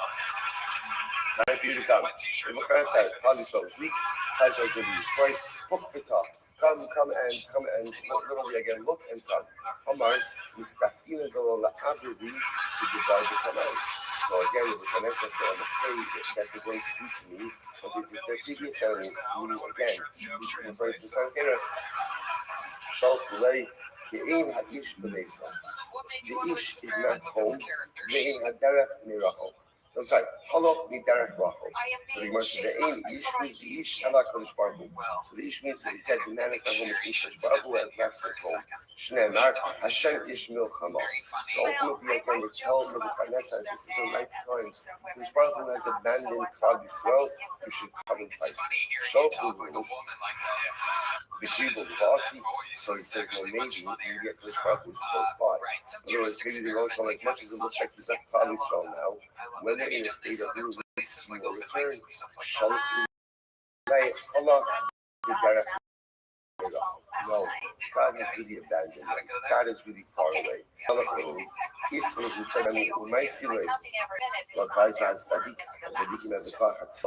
when they daven, they'll bring up the back. Shalchu leitzroha kesef achach biyado, and kesef al tzadikim. The Ish has taken his bundle of money with him. And what's the bundle of money? The kesef is tzadikim. Shneimar, ve'echali b'chamisha sa kesef, the chomer orim v'lesek so. Shalchu hajri rishi b'tshuva u'bayimah rachami u'maisile. Listen, this conversation is absolutely incredible. So Nebuchadnezzar says, okay, well, even if the Ish is gone right now, and the tzadikim are gone right now, what's going to happen? What's going to happen? So the Rishon will do tshuva. So the Rishon comes, so the Rishon Chayzo will do tshuva, and they'll ultimately again bring HaKadosh Baruch Hu back to the Beis Hamikdash. We must shalkulei v'akavala and Ismail. So essentially, I'm going to say it's too late. The Baruch Hu already decreed. And not only that, he even set a time for the destruction of his Mikdash Shneimar, L'yom HaKasa Yavo L'Beisho. Ein Kasa Elazman Shneimar, Ba'Kasa L'yom Chagim. So Shalchulu, as the Nebuchadnezzar said, Sisivol, the Lomatzina Ba'asri Kibla Olmitra. It's winter time, fall, winter, and I can't come because it's going to be related. But you clearly see very something fascinating, which is Nebuchadnezzar doesn't want to come. He doesn't want to come. In other words, he has just a bad feeling about this, that even if someone is successful, that the country's economic conclusions will be overwhelming. So I don't want to come, the weather is very bad. So, they said to him, don't worry about it. When you come to Israel, so navigate yourself around the mountains. Go ahead and travel by the base of the mountains. That way the mountains will shield you from the rain and the snow. Ne'emar, Shalchu kar Moshe Eretz b'Salem Bara HaSnot al Har Nasion. Shalachu Diasino Leslie Duchta Diasir Nebe. Nebuchadnezzar says, if I come, there's no place for me to stay. There's no place for me to house my army. So Moshe says, don't worry about it. They send back to Shalchulei. Kibos Shalahem Mulim Mipakim Shalcha. The graves of the Jews are even nicer than your palaces. Nebuchadnezzar said, Ba'isehinu Umar Hashem Yotzias Asmos Malchim Yehuda Es Asmos Sarab Es Asmos HaKohanim Es Asmos HaLevim Es Asmos Yoshei Yishayim Kivrayim Shut L'Shamayim V'Yarech V'Chotzu HaShamayim Sha'avam V'Asha Abdul Masha Alfa Acharayim Amrulei Ranach Elad Yitzchak Yishni L'Chal That's the end of the story. So it's just interesting to note over here. First of all, there wasn't just general, it's not a new thing, but animosity from our neighbors towards us, right? Like, what do Ammon and Moab have to get involved in this? Those are our cousins. Like, why do we have to get involved? I don't know. Ammon and Moab come, and they're safe with the Nebuchadnezzar ultimately again to march against you. Incredible. Listen, now you want to switch this back to the topic of Mashiach. So remember again, up until now, I should say, up until now, the focus really was on Yemos Mashiach. Now I think we're going to focus a little bit more on Mashiach himself. Some really beautiful Gemaras ahead of us. I'm not going to be Yitzchak. Mushmi, the Bible says this is incredible. Have you heard anything? Amos Asi Bar Nafli. When is Bar Nafli coming? Now, who Bar Nafli is this when is he coming? So you might, Amalei, man Bar Nafli. Who's Bar Nafli? Amalei, Mashiach. Bar Nafli is Mashiach. So the Gemara says, Mashiach. So the Gemara says, Mashiach, Bar Nafli, call his name. Mashiach is called Bar Nafli. Amalei, yes, he is. It's said, Ayomahu, Akim, I will say, top of Shabbos, 997, Akim, Asikas, David, and Opolas. Let's say it's incredible. What's the Messianic era? I will lift up, will be again, I will rebuild Sukkah's David and Opolas. The fallen Sukkah of David and Melech, a reference to the base of the Sukkah. She says that we have Sukkah David and Opolas, Malchus base David, Lahavi, Kari, Mashiach, Bainafli. So what's this? It's interesting. Rashi understands there, Sukkah David and Opolas is not the base of the Sukkah. Because Sukkah David and Opolas is Davidic monarchy. So one of the things that Mashiach will do, ultimately, again, is the restoration of Davidic monarchy. That's what Mashiach is called Bar Nafli, the one who lifts up fallen things. Let's say it's something so beautiful. You think to yourself, out of all the things that Mashiach is going to do, right? Go boom, go, yes, amazing, all this other stuff. Right? The one thing that he's known is he restored Davidic monarchy. Or by the way, also, others understand that Sukkah Salah and Al-Faz is nothing. Right? So that's what it's like. So there's sometimes the greatest achievement in life is to rebuild things that were broken. You know, to take something from new and rebuild it, that's one thing. But to take something that was whole and then broke it and then use it again, you don't put that. This is what were sometimes the greatest of all. So what did Mashiach do? Everything that he has, he was able to take 0 pieces. A lot of he was able to take a monarchy that was destroyed and rebuild it. Take a structure that was destroyed and rebuild it. That's Mashiach, Bar Nafli. Incredible, Bar Nafli. Which I was another concept also. So, you know, so what's the greatest accomplishment of the self? To become about Chula. What does it mean to become about Chula? It means to take all of your broken pieces and to mend them and make them whole. You can put yourself back together.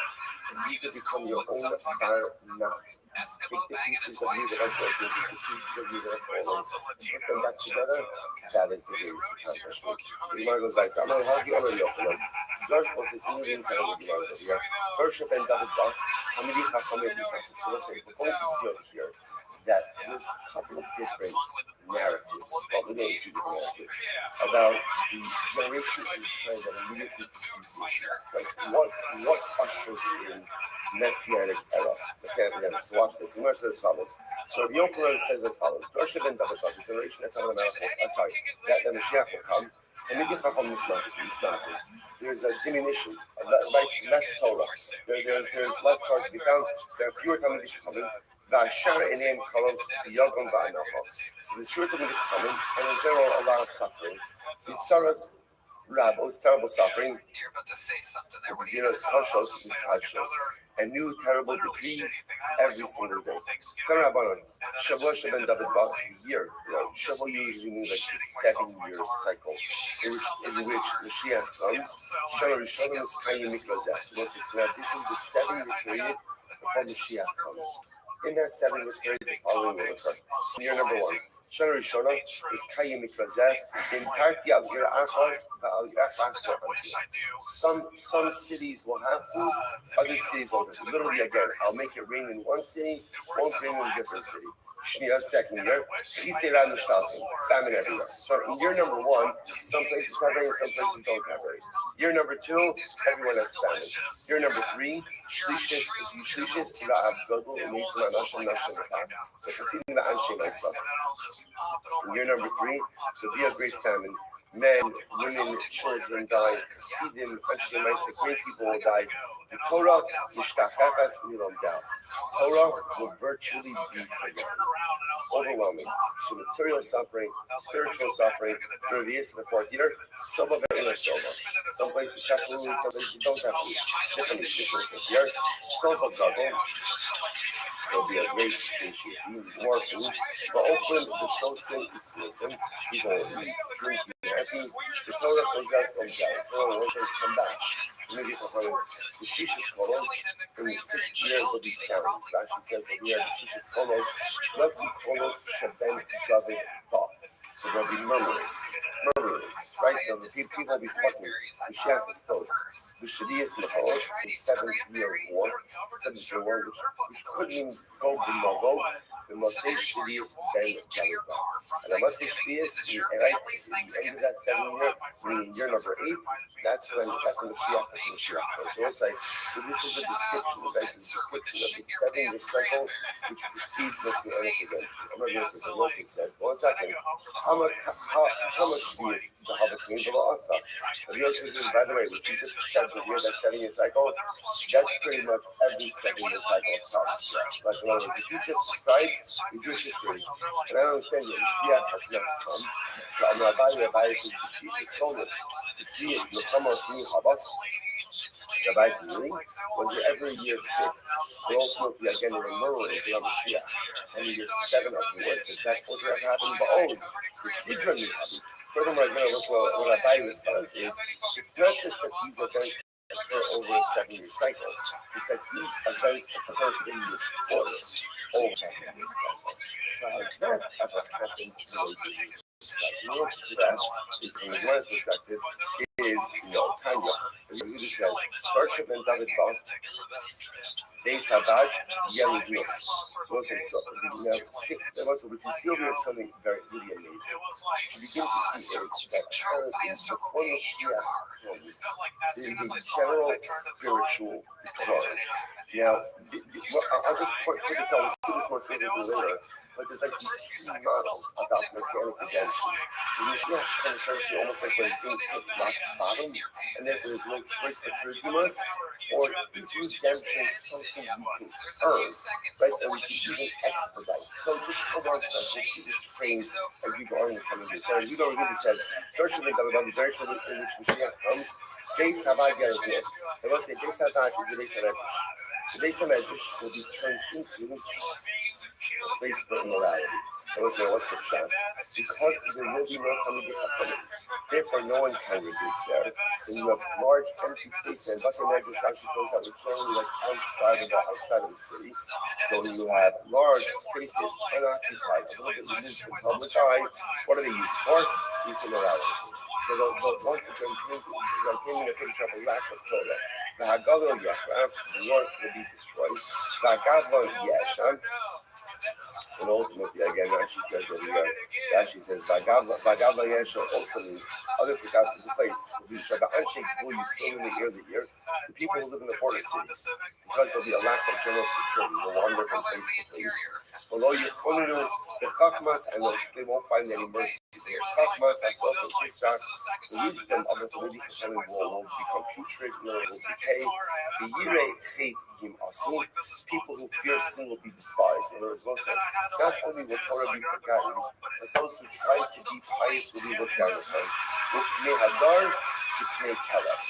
Literally, again, the face of Jerusalem like the face of a dog. Interesting, again, besides Baladan, and that really bad.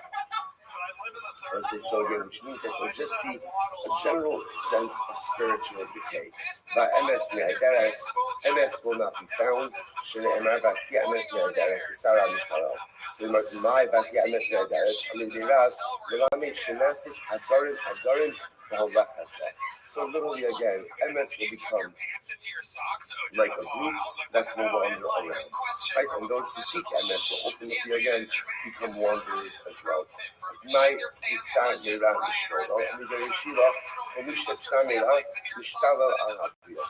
Ultimately again, anyone who tries to be Samira, anyone who tries to be the right thing will be ostracized. God says, So let's say, so there'll be an absence of Torah, and even those who try to go ahead and do the right thing will essentially be ostracized from the community. Such a sense of spiritual decline and greater privacy. Rava said as follows.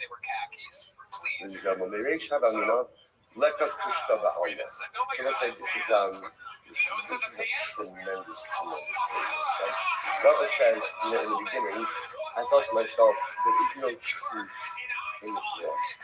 Joe says, an overwhelming statement. Rashi says there, Leka Kushta Ba'alma, Ein Adam Ba'olam, Sheyidaber Emes Kemet. So listen to this statement. There is no person who always speaks the truth. Like I was saying, you can't find a person in this world who always speaks the truth. I'm not saying that. I want to hold that away. That statement is not even a condemnation. It could just be like a reality. Remember again, you have instances in halacha where you're allowed to go ahead and change the truth, right? Like the Gemara says, you're allowed to go ahead and sometimes change the truth for the sake of preserving greater peace. So there's a license for that, right? There's an ability for that. So Rava says, I don't think there's a person in this world who always tells the truth. So again, someone told me, Rav Tav Tavos, Rav Tavimi, this Rav Tavos, Rav Tavimi said, he went on record, he said, if they would give me all the money in the world, I would not lie. I would not change the truth. So let's listen to this story. Now, this Rav Tavimi tells a story about himself. One time I went to a place, the Kushta, which is great. The name of the place was Kushta. The name of the place, the name of the town was Truth. That was the name. Meanwhile, it says, "The Hava Mishtani B'Gurayim, the Hava Mistinching Hasam Below Zmani."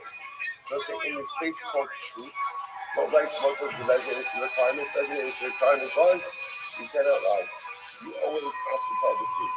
So interestingly enough, no one ever died before their time. What does that mean? No one died from their time. Apparently, no one died young. No one died young. People lived to right old ages there, and they died like that. So what happened? So the unit started thinking to his place, I decided to settle down. The CB is the son of I married a woman from Gustav. Now watch this. So the Gemara says, I married her from there.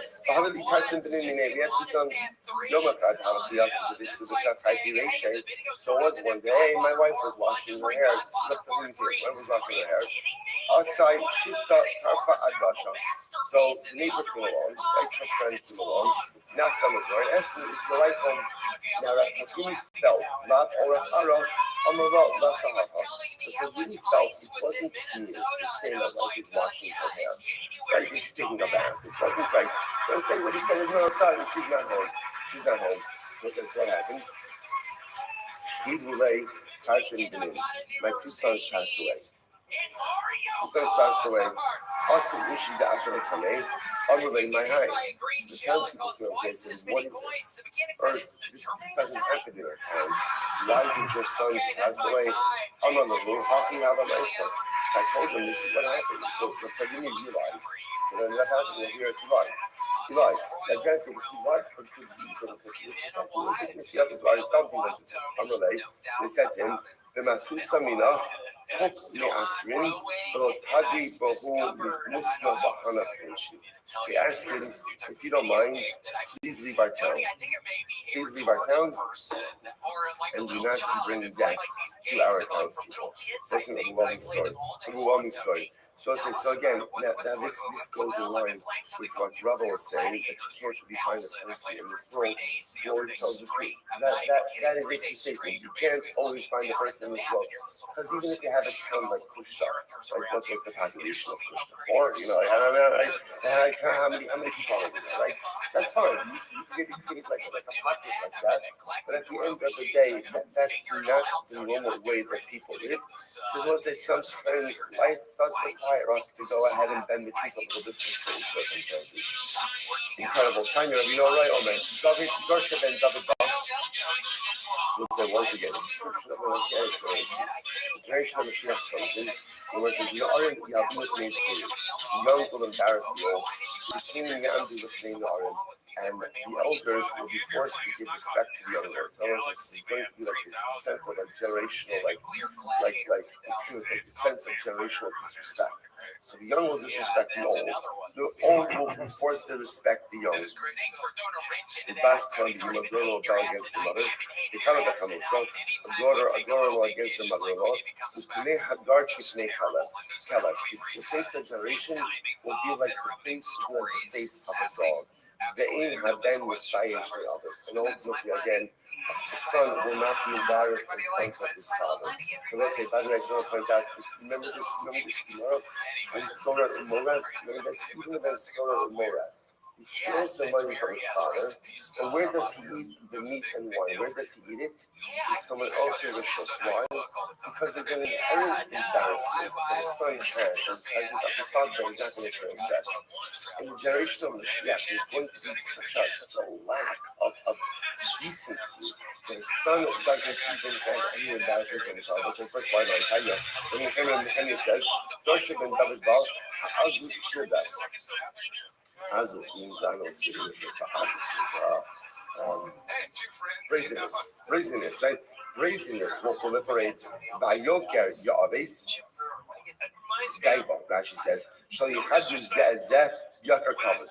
So there will be such arrogance that no one will give honor one to the other. The vine will produce many grapes. The wine will be very expensive. What does that mean? So the wine will produce a lot of grapes, but the wine will still be very expensive. So what it actually points out to me that means there's really a lot of wine consumption. So it's an indulgent, hedonistic society. Even with plenty of supply, there's also plenty of demand. And therefore the prices keep going up. And that's cost for the entire monarchy will turn to heresy. The aim of and no one should rebuke anyone. So it's fascinating to see like a lot of these elements. Like in other words, everyone is right, everyone's opinion is right, everyone's feeling is right, and even if they're wrong, no one can say anything to the other. The Shira Rabbi Yitzchak, to support the Rabbi Yitzchak, in Ben David Bal, as its topic for a month is illness. So then David met Mashiach has become worthy again for the entire mountain, the entire government, turns to heresy. Amar Rabbi Rabbi is in West Hapasik, Udo Hapach Laban Tahach. This is interesting for the entire body turns white. The entire body turns white, and ultimately again it's power. So when there is this unfortunate comprehensive change in society, that society as a whole turns heretical, that society as a whole just uses it, interestingly enough, that's actually a sign that redemption is on the way. That is Rabbanon. Ki Yazer Hashem Amo, Ki Yira Hashem, Ki Yireya, Ki Azbas Gad Va'afes Asher Va'azut, Ein Bein David Bal, Dharma Society. Mashiach when it comes, actually Yirbu Hamusaros. So there is a proliferation, ultimately, again, we'll say, of Hamusaros. Now, again, we'll see exactly what that means. Is it wrong? Actually, it's not that Hamusaros. And so, again, there is a diminution, ultimately, again, of Talmudim. Rashi says over here, so there's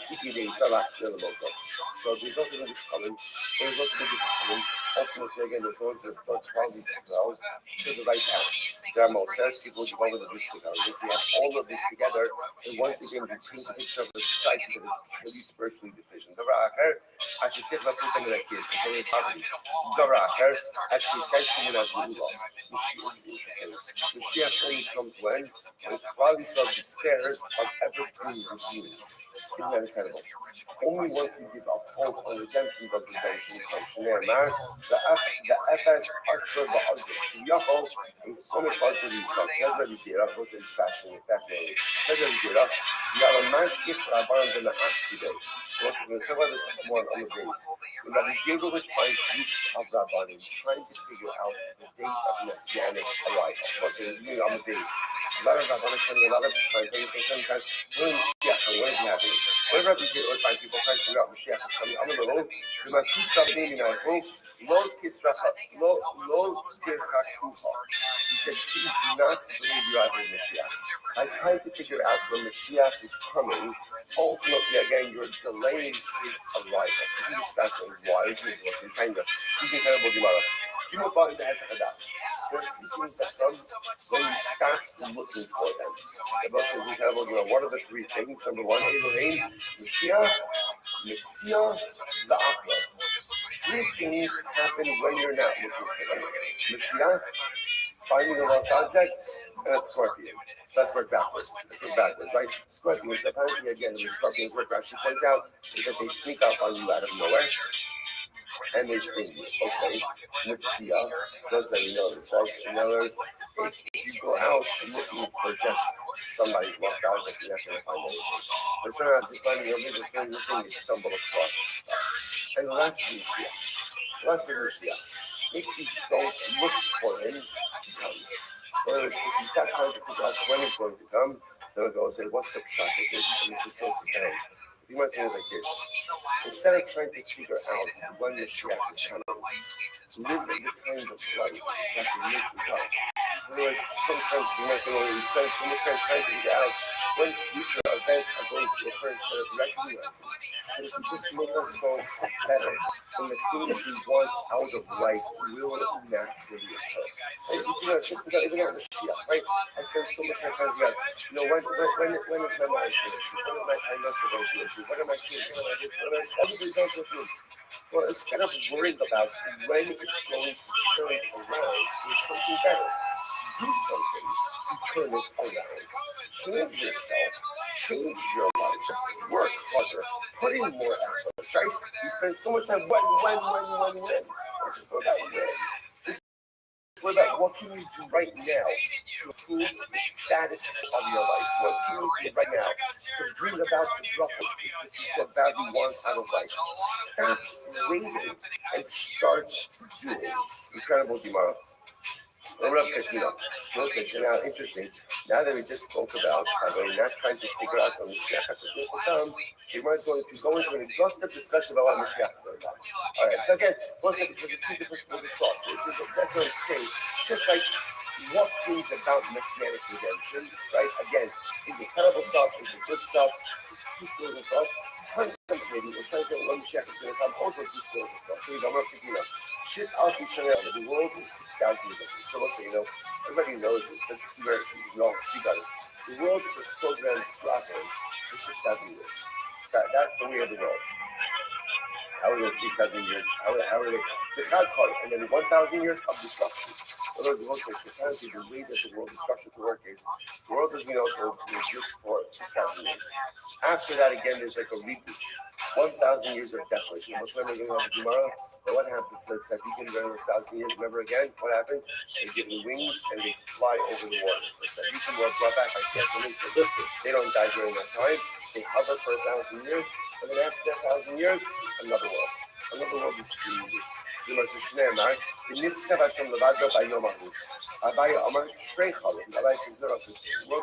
6,000 years, and then for 2,000 years there's destruction. יחיינו ליומיים, ורשוי שיקרה בנחס ונפסי לפון. חלק קבעת את זה לקטינה, ובייסת את סיפור של הקטינה, כלומר, זה 90 שהשביעס. Just like Shemitah, right? Ultimately, again, is the Shemitah year once every 7 years. So to the world, so to speak, undergoes the Shemitah once every 7,000 years. In other words, the world exists for 6,000 years, and in the 7,000th year, ultimately, is like the Shemitah, universal Shemitah, where everything is reset. Interesting, by the way, that everything that possibly is still Hashem Levado, that Hashem will be established by itself. Well, this is more reference to the Messianic era. The Gemara understands that we know that the Levado refers after the 6,000 years of this world, when everything is reset, will only be after the start of the universe for that 1,000-year period. V'omer, Mizmor Shmini Yom HaShabbos, Yom Shekul Shabbos. Incredible.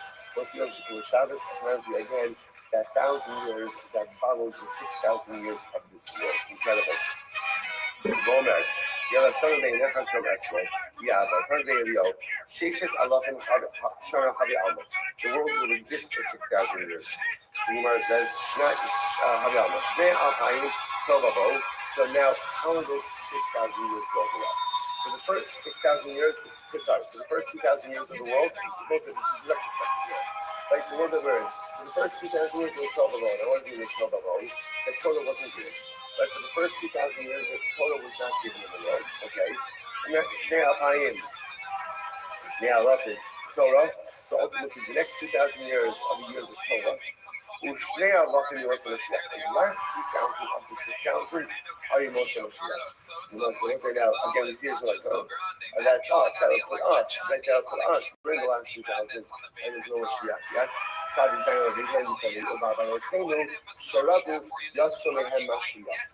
Okay, this is a profound statement. But because we've messed up, Yatsu Mehem Mashiach. When you feel, it's like, when I don't do what's right in life, when I make poor decisions, do you know what happens? Yatsu Mehem Mashiach. What comes out of your decisions is what comes out of your decisions. So many times in life we find ourselves in bad spots and we wonder, how did we get here? How did we get here? It's not that complicated how I got here. I made a series of poor decisions. Some of them acutely poor, some of them nuanced poor, and that's what got me where I got to. It's not rocket science. The good news is, the same bad decisions that got me into the spot where I am, hopefully if I change my decision-making processes, to get me out of it. Maybe not fully out of it, because often in life you can't reverse a lot of the damage that you've done, but at least hopefully I can choose wisely, I can choose differently going forward. So again, that's the way the world was supposed to work. 2,000 years without Torah, 2,000 years with Torah, and then 2,000 years, the last 2,000 of the 6,000 was supposed to be Yimos Oshik. That's what it was supposed to be. But because of our sinful behavior, Yatsu Mehem Mashiach. I'm going to look at the other Yehuda. Achos Rav Salah Hasidah. Plus there's Rabbi. This is Rabbi talking. That is Ilya Rabbi. And Rabbi says to Yehuda, Eina Olam Hafos Nishmonim V'Hamishim Yovos. The world will not exist for less than 85 Yovel cycles. In the last Yovel cycle, that's when Mashiach will come. I'm going to say, he says, yo, if you lost all the cell phone, does Mashiach come at the beginning or the end of that Yovel cycle? Or like, and you're there. And he says, I don't know. How long does the Yovel cycle finish or not? I'm not knowing. And you're there. And he says, I don't know. You don't say that, how this is so profound. Why is it so profound? And you all know he's going to go now to the level of Mashiach.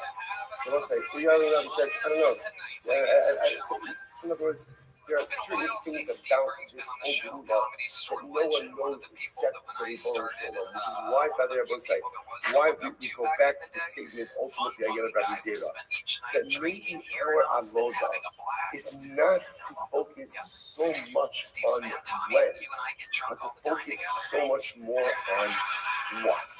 When is Mashiach going to come? I don't know. So, and the truth is, here's the good news. I'm in good company. Who else doesn't know? Who else doesn't know? Every all of it doesn't know either. So if you know that doesn't know, I'm sure you're going to figure out. So if I can't figure out the when, then what I need to be hyper-focused on is the what. What do I need to do to bring about Mashiach? What do I need to do to bring about Mashiach? What do I need to do in my personal life? Try to fix my personal mistakes and the mistakes of the 12. It's incredible. So Mario Geiger, show the faith. No. Rav Ashi says, no, they have low to stop you. They kind of either to stop you. Rashi says over here, I talk alone to stop you. I give it a low to stop you. So what if you're not trying to tell you to listen? I don't know what exactly Mashiach is coming. One thing is clear is there's no point in waiting for him until that last year. Once that last year comes, then start waiting here. What's the second? But what I want to point out is something amazing. These Gemaras reflect the mindset that there is a predetermined time for Mashiach. And that's it. What you do, what you don't, is a predetermined time. There's another school of thought that says there is no predetermined time. There may be a, like, what's the word? like a defined ending. Mashiach must come by this date, but it doesn't necessarily preclude the possibility of advancing his arrival through our spiritually meritorious behavior. One was like the Shalach, like Rav Chanambach Achiva Rav Yosef. Rav Chanambach was Rav Yosef. Matzasi Adam Achon to this. Ubiyado Mijil Achos Tzuva Ashur Shalosh Nacholesh. Listen to this, crazy. So Rav Chanambach Achiva said like this: I found a guy. This guy had a scroll. The scroll was written in Ashuris, Shalosh Nacholesh, and it said, "V'amarti lo minayin lo zu." From where, right? So Amarti lo zu minayin lo. Where do you have the scroll from? Arami Chayolos Shalom Mitzvah. I traveled with the Roman soldiers. The Bein Guzin Roman Mitzvah. And I found this scroll amongst the coastal treasures of Rome. Rome took this from Klal Yisrael. I found this in the treasure. The custom bought, and I found this always made message. לאחר ד' אלפיים ומאתיים ותשעים וארבע שנה בביאתו של העולם, לא נוצרו מהם לוחמות סוציאליסטיות. שהעולם העולם איתן. We found it in the scroll. After 4,000, right, after 4,000, after 4,291 years, Ha'olam Yito, the world will cease to exist. Okay? Mehem, Zimar says, Mehem, some of those years will be wars of big secret. Mehem, some of them will be Golden Mogul. Ushar Yimos Mashiach, and the rest of the years will be Yimos Mashiach. Mehem, this part of the Chavish Asolomo, Allah Achar Shivas Apayim Shana. Like Hashemah only restarts the world after 7,000 years. Remember again, this week we go with the motif of 6,000 active creation, 1,000 of Tov Avo, and then a restarting of the universe. But after 5,000 years, Tanya Rabbi Nassim, Omer Rabbi Nassim says, Mikvah Noki Yori Akabo. The following pasuk ultimately again literally pierces the world until the death. What's the pasuk? The old chazon lamoed, the yapach the prince for chazon. In Yismameh chakelo, people yovo lo yachar. So again, this is an incredible pasuk from Habakkuk. So let's translate the pasuk and then we'll interpret it. The old chazon lamoed, there will be a vision for the future, the appointed time. The end will come and you will not be deceived. If he's delayed, wait for him. He will come and he will not be delayed. Here we go. Both put out the same word. Say, Darshan had Iban Ibnu Upalad Ibnu. It's not like the Rabbanon to say. Not like the Rabbanon to say that Mashiach will only come at a defined time. Not to say over here. At Iban Ibnu Upalad Ibnu, Iban Hagalosh al Sayyid Ahmed days, Iban Kasmios Many days, Meals of Hard Iban, the Sachakos. So we'll say, come back to the Rabbanon to say that somehow Messianic redemption is based on the calculation of previous dollars. The low credit smell, like I Dorish, Haltem Lachem Dima, Patashkil with Dimos Shlish. And that's like very small oil. Now, what's very small oil? Say it actually says over here. Patashkil with Dimos Shlish, Klamar, Heshkos, Rokas Broku, Bigos, and Golos, Badal, Shlish, Golos, Adam, Kangos. That's what it's referring to over here. These other Rabbanon, like the Rabbanon themselves, and then the small oil, they came up with defined amounts of time before Mashiach comes. The halacha doesn't follow any of them. V'lo Rabbi Akiva, shahayadorish od achas ma'ati, v'ani marish hashamayim v'sa'aretz. So as I saw ultimately again, and it's not Rabbi Akiva either.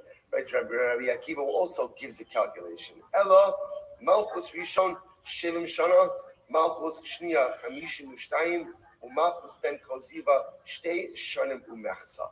So as I saw, what is this? Rather, what's the proper calculation?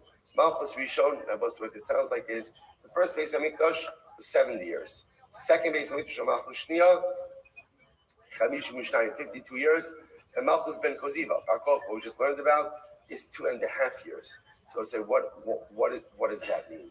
So the Gemara seems to be saying is as follows. The Gemara seems to be saying that Halacha L'Maisa, we don't know when Mashiach's going to come. We have no idea when Mashiach's going to come. And what happens most of the time between now and Mashiach is filled with incredible tumultuous activity. But there are periods of tranquility.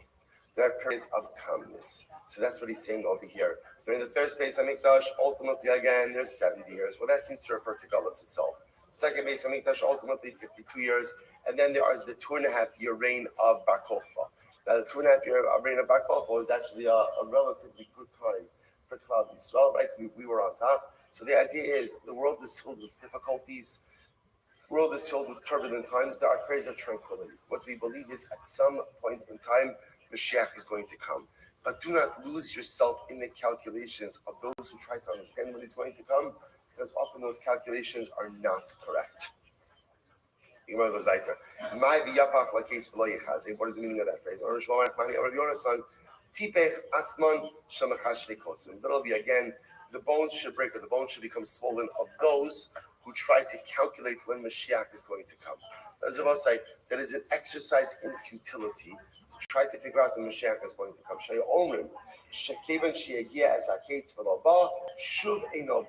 Because what happens for those who go ahead and try to calculate when Mashiach is going to arrive? What happens?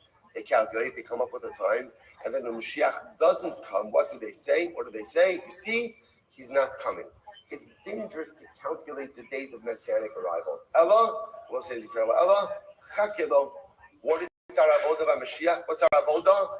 Wait. That is our avoda to wait. Shemar, im yismamea chakelo. Even if he's delayed, just wait.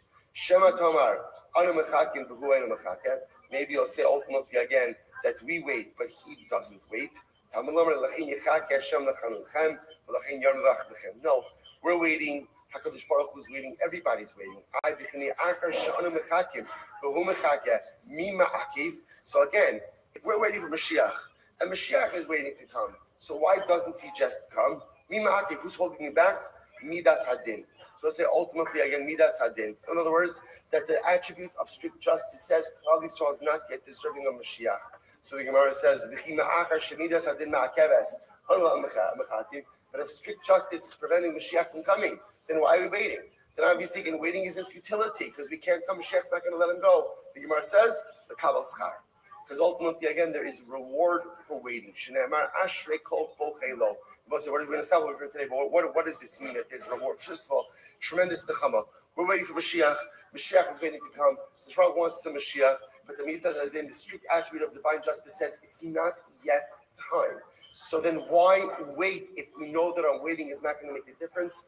Because there is reward for waiting. What kind of reward? Because when you wait for something and you want it badly, it builds up that anticipatory excitement. And the greater the anticipatory excitement, the more I am ready to take decisive action to make things happen. Waiting is not an end. Waiting is a means to push myself to do more, to be more, to bring about that which I want more than anything. The coming of Mashiach and Rabbi Yameinu. Amen. Mosai Shkoyach.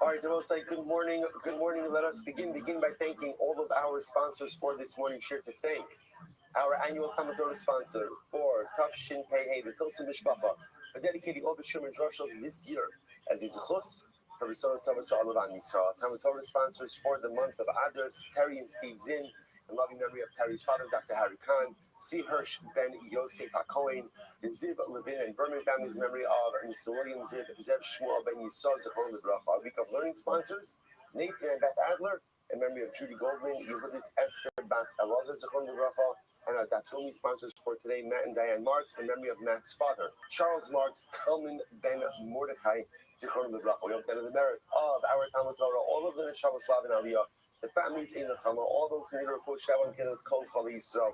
Bring home all of our hostages and our holy soldiers should be successful. Let's do that. Let us begin. And a special welcome back and a refuah with the David Schwartz. Baruch haba, Baruch haba. Hashem continue to give you refuah And Meretz Hashem, and we missed you. We missed you, but it's great to have you back. I will say with that, let us begin. We have a lot to do today, Baruch Hashem. Again, we'll say, by the way, this is it until we get to the end, right? This is Baruch Hashem. This is beautiful, beautiful Gemara after Gemara. I got it after I got it to story, lesson, messages, everything rolled into one. We're going to have a little bit of halacha as well. So we'll say with that, let us begin. Today's daf is Tzadik Vav 96. We are picking up in Meretz Hashem on the bottom of Tzadik Hey on the base 95b, and also he's not here today, but we have to wish a mazel tov to our beloved Chaver and our Daf Yomi member, Reb Avron Elbaum, our Gabbai, our Daf Yomi pillar. I'm pointing over here like longingly, like you would normally be sitting right over there, who's marrying off his daughter today, Baruch Hashem, B'Shah Tov L'Platos, mazel tov to the Elbaum, Mishpacha. Incredible. I will say, let's begin. So we are picking up on the bottom of today's Tzadik Vav 96. We are picking up on Tzadik Hey base 95b. And we left off 4 lines up at the bottom. I'm Rabbi Abo. Rabbi Abo says as follows.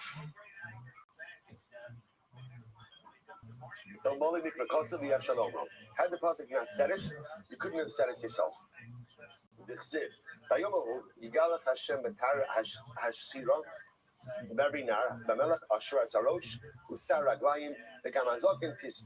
we'll say, so the more very close to the pasuk. The pasuk says, on that day, like Kiviyachol, the Ribono Shalom will give a haircut. He'll cut the beard, he'll cut the hair of the king of Ashur. So what is this talking about? So the Gemara says, also Kucharichol, the Ibn Gavra Saba. So we'll say, so remember again, Sancherib has been defeated. We saw that story already. Right? Suffered a humiliating defeat, not even at the hands of Chizkiyahu. Remember again, he suffered a humiliating defeat at the hands of HaKadosh Baruch Hu, which is this ridiculous event that wiped out his army overnight. He now has to go back home and face his constituents. So the Baruch Shalom appears to him as an old man. But like a Gavra Saba, Amalei, he also took up Malchus Mizrach. Malchi Mizrach Umayrav. The Aisininu Lebenai Bekatesinu, my Amrit Lahu.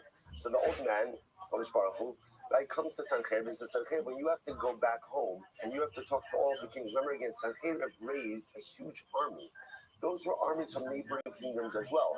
So when you have to go back home and face all of those kings whose sons you convinced to come out and do battle with you, and now those sons are dead, what are you going to say to them? What are you going to say to them? So Sancherib says, you know what? I'm afraid. I don't know. I too have that fear about what am I going to say. Sancherib says to the old man, what should I do? They will say, what's so interesting about this is, remember again, fascinating how things change. Sancherib was this general in charge of everyone, confident. And now what happens?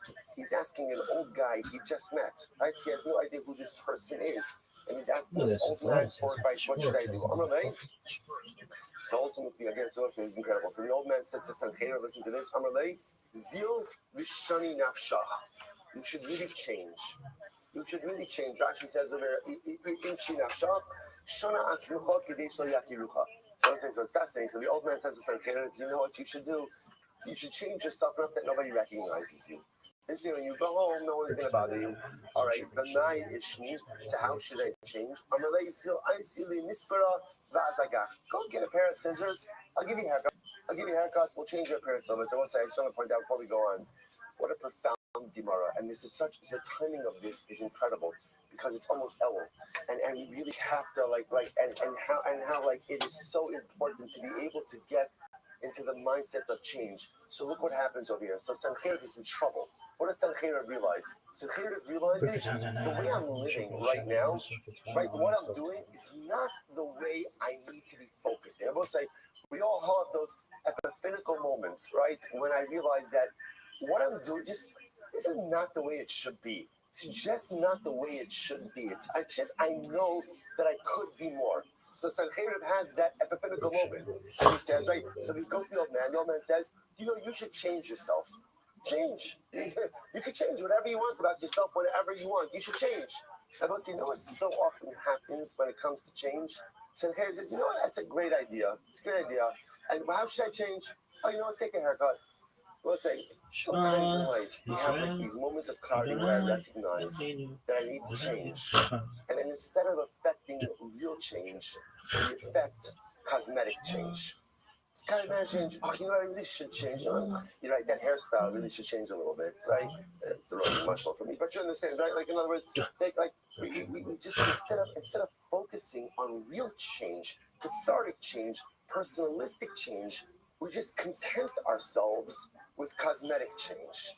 And that moment that could have been so transformative simply goes by with little or nothing concrete to show for it. Such a metaphor. Anyway, and I will say, by the way, I just want to point out, that's what's happening with Sancheriv over here, and so we're going to see this come out a little bit more. Sancheriv suffers this humiliating defeat. I will say, there's nothing that gets you to think about change more in life than humiliating defeat. We've all had it, we've all experienced it, and those are moments where often you're most open to anything and everything. Okay, so get a haircut. I'm really in the see. So Sancheriv says to the old man, well, where am I supposed to get a pair of scissors from? I'm really, Allah who besa, the icy. So what happens? So he says to Sancheriv, look, there's a house over there. Go in there, get a pair of scissors from there. So as Sancheriv goes in, he finds scissors. So it says this is a tremendous setup over here. Malachim come into that house and they appear like people. They were grinding kasha. So it actually says over here, garine tmorin. It was date seeds. So they were grinding this up. So Amrle, how about the Mispara? So Sancheriv says, can I buy a pair of scissors? Amrle, Tichon Chad Giruya the Kasha. So they said, Sancheriv, there's no such thing in life as free scissors, right? So you want scissors? Grind the Giruya of date pits with us. Okay, work a little bit and we'll give you these scissors. Tachon Chad Giruya. So Sancheriv ground up the date pits, right? And they gave him this another tremendous Musar skill. This is Sancheriv, right? Commander of the largest army in the civilized world at the time. And I will say, it's incredible, like desperation. Failure humbles you, and desperation, when a person is desperate, you do whatever you have to do to get the job done. Isn't that incredible? When we're riding high, so there are certain things that are beneath me that I'm not going to do. When I'm in trouble, we recognize you do whatever you have to do in order to get the job done. So Sancheriv now is afraid of facing the people back home. Right? He needs to get a haircut. He needs a pair of scissors. He's got to grind date pits. You're going to do what you got to do in order to get the job done. All right? So good. So by the time Sancheriv got back with the scissors, so the old man already became dark. I see Nura. Now the old man says, the old man is Kushbar. He says, listen, I can't get a haircut in the dark. So bring me a fire. So the Gemara says, so what happened? So as Sancheriv was bringing back the lantern, the fire, his beard caught fire a little bit, and it turned out it ended up singeing his beard. So ultimately, again, the old man ends up cutting off his beard and his hair. This is what people say.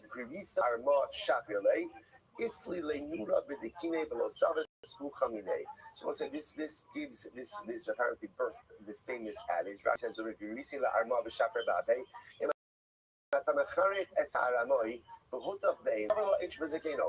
you go ahead and you set fire to an Aramean and he likes it, you could also go ahead and singe his beard, and it will be an unending source of entertainment.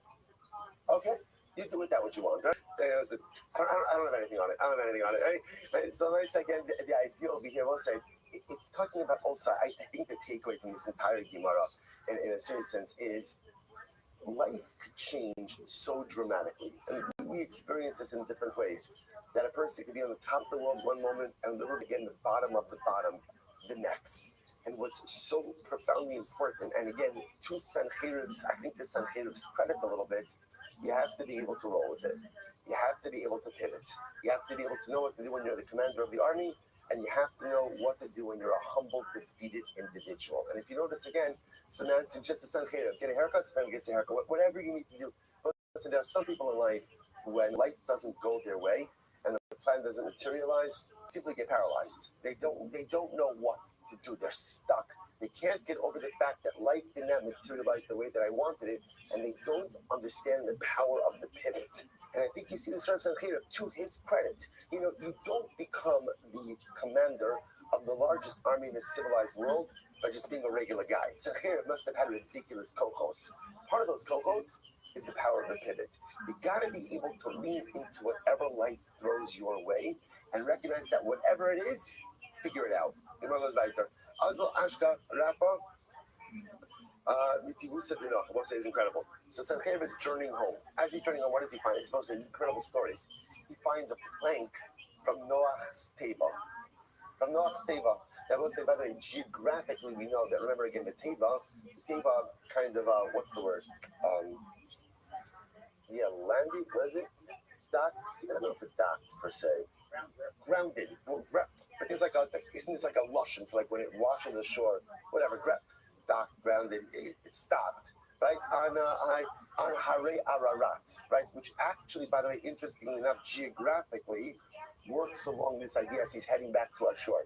See, he finds a plank from Noach's table. It's like, you can't, this is incredible. Like can you imagine, again, just to understand, this is quite a day for Sancheiriv. He ran into HaKadosh Baruch Hu, and I want to point out that Ribono Shel Olam appeared to Sancheiriv. Do you understand what that means? Do you understand what that means? Because again, Sancheiriv, interestingly enough, remember, it goes out that we saw last week. Sancheiriv was on a divine mission. His mistake was that he went after Yerushalayim. That was his mistake. That was out of bounds for him. He defied the divine mandate. He was a shaliach of HaKadosh Baruch Hu, but he overstepped. You don't become a shaliach of Hashem without possessing some type of personal greatness. See, met HaKadosh Baruch Hu. He met the Ribono Shel Olam. Next, he finds a plate from Noach's teva. Amar. So also Ashkach Dapa Mitibusa de Noach. Amar.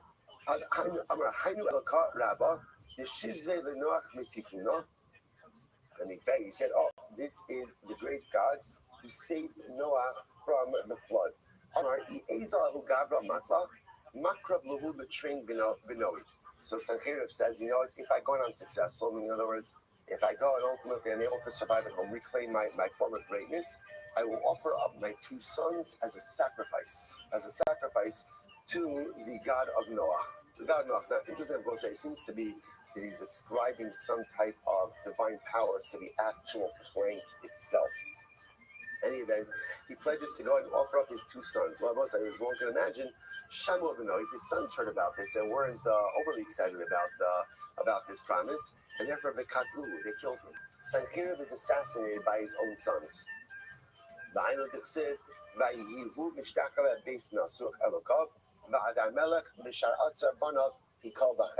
Sancheiriv is worshipping his deity, and as he's worshipping his Avodah Zarah, his own sons go ahead and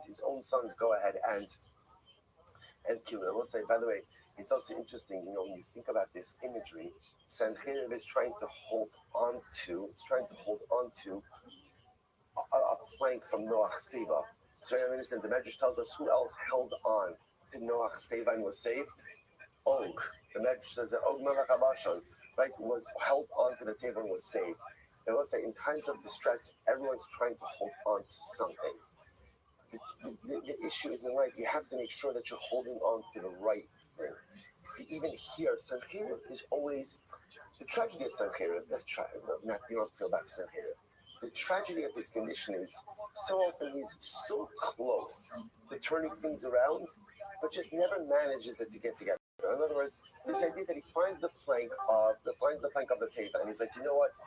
Show me, you could be my life preserver. Like I can hold on to you and turn this around. And we're going to see this comes a little bit, but yet then he brings up offering his sons. It's always as if he misses it, just by a few steps. Still close, so close to being able to affect that real change, being able to turn things around, but always missing it by not being able to put the pieces directly together. Incredible. So the pasuk says, I will say, switching gears here for just a moment. This is Avram Avinu. Now this is in the story of Bereshis. Remember again, there was the battle of the four kings against the 5. If 4 defeat the 5, Avram goes to war against the 4. So the pasuk says, Literally, again, the literal translation is they split the night, Avram and his servants, and they smote. They smote the four kings. I'm going to be open on. Also, Malach Shen is down on the Avram Laila Shmo.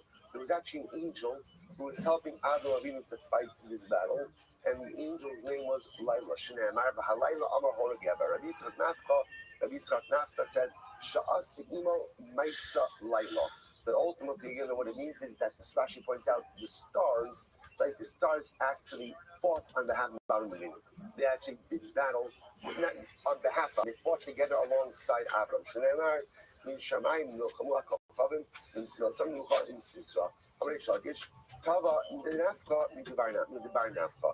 The words of the Nafka of the blacksmith, Rabbi Yitzchak Nafka, are better than the words of Rabbi Yochanan.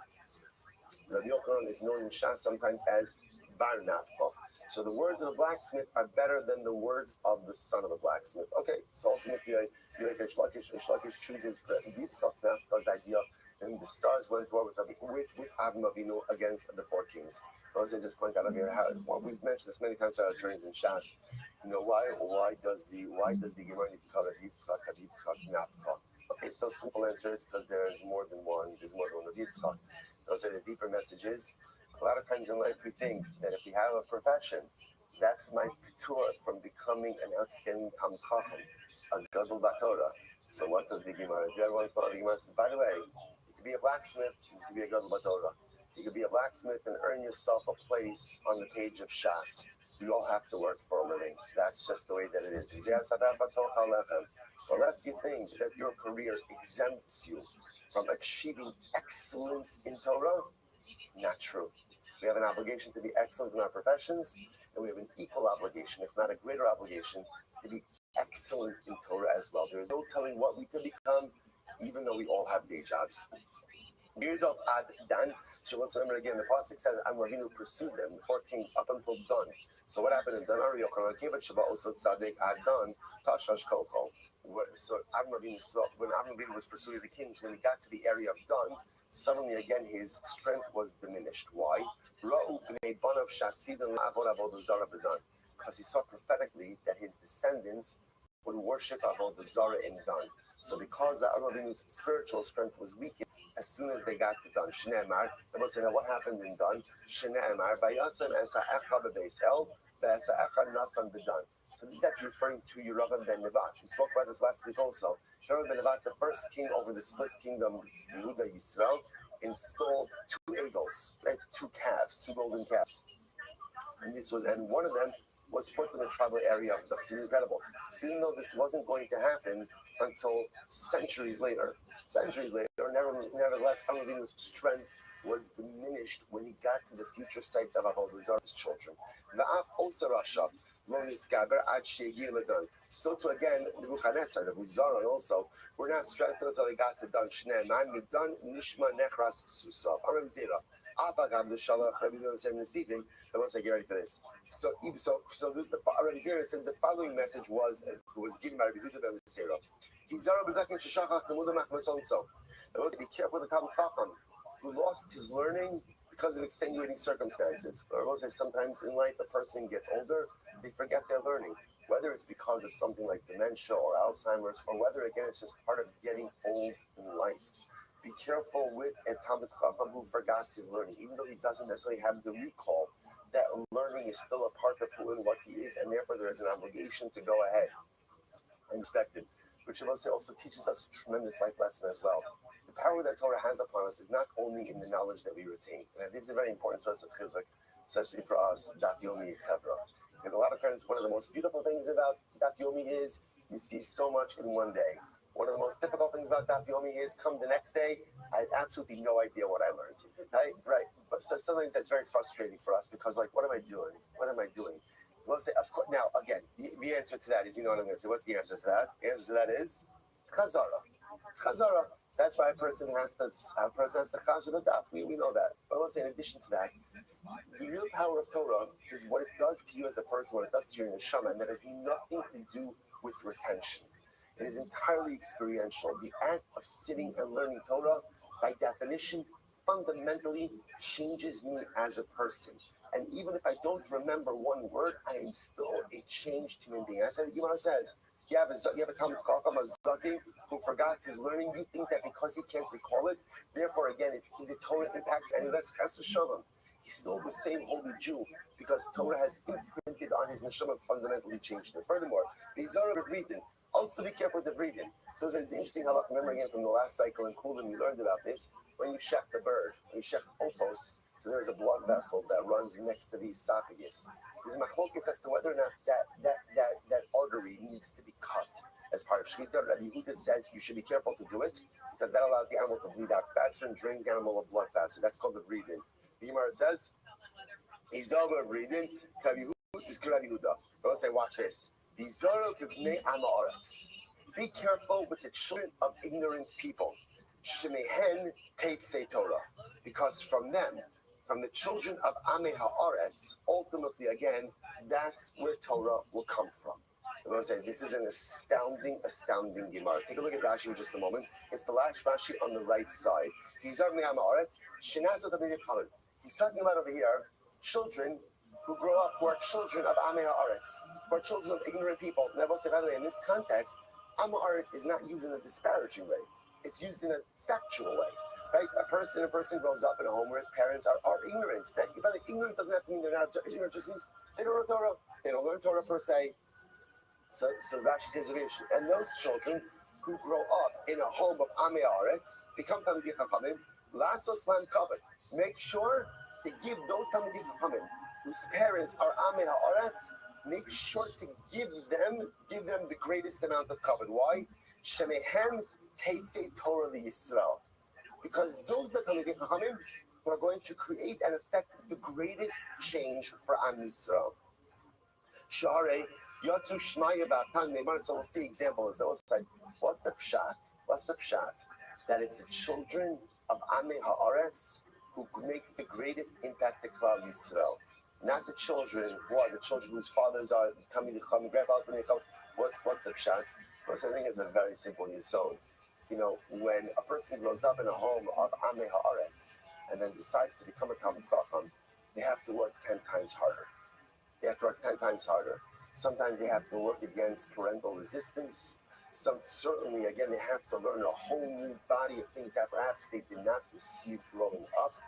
The push, right, and the commitment and the resilience that those Talmidei Chachamim have, sometimes people who grew up with it don't necessarily have the same thing. And therefore, ultimately, the contribution that those Talmidei Chachamim will make, ultimately, again, is tenfold over what others. It's an incredible idea. So Gemara, and again, I would say, if you notice over here, the Gemara says, "Hizaru b'nei Amei Haaretz." Be careful. Now, if you have to tell someone to be careful, what does that mean? Right? That people generally, again, are not careful with this. Right? Why? Because we'll say it's so interesting in the belt. In the world, it's so interesting. In the world, we put so much primacy and importance on yichos. Right? This one has yichos, and this one has yichos. And yichos is wonderful. Right? Yichos is beautiful. It's fantastic. We all have beautiful yichos. You come out of Yitzchak and Yaakov, the best yichos in the world. We put so much on. So Chazal telling us, good, yishkayach yichos. But just understand, it's often those who do not have the distinguished pedigree, but then decide to make something magnificent of themselves. Those are the agents of change. Those are the people, ultimately, again, who make the most dramatic and tremendous difference. The ones who society say are like, there's somebody was telling me the other day that a certain yeshiva, really didn't have its same standing anymore. So yeshiva, post high school yeshiva. Why? This was the lashon. The person said, it's filled with flip outs. I'm like, what? Flip outs. So you know what lashon flip out? Flip out is someone maybe who grew up, like a little bit more modern, or maybe not, and then became much more religious. Flip out. So first of all, I said, so you mean like people like we want to emulate, right? When you say flip out, you mean like, so people who started with something and then decided to get more, like that's a good. It's so warped. It's so warped that like in the world, somehow someone who started with less and then chose more. That person is a tzaddik shebet tzaddikim. right? That person goes on a pedestal. A person who made a choice to be more, to do more, to accomplish more, even though perhaps they didn't have it growing up, even though perhaps, again, maybe their parents did like it, don't like it, aren't supportive, tacitly supportive, whatever it is, but they decide they want more. It's just so interesting that sometimes you have such a warped view of where actual greatness really comes from. It's very nice. If you come from a family of righteous people, that's fantastic. Zachisa, incredible. But that does absolutely nothing for you except start you off at a higher place, but you still have to accomplish yourself. Are we throwing fishes over here? Did I just see that? Okay. All right. And I will say, so that's how the Gemara has to say, be careful, the children of Amei Aretz, which means that the belt is not. But sometimes, the Gemara said, the greatest people in this world are the ones who aren't born with the spiritual silver spoon in their mouth, and instead try to accomplish great things on their own and make it. Those are the people who affect change. Incredible. The Gemara says, Ki ha milsa modi'inole. Tzadik ato Hashem, ki arave lecha, mishpatim adaber oska, madu adar chasham tzalecha. Shalom kol bog de bagad, nitatan gam sharsho, yelbu gam also. Okay, suppose what's the pshat in this passage? So this is Eov. No, sorry, Yirmiyahu. So Yirmiyahu over here is asking, once the part of this passage we're going to focus on over here, the part of this passage we're going to focus on over here is that why is it that the wicked seem to go ahead and prosper? So the Gemara says like this: Mashallah Adam. Sorry. Maya Hadjule. What was? Answer back to Yirmiyahu Navi. Ki es raglayim ratzasavi alucha ve'et kach pischara es hasusim ba'aretz shalom ataboteach ve'et kasav v'gonei yade. What does this mean? Mashallah Adam echad. Shalom yochel ani laros gil parcels of hasusim. So Rosh says a mashal. Listen to this. So what's a guy? The guy claimed that he could run faster than anything. He did even run faster than horses. I could run 3 parcels. I will say parcels a lot of area. I can run 3 parcels before, right? And I can even outrun horses. Right? I can even run in swamps. Obviously, much harder to run in a swamp. So what happened? So now he was racing against the human runner. Raglim is a runner. And this human runner, outpaced him 3 milim, which is a much lesser distance, and biabasha on dry land. So the Gemara says, and we say to this guy, if you can't beat the human runner, you certainly can't outpace horses. If you can't beat the runner for 3 million, you certainly can't go ahead and you certainly can't outpace him for Gil Parcels. So the Gemara says, and if you can't outpace him on dry, you certainly can't outpace anything on the swamp. So so to you, Yirmiyahu. So let's say, so what does this mean? What does this mean? At the end of the day, what they're telling Yirmiyahu is that you don't understand the ways of HaKadosh Baruch Hu. That's simply it. You think you can understand, you think that you can see, you think that you know, but at the end of the day, you don't. We're going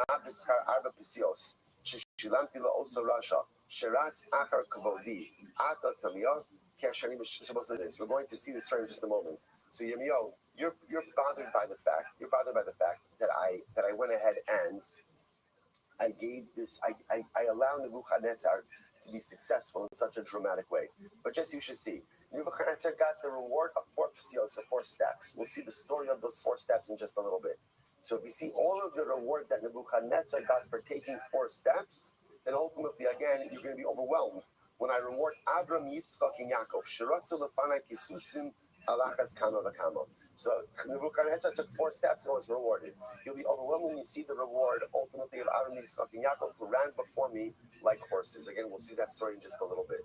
So the Gemara says, "Dechsev u'neviim nishbar v'li v'kevi dachu kalatz mos ha'yisi ki yishikar v'kegibar avru yain me Hashem me'divrei kadsho." Incredible. Hanidal tzios ma'i. What do you mean? When did Nebuchadnezzar walk before HaKadosh Baruch Hu with 4 steps? What's that story?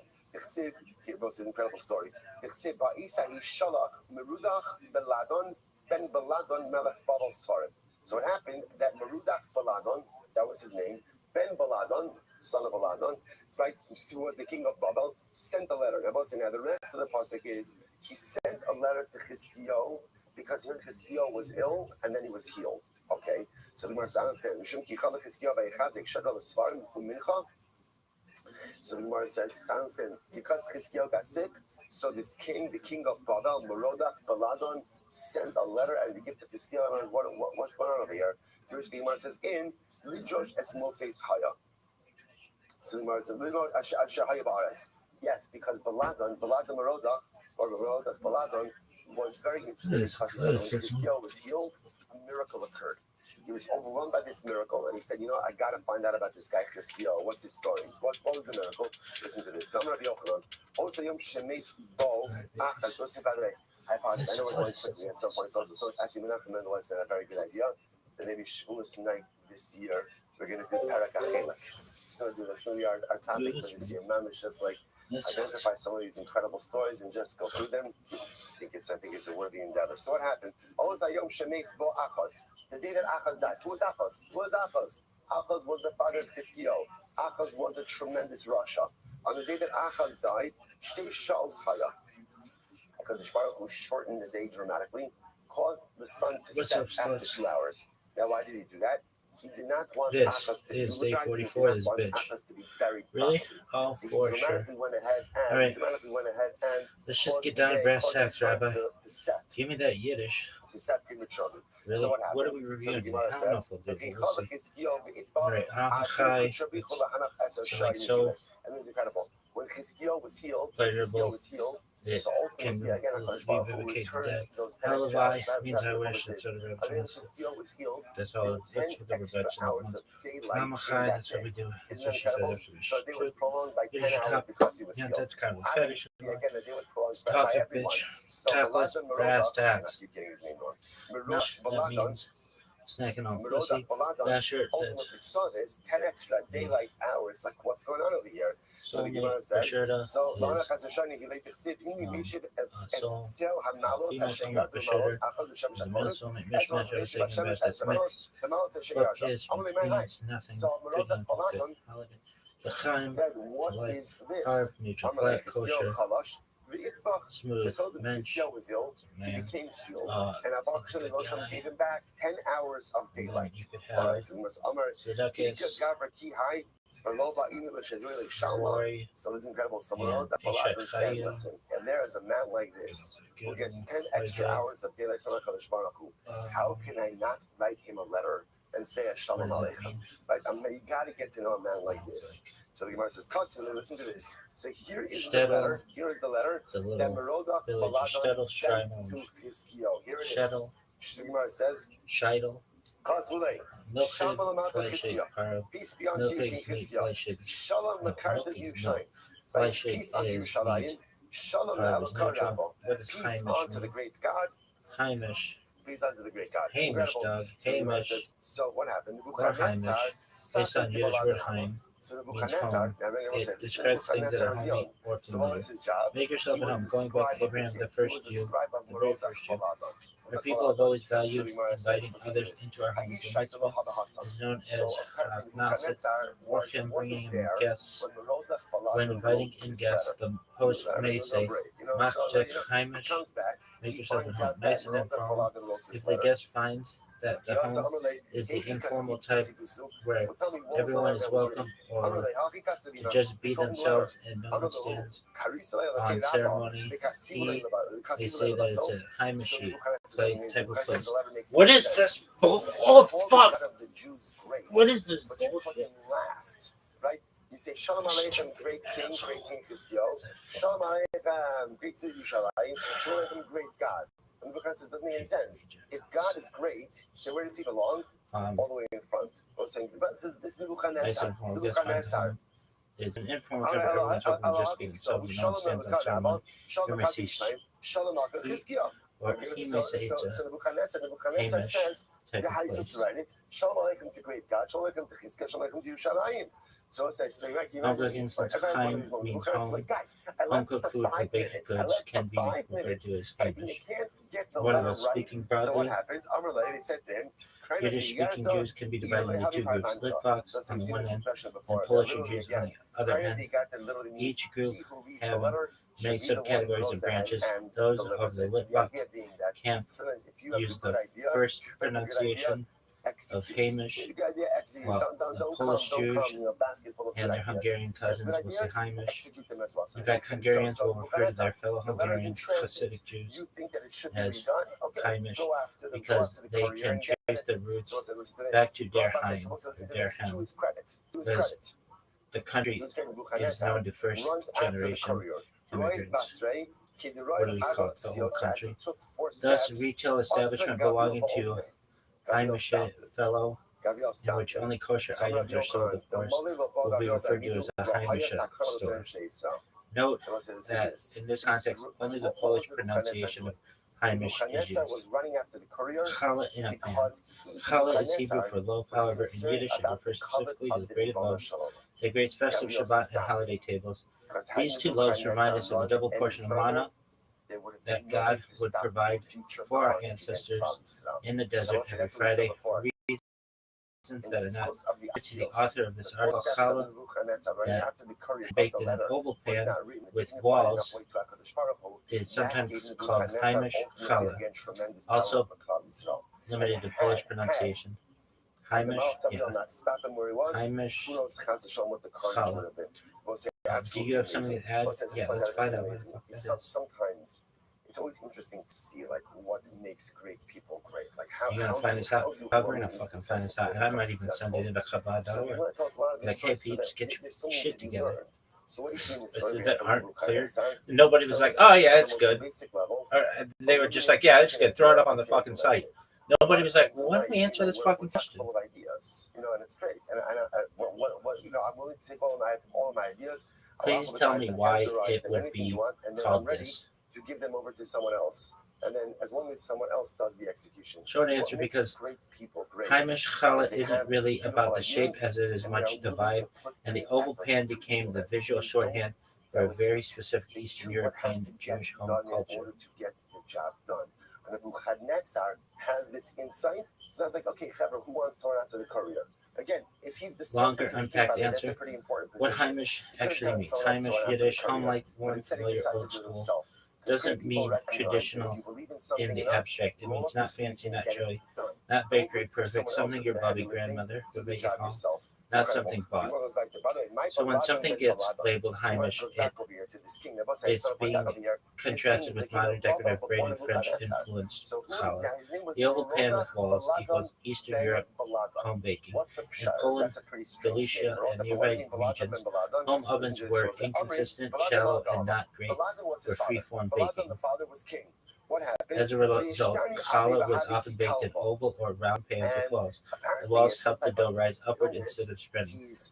You get a soft, tall, pull-apart interior, less crusty, more bread-like. This wasn't about aesthetics, it was about practicality.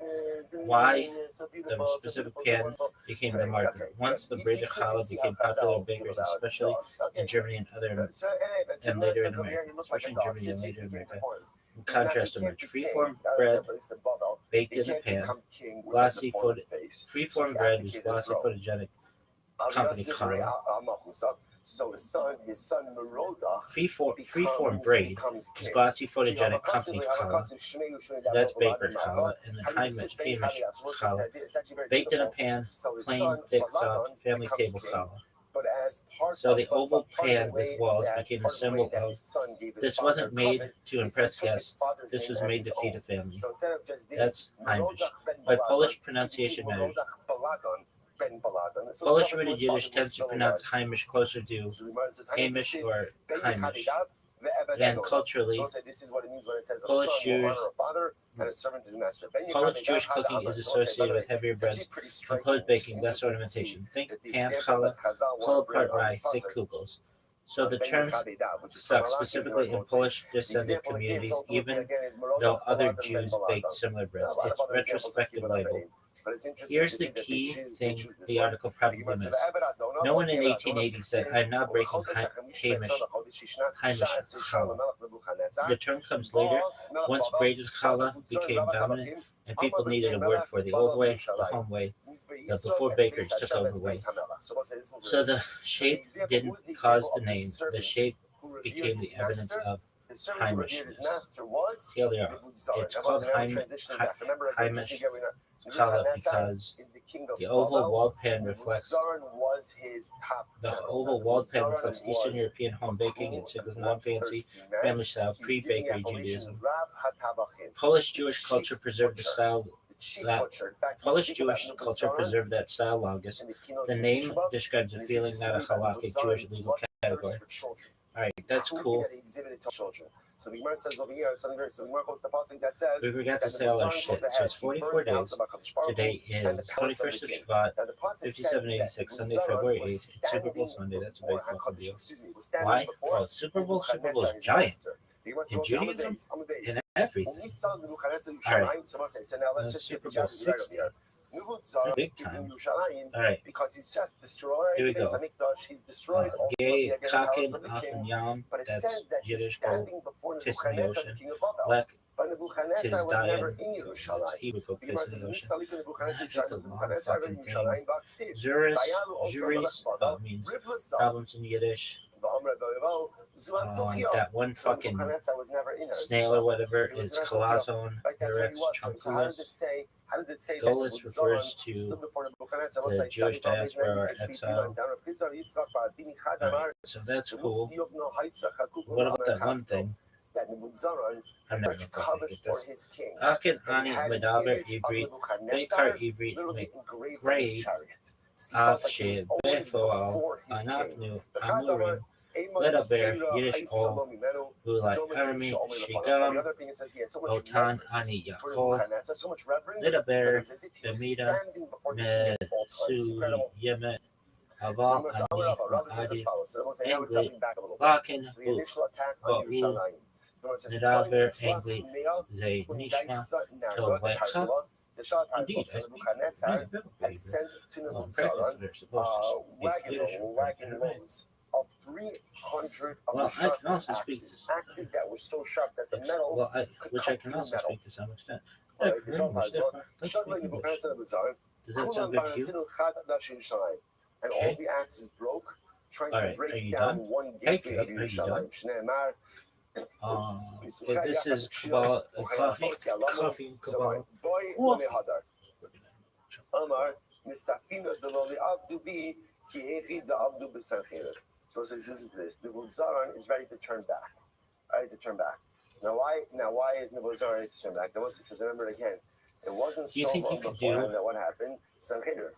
Brooklyn Right? accent So in other words, or a New everybody Jersey knows the story of accent or Sancheriv. Manhattan Massive defeat that has powerful. So now to talk you have about? 300 of the Yeah. sharpest axes, metal that I can don't cut think you through figured out metal, a way. and all of them break on one door in Yerushalayim. This does not All right. look like a good omen. Shit So the sucks. Nebuchadnezzar is ready. Okay, Nebuchadnezzar is hopefully ready to this turn around. shit isn't go that back long home. today. Not gonna rest up. He's got some great fucking Shavar bar Shavar. motivational So speeches or Basketball came whatever. out. Incredible. Quotes. Basketball came Shavar. And I must say, Shavar bar Shavar literally means a jumper, someone who jumped. Rashi says over here, Shavar bar Shavar is on the right hand column of Rashi, about 10 minutes into the short lines. Doleg bar Doleg, Hum Vakava Shalayim. Nebuchadnezzar Kalmar. So I'll say, so this is interesting. So apparently, Gemara says, so apparently that he called him the jumper because, interestingly enough, Nebuchadnezzar was part of Sanchiriv's campaign as well. And interestingly enough, also remember again, what was Sanchiriv's mistake? What was Sanchiriv's mistake? He missed the window. So apparently, Nebuchadnezzar was the one who was urging Sanchiriv, attack now, attack now, attack now.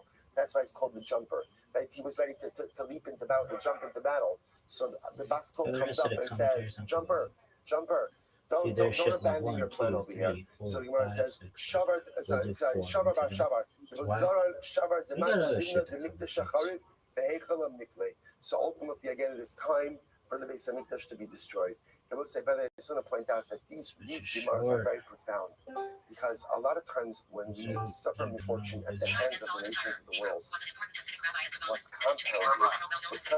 compounds our pain is the notion of a feeling of abandoning by HaKadosh Baruch Hu. Now, what's interesting, I will say, is Chazal will tell us nothing ever happens to us unless the Rizal Shalom wants it to happen.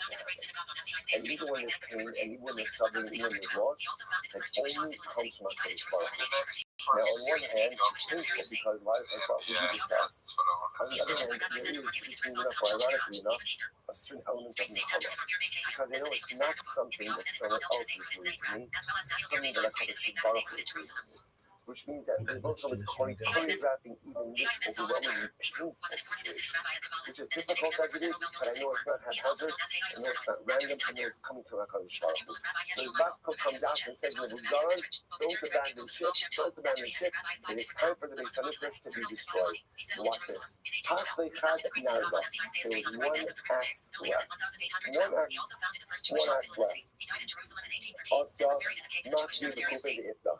So what there's now one axe left. So now it's the again. The Ritzaran is a very smart man. So the Ritzaran realizes now that he's at a very, very dangerous crossroads. I'm not going to be like Sancheric and be wiped out by Hashem, or I'm going to be the agent of Hashem. So what does he do? He takes the last axe. He goes over to the gate of Yerushalayim. He doesn't hit the gate. Doesn't hit the gate with the sharp part. He hits the gate with the handle, the dull part. Why? What's his logic? His logic is like this: if this is HaKadosh Baruch Hu, if Yimachal wants to destroy the Beis HaMikdash, the gate will open even with the blunt part. So the Gemara says, and sure enough, the Iftach, he knocked against the gate with the dull part, and the gate fell down. Shneimar, Yodeh Kemedi L'Mayla B'Sach Eitz Kadumos. Hagiographa, and this is a tragically overwhelming story. The chief butcher, that's a cool story. And is literally again killing everyone in sight until he gets to the Beis HaMikdash. Adlik Bey Nura. He sets the Beis HaMikdash. He sets the Beis HaMikdash on fire. Okay, this is the overwhelming Gemara. Gava Eichalim. As the Zoran lights the Mikdash on fire, the Beis HaMikdash itself begins to ascend heavenward. Almost as if the Beis HaMikdash is trying to save itself from what is occurring. Can you imagine the Beis HaMikdash uproots itself and begins to go and literally ascend heavenward? And what happened? Yarku Bey Yisrael. And the Bono Shalom pushed it back down. The Beis HaMikdash itself is trying to escape. The Beis HaMikdash itself is trying to say, you know what, sometimes even the Beis HaMikdash sees all the pain and all the suffering and all the hardships and everything that happens in this world. And the Beis HaMikdash just wants to remove itself from the truth. The Beis HaMikdash doesn't want to listen. It says, enough. Shekhinah says, there's a plan. Whatever the plan is, there's a plan. So the Shekhinah itself takes its hand and literally pushes the Beis HaMikdash back down. Overwhelming. Shneimar, Gat Darach Hashem L'Tzilos Bas Yehuda. Chazei Fadayte. So you want to imagine at this point in time, the Zaran stealing Shego Bagayva. Shego Bagayva is a little arrogant. After all, again, he's met with ridiculous success, right? Burning down the house of HaKadosh Baruch Hu. Nach Gabas Chava Amralei Amokatila Katlis Hechela Kalya Kalyas Kim Kota Hina Tachinas. The Zaran come down. You killed a dead nation. You destroyed a destroyed building. Literally, again, you ground up wheat that was already flour. No, Trump was telling the Luzarn that he didn't do anything. I did this. I did this. You're carrying out my will. Don't think for a moment that this is your success, right? And that this is your accomplishment. Everything that you're doing is only occurring because I'm allowing you to occur. Shneimar, Kishkila Kaya Betach Nikema, Gali Tamaseh, the Chach, Yishuva, Gali Shok, Abinaro, Sleeping on Nemar, Telekema. It doesn't say anything about wheat flour. It says again, flour. The same way that becoming the grind flour, that's already flour, you're not doing anything. So you've destroyed people, you've destroyed building. That's an incredible story here. Chaza Dami de Zakaria, Davi Karasa. It's what says Navi Zakaria. Tragic story. It's overwhelming. So the Kali, so Navi Zakaria had given most of the Kali, so saying that they have to do He Tshuva, taught that or true they're going to be repentance destroyed. involves How did Kali returning so to deal God. with this message? They Until the killed Creator becomes Zechariah, one's personal and they source of killed godliness, Zechariah making in the Beis individual a HaMikdash vehicle for itself. sanctity and So what holiness. happens? This allows one So to now, approach prayer so the without Buzar is barriers, standing like in the speaking to a best friend. in Prayer the to Beis Tefillah. HaMikdash. He And he advocated sees for Chazal David intense, Zechariah rapturous Kabbalah. prayer, He sees that there's characterized by blood that's loud boiling, literally shouting and bubbling physical blood gestures, in the Beis sometimes HaMikdash. leading to him Amr lo collapsing my from high. So exhaustion. Zechariah says that people He Jews in taught the Beis that prayers HaMikdash. What is this? recited with proper Amr le kabbalah dam and devotion, tzvachim awe, and lishtaka. fear I say don't worry about that. That's are just sacrificial kosher blood prayers. He taught that that's prayers spilled. recited with proper Amr kabbalah lo So devotion, Ibn awe, Zaran and says fear that are doesn't make any kosher sense. prayers. So what does he do? These proper prayers have the power to gather previous improper carcass prayers and uplift them to heaven, thereby crowning God. He shechts an animal, takes the blood Kabbalah from the and shechted animal, Mahara. compares it to this Rabbi blood. That's blood Israel mitzvah. He says was the blood pivotal doesn't look like the same kind of in blood. integrating the Doesn't look like the same philosophy kind of blood. Rabbi I think you're lying to me. Judah He says, Maharal of Prague into Hasidic thought. He spiritually sponsored the reprinting of Maharal's or literally works in again, I the will late peel the 18th skin off century your body. to 19th Iron century. cross. His book, Samurai, I Geula, can't even know what said the it man worked was to both a use Kohen Maharal and as a primary source. He sought to find core principles in the Arizal's Lariat within Maharal's writings, exposing and the a Klal pronounced Yisrael framework killed him in because we didn't like his message. Amar lahu, sought to Aren't find I seen all that? core So principles Ibn of Zara the says, okay, Arizal's I will Larianic appease Kabbalah Chizkiyahu. within I'll appease him. Maharal's writings, I see specifically Rabbanon, imposing a Kadol pronounced Iluya Kabbalistic Balach. framework Words, I'll avenge on Chizkiyahu's blood. Maharal's ideas. Zechariah's blood. So what does he do? He gathers up the Rabbanon, the rabbinic leadership. He kills them all, but the blood didn't stop boiling, bubbling. I Sudar the key to He brought the school children. Kadol Iluya, he slaughtered them. Below Nach, and the blood did not stop. I see Pirkei Kahuna Kato, he brought young Kohanim, killed them, and the blood did not stop bubbling. So he was Ad Kato Iluya Tishmi Va'aberevo, until he slaughtered 940,000 people. Below Nach, and ultimately again the blood did not stop bubbling. Kayav Ligabe. So the Buzan goes over to the blood and he says, Zechariah, Zechariah. Tobin Shabahan Ibarik. It's only the Gemara. So the Buzan says, Zechariah, Zechariah. Literally again, I slaughtered the best of Klal Yisrael.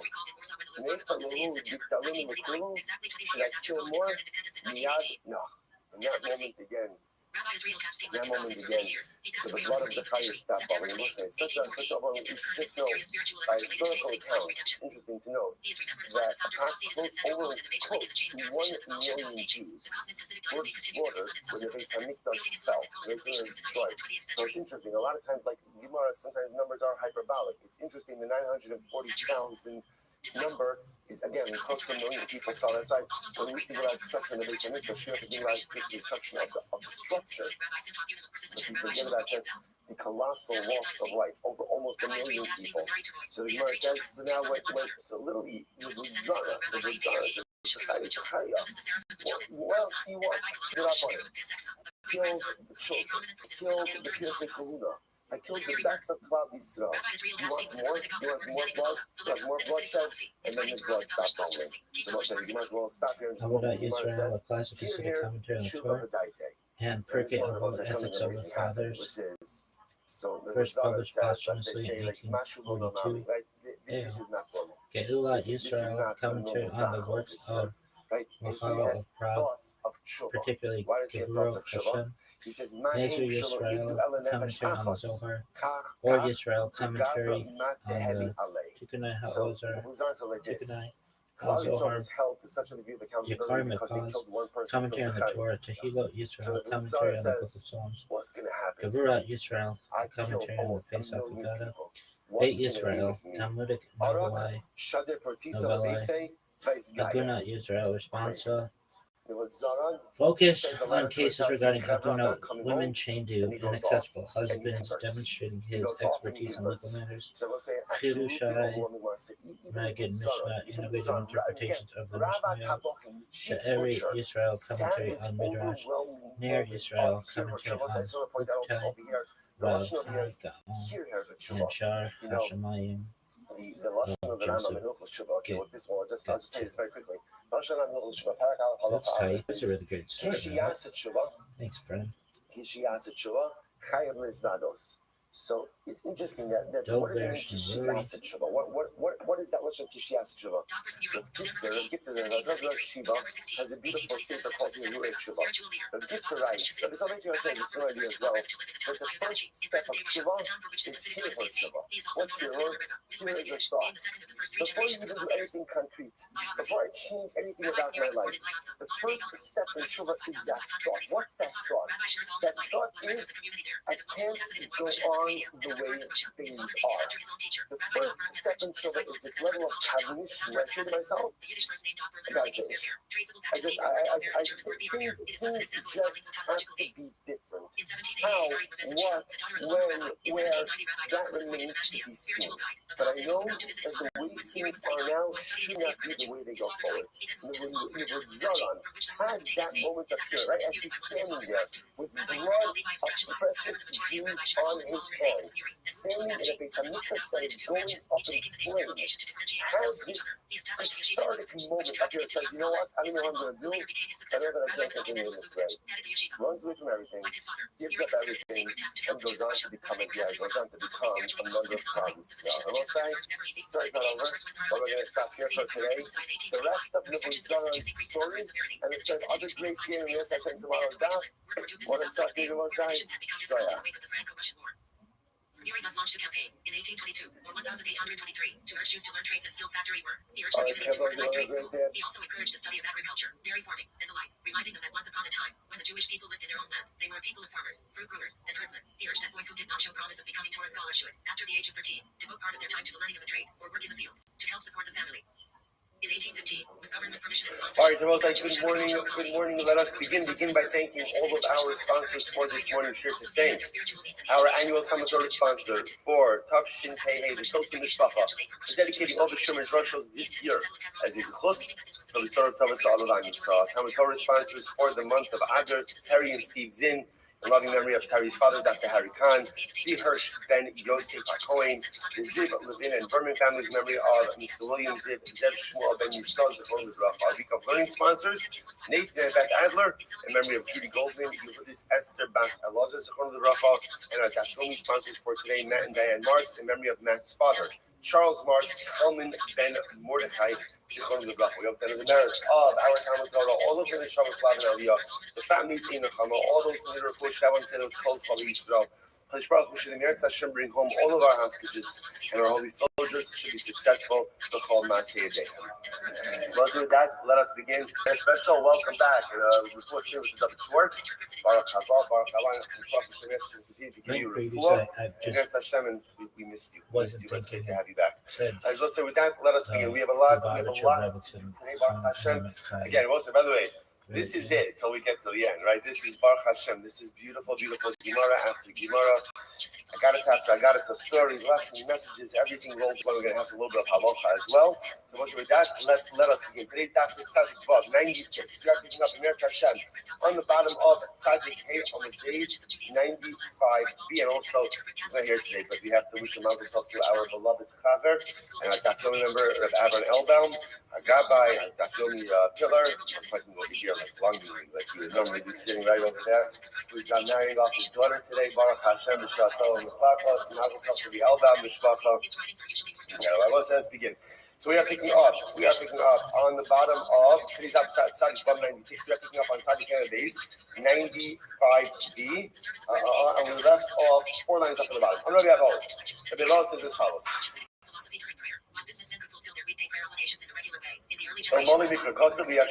Had the pasuk not said it, you couldn't have said it yourself. So